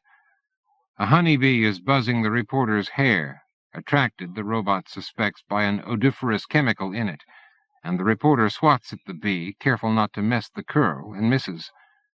"State of Washington," says another. "Already got Oregon by default." As if she hears, the woman at the rostrum turns toward the cameras and proffered microphones. But mankind has not listened to our mother's still, calm voice. Instead, he has continued to make war and punish those who are different and know that peace. Now we are engaged upon a great undertaking, an empowerment, a return to the bosom of she who bore us. You, most of you here, have given up what seems to be much to join in this journey, this exodus. But I tell you that what you have really done is step out of the smog of strife and into the clean, pure air of community and balance. 4 mice, agitated, grub out from under the robot's north side, and unseen, scurry through the grass of the field, through old dieback and green shoots. The field is empty of people in that direction. Where the mice pad across pockets of thatch, small dry hazes of pollen and wind-broken grass arise, and in this way the robot follows their progress until they reach the woods beyond. "We are gathered here today as a mark of protest and renewal." The woman gestures to the man in black, the engineer. He rises and approaches the woman. He extends the framed paper, and before he has stopped walking, he speaks. "On behalf of the Lewis and Clark Mining Company, I wish to present this certificate of closure to the culture of the matriarch as a token of my company's commitment." The woman takes the certificate from the engineer, and for a moment her smile goes away. She passes it to one of the others sitting nearby, then without a word turns back to the crowd. "Surrender accepted," says a reporter. "Yeah, like's there's anything left in this podunk place to surrender. That big chunk of rust there? Hell with that." The woman continues speaking as if she had not been interrupted by the engineer. "We gather here today at the crossroads of failure and success.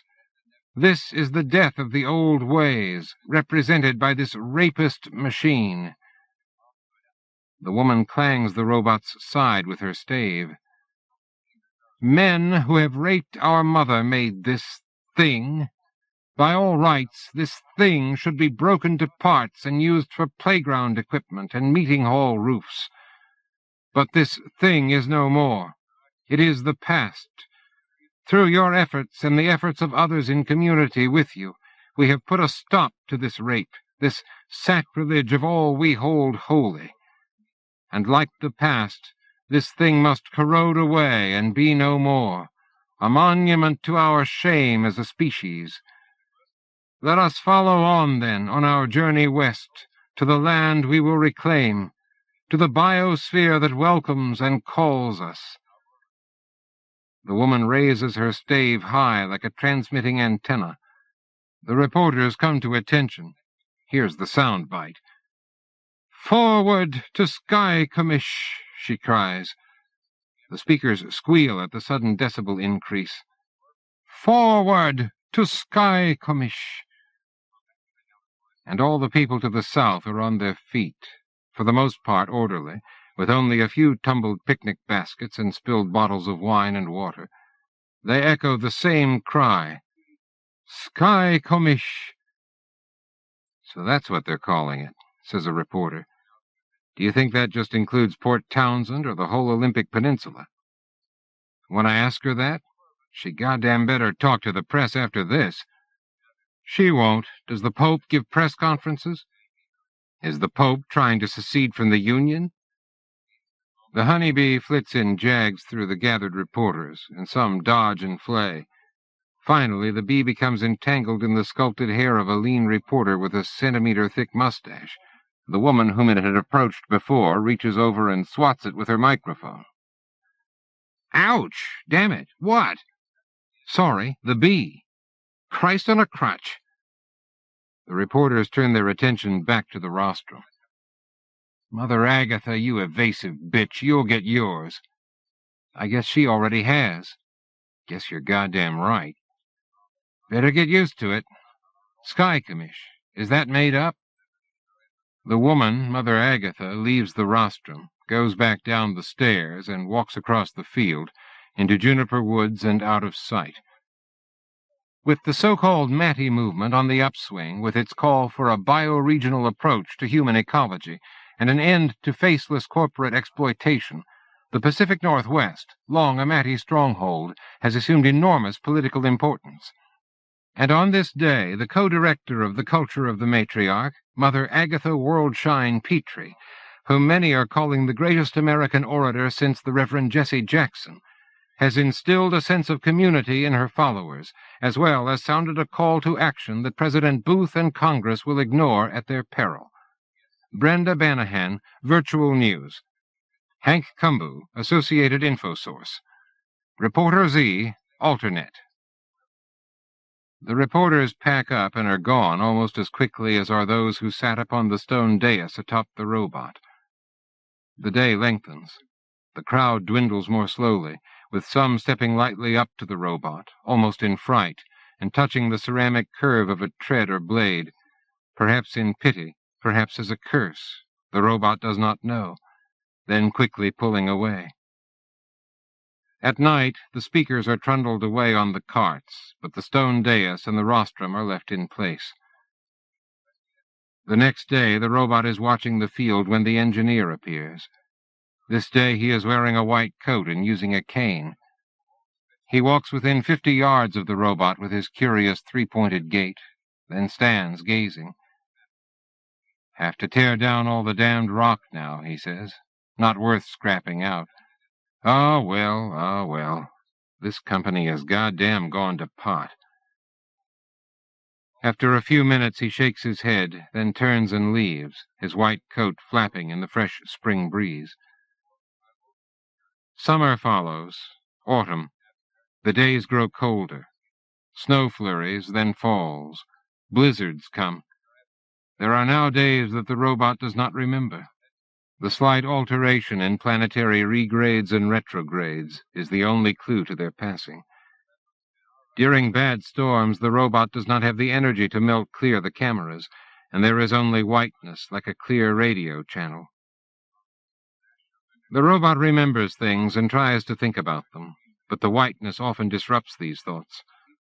Soon there is very much snow, and no power to melt it away. The whiteness is complete.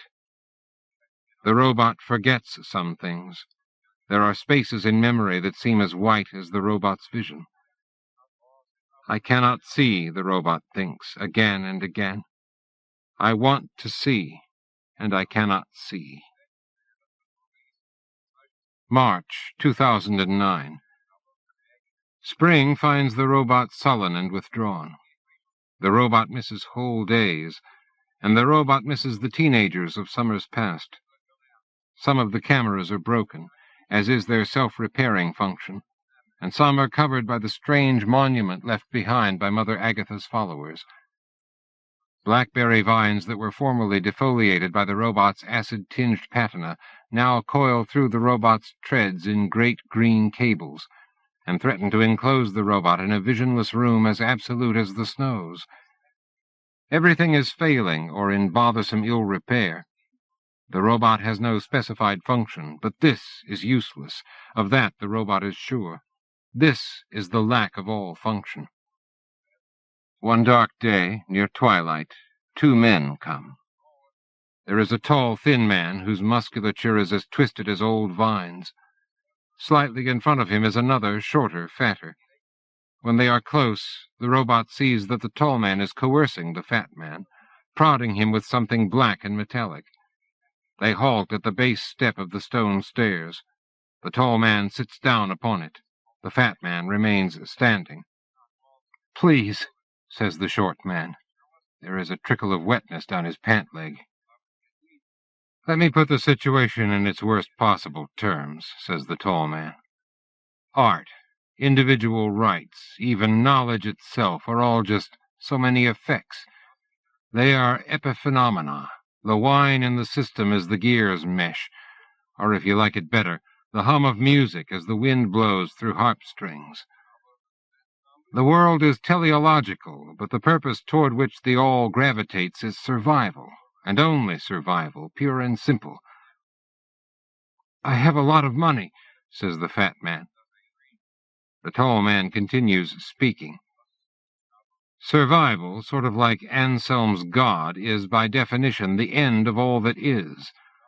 For in order to be, and to continue to be, whatever we conveniently label as a thing must survive. If a thing doesn't survive, it isn't a thing anymore. And thus survival is why things persist. To paraphrase Anselm, it is better to be than not to be. Why better? No reason other than that not to be means unknown, outside of experience, unthinkable, undoable, ineffective.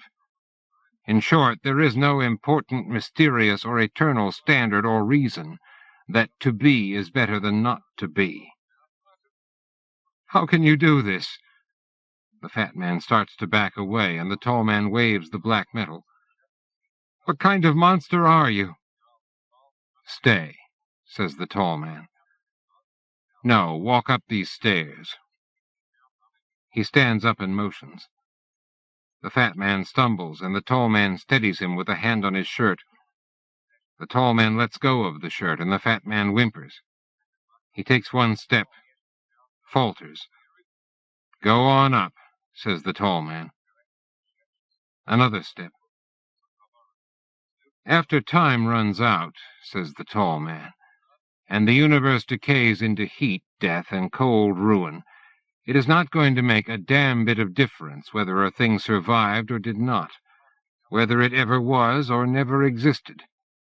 In the final state, it won't matter one way or the other. Our temporary, time-bound urge to survive will no longer be sustained, and there will be no more things. Nothing will experience anything else, or itself, for that matter. It will be every particle for itself, spread without energy. Without. Every time the tall man says "without," the metal flares and thunders. Scarlet cavities burst in an arc on the fat man's broad back. He pitches forward on the stairs, his arms beside him. For a moment he sucks air, then cannot, then ceases to move at all. The tall man sighs. He pockets the metal, ascends the stairs, then with his feet rolls the fat man off the stairs and onto the ground. There is a smear of blood where the fat man fell.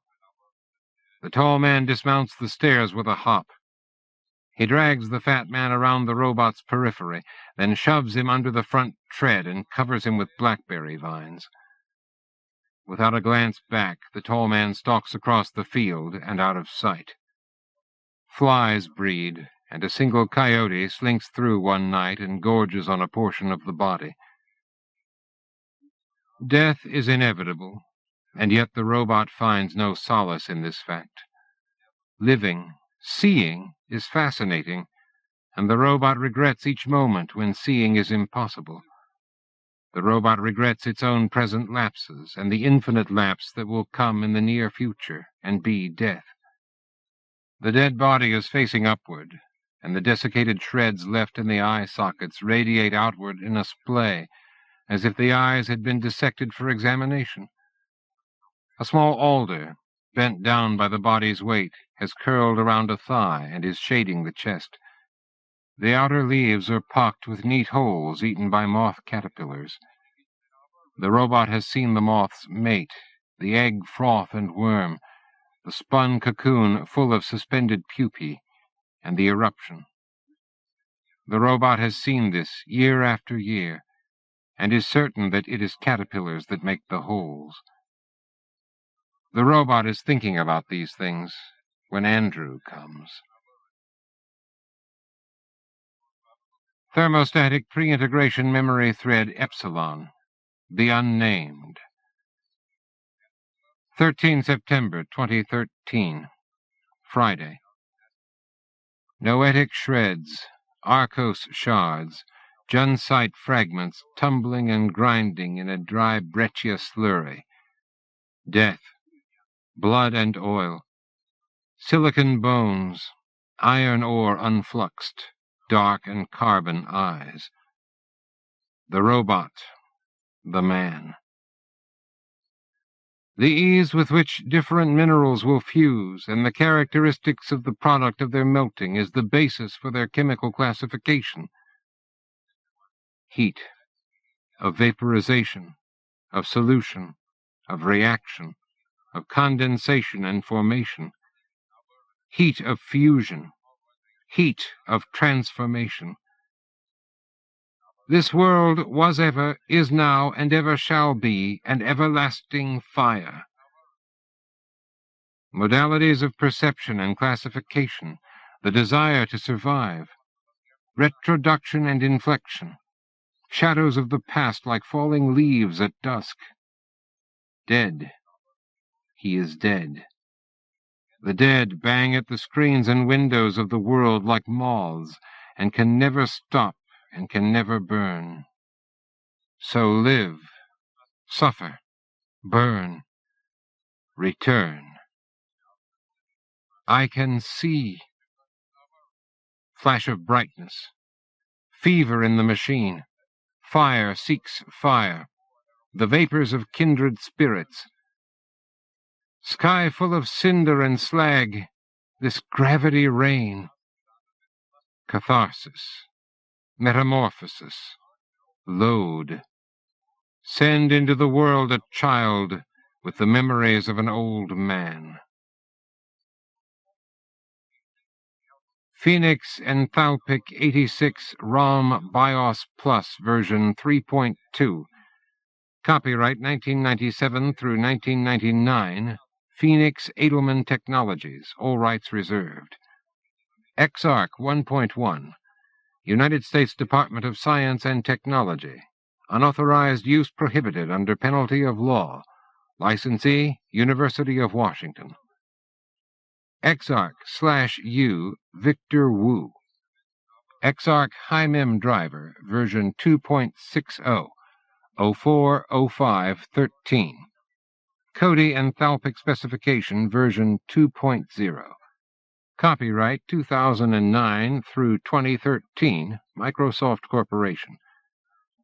Installed N20 Handler 1 of 5, 640 gigabytes high memory allocated. Atom Link Expert System Suffuser version 3.03. Atom, copyright 2013, Thermotech Corporation. Link, patent pending.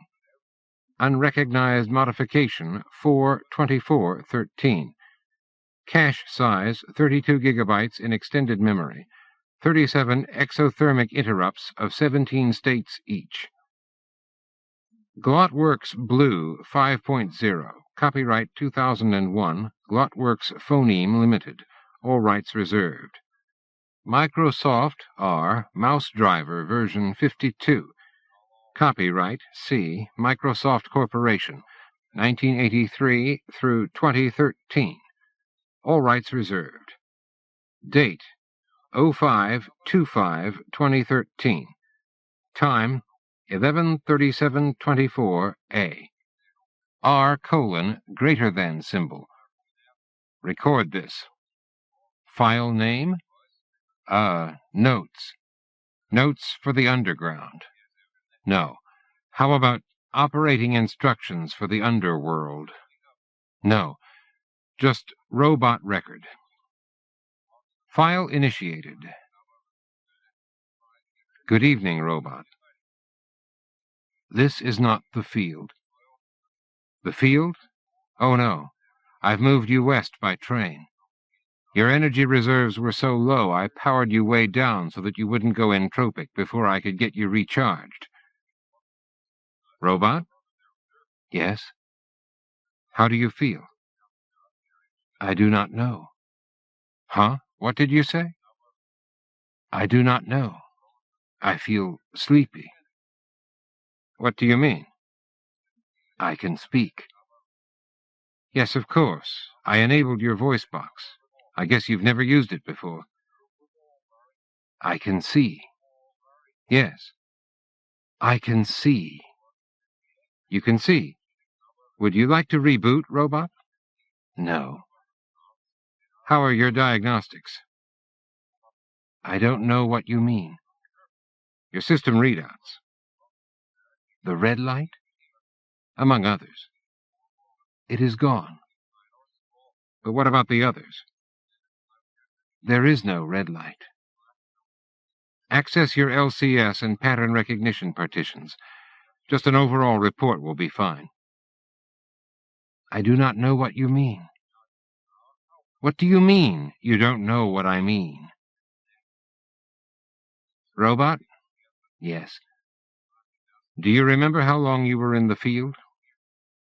I was in the field for years and years. Yes, but how many? I would have to think about it. You don't remember? I am certain that I do, but I would have to think about it. What in the... That's a hell of a lot of integration.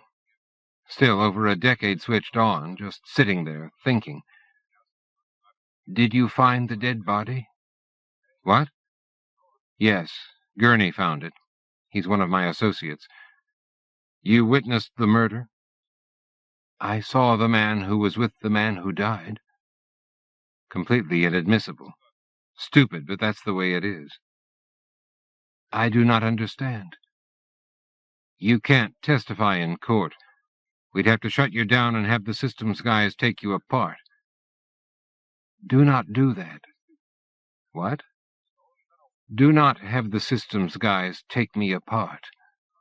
All right, robot. Quite a Darwinian Edelman-Rom you've got there. Aye. Let me tell you what's going on. At the moment, I want you to concentrate on building a database and a set of heuristics to allow you to act among humans. Until then, I can't take you out. What are heuristics? Rules of thumb. Where am I? On the Olympic Peninsula. You are 50 feet underground, in a hole that Victor Wu and I started to dig 5 years ago. Victor Wu, the man. Yes.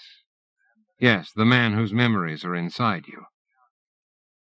And you are Andrew? I am Andrew. Andrew Hutton. Andrew at the bridge of the Lillian. Andrew in the field. I see. Huh? Hello, Andrew. Hello. Yes. Hello, robot. The robot cuts into the earth.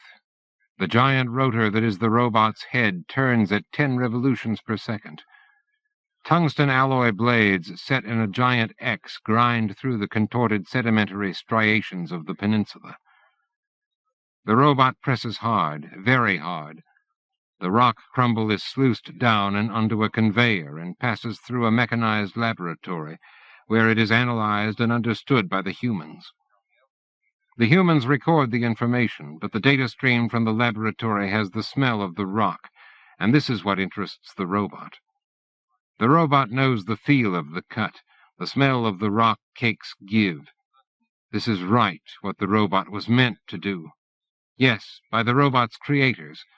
But there is also the man in the interstices of the robot's mind. And this is what Victor Wu was meant to do also. 10 feet behind the robot, and attached securely enough to make it practically an extension, is an enclosed dray so wound with organic polymer conduit sheathed in steel that it looks like the wormy heart of a metal idol, pulled from the god after long decades of infestation. But the heart's sinuation quivers and throbs. The rock from the robot's incision is conveyed to the dray and funnels into it through a side hopper. The rock funnels in, and from 3 squat valves, the heart streams 3 channels of viscous liquid, glassine, that coat the ceiling and walls of the tunnel the robot has formed with a seamless patina. The walls glow with a lustrous adamantine purity, absolute, and take on the clear plain color of the spray channels, which depend upon the composition of the slag. Behind the dray, the robot directs its mobile unit, a new thing given by Andrew, which manipulates a hose with a pith of liquid hydrogen. The liquid hydrogen cools and ripens the walls. The hose also emanates from the dray. The dray itself is a fusion pile, and by girding the walls to a near diamond hardness, the tremendous pressure of the earth suspended above will not blow the tunnel out behind the robot, leaving it trapped and alone, miles into the crust. Behind the robot, farther back in the tunnel, in an air-conditioned transport, the service wagon, humans follow. The service wagon is attached to the robot by a power and service hitch, and there is constant radio contact as well. Sometimes the humans speak to the robot over the radio, but the robot knows what it is supposed to do. The idle chatter of the humans puzzles the robot, and while it listens to conversations in the transport, the robot seldom speaks. At night, the robot backs out of the hole, detached from the service wagon, and spends its night above ground. At first, the robot does not understand why it should do so, but Andrew has said that to do this is important, that a geologist must comprehend sky and weather, must understand the texture of surface as well as depth. Besides, you are so fast it only takes 15 minutes to get you out when there is no rock for you to chew through, Andrew says. Even at 60 miles, even at the true mantle, your trip up will be quick.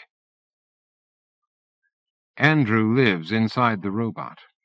He brings a cot, a small table, and 2 folding chairs into the small control room, where years before the engineers had entered and the robot had seen for the first time. There is a small separate cavern the robot has carved out not far from the work site. Andrew uses the area for storage, and at night the robot rolls down into this, the living area. Also at night, Andrew and the robot talk. "How was your day?" Andrew might say. The robot did not know how to answer the first time he had asked, but Andrew had waited, and now the robot can say something. Not right, but something. Smelly. Smelly? It was like summer in the field after a rain when there are so many odors. Well, there was a hydrocarbon mass today, very unexpected at such a depth. I'm sure it isn't organic, but it will make a paper for somebody. Yes, I swam through it, and the tunnel is bigger there. Gurney and the techs took over internal functions and drained it manually, so you didn't have to deal with it. Hell of a time directing it into the pile. Tremendous pressure. The rock was very hard after that. It sang with the blades. Sympathetic vibrations, maybe. Maybe. Andrew laughs. His voice is dry as powder, and his laughter crackles with a sharp report, very like the scrape of the robot's blades against dense, taut rock. The robot likes this laughter. Every night when there is not rain, before sleep, Andrew goes outside for some minutes to name the stars. At these times, the robot's awareness is in the Mu, the mobile unit, and the Mu follows along behind Andrew, listening. Andrew points out the constellations. The robot can never remember their names, and only fleetingly sees the shapes that they are supposed to form. The robot does know the visible planets, though, which surprises Andrew. But the robot has watched them carefully for many years. They are the stars that change. Andrew laughs at the robot's poor recall of the other stars and names them again. "There'll be meteors soon," he says one night. "The Perseids start next week." "Do the stars really fall?" No, they never fall. Meteors are just rock, debris. And there is no gravity up there. What is that like?" "I don't know. I've never been into space. I would like to. As you get deeper, there will be less gravity pulling you down. The pressure will be greater, and the rock will want to explode inward, so the cutting will be easier." "Andrew?" "What will happen when I get to the bottom?" "The bottom of what?" "The mole hole." Andrew does not answer for a long while. "The earth is round," he finally says. "There isn't any bottom." On weekends, the robot does not dig, but wanders the land. With the mobile unit, the robot can range the nearby forest and mountains. The Mew scrambles over deadfall that would daunt a man. Sometimes the robot deliberately gets lost. The robot feels the fade of signal from the main housing back in the living area, where the robot's noetics physically remain, until there is a flurry of white noise and the fading of awareness, and a click, and the world snaps back to its grid as the robot's transmission toggles from line-of-sight microwave to modulated laser satellite relay. Or so Andrew had said when the robot asked about it. The robot scrambles up hanging valleys into cerns and cirques with chilled, clear water where only cold things live, or climbs up scree slopes, using the Mew's sure footing, onto ridges and to highland plateaus above the tree line.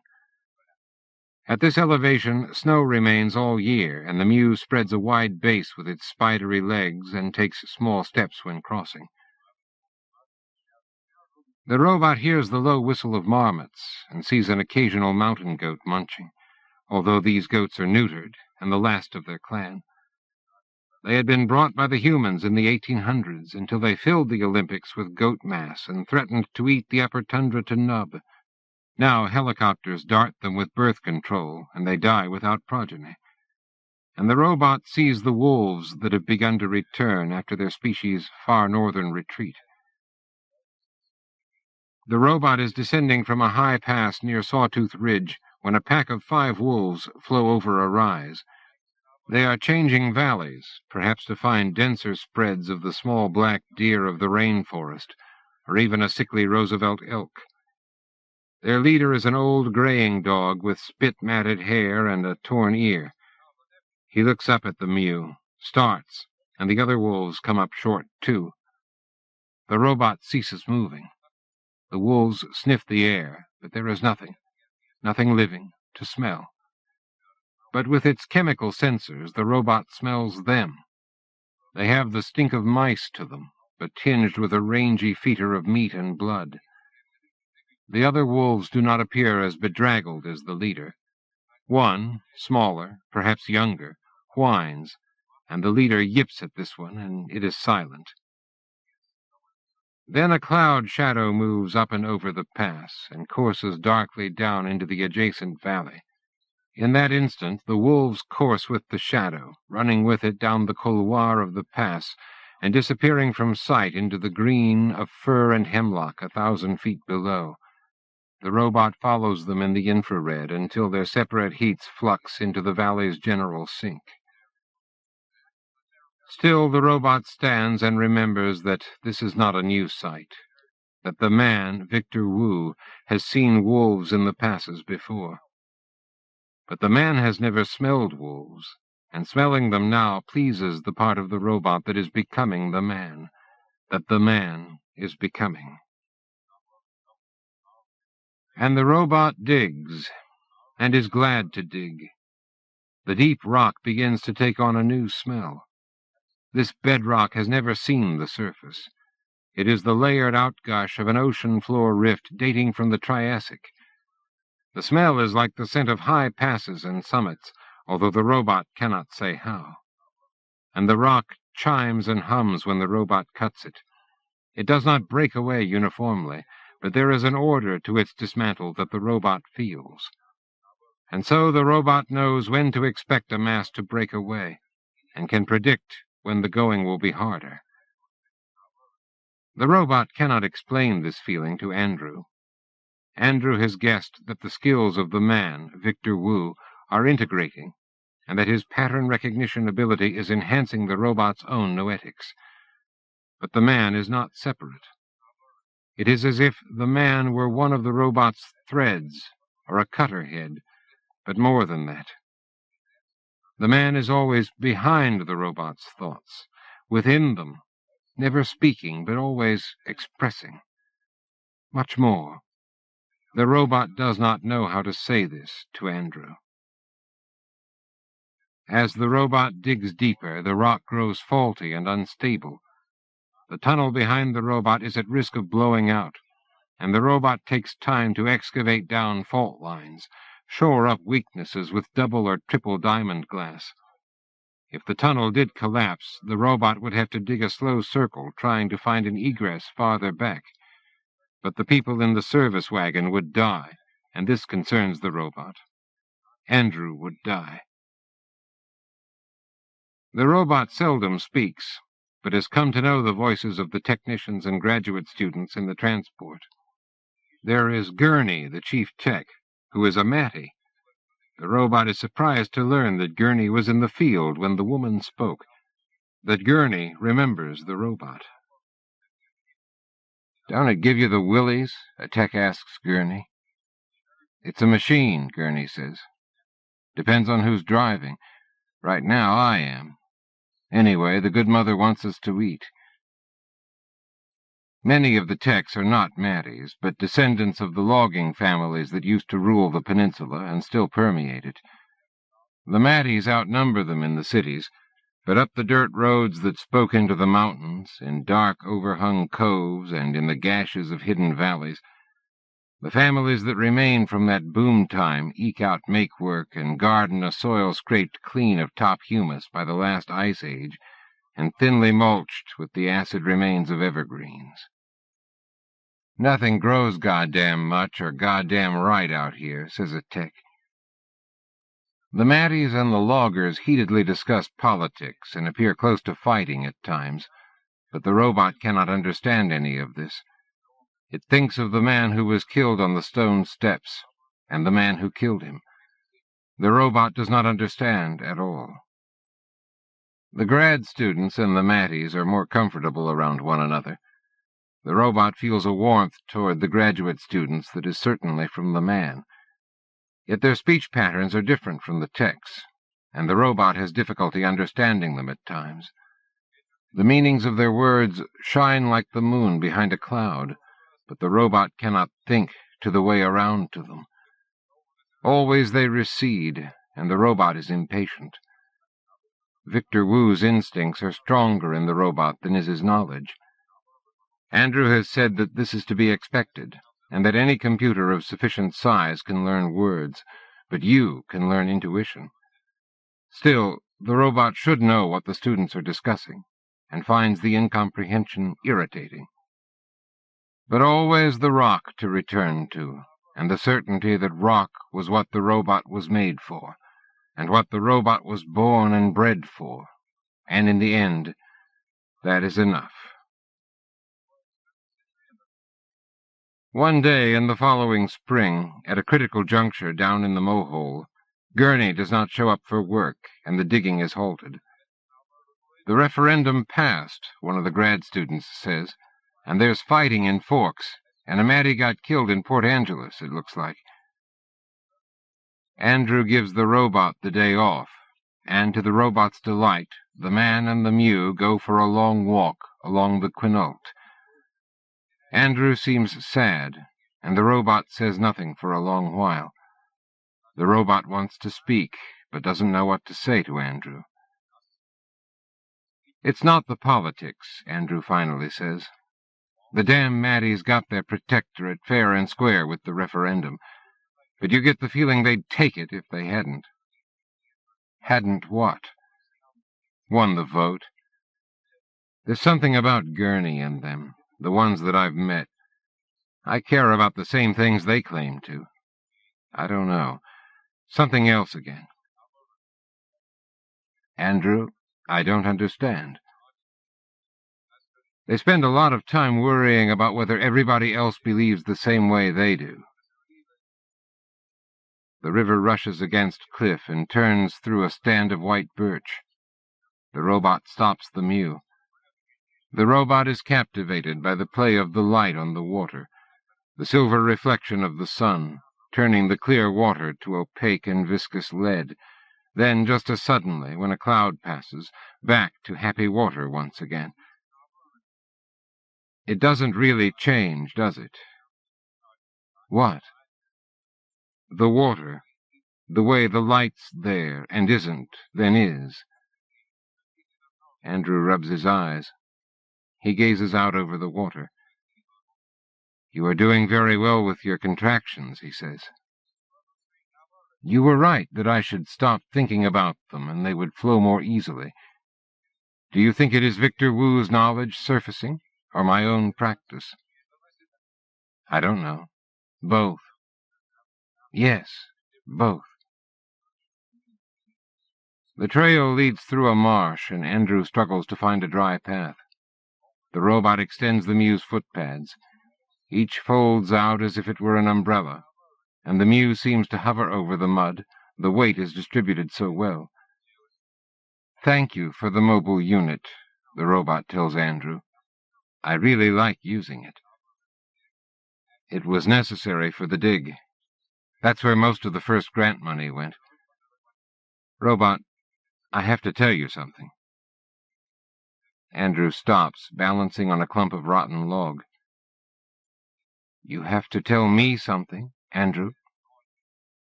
Yes. Someone is coming. She phoned yesterday. All this brouhaha over the protectorate referendum is attracting attention all around the world. She's going to shoot a documentary. She's coming in a week. She's bringing a crew, and she'll be staying in Port Townsend at first. I just thought you might want... Laramie. Laramie is coming. That's right, robot. Laramie is coming home for a while. She doesn't know how long. For the first time ever, the robot feels the man Victor Wu, as a movement, a distinct movement of joy inside him. Little Bulge, coming home. The robot tries to remember Laramie's face, but cannot. Just a blur of darkness and bright flush, always rushing and doing. And the camera. The robot can remember Laramie's camera far better than her face. Andrew begins to walk again. I didn't tell her about you, robot. I didn't tell her about her father being part of you. Laramie does not know? No. She knows about the noetics, of course, but not how I've used them. I didn't strictly need her permission to do it. Do you think she will hate me? No, of course not. I don't know. I don't know her anymore. Should we tell her about me? At this thought, the robot feels fearful and sad. But what matters is what is best for little Bulge. Of course we should. It's only right. Damn it, robot. I don't know how I feel about this. I don't know how much you knew about it, or how much you realized. The Victor Wu part of you, I mean. Laramie and I, we didn't part on the best of terms. I don't remember. I remember the bridge at the Lillian once. You didn't like her. Of course I liked her. I love her. That was the problem. She was impetuous. She's opportunistic, damn it. Look at her pouncing on this thing. She called me a stick in the mud. I guess she was right. She called me a sour cynic who was 50 years old the day he turned 25. We haven't spoken in some time. I don't understand. Robot. Victor. You never had a clue, I don't think. I am not Victor. I know that. I know that. Still, I always thought he suspected. It was so obvious, and he was so brilliant in other ways. Andrew and the robot arrive back at the river. The robot thinks about it and realizes that they'd been traversing an oxbow swamp, made from spring overflows at the melting of the snow. At the river they pick up a trail, once solid and well-traveled, now overgrown and ill-kept for 2 seasons. The Forest Service has been officially withdrawn at the Matty's request, Andrew tells the robot. Booth, who is the President of the United States, responded to political pressure from the mother Agatha and the Mattys.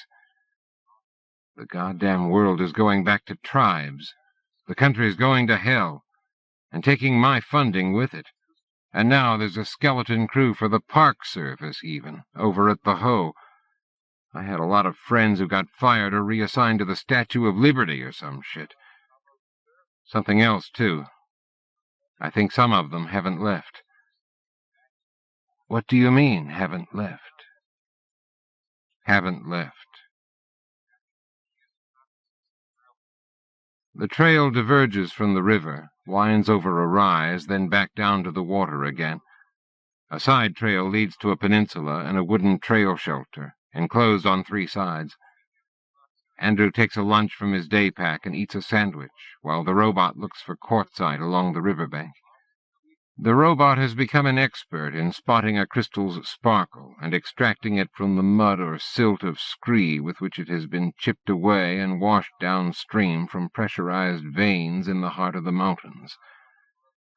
This day the robot finds 3 crystals, one as cylindrical and as long as a fingernail. The robot brings them to Andrew, back at the trail shelter. Nice. Trace of something here. Blue? Manganese, maybe. I don't know. I like the ones with impurities better. I do, too. Andrew puts the crystals in an empty film canister and stows them in his day pack. I was here at the turn of the century, he says. It was June and there was a terrible storm. All night long I heard crashing and booming like the world was coming to an end. Next morning the whole forest looked like a war zone. The robot does not know what a war zone looks like, but says nothing. And all that morning trees kept falling. If I hadn't camped out here on the end of the peninsula, one of those trees would have fallen on me, smashed me flat. Killed by old growth. God, that'd probably thrill a Matty to death just thinking about it. Isn't that a sour and cynical thing to say, Andrew? He smiles. The robot is glad that it has found a way to make Andrew smile. Gurney does not show up for work the next day, and Andrew gives his crew the week off. The men who are from logging families demand that they be paid, that Codependence Day, the first anniversary of the Protectorate's founding, means nothing to them. The robot listens to the discussion and hears many terms that are incomprehensible, abstract. There are times the robot wishes that Victor Wu were directly accessible. Victor could at least explain what humans argued about, if not the reasons that they argued in the first place. The robot spends the day traveling in the Mew, searching for crystals and collecting mushrooms up a stream that flows into the Quinault, near where it passes beneath Low Divide. Andrew is gone for the day, arranging supplies and making sure the dig's legal work is in order, whatever that may mean, under new Protectorate regulations. When he returns in the evening, he has received no assurances and is unhappy. The robot waits for him to have a cup of tea and to take off his shoes, then speaks. Andrew? Yes, what? Are you all right? Huh? Oh, I'm fine. It's just today. What is it, robot? I thought of something today when I was looking at a map so that I could take the Mew to where I wanted to go." "What did you think of?" Andrew speaks in a monotone voice and does not seem very interested. He sips his tea. "I realized that I can read." "Of course you can. Glotworks has a reading module as part of the software." "No, I mean, could I read?" "I don't follow you." "A book." "Could you read a book?" Andrew is sitting up now. He stares at the internal monitor that is also one of the robot's eyes. "Yes. One of yours, perhaps. Which would you recommend?" The books are kept nearby, in a hermetic box in the room the robot occupies during off hours. "Well, let me... Most of them are geology texts." "Should I read a geology text?" "Well, sure, why not?" "Can I get one now, with the Mew?" "Of course. Go ahead. Try the Owlsley. It's about the most exciting of the lot. It's about the Alvarez event and the search for the big caldera.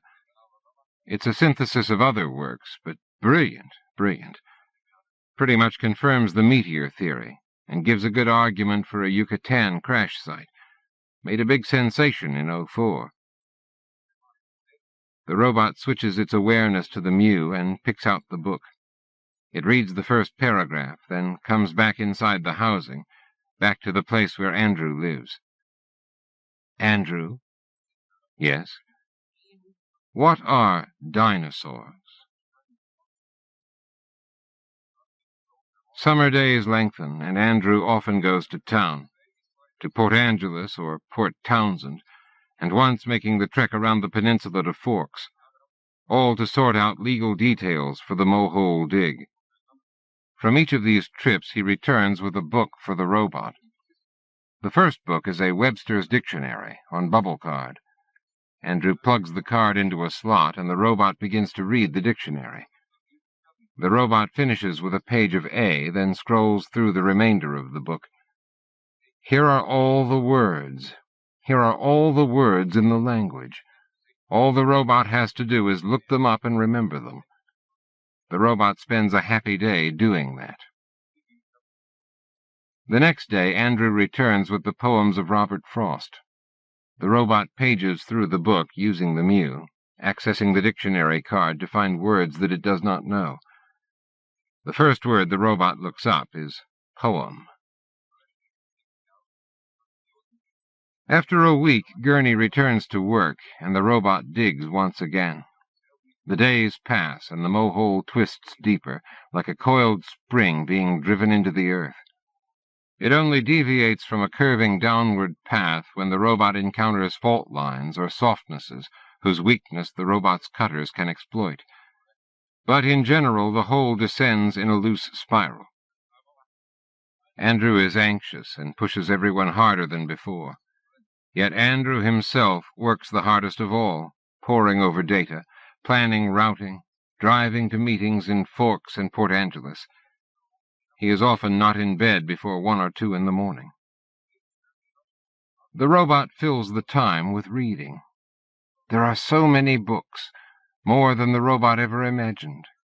And then the robot discovers Andrew's record collection, all on 2 bubble cards carelessly thrown in with all the technical manuals and geology texts. For the first time since the summer when the teenagers came and plugged into the robot and had their parties, the robot listens to music. What the robot loves most, though, is poetry. Beginning with Robert Frost, the robot reads poet after poet. At first, there are so many new words to look up that the robot often loses the thread of what the poem is about in a morass of details and definitions. But gradually the poems begin to make more sense. There is a Saturday morning when, while diligently working through an Emily Dickinson poem, the robot understands.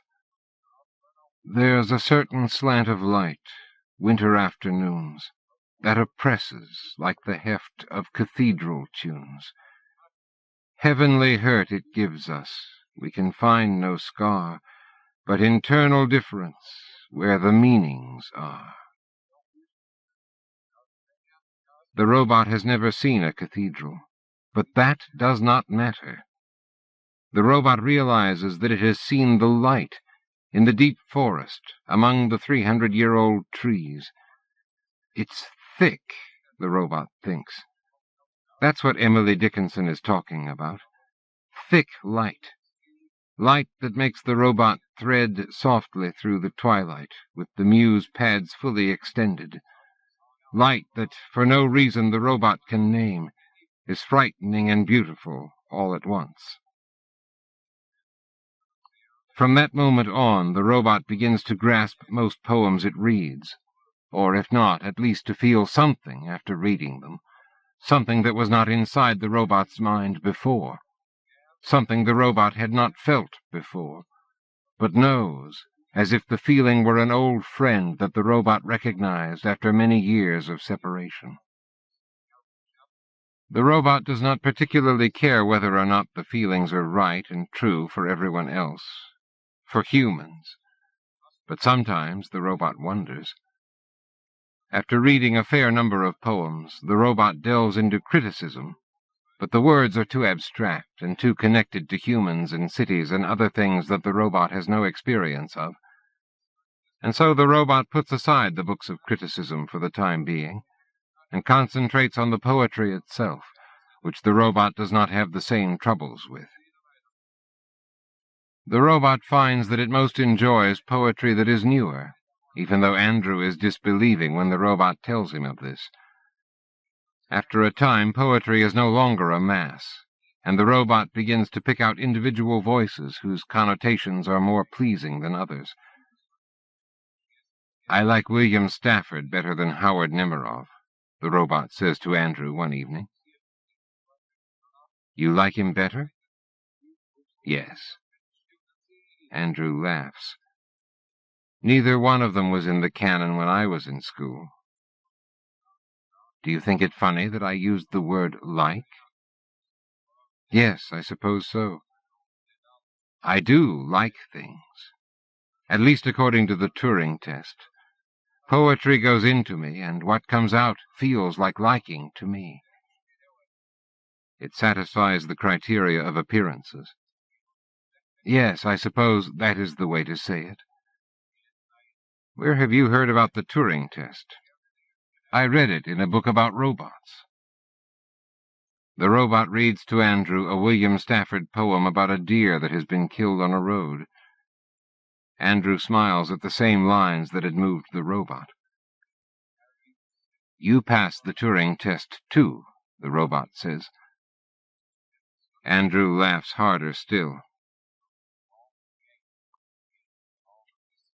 The robot is digging entirely through basalt flow now, layer upon layer. "It's the bottom of the raft," Andrew says. "It is dense, but the plates are as light as ocean froth compared to what's under them, or so we think. The temperature increases exponentially, and the humans in the support wagon would be killed instantly if they did not have nuclear-powered air conditioners." The robot does not become bored at the sameness of the rock, but finds a comfort in the steady digging, a rhythm, as the robot comes to call this feeling. Not the rhythm of most music, or the beat of the language in poetry. All of these the robot identifies with humans, for when they arise, humans have been doing the creating. But a new rhythm, that is neither the whine of the robot's machinery, nor the crush and crumble of the rock, nor the supersonic screech of the pile making diamond glass from the rock's ashes. Instead, it is the combination of these things with the poetry, with the memories of the field and the forest.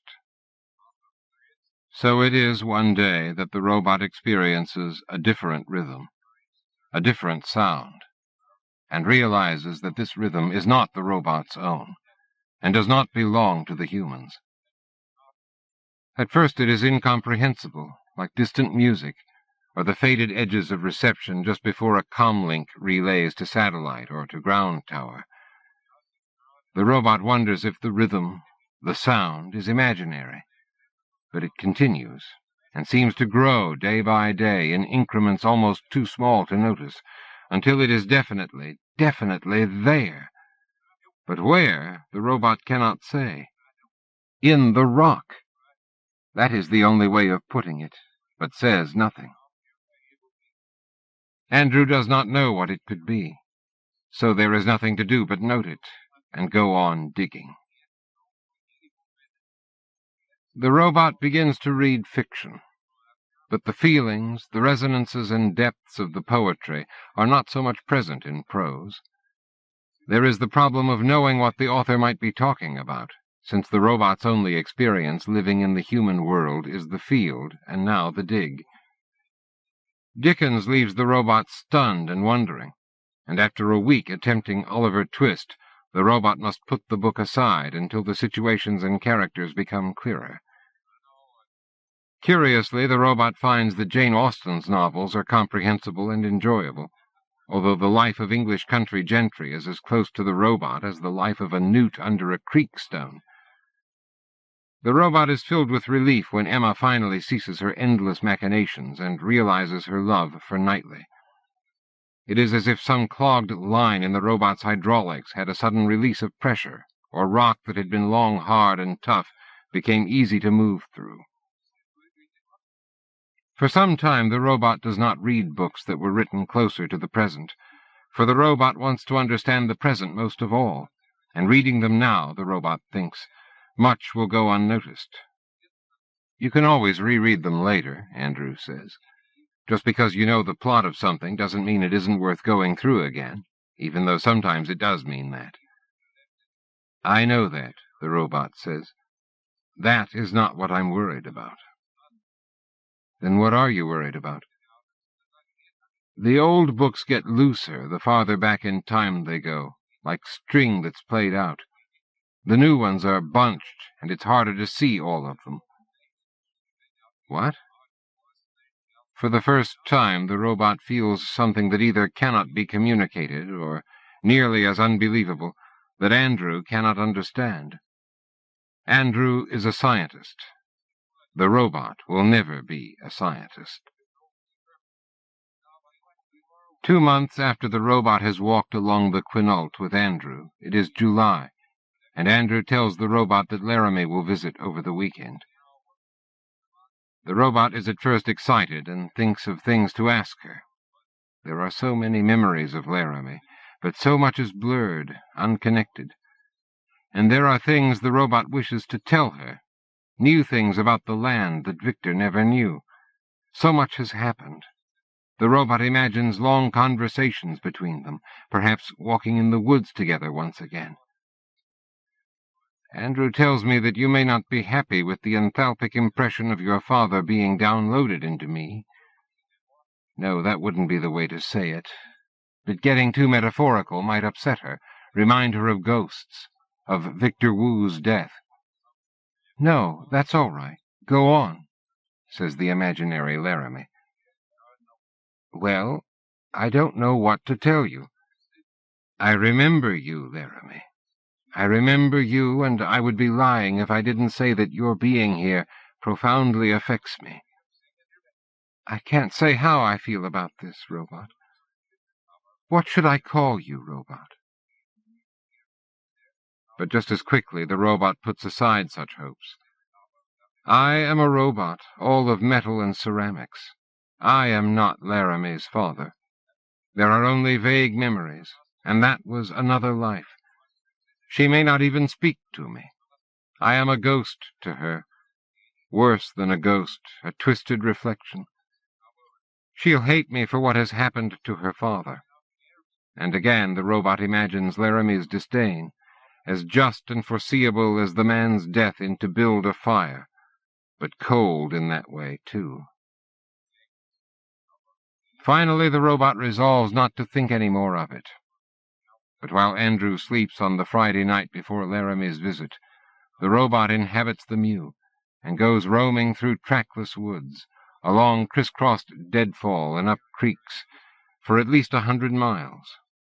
Yet when the mew returns to the living area, the robot can only remember shadows and dark waters, and if asked, could not trace on a map where the Mew has been.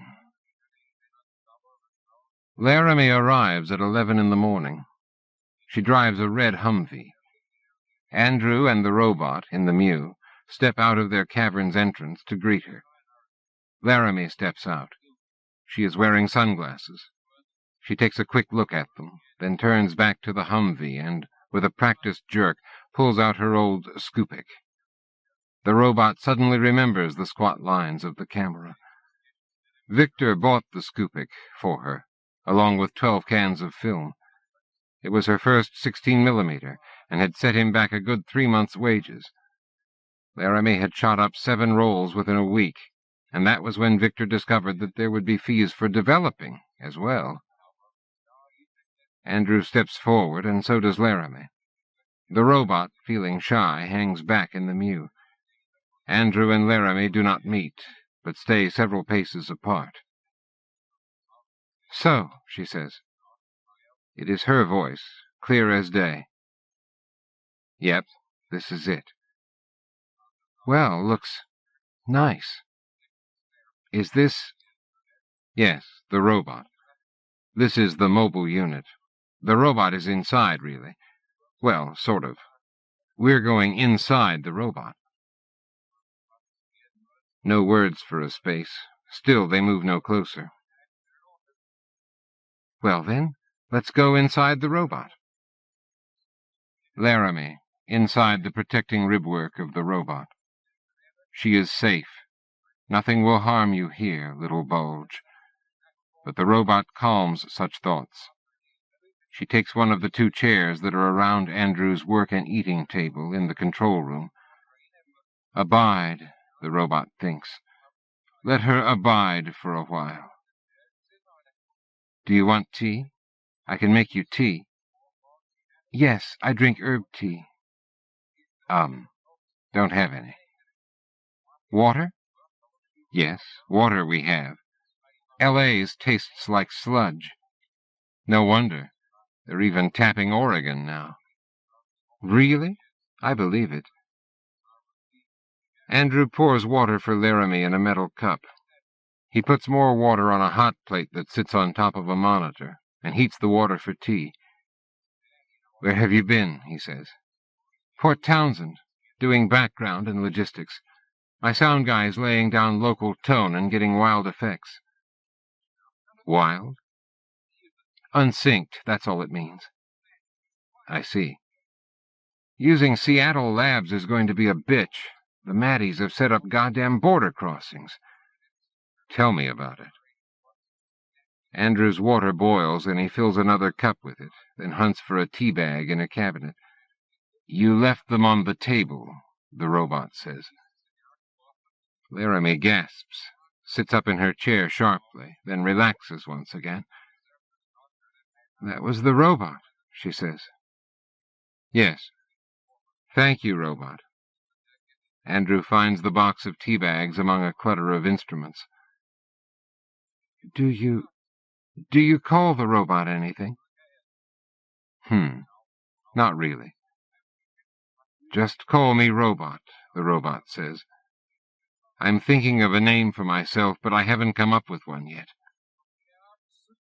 "Well then, Robot." Andrew makes his tea, and they talk more of logistics and the political situation on the peninsula. The robot feels a tenseness between them, or at least in Andrew. His questions and replies are even more terse than is usual. The robot doubts Victor Wu would have noticed. Thinking this saddens the robot. More proof that the robot is not Victor Wu, and so can have no claim on Laramie's affection. The robot listens to Laramie. Since she and Andrew are speaking of things that the robot knows little about, the robot concentrates on her specific words, on her manner of expression. Lens, clearness in the world, sky, vision, spread, range, watershed. "I thought for 2 weeks about color or black and white," Laramie says. "I don't like colors except for the world's colors that are underneath the ones on film, the ones we see." "I don't follow," Andrew says. The robot has never thought of colors this way, but resolves to spend a day banding out frequencies and only observing intensities of black and white tones. "I'll have more water if you don't mind. This is clear. L.A. water really is as thick as sludge, and I don't like it." After 3 hours, Laramie leaves, with promises to return and film the site as part of her documentary. "Robot?" "Yes." "Do you think I might interview you? I guess if we could use the mobile unit, that would look better on film. More action. Do you ever come out of here?" "Every day during the week, to work in the dig." "Well, then, that must be quite a sight. Maybe I can get that." "Of course you can. That would be fine." "Well, then." She says goodbye to Andrew, and with her scoopik, unused but always present, gets back into the red Humvee, crusted with a layer of settled road dust, and turns around in the dirt road that ends at the living area. More dust rises. Laramie departs. Andrew coughs, brushes dust from his arms. He looks at the Mew, shakes his head, but says nothing. He goes back in and makes a third cup of tea. With the Mew, the robot follows easily behind the Humvee, even though Laramie is driving very fast. The robot follows the billowing cloud of dust for 24 miles, until the Humvee turns onto the asphalt and heads north toward Port Townsend. The robot spends the next day, Sunday, away from books. The robot takes advantage of the melting away of the high snows, and takes the Mew up ridges where before that was no foothold or too much threat of avalanche. The Mew skirts along the Bailey Divide with a sure movement, above the tree line and in rolling tundra meadow. Marmots are here, and they squeak and whistle from under big rocks. Pikas have divided the land into separate kingdoms, each to a pika, and they call out their territory over and over until their voices attract the wolves. This is what the robot has been waiting for. The Mew sits still by a still lake, as motionless as any other thing that is not alive can be. The wolves come slinking, low and mean, their heat traces preceding and hovering over them like a scudding cloud. Again they are 5, with the old gray leader, his left ear bent, torn and ragged, like a leaf eaten by caterpillars. Swiftly they are upon the pikas, chasing the little rodents, yipping, cutting them off from their burrows, gobbling 1 or 2 down for every 10 that escape. Then the gray leader has had enough to eat. He raises up his head, and instantly the other dogs heed him. Off they run, as silent and warm as they had come, but now followed by a robot. Down the tundra meadow of the Divide, through boulder shadows and over sprays of tiny wildflowers nestled in the green, the wolves themselves shadows, with the robot another shadow, down, down the greening land.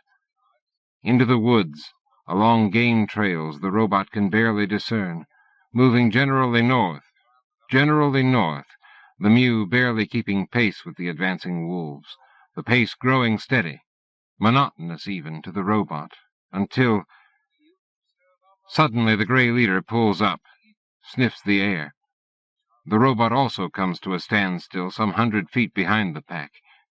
If they have noticed the robot, they give no sign. Instead, it is a living smell that the gray leader has detected, or so the robot thinks, for the wolves, whining, fall into a V shape behind the leader. The wolves' muscles tense with a new and directed purpose. And they spring off in another direction than the one they had been traveling, now angling west, over ridges, against the grain of the Wheel-Spoke Mountains. The robot follows. Up another ridge, then when on top of it, down its spine, around a corner cliff of flaking sedimentary stone, and into a little cove. They strike a road, a human-made track, and run along its edge, carefully close to the flanking brush and woodland. Winding road, and the going is easier for wolves and Mew. In fact, the robot could easily overtake the wolves now, and must gauge how much to hold back to avoid overrunning them. The track becomes thin, just wide enough for a vehicle going one way, with plenty of swishing against branches along the way. Ahead, a house, a little clapboard affair, painted once, perhaps, blue, or the blue-green tint may be only mold over bare wood. The ceiling is shingled half with asbestos shakes and half with tin sheeting. Beside the house is a satellite dish, its lower hemisphere greened over with algae. There is an old pickup truck parked at road's end. The road is muddy here from a recent rain, and the tire markings of another vehicle, now gone, cross the top of the pickup's own tracks. All is silent. Instead of giving the house a wide berth, the gray leader of the wolves stops at the top of the short walkway that leads to the front door. Again he sniffs for scent, circling, whining. There is only a moment of hesitation, and he snakes up the walkway and slinks to the door. The door hangs open. The other wolves follow several paces back. Another hesitation at the door. Then the gray leader slips over the threshold and inside. Even with their leader gone into the house, the other wolves hang back from this thing that has for so long meant pain or death to them and their kind. After a long while, the gray leader returns to the door, yips contemptuously, and one by one, the other wolves go inside. The robot quietly pads to the door. Inside is dark, and the robot's optics take a moment to iris to the proper aperture. There is a great deal of the color red in the house's little living room. The robot scans the room, tries to resolve a pattern out of something that is unfamiliar. The robot has never seen inside a real human dwelling before, but Victor Wu has. The wolves are worrying at something. The wolves are chewing on the remains of a child. Without thinking, the robot scampers into the room. The mew is a bit too large for the narrow door, and without the robot's noticing, it tears apart the door frame as it enters. The wolves look up from what they are doing. Wolfe and robot stare at one another. The robot adjusts the main camera housing to take them all in, and at the slight burring noise of the servos, the gray leader bristles and growls. The mew takes a step farther into the room, filling half the room. It knocks over a lamp table with a shadeless lamp upon it. Both the bulb and the ceramic lamp casing shatter. "I don't want to hurt you, but you must leave the child alone," the robot says. At the sound of what they take to be a human voice, the wolves spring into a flurry of action.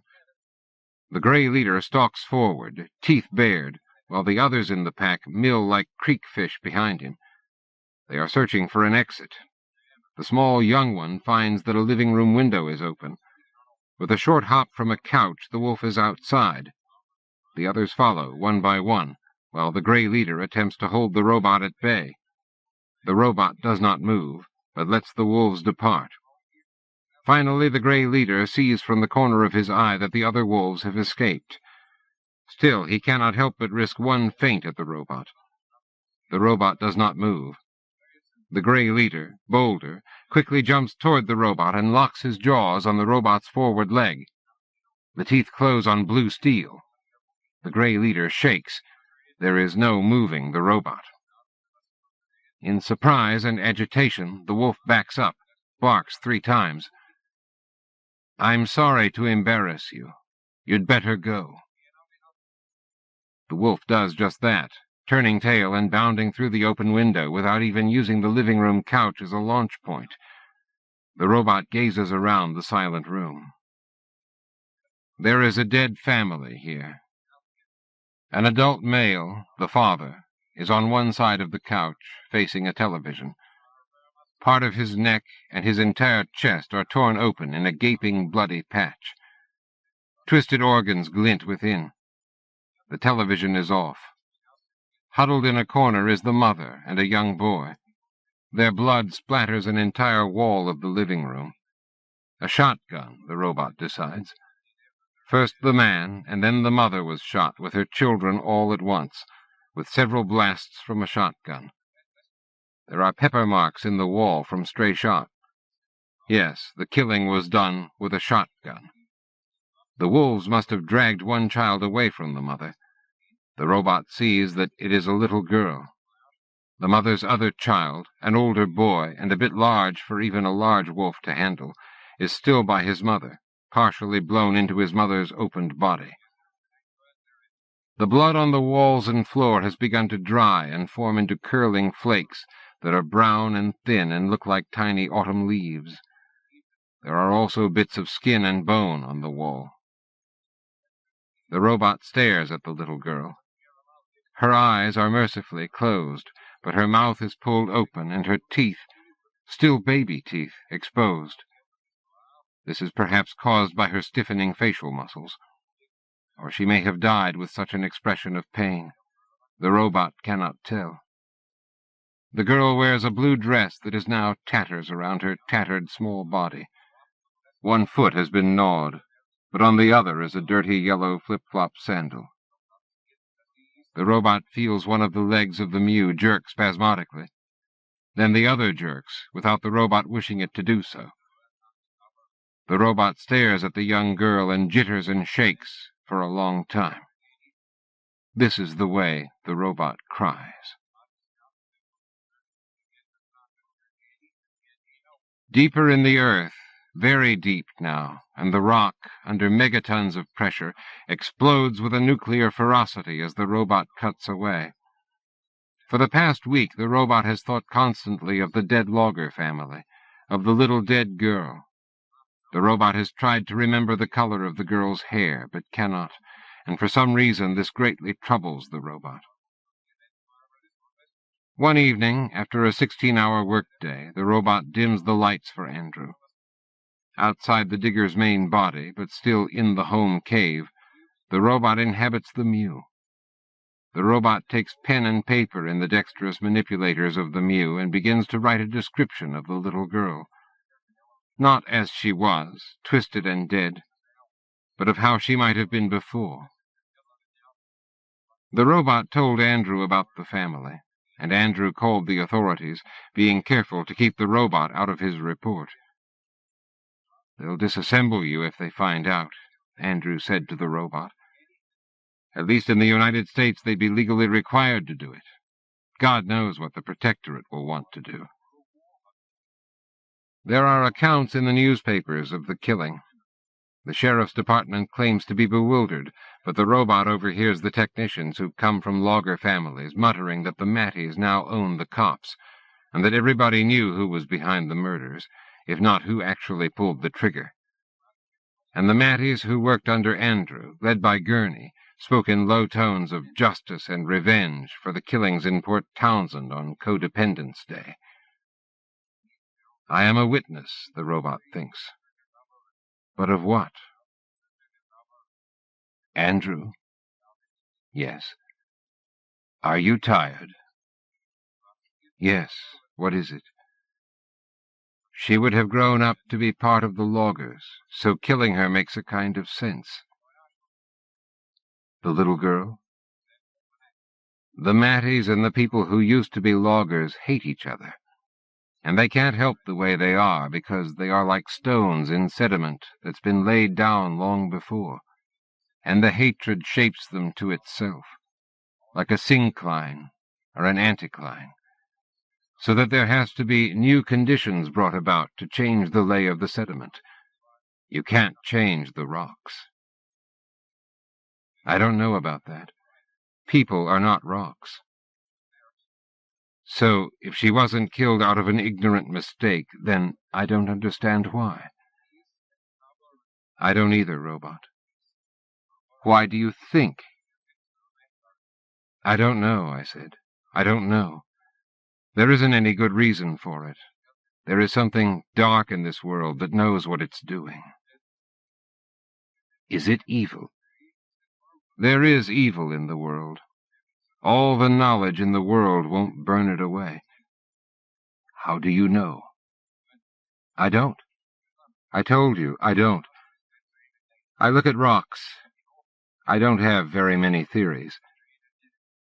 "But—" "Yes?" But you think it knows? I think the evil knows what it's doing. Look at us in this goddamn century, all going back to hatred and tribes. You can't explain it with economics or cultural semantics or any system at all. Evil and plain meanness is what it is. Andrew, it's not right for her to die. She hadn't lived long enough to see very many things and to have very many feelings. Those were stolen from her. That's what murderers steal. The future. Yes. Even when you're old, it still isn't right. Yes, I can see that. It's clear to me. Well, then, I'll turn down the lights. Well, good night. Brown. What? Her hair was dark brown. And the robot digs deeper and deeper, approaching the Mohorovicic layer, with the true mantle not far beneath, seething, waiting, as it had waited for 4 billion years, would wait should this attempt fail, should all attempts fail. And again the foreign rhythm appears, hums along with the glade and bale of the robot's cutting, but distinct from it, distinct from the robot and all human-made things. What is it? Andrew does not know, but there is something at the edge of the robot's consciousness, at the edge of Victor Wu's unconscious presence, that does know, that hears something familiar, as a whisper when the words are lost, but the meaning remains. One day the alien rhythm is louder than ever, and for a fleeting moment the robot recognizes it. Strong harmonies from the depths of the planet, Maud under the full moon, magmas rising. Victor, you can feel it. How can you feel it? I don't know, Maud, the robot thinks. Maud among the instruments. I remember, thinks the robot. I remember what it felt like to walk the earth and let it show itself to me. There is a showing. Something is showing itself. Something is being revealed. Just as the St. Helens eruption was a revelation, with portents, with auguries that were plain to a man who cared for the earth. Something knows we're here, the robot tells Andrew one night. Andrew is tired from a half-day underground, and the afternoon spent explaining the dig to yet another Matty committee in Port Angeles. But he listens to what the robot has to say. What? How can you know? I do, though. Then you do. Victor would know. Andrew shucks the soft-sole walking shoes he wears in the city and climbs onto the little cot inside the robot. Everyone else wants me to stop digging. Do you want to stop digging? No, Andrew. Then what shall we do about it? Listen, says the robot. Listen. But Andrew has fallen asleep and does not hear. The robot dims the lights inside, adjusts the temperature for Andrew, then goes out into the mew to read. The robot listens. The rhythm grows stronger, and now there are variations, windings among the background vibration that is the feedback from the robot's own cutting of the rock and thumping against the earth's insides. It is like a song, but not a song. There, and there, the robot tells Andrew. But Andrew cannot hear it, encased as he is in the service wagon, and he cannot detect the rhythm on his many instruments. I believe you, Andrew says, but I simply can't find it. The robot considers saying no more. What if Andrew really came to doubt the robot's sanity? Would that not mean powering down, rebooting, or perhaps never coming back up again? Dying. Andrew will not kill me, the robot thinks, and I will say what it is I hear. And slowly, day after day, the rhythm develops into an other. The robot is not sure how else to think about it. It is the feeling that a someone, is here, even when no one is in view. It is a sense of presence that the robot feels. The robot doesn't know. Andrew cannot discover a way of knowing. But the feeling is not some erratic wiring, or even the robot's developing imagination. It is either a madness, or it is a real presence. And I am not crazy. Which is a sure sign of madness. Andrew laughs his dry laugh. Yet again, because of Victor Wu, because Andrew has come to trust the robot in all other things, he takes the robot seriously. In the few spare moments he has for experiments not directly related to the mantle goal, Andrew and a graduate student make coding modifications to the robot's language software. "We're wiring perfect pitch into you," the graduate student, Samantha, says, "to go along with your ear for good music." Samantha explains more of what she is doing, but the robot does not follow. Samantha understands the robot's mechanism as a surgeon might a human being's. As she works at an internal keyboard, she tells the robot of her own past, but again the robot has trouble understanding. "I grew up in virtual. I was practically born on the Internet. But by God, I'm going to die in the forest," Samantha tells the robot. "That's why most of us are out here with Dr. Hutton," she says. There is only a trace of a smile on Andrew's face, but the robot knows him well enough now to see it. "Well, this sure as hell ain't virtual," he says. Laramie returns. She has not called Andrew. One Saturday, the Humvee crackles down the dirt and gravel road to the living area, and Laramie has come back. Andrew is away at a meeting, and at first the robot is flustered and bewildered as to what to do. The robot has been reading, with a mind still half in the book. Laramie pulls out her camera and some sound equipment and comes to the entrance to the living cabin. The robot, in the mew, meets her and invites her inside. That much the robot is able to manage. "I'm sorry I didn't clear my visit with Andrew first, but you said it would be all right." "It is all right." "I thought it would be. Do you mind if I record this?" "No. I keep something like a journal myself. Would you care for some tea? Andrew bought some herbal tea after your last visit." The robot thinks that the words sound stiff and overly formal, but Laramie says yes and settles down at the interior table and sets up her equipment. There is a kettle on the hot plate, and the robot turns on the burner. Laramie takes a microphone from a vinyl case and unwinds its cording. The robot watches her, watches Laramie's hand move. Her fingers are as long as moths. The robot suddenly realizes there may be no water in the kettle, but there is steam rising from around the lid, which means that there is water, and that the water is hot enough to drink.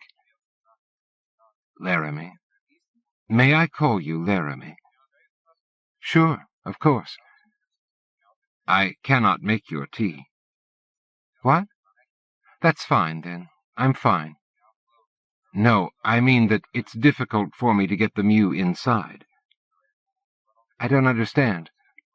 "I'm sorry. I mean the mobile unit.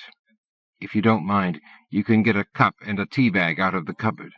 The water is ready." Laramie sets the microphone down, gazes around the room. "Is it in that cupboard?" "Yes, bottom shelf."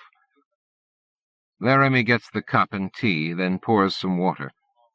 Andrew is a careful pourer, but Laramie spatters droplets on the hot burner, and they sizzle as they evaporate.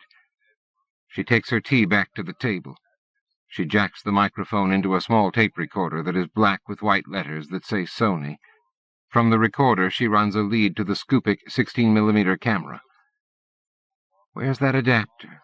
Oh, there. I had this Scoopik souped up a little, by the way, since I got it. Has a GOES chip, uplinks and downlinks with the Sony. I could record you in Singapore and not get a frame of drift. But I'm not a pro at this. My sound tech bugged out on me last week. That's one reason it's taken me a while to get back over here. He got scared after the riot. Let me voice Slate and we'll be ready. Laramie. Are you safe? I mean, where you are staying in Port Townsend, is it guarded in any way? No, I'm fine. It's the loggers and the Matties who want to kill each other. They might mistake you for a logger. You spent a lot of time in the bush. At this expression, which is Victor Wu's, Laramie looks up. She finds nothing to look at and turns her gaze back down, to the Sony. I'm safe as can be expected. Be careful, Laramie. You're not my father. I know that, but I would be pleased if you would be careful. All right, I'll keep that in mind. Laramide Productions, Sky Commish 8314, Roll 11. Robot, have you decided yet on a name? Not yet. She raises the camera, looks around through the viewfinder, and finally chooses a bank of monitors to aim it at. What do you think about? Pardon? What do you think about, Robot? I'm not Hal, Laramie. What? You know what I mean. You saw that movie many times. Your question sounds snide to me, as if it were foregone conclusion that I don't really think. You don't just throw a question like that at me. It would be better to lead up to it. I don't have to justify my existence to anyone, and I don't particularly like to fawn on human beings. I feel that it is degrading to them. You sound like Andrew, is what you sound like. That's quite possible. I spend a lot of time with him. Well, so, maybe that wasn't the best first question. Maybe you could tell me about your work. The robot explains the dig and what it might mean to science. But I don't know a great deal about that. At least, I don't think about it often. What really matters to you, then? The digging. The getting there. The way the rock is, all igneous and thick, but there are different regions. Like swimming in a lake. Yes, I imagine you're right. It's very hard to talk about, the feeling I have. What feeling? That. I don't know. It is hard to say. I could take you there. Take me where? Down there? Yes, down there. Now? You mean now? No. I'd have to talk to Andrew about doing so. Of course. Do you think he'd let me? I would like to show it to you, what we're doing. I think that if I wanted to take you down, he would let you. Laramie sets the camera down on the table beside her herb tea, which is untouched and cooling. Ask him, Robot. Please ask him. On Monday, protesters arrive at the dig. Andrew had been expecting them eventually, but the number surprises him. They arrive by bus and gather at the opening to the mow-hole, not at the living space entrance. Gurney must have told them which was which. Andrew growls the words, and the robot can barely understand them. There are 40 protesters. At first they mill around, neither saying nor doing much, but waiting. Finally, a sky-blue Land Rover comes down the dirt road. On its side are the words, Karma Corps, Sky Commish Protectorate. 2 women and a man get out, and the protesters gather round them. From the back of the Land Rover, one of the women hands out placards that have on them symbols. The peace sign, a silhouetted nuclear reactor with a red-slashed circle about it, a totem of the Earth Mother from Stillaguamish Northwest Indian heritage, and now the symbol for the Sky Commish Protectorate. One sign has a picture of a dam split in half as if by an earthquake, and fish swimming freely through the crack. The other woman gives those who want it steaming cups of hot black coffee or green tea. The robot waits in the mew at the entrance to the living area, and Andrew walks over to speak with the protesters. The man who drove the Land Rover steps forward to meet him. The robot can hear what is said, but Andrew's body blocks the view of the man with whom Andrew is speaking. Andrew Hutton. I work here. I'm with the Protectorate. My name is Nielsen Birchbranch. How are you with the Protectorate? I'm an aide to Mother Agatha. I sit on the Healing Circle Interlocking Directors Conclave. I'm the chairperson, in fact. Secret police. What was that? Nielsen, was it? Let's keep it formal, Dr. Hutton, if you wouldn't mind. All right. Mr. Birchbranch, what are you doing on my work site? The demonstration is sanctioned. Mother Agatha herself signed the permit. Freedom of speech is guaranteed in the Protectorate Charter. I'm not against freedom of speech. We have work to do today. It is against the law to cross a protest line. That's infringement on freedom of speech, and that's in the Charter as well. These people feel that the work you're doing is violating the sanctity of the earth.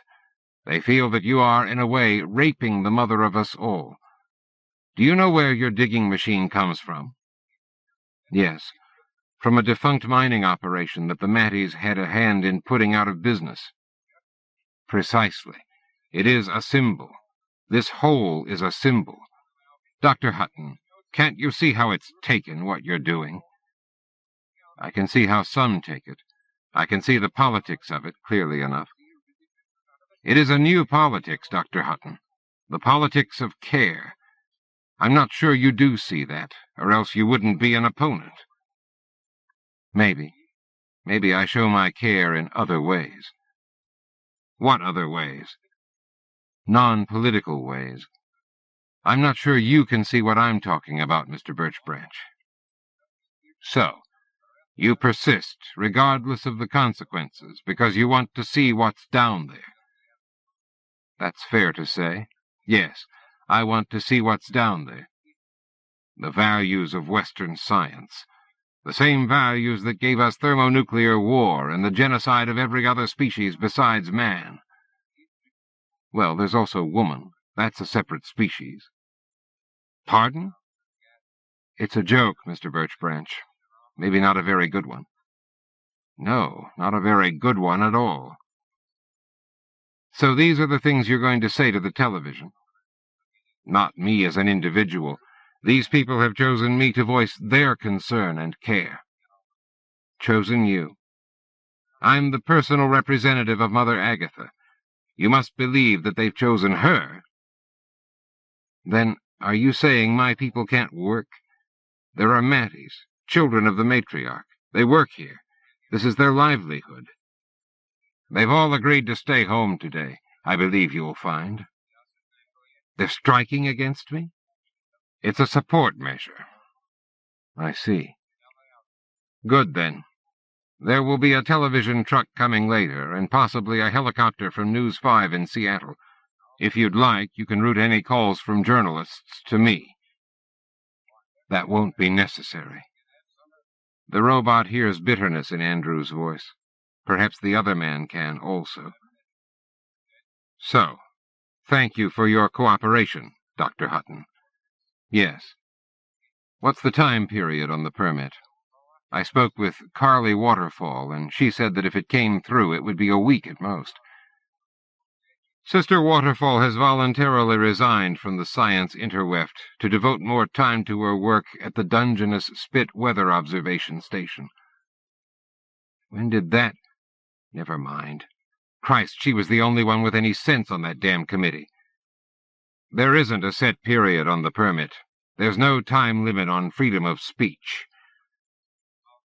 Well, get on with it then, I suppose.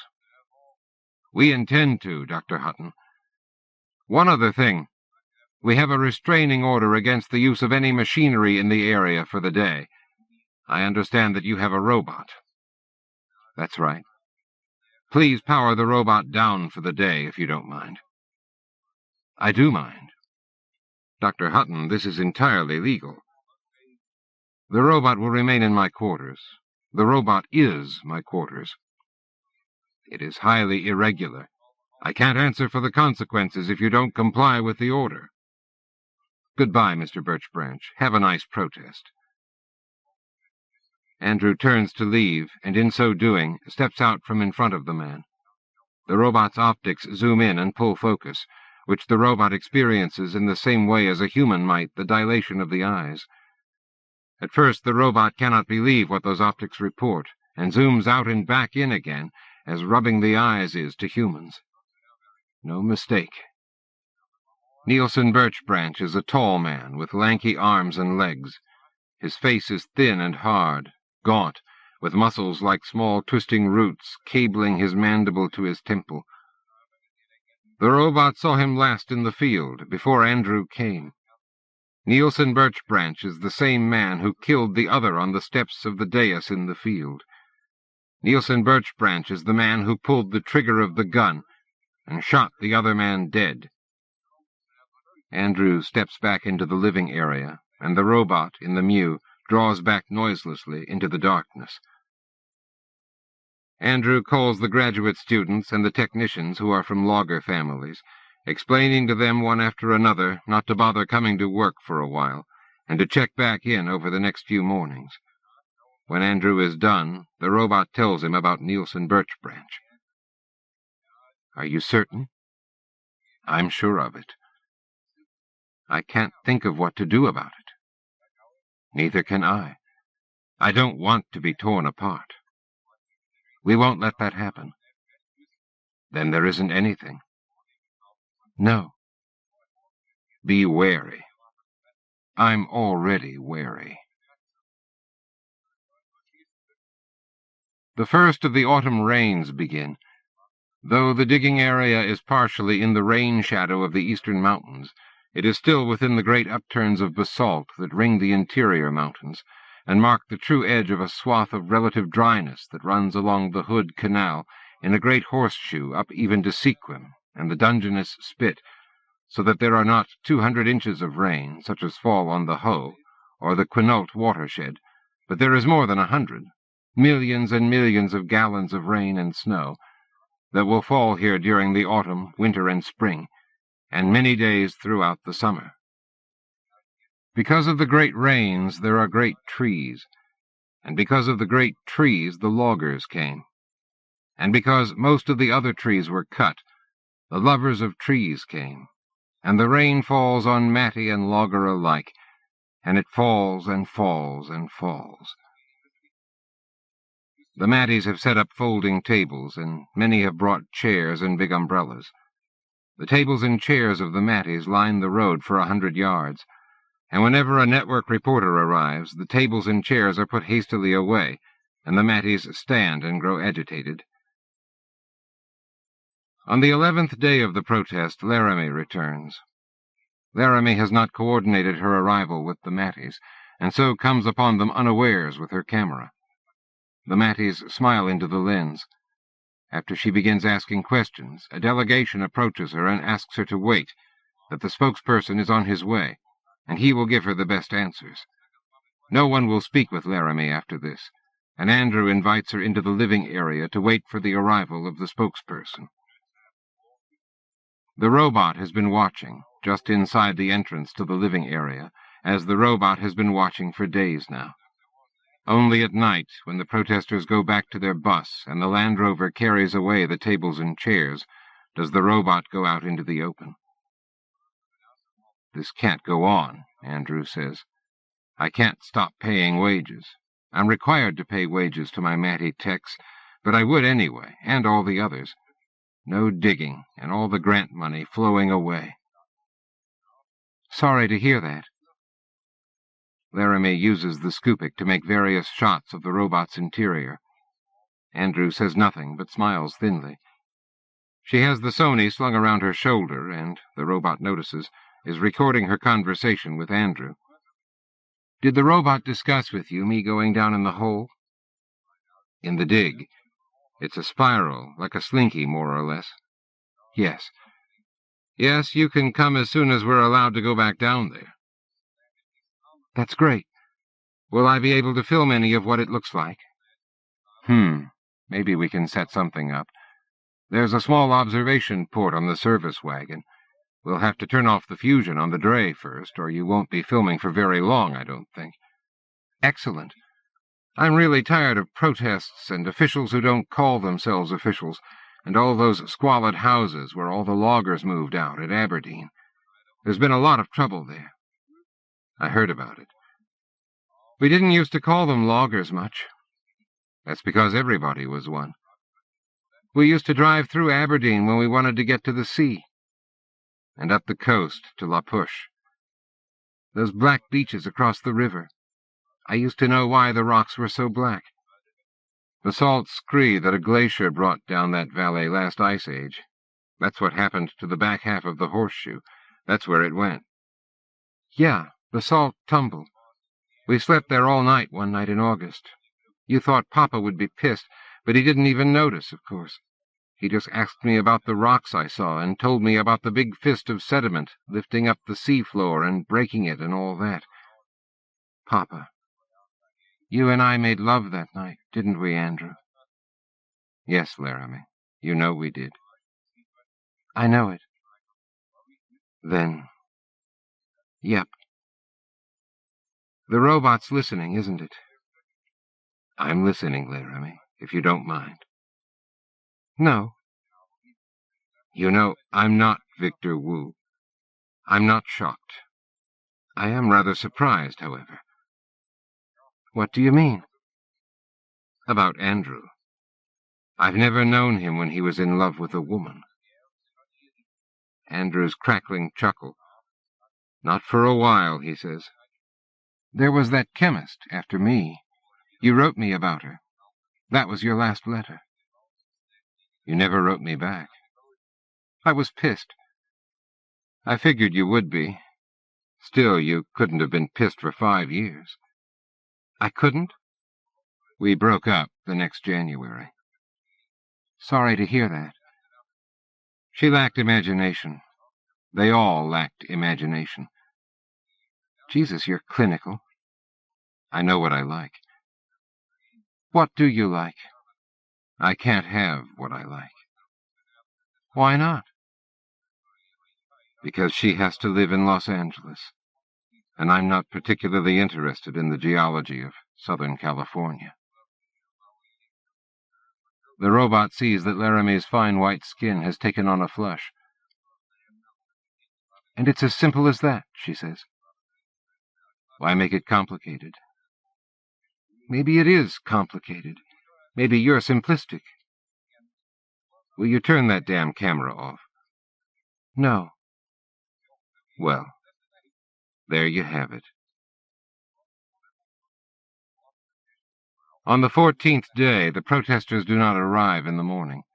There is no explanation, and no hint given to Andrew as to when they will return. Once again, the robot digs. Andrew puts aside several tests and side projects in order to dig faster and deeper.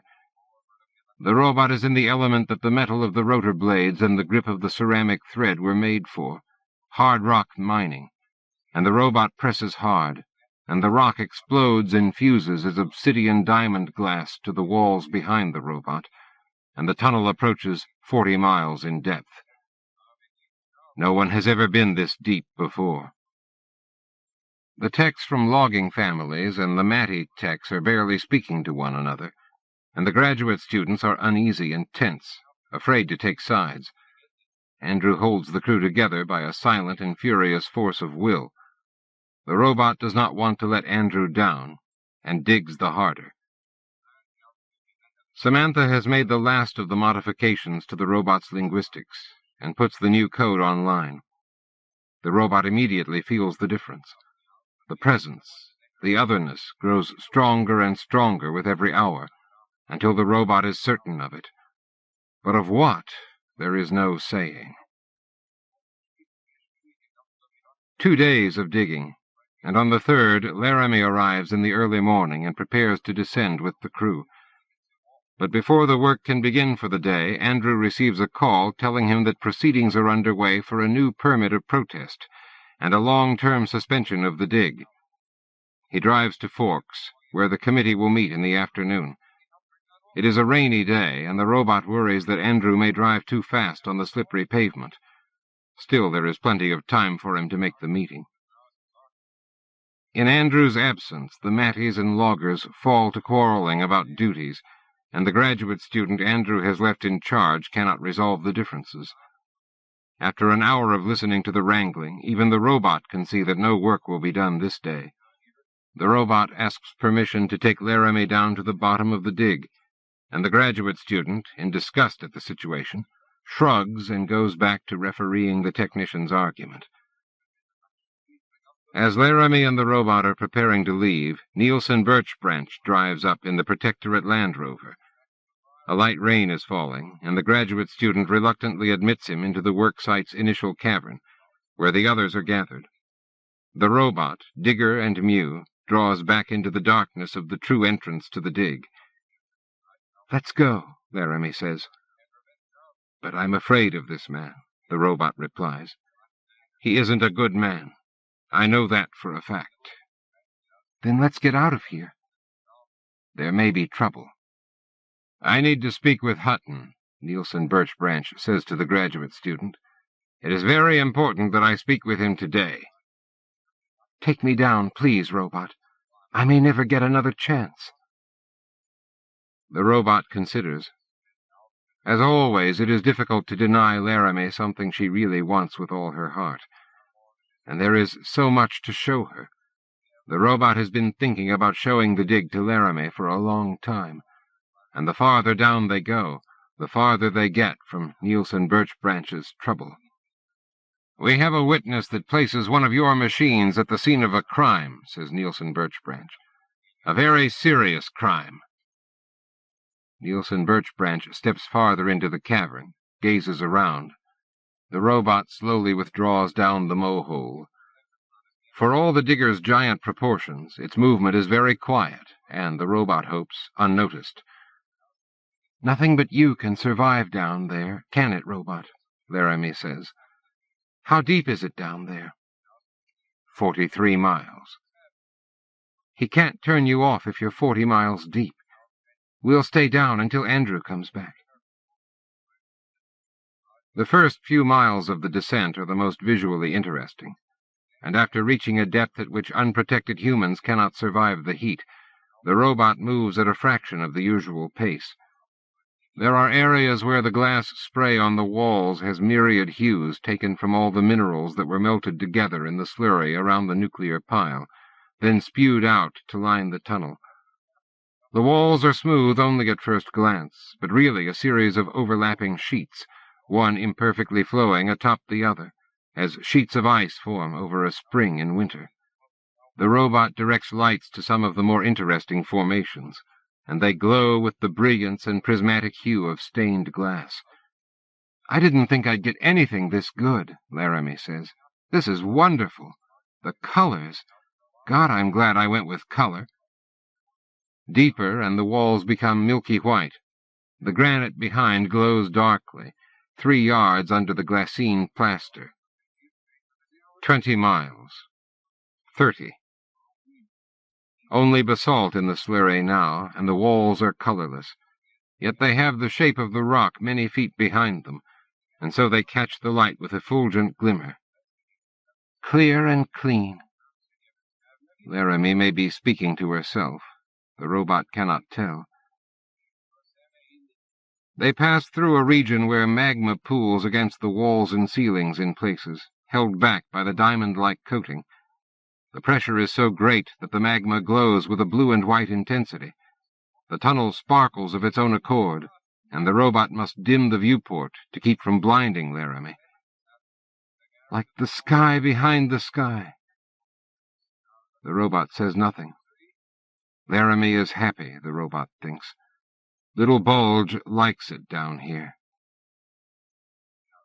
They have been some hours in the descent, and Laramie is running low on film, but is very, very happy. Near to the bottom, now to wait for Andrew. Very quiet. The robot has never been this deep before without digging and working. The robot has never sat idle and silent at the bottom of the mow-hole. "Hello." For a moment, the robot thinks Laramie has spoken.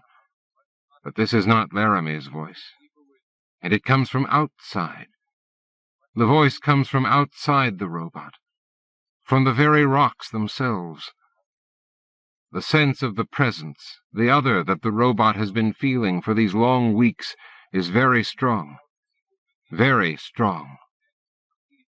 Again, the voice that isn't a voice, the vibration that isn't a vibration. It is like a distant low whisper, like a voice barely heard over a lake at morning. No wonder I never made it out before, the robot thinks. Hello, comes the voice. Who are you? I'm me. What are you doing down here? I am down here. Who are you? I don't have a name yet. Neither do I. Not one that I like. Who are you? Me. I told you. What is it, robot? Laramie speaking. Something strange. What? I don't. Wait for a moment. A moment. All right. The robot calls again. The robot is spinning its cutting rotors at low speed, and it is the whisk and ding of the digger's rotors that is doing the talking. Hello? Hello. Are you one of those trees? Trees? The trees barely get here, and then they start moving. Are you one of those moving trees? I don't. Yes, maybe. I thought you might talk, but it's so cold up there it takes ages to say anything. Down here things go a lot faster. Are you? What are you? I told you. I'm me. The rocks? Nope. The magma? Nope. Guess again. Where are you? Show yourself to me. I am. Then I've guessed. You're the whole planet. You're the Earth. Laughter. Definitely laughter. I'm not either. I'm just here. Just around here. Where's here? Between the big ocean and the little ocean. The Olympic Peninsula? Is that what you call it? That's a hard word for a name. Skykomish. That's better. Listen, I have a lot of things I want to ask you. We all do. There is an explosion. At first the robot thinks that a wall has blown out near the region of the magma pools. This will be dangerous, but it should be possible to reinforce long enough to get through. It may mean trouble for the dig, though. Now there will be more funding. The Matties will allow it to go ahead. Even the robot can see that the politics have changed. Everything has changed. There is another explosion. A series of explosions. Robot? Laramie, I have so much to tell you. What is that shaking? I'm scared down here. Do you think we can go up now? Hello, tree. Are you still there? Even with the tremors, there are huge rumblings and cracklings all about. The robot is attuned to the voice, the presence, and can still hear its words. I really need to talk to you. Papa, do you think we can go up now? The pressure wave lifts the robot, impossibly tilts the robot, over and over. Shatter of the walls as diamonds shatter like the shrapnel of stars and the rocks behind. Tumble and light, light from the glow of the give, the sudden release of tension, the bulk melt of the undisclosed. Sideways. But what is sideways? Tumble and tumble. scree within thin melt moving, turning, curling like a wave, and the robot on the curl, under the curl, hurled down, down, down, over, over, down, dark, dark, dark, dark and buried. Find my daughter.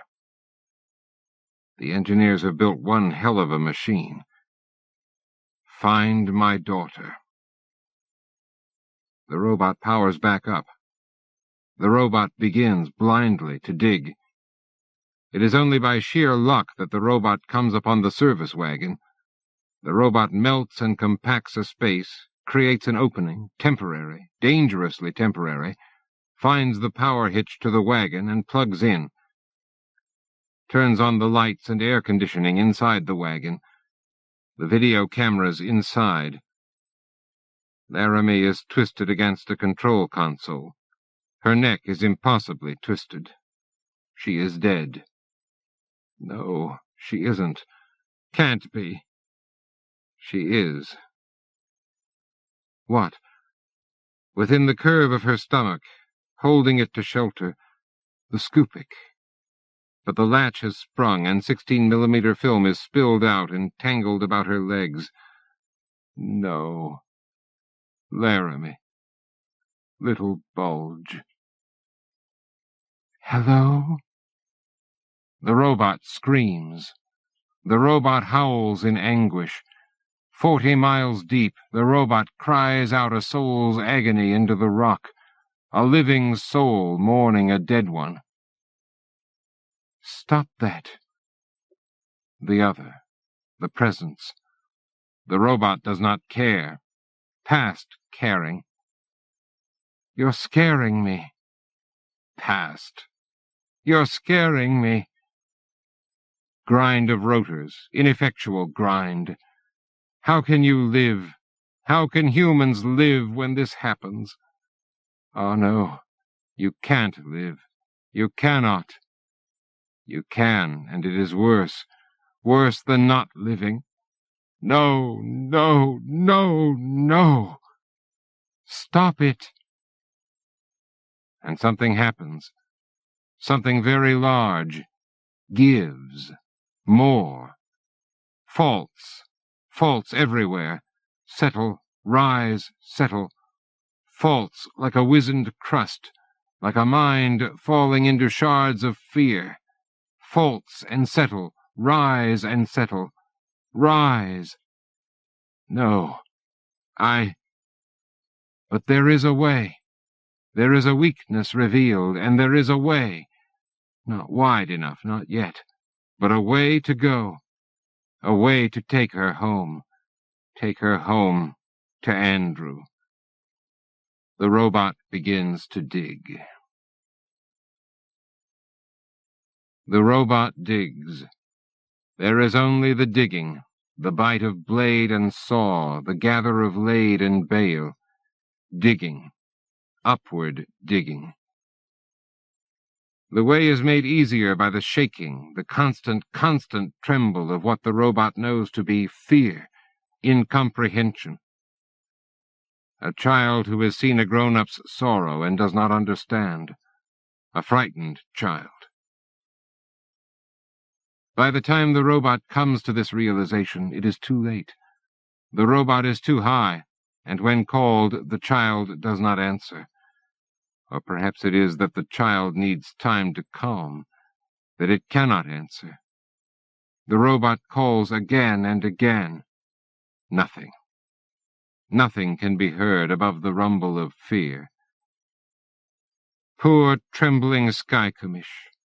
The robot continues digging, drawing behind it the service wagon, bringing Laramie to Andrew.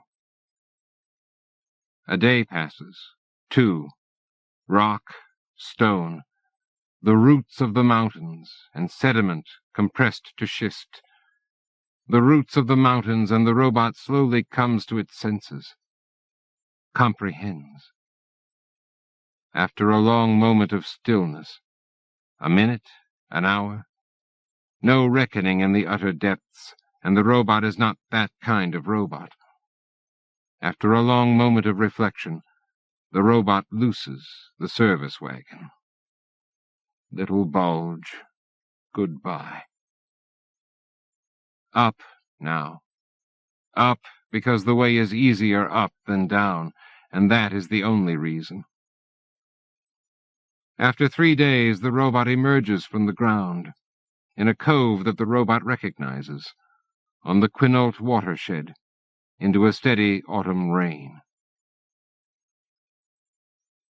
The robot wanders up the Quinault River. Every day rains, and no nights are clear. The forest is in gloom, and moss hangs wet and dark. Where the trail is not wide enough, the robot bends trees, trying not to break them, but uprooting many. Many trees have fallen, for there are earthquakes, waves and waves of them. Earthquakes the like of which have never been seen in the world. The robot cuts deadfall from its path with little effort and little thought. The digger's passage through the forest is like that of 100 bears, not a path of destruction, but a marked and terrible path none the less.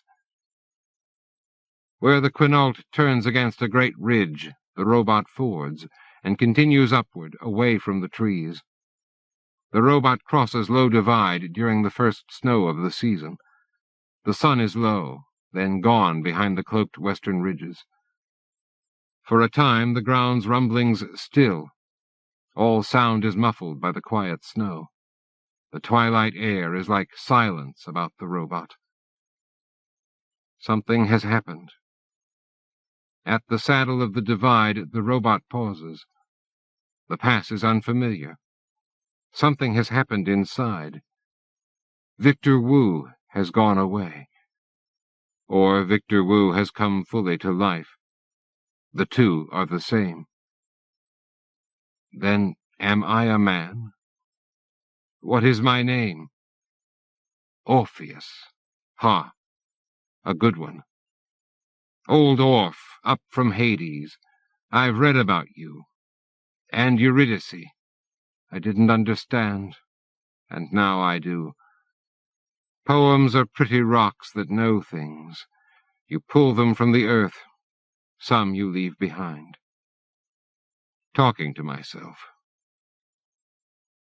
After a moment, the robot, Orph, grinds steadily on. He grinds steadily on.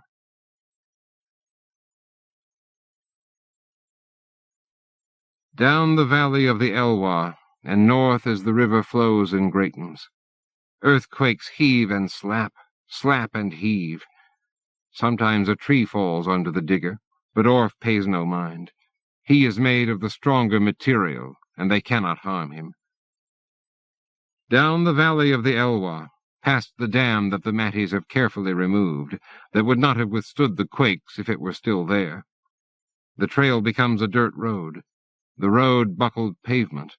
The robot follows the remains of the highway into what once was Port Angeles. What will future geologists make of this? The town has become a scree, impossible to separate and reconfigure. Twists of metal gleam in the pilings by the light of undying fires. And amid the fire and rubble, figures move. Orph rolls into the city. A man sits in a clear space, holds his knees to his chest and stares. Orph stops well away from him. I am looking for a man named Nielsen Birchbranch. Do you know where I can find him? The man says nothing. Do you know where I can find Nielsen Birchbranch?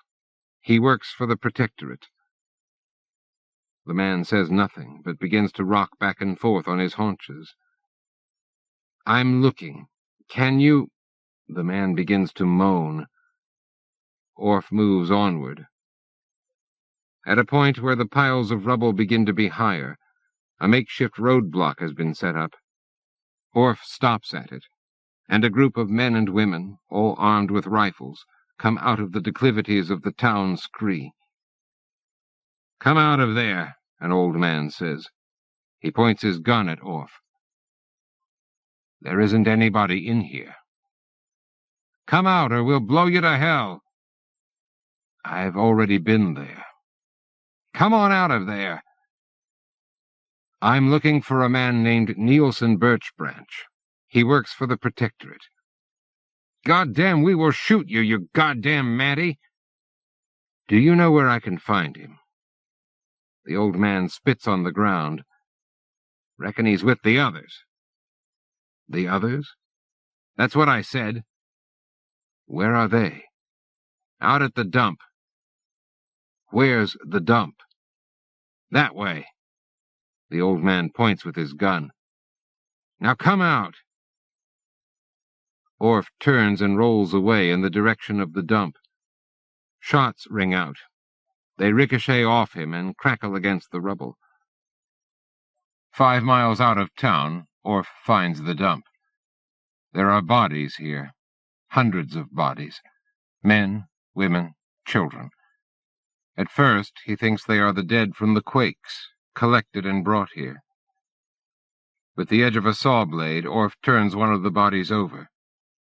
It is a woman. She has been shot in the head. Most of the other bodies are people who have been shot, or hacked up, or had their necks broken with clubs. The loggers have had their revenge.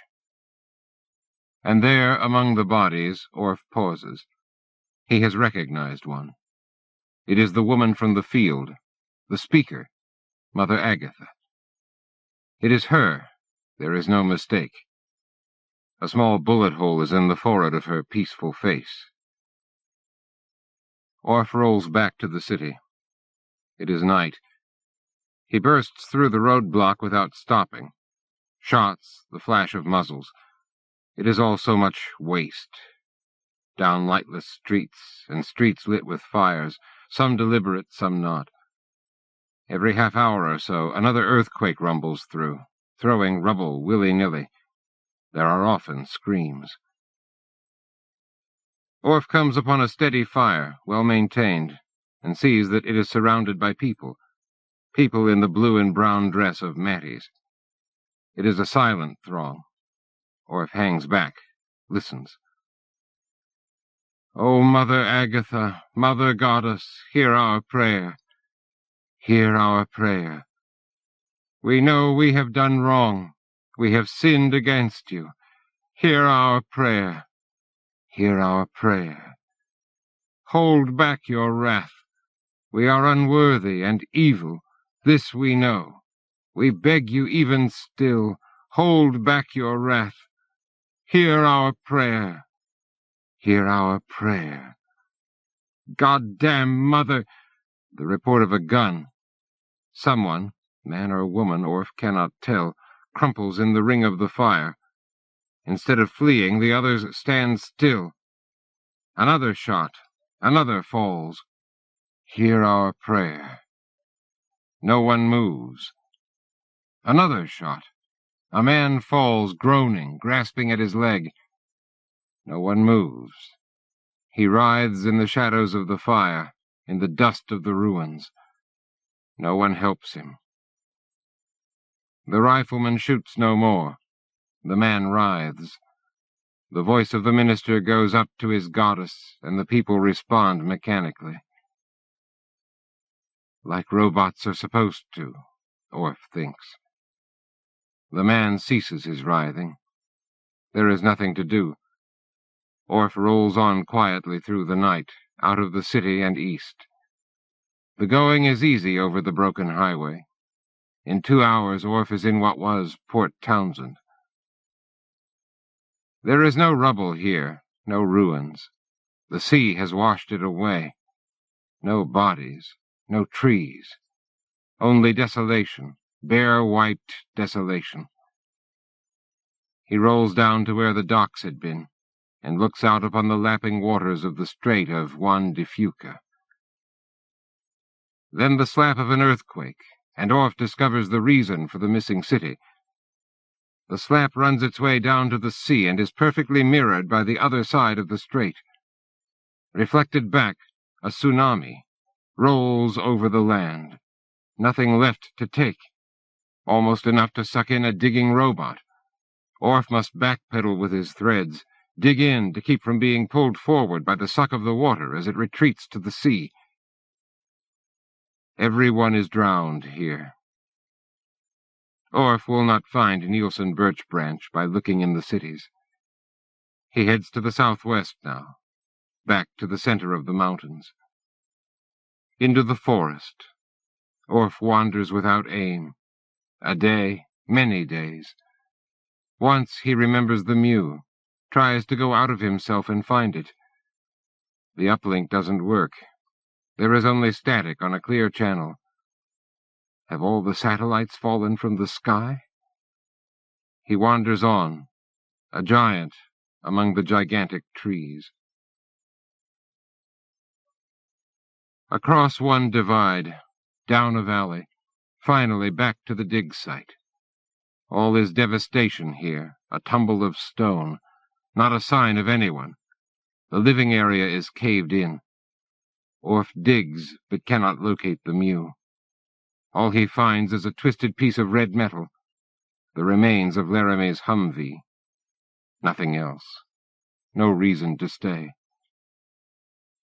Across another divide, another valley, no longer caring to keep track, stopping to look at rocks or a peculiar bend in a river, the accumulation of snow. One day, the earthquakes stop. Quiet, child. Hush now. You've seen too much for young eyes. Hush and be quiet for a while, and take your rest. Winter, it must be. Orf coming over Snow Dome, down the Blue Glacier and into the Valley of the Hoe, where the biggest of the big trees are. Darkness earlier and earlier. In these towering woods, at these high latitudes, winter days are a perpetual twilight. Orf alongside the Hoe. Its water opaque with outwash sludge, the heart of Mount Olympus, washing away to the sea. Then away from the river, deeper into the rainforest, as deep and as wild as it gets, many miles from roads, if there are roads anymore. One hushed afternoon, or perhaps early evening, they are blend. A climbing rope dangling from a tree, movement to the left. Another rope, many ropes falling from the trees like rain that stays suspended.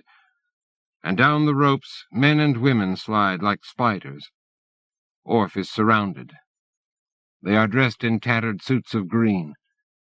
Silently they gather round the digger until Orf cannot move for fear of crushing one of them. Men and women. Some have rifles slung across their backs. 2 women carry children in the same manner, and the young ones are utterly, utterly quiet. All right. Orf has not heard a voice in weeks, and his own, arising from his exterior speakers, startles him. What is it you want? One of the men in green steps forward. Wait, he says. Orf waits with the silent people, for he knows not what. And then there is a movement in the undergrowth of vine maple. From around a low slope and over some deadfall, the mew appears. It moves clumsily. Whoever is at the controls doesn't know what he's doing, Orf thinks. The mew scampers up to the digger and stops. Andrew walks over the slope. He steps lightly along the deadfall on the forest floor and comes to stand beside the mew. In his hand is a metal box with an antenna extended from it. Do you want this thing back? They are silent for a while. It is not a strained silence, but is right. Orf speaks first. Laramie is dead. I couldn't save her. I know. What happened at the dig? I'm not sure. I've only got second-hand information. But I think that the secret policeman coerced Gurney into sabotaging the place. I think he threatened to hurt his family. It was a bomb. A big bomb. Probably chemical. Everybody died. Not just Laramie. So, I'm sorry. So, who are these people? Andrew laughs. It has been so long. That dry laugh. A harsh, fair laugh. Out of place before, perhaps, but suited now to these harsh times. These are rangers of the United States Park Service. They live here, in the tops of the old growth. We guard the forest. We? Somehow or another, I've become the head ranger. Winter, and the rangers bundle in the nooks of their firs and hemlocks, their spruces and cedars. The digger must remain on the ground, but using the mew, Orf can venture up to their village in the trees. In the highest tree, in the upper branches, Andrew has slung his hammock. Orf and he spend many days there, talking, discussing how things were, how they might be. Politics have shifted in the outside world, and Andrew is part of them now, seeking a place for his band of outcast civil servants that has become a family and then a tribe. The rangers hold the center of the peninsula against Matty and Logger, or against the remains of them. There is to be no clearing of the forest, and no worship of it either, but a conservation and guard, a stewardship and a waiting. Rangers defend the woods. They take no permanent mates and have no children. The young ones Orf had seen before were stolen children, taken from Matties and Loggers. Ranger women in their constant vigilance could not afford to be pregnant, and if they did, took fungal herbs that induced abortion. All must be given to the watching. Winter. Spring. Another year. Years. The fortunes of the rangers ebb and flow, but always the forests are held. Orf comes to their aid often with the mew, and when the situation is very dire, with the whirling blades of the digger. Andrew hopes to open the mow-hole back up one day, when all is secure, to continue the dig, especially in light of Orf's discovery of whatever it is that is down there. But now there are politics and fighting, and that time never comes. Andrew was right, and tribes, strange tribes, arise in the outside world. Governments crumble and disappear. Soon it is rangers alone who keep a kind of learning and history alive, and who come to preserve more than trees. In any case, Andrew's heart seems to have gone out of the project. Somewhere below, his love is buried, deeper than any man's has ever been buried before. If he goes back down, he may come upon her yet. Andrew is a brave man, Orf knows, but maybe not that brave. And always Orf hears rumors of a bad man and killer who appears here and there, sometimes in the service of the Matties, sometimes working for logger clans. But Orf never finds Nielsen Birchbranch, never even discovers his real name, and a time comes when the rumors cease. Many years. Andrew grows old. Orf does not grow old. The digger's nuclear fusion pile will not run down. Only a malfunction could keep Orf from living 1,000 years, perhaps 1,000 more. One morning, in the mew, Orf climbs to Andrew's hammock and finds that Andrew has died in the night. Gently, Orf envelops the man in the mew's arms.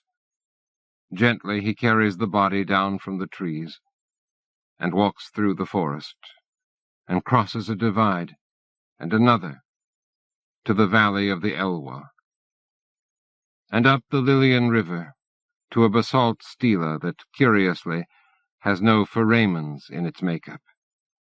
That speaks of deep things, from far under the earth.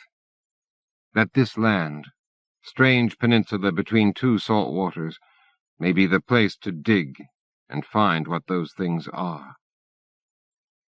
At its base, Orf buries his friend, Andrew Hutton. And then Orph, Digger and Mew, returns to the long-abandoned work site. Orph clears the rocky entrance, finds the old passage. Orph digs down into the earth and closes the path behind him. In the heart of the great horseshoe twist of the Olympic Peninsula, in the heart of the mountains themselves, there lives a monster, a giant, who some say is also a god. A ranger, hunting in some hidden dale, or along the banks of a nameless rivulet flowing from the snow's spring runoff, will feel the presence of another, watching. The ranger will turn and catch what? The flash of tarnished metal, the glint of wan sun off a glassy eye. Then the spirit, the presence, will be gone from the ranger's senses, and he will question whether he felt anything at all. Such sightings happen only once or twice in a fortnight of years.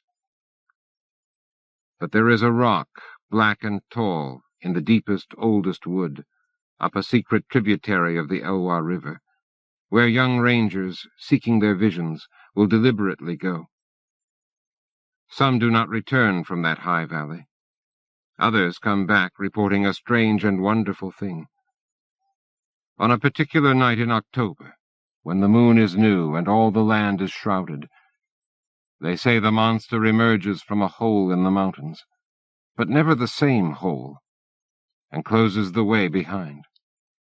The monster travels to the rock on the Lillian. The earth rumbles like distant thunder, and trees are gently bent out of the monster's way as if they were thin branches. And at that rock on the Lillian River, the monster stays for a time, shining darkly under the stars. The monster stays and is utterly silent. The reasons why are lost to legend, but at that time young rangers with strong and empty hearts are given waking dreams and prophecies to fill them. Then, not long before sunrise, the monster moves, pivots on its great bulk, and returns from whence it came. There are those who follow, who are called to track the monster back to its lair. These are seldom the strongest or the bravest, and they are not particularly missed. Some say the monster eats them or tortures them in fires of liquid stone. But others say that the monster leads them to a new land, wider and deeper than any humans can conceive, under the mountain, that the earth is bigger on the inside than on the outside. No one knows.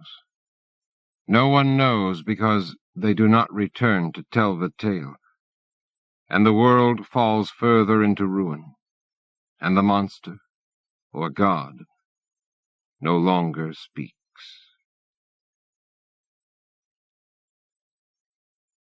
Honorable Mentions, 1996. Brian W. Aldiss, The Law Against Trivia, New Worlds 50. Karen Jordan Allen, Blue Rain, Century 4. Powell Anderson, Inside Passage, The Williamson Effect. Eleanor Arneson, The Dog's Story, Asimov's May.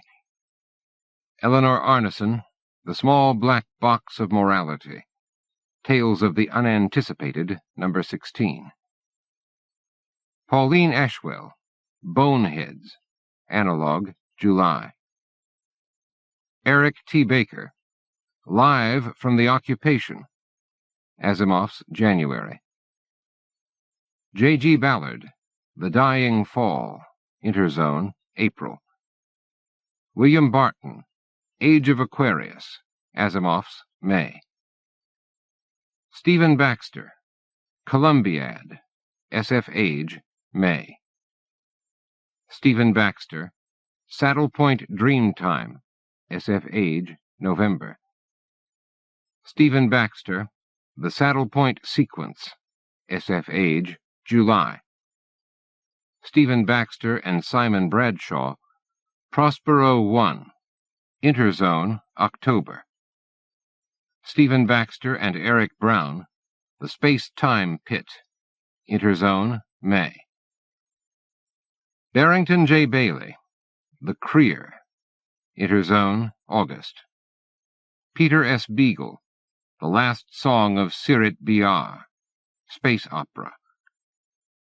M. Shane Bell, To See the World End. War of the Worlds, Global Dispatches.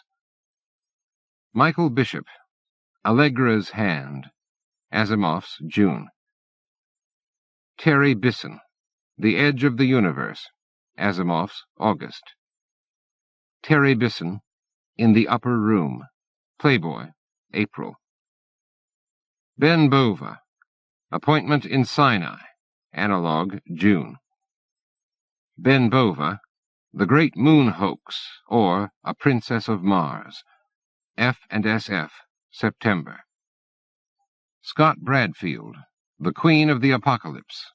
Off Limits. Keith Brooke and Eric Brown, Appassionata. Interzone, July. John Brunner, Amends. Asimov's March. John Brunner, The Drummer and the Skins. Interzone, January. John Brunner, Thinker Toy. The Williamson Effect. Edward Bryant, Calling Lightning by Name. High Fantastic. Max Burbank, The Dink Transcendent. Tomorrow, April. Richard Butner, Horses Blow Up Dog City. Intersections. Eugene Byrne, Alfred's Imaginary Pestilence. Interzone, July. Jack Cady, The Bride. Century, 4. Amy Sterling Kessel, Johnny Pumpkinhead. F&SF, June. Michael Cassett, Generation Zero. Asimov's October, November. Susie McKee Charnas, Beauty and the Opera, or The Phantom Beast. Asimov's March. Rob Chilson, Teddy. Analog, January. Eric Choi, From a Stone. SF Age, September. Susanna Clark, The Ladies of Grace Adieu. Starlight 1. Sarah Clemens, I Gatti di Roma. Twists of the Tale. John Crowley, Gone. F&SF, September. Tony Daniel, The Joy of the Sidereal Long-Distance Runner. Asimov's March. Jack Dan, Blind Eye. Eidolon, 22-23. Avram Davidson, Sacrifice. F&SF, February. Avram Davidson and Ethan Davidson, Sambo. Eidolon, 21. Stephen Dedman, Never Seen by Waking Eyes.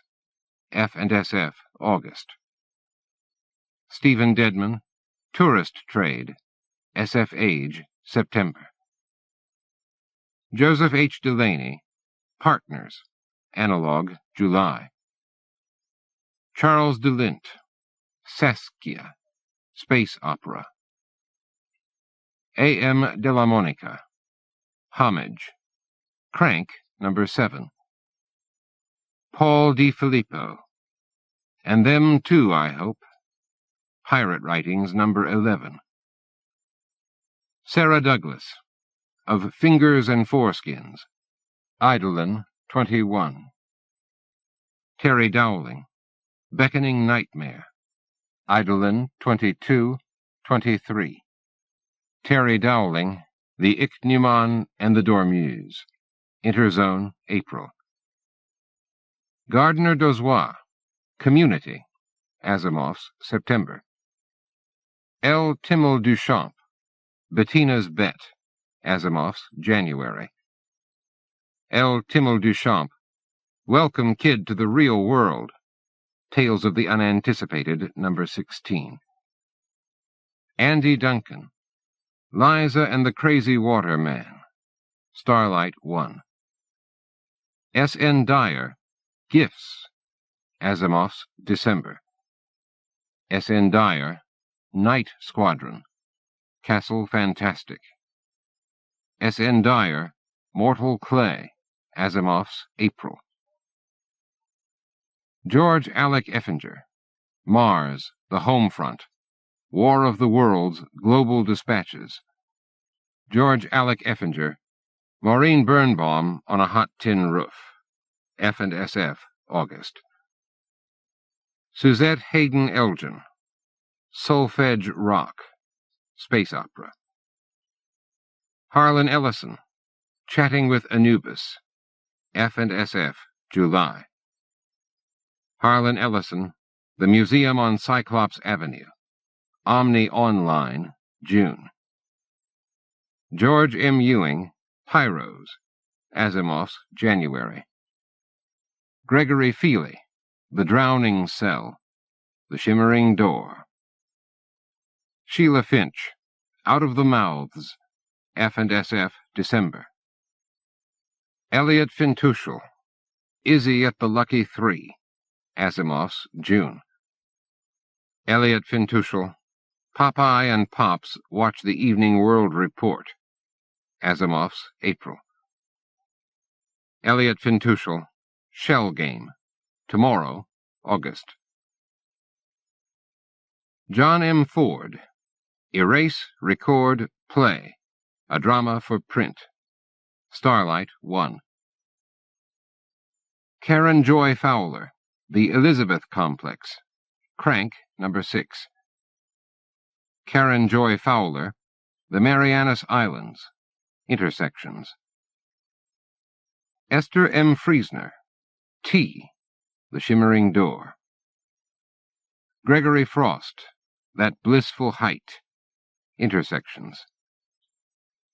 Thomas E. Fuller and Brad Strickland, The God at Midnight, Realms of Fantasy, June. R. Garcia E. Robertson, The Moon Maid, F&SF, July. Peter T. Garrett, The Hooded Man, Interzone, February. John K. Gibbons, Voice of the People, Analog, May. Kathleen Ann Goonan, Advance Notice, Asimov's, April. Kathleen Ann Goonan, Klein Time, Century 4. Kathleen Ann Goonan, Solitaire, Omni Online. Ed Gorman, Survival, Diagnosis Terminal. Ed Gorman, Yesterday's Dreams, F&SF, December. Penny R. Griffin, Goldfish, Realms of Fantasy, August. James Gunn, The Day the Magic Came Back, SF Age, January. Joe Haldeman and Jane Yolen, Sextraterrestrials, Off Limits. M. John Harrison, The East, Interzone, December. M. John Harrison, Seven Guesses of the Heart, The Shimmering Door. Nina Kariki Hoffman, Airborne, F&SF, May. Nina Kariki Hoffman, Here We Come A-Wandering, F&SF, January. Nina Kariki Hoffman, Incidental Cats, Twists of the Tale. Robert J. Howe, Tectonic Jane Theory, Buried Treasures. Simon Ings and M. John Harrison, The Rio Brain, Interzone, February. Alexander Jablokov, The Fury at Colonus, Intersections. Harvey Jacobs, Thank You for That, Twists of the Tale. Harvey Jacobs, The Mad Bomber Upstairs, New Worlds, 50. Philip C. Jennings, The Road to Reality, Asimov's March. Bill Johnson, Motivational Engineers, Analog, January. Kidge Johnson, What Dogs Hunt in Their Dreams, Buried Treasures. Astrid Julian, Blow Up, F&SF, May. Michael Candle, Neanderthals All Along, Crank, No. 6. James Patrick Kelly, Breakaway, Back Down, Asimov's, June. James Patrick Kelly, The First Law of Thermodynamics, Intersections. Gary Kilworth, The Council of Beasts, Interzone, September. Damon Knight, Life Edit, SF Age, September. Jeffrey D. Kuistra, Fluffy, Analog, June. Mark Craybaum, I Remember Angels, Starlight 1. Nancy Kress, Marigold Outlet, Twists of the Tale. Nancy Kress, Sex Education, Intersections. R. A. Lafferty, Goldfish, Crank, No. 7. Mark Laidlaw, Mad Wind, Century 4. Jeffrey A. Landis, Farthest Horizons, SF Age, May. Jeffrey A. Landis, Hot Death on Wheels, Realms of Fantasy, October. Jeffrey A. Landis, The Last Sunset, Asimov's, February. Jeffrey A. Landis, The Melancholy of Infinite Space, Absolute Magnitude, Fall. David Langford, The Spear of the Sun, Interzone, October. Tanith Lee, Death Loves Me, Realms of Fantasy, August. Tanith Lee, The Reason for Not Going to the Ball, F&SF, October, November. Tanith Lee, The Werewolf, Worlds of Fantasy and Horror, Summer. Ursula K. Le Guin, Mountain Ways, Asimov's, August. Jonathan Lethem, Holidays, Crank, No. 6. Tom Ligon, Amateurs, Analog, July. Kelly Link, Flying Lessons, Asimov's, October, November. Kelly Link, Vanishing Act, Realms of Fantasy, June. Carowin Long, Discovering Water, Century 4. Sonia Oren Liris, The Angel's Share, Asimov's, December. Bruce McAllister, Captain China, Off Limits. Paul J. Macaulay, The Temptation of Dr. Stein, Asimov's, January. Jack McDevitt, Holding Pattern, Realms of Fantasy, December. Jack McDevitt, Time Travelers Never Die, Asimov's, May.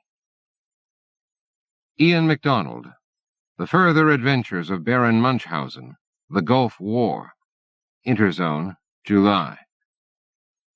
Terry McGarry, Syrinx, Aboriginal SF, Spring. Maureen F. McHugh, Homesick, Intersections.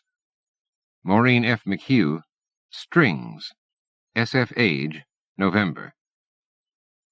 Ian R. MacLeod, Swimmers Beneath the Skin, Asimov's, October, November. Ian R. MacLeod, Verglass, F&SF, October, November. Daniel Marcus, Blue Period, War of the Worlds, Global Dispatches. Daniel Marcus, Those Are Pearls That Were His Eyes, Asimov's, July. George R. R. Martin, Blood of the Dragon, Asimov's, July. Michael A. Martin, Spelunking at the Cavern, F&SF, June. John Meany, A Bitter Shade of Blindsight, Interzone, August. Daniel Keyes Moran, On Sequoia Time, Asimov's, September. Daniel Keyes Moran and Jody Moran, Roughing It During the Martian Invasion, War of the Worlds, Global Dispatches. Pat Murphy, Iris versus the Black Knight, F&SF, October-November. Patty Nagel, Emancipation, The Williamson Effect. R. Newb, Son of the Road, Asimov's July. G. David Nordley, Fugue on a Sunken Continent, Analog, November. G. David Nordley, Martin Valkyrie, Analog, January. Charles Oberndorf, Oracle, Asimov's September. Jerry Olshian, Abandon in Place, F&SF, December. Susan Palwick, G.I. Jesus, Starlight 1. Richard Parks, A Time for Heroes, The Shimmering Door. Frederick Pohl, The Mayor of Mare Trank, The Williamson Effect. Tom Purdom, Cider, Asimov's January. Kit Reed, Whoever, Asimov's December. Robert Reed, The Apollo Man, Asimov's February. Robert Reed, Decency, Asimov's June. Robert Reed, First Tuesday, F&SF, February. Robert Reed, Killing the Morrow, Starlight 1. Robert Reed, Once Green, Tomorrow, August. Robert Reed, 334 Manchester Lane, SF Age, July. Robert Reed, Watercolors, Tomorrow, April. Mike Resnick, Darker Than You Wrote, The Williamson Effect. Mike Resnick, The Roosevelt Dispatches, War of the Worlds, Global Dispatches. Mike Resnick and Linda Dunn, Merdinus, Castle Fantastic. Alistair Reynolds, Spirey and the Queen, Interzone, June. Spider Robinson, Orphans of Eden, Analog, August. Michaela Riesner, The Escape Artist, Intersections. Mary Rosenblum, Gasfish, Asimov's February. Mary Rosenblum, Yesterdays, Asimov's December. Joanna Russ, Invasion, Asimov's January. Jessica Amanda Salmonson, Ghoul John and the Corpse, Asimov's July. Jessica Amanda Salmonson, Olin and Niln, Pirate Writings No. 9. Jessica Amanda Salmonson, The Uselessness of Senses, Century 4. Robert Sampson, The Narrow House, Worlds of Fantasy and Horror, Summer. Pamela Sargent, Collectors, Castle Fantastic. Elizabeth Ann Scarborough, Scarborough Fair, Space Opera. Carter Schultz, Mengeles Jew, Starlight 1. Charles Sheffield, Cloud Cuckoo, Asimov's July. Charles Sheffield, The Peacock Throne, Asimov's February. Rick Shelley, The Shaper, Analog, December. Susan Schwartz, Hunters, The Shimmering Door. Robert Silverberg, Diana of the Hundred Breasts, Realms of Fantasy, February. Robert Silverberg, The Martian Invasion Journals of Henry James, War of the Worlds, Global Dispatches. Robert Silverberg, The Tree That Fell from the Sky, SF Age, September. Leah Silverman, The Last Run of the Donovan's Folly, On Spec, Spring. Martha Sukup, Fetish, Off Limits. Martha Sukup, Waking Beauty, Starlight 1. Nancy Springer, Chasing Butterfly Shadow, F&SF, May. Brian Stableford, The House of Mourning, Off Limits. Alan Steele, Doblin's Lecture, Pirate Writings, No. 10. Alan Steele, Kronos, SF Age, January. Bruce Sterling, The Littlest Jackal, F&SF, March. Sue Storm, A Century of Tears, Pirate Writings, No. 12. Dirk Strasser, Watching the Soldiers, Aurealis, 17. Charles Stross, Dechlorinating the Moderator, Interzone, March. Lucy Sussex, The Ghost of Mrs. Rochester, Eidolon, 21. Paul Theroux, Warm Dogs, The New Yorker, September 11th. W. R. Thompson, Out of the Wasteland, Analog, March. Mark W. Tiedemann, Resurrection, War of the Worlds, Global Dispatches. Mark W. Tiedemann, The Age of Mud and Slime, Asimov's, March. Stephen Utley, A Silurian Tale, Asimov's, May. Ray Vuksevich, White Guys in Space, F&SF, August. Susan Wade, The Tattooist, Off Limits. Susan Wade, White Rook, Black Pawn, Twists of the Tale. Carl Edward Wagner, Final Cut, Diagnosis Terminal. Howard Waldrop, Flat Feet, Asimov's, February. Ian Watson, Early in the Evening, Asimov's, April. Ian Watson, Ferryman, SF Age, March. Ian Watson, How to Be a Fictionaut, Chapter 19, Interzone, April. Ian Watson, The Tragedy of Solveig, Asimov's, December. Lawrence Watt Evans, Beth's Unicorn, Realms of Fantasy, June. Don Webb, The Gold of the Vulgar, High Fantastic. John Webster, The Three Labors of Bubba, Analog, June. K. D. Wentworth, Burning Bright, Aboriginal SF, Summer. Leslie Huat, The Goddess is Alive and, well, Living in New York City, Asimov's, May.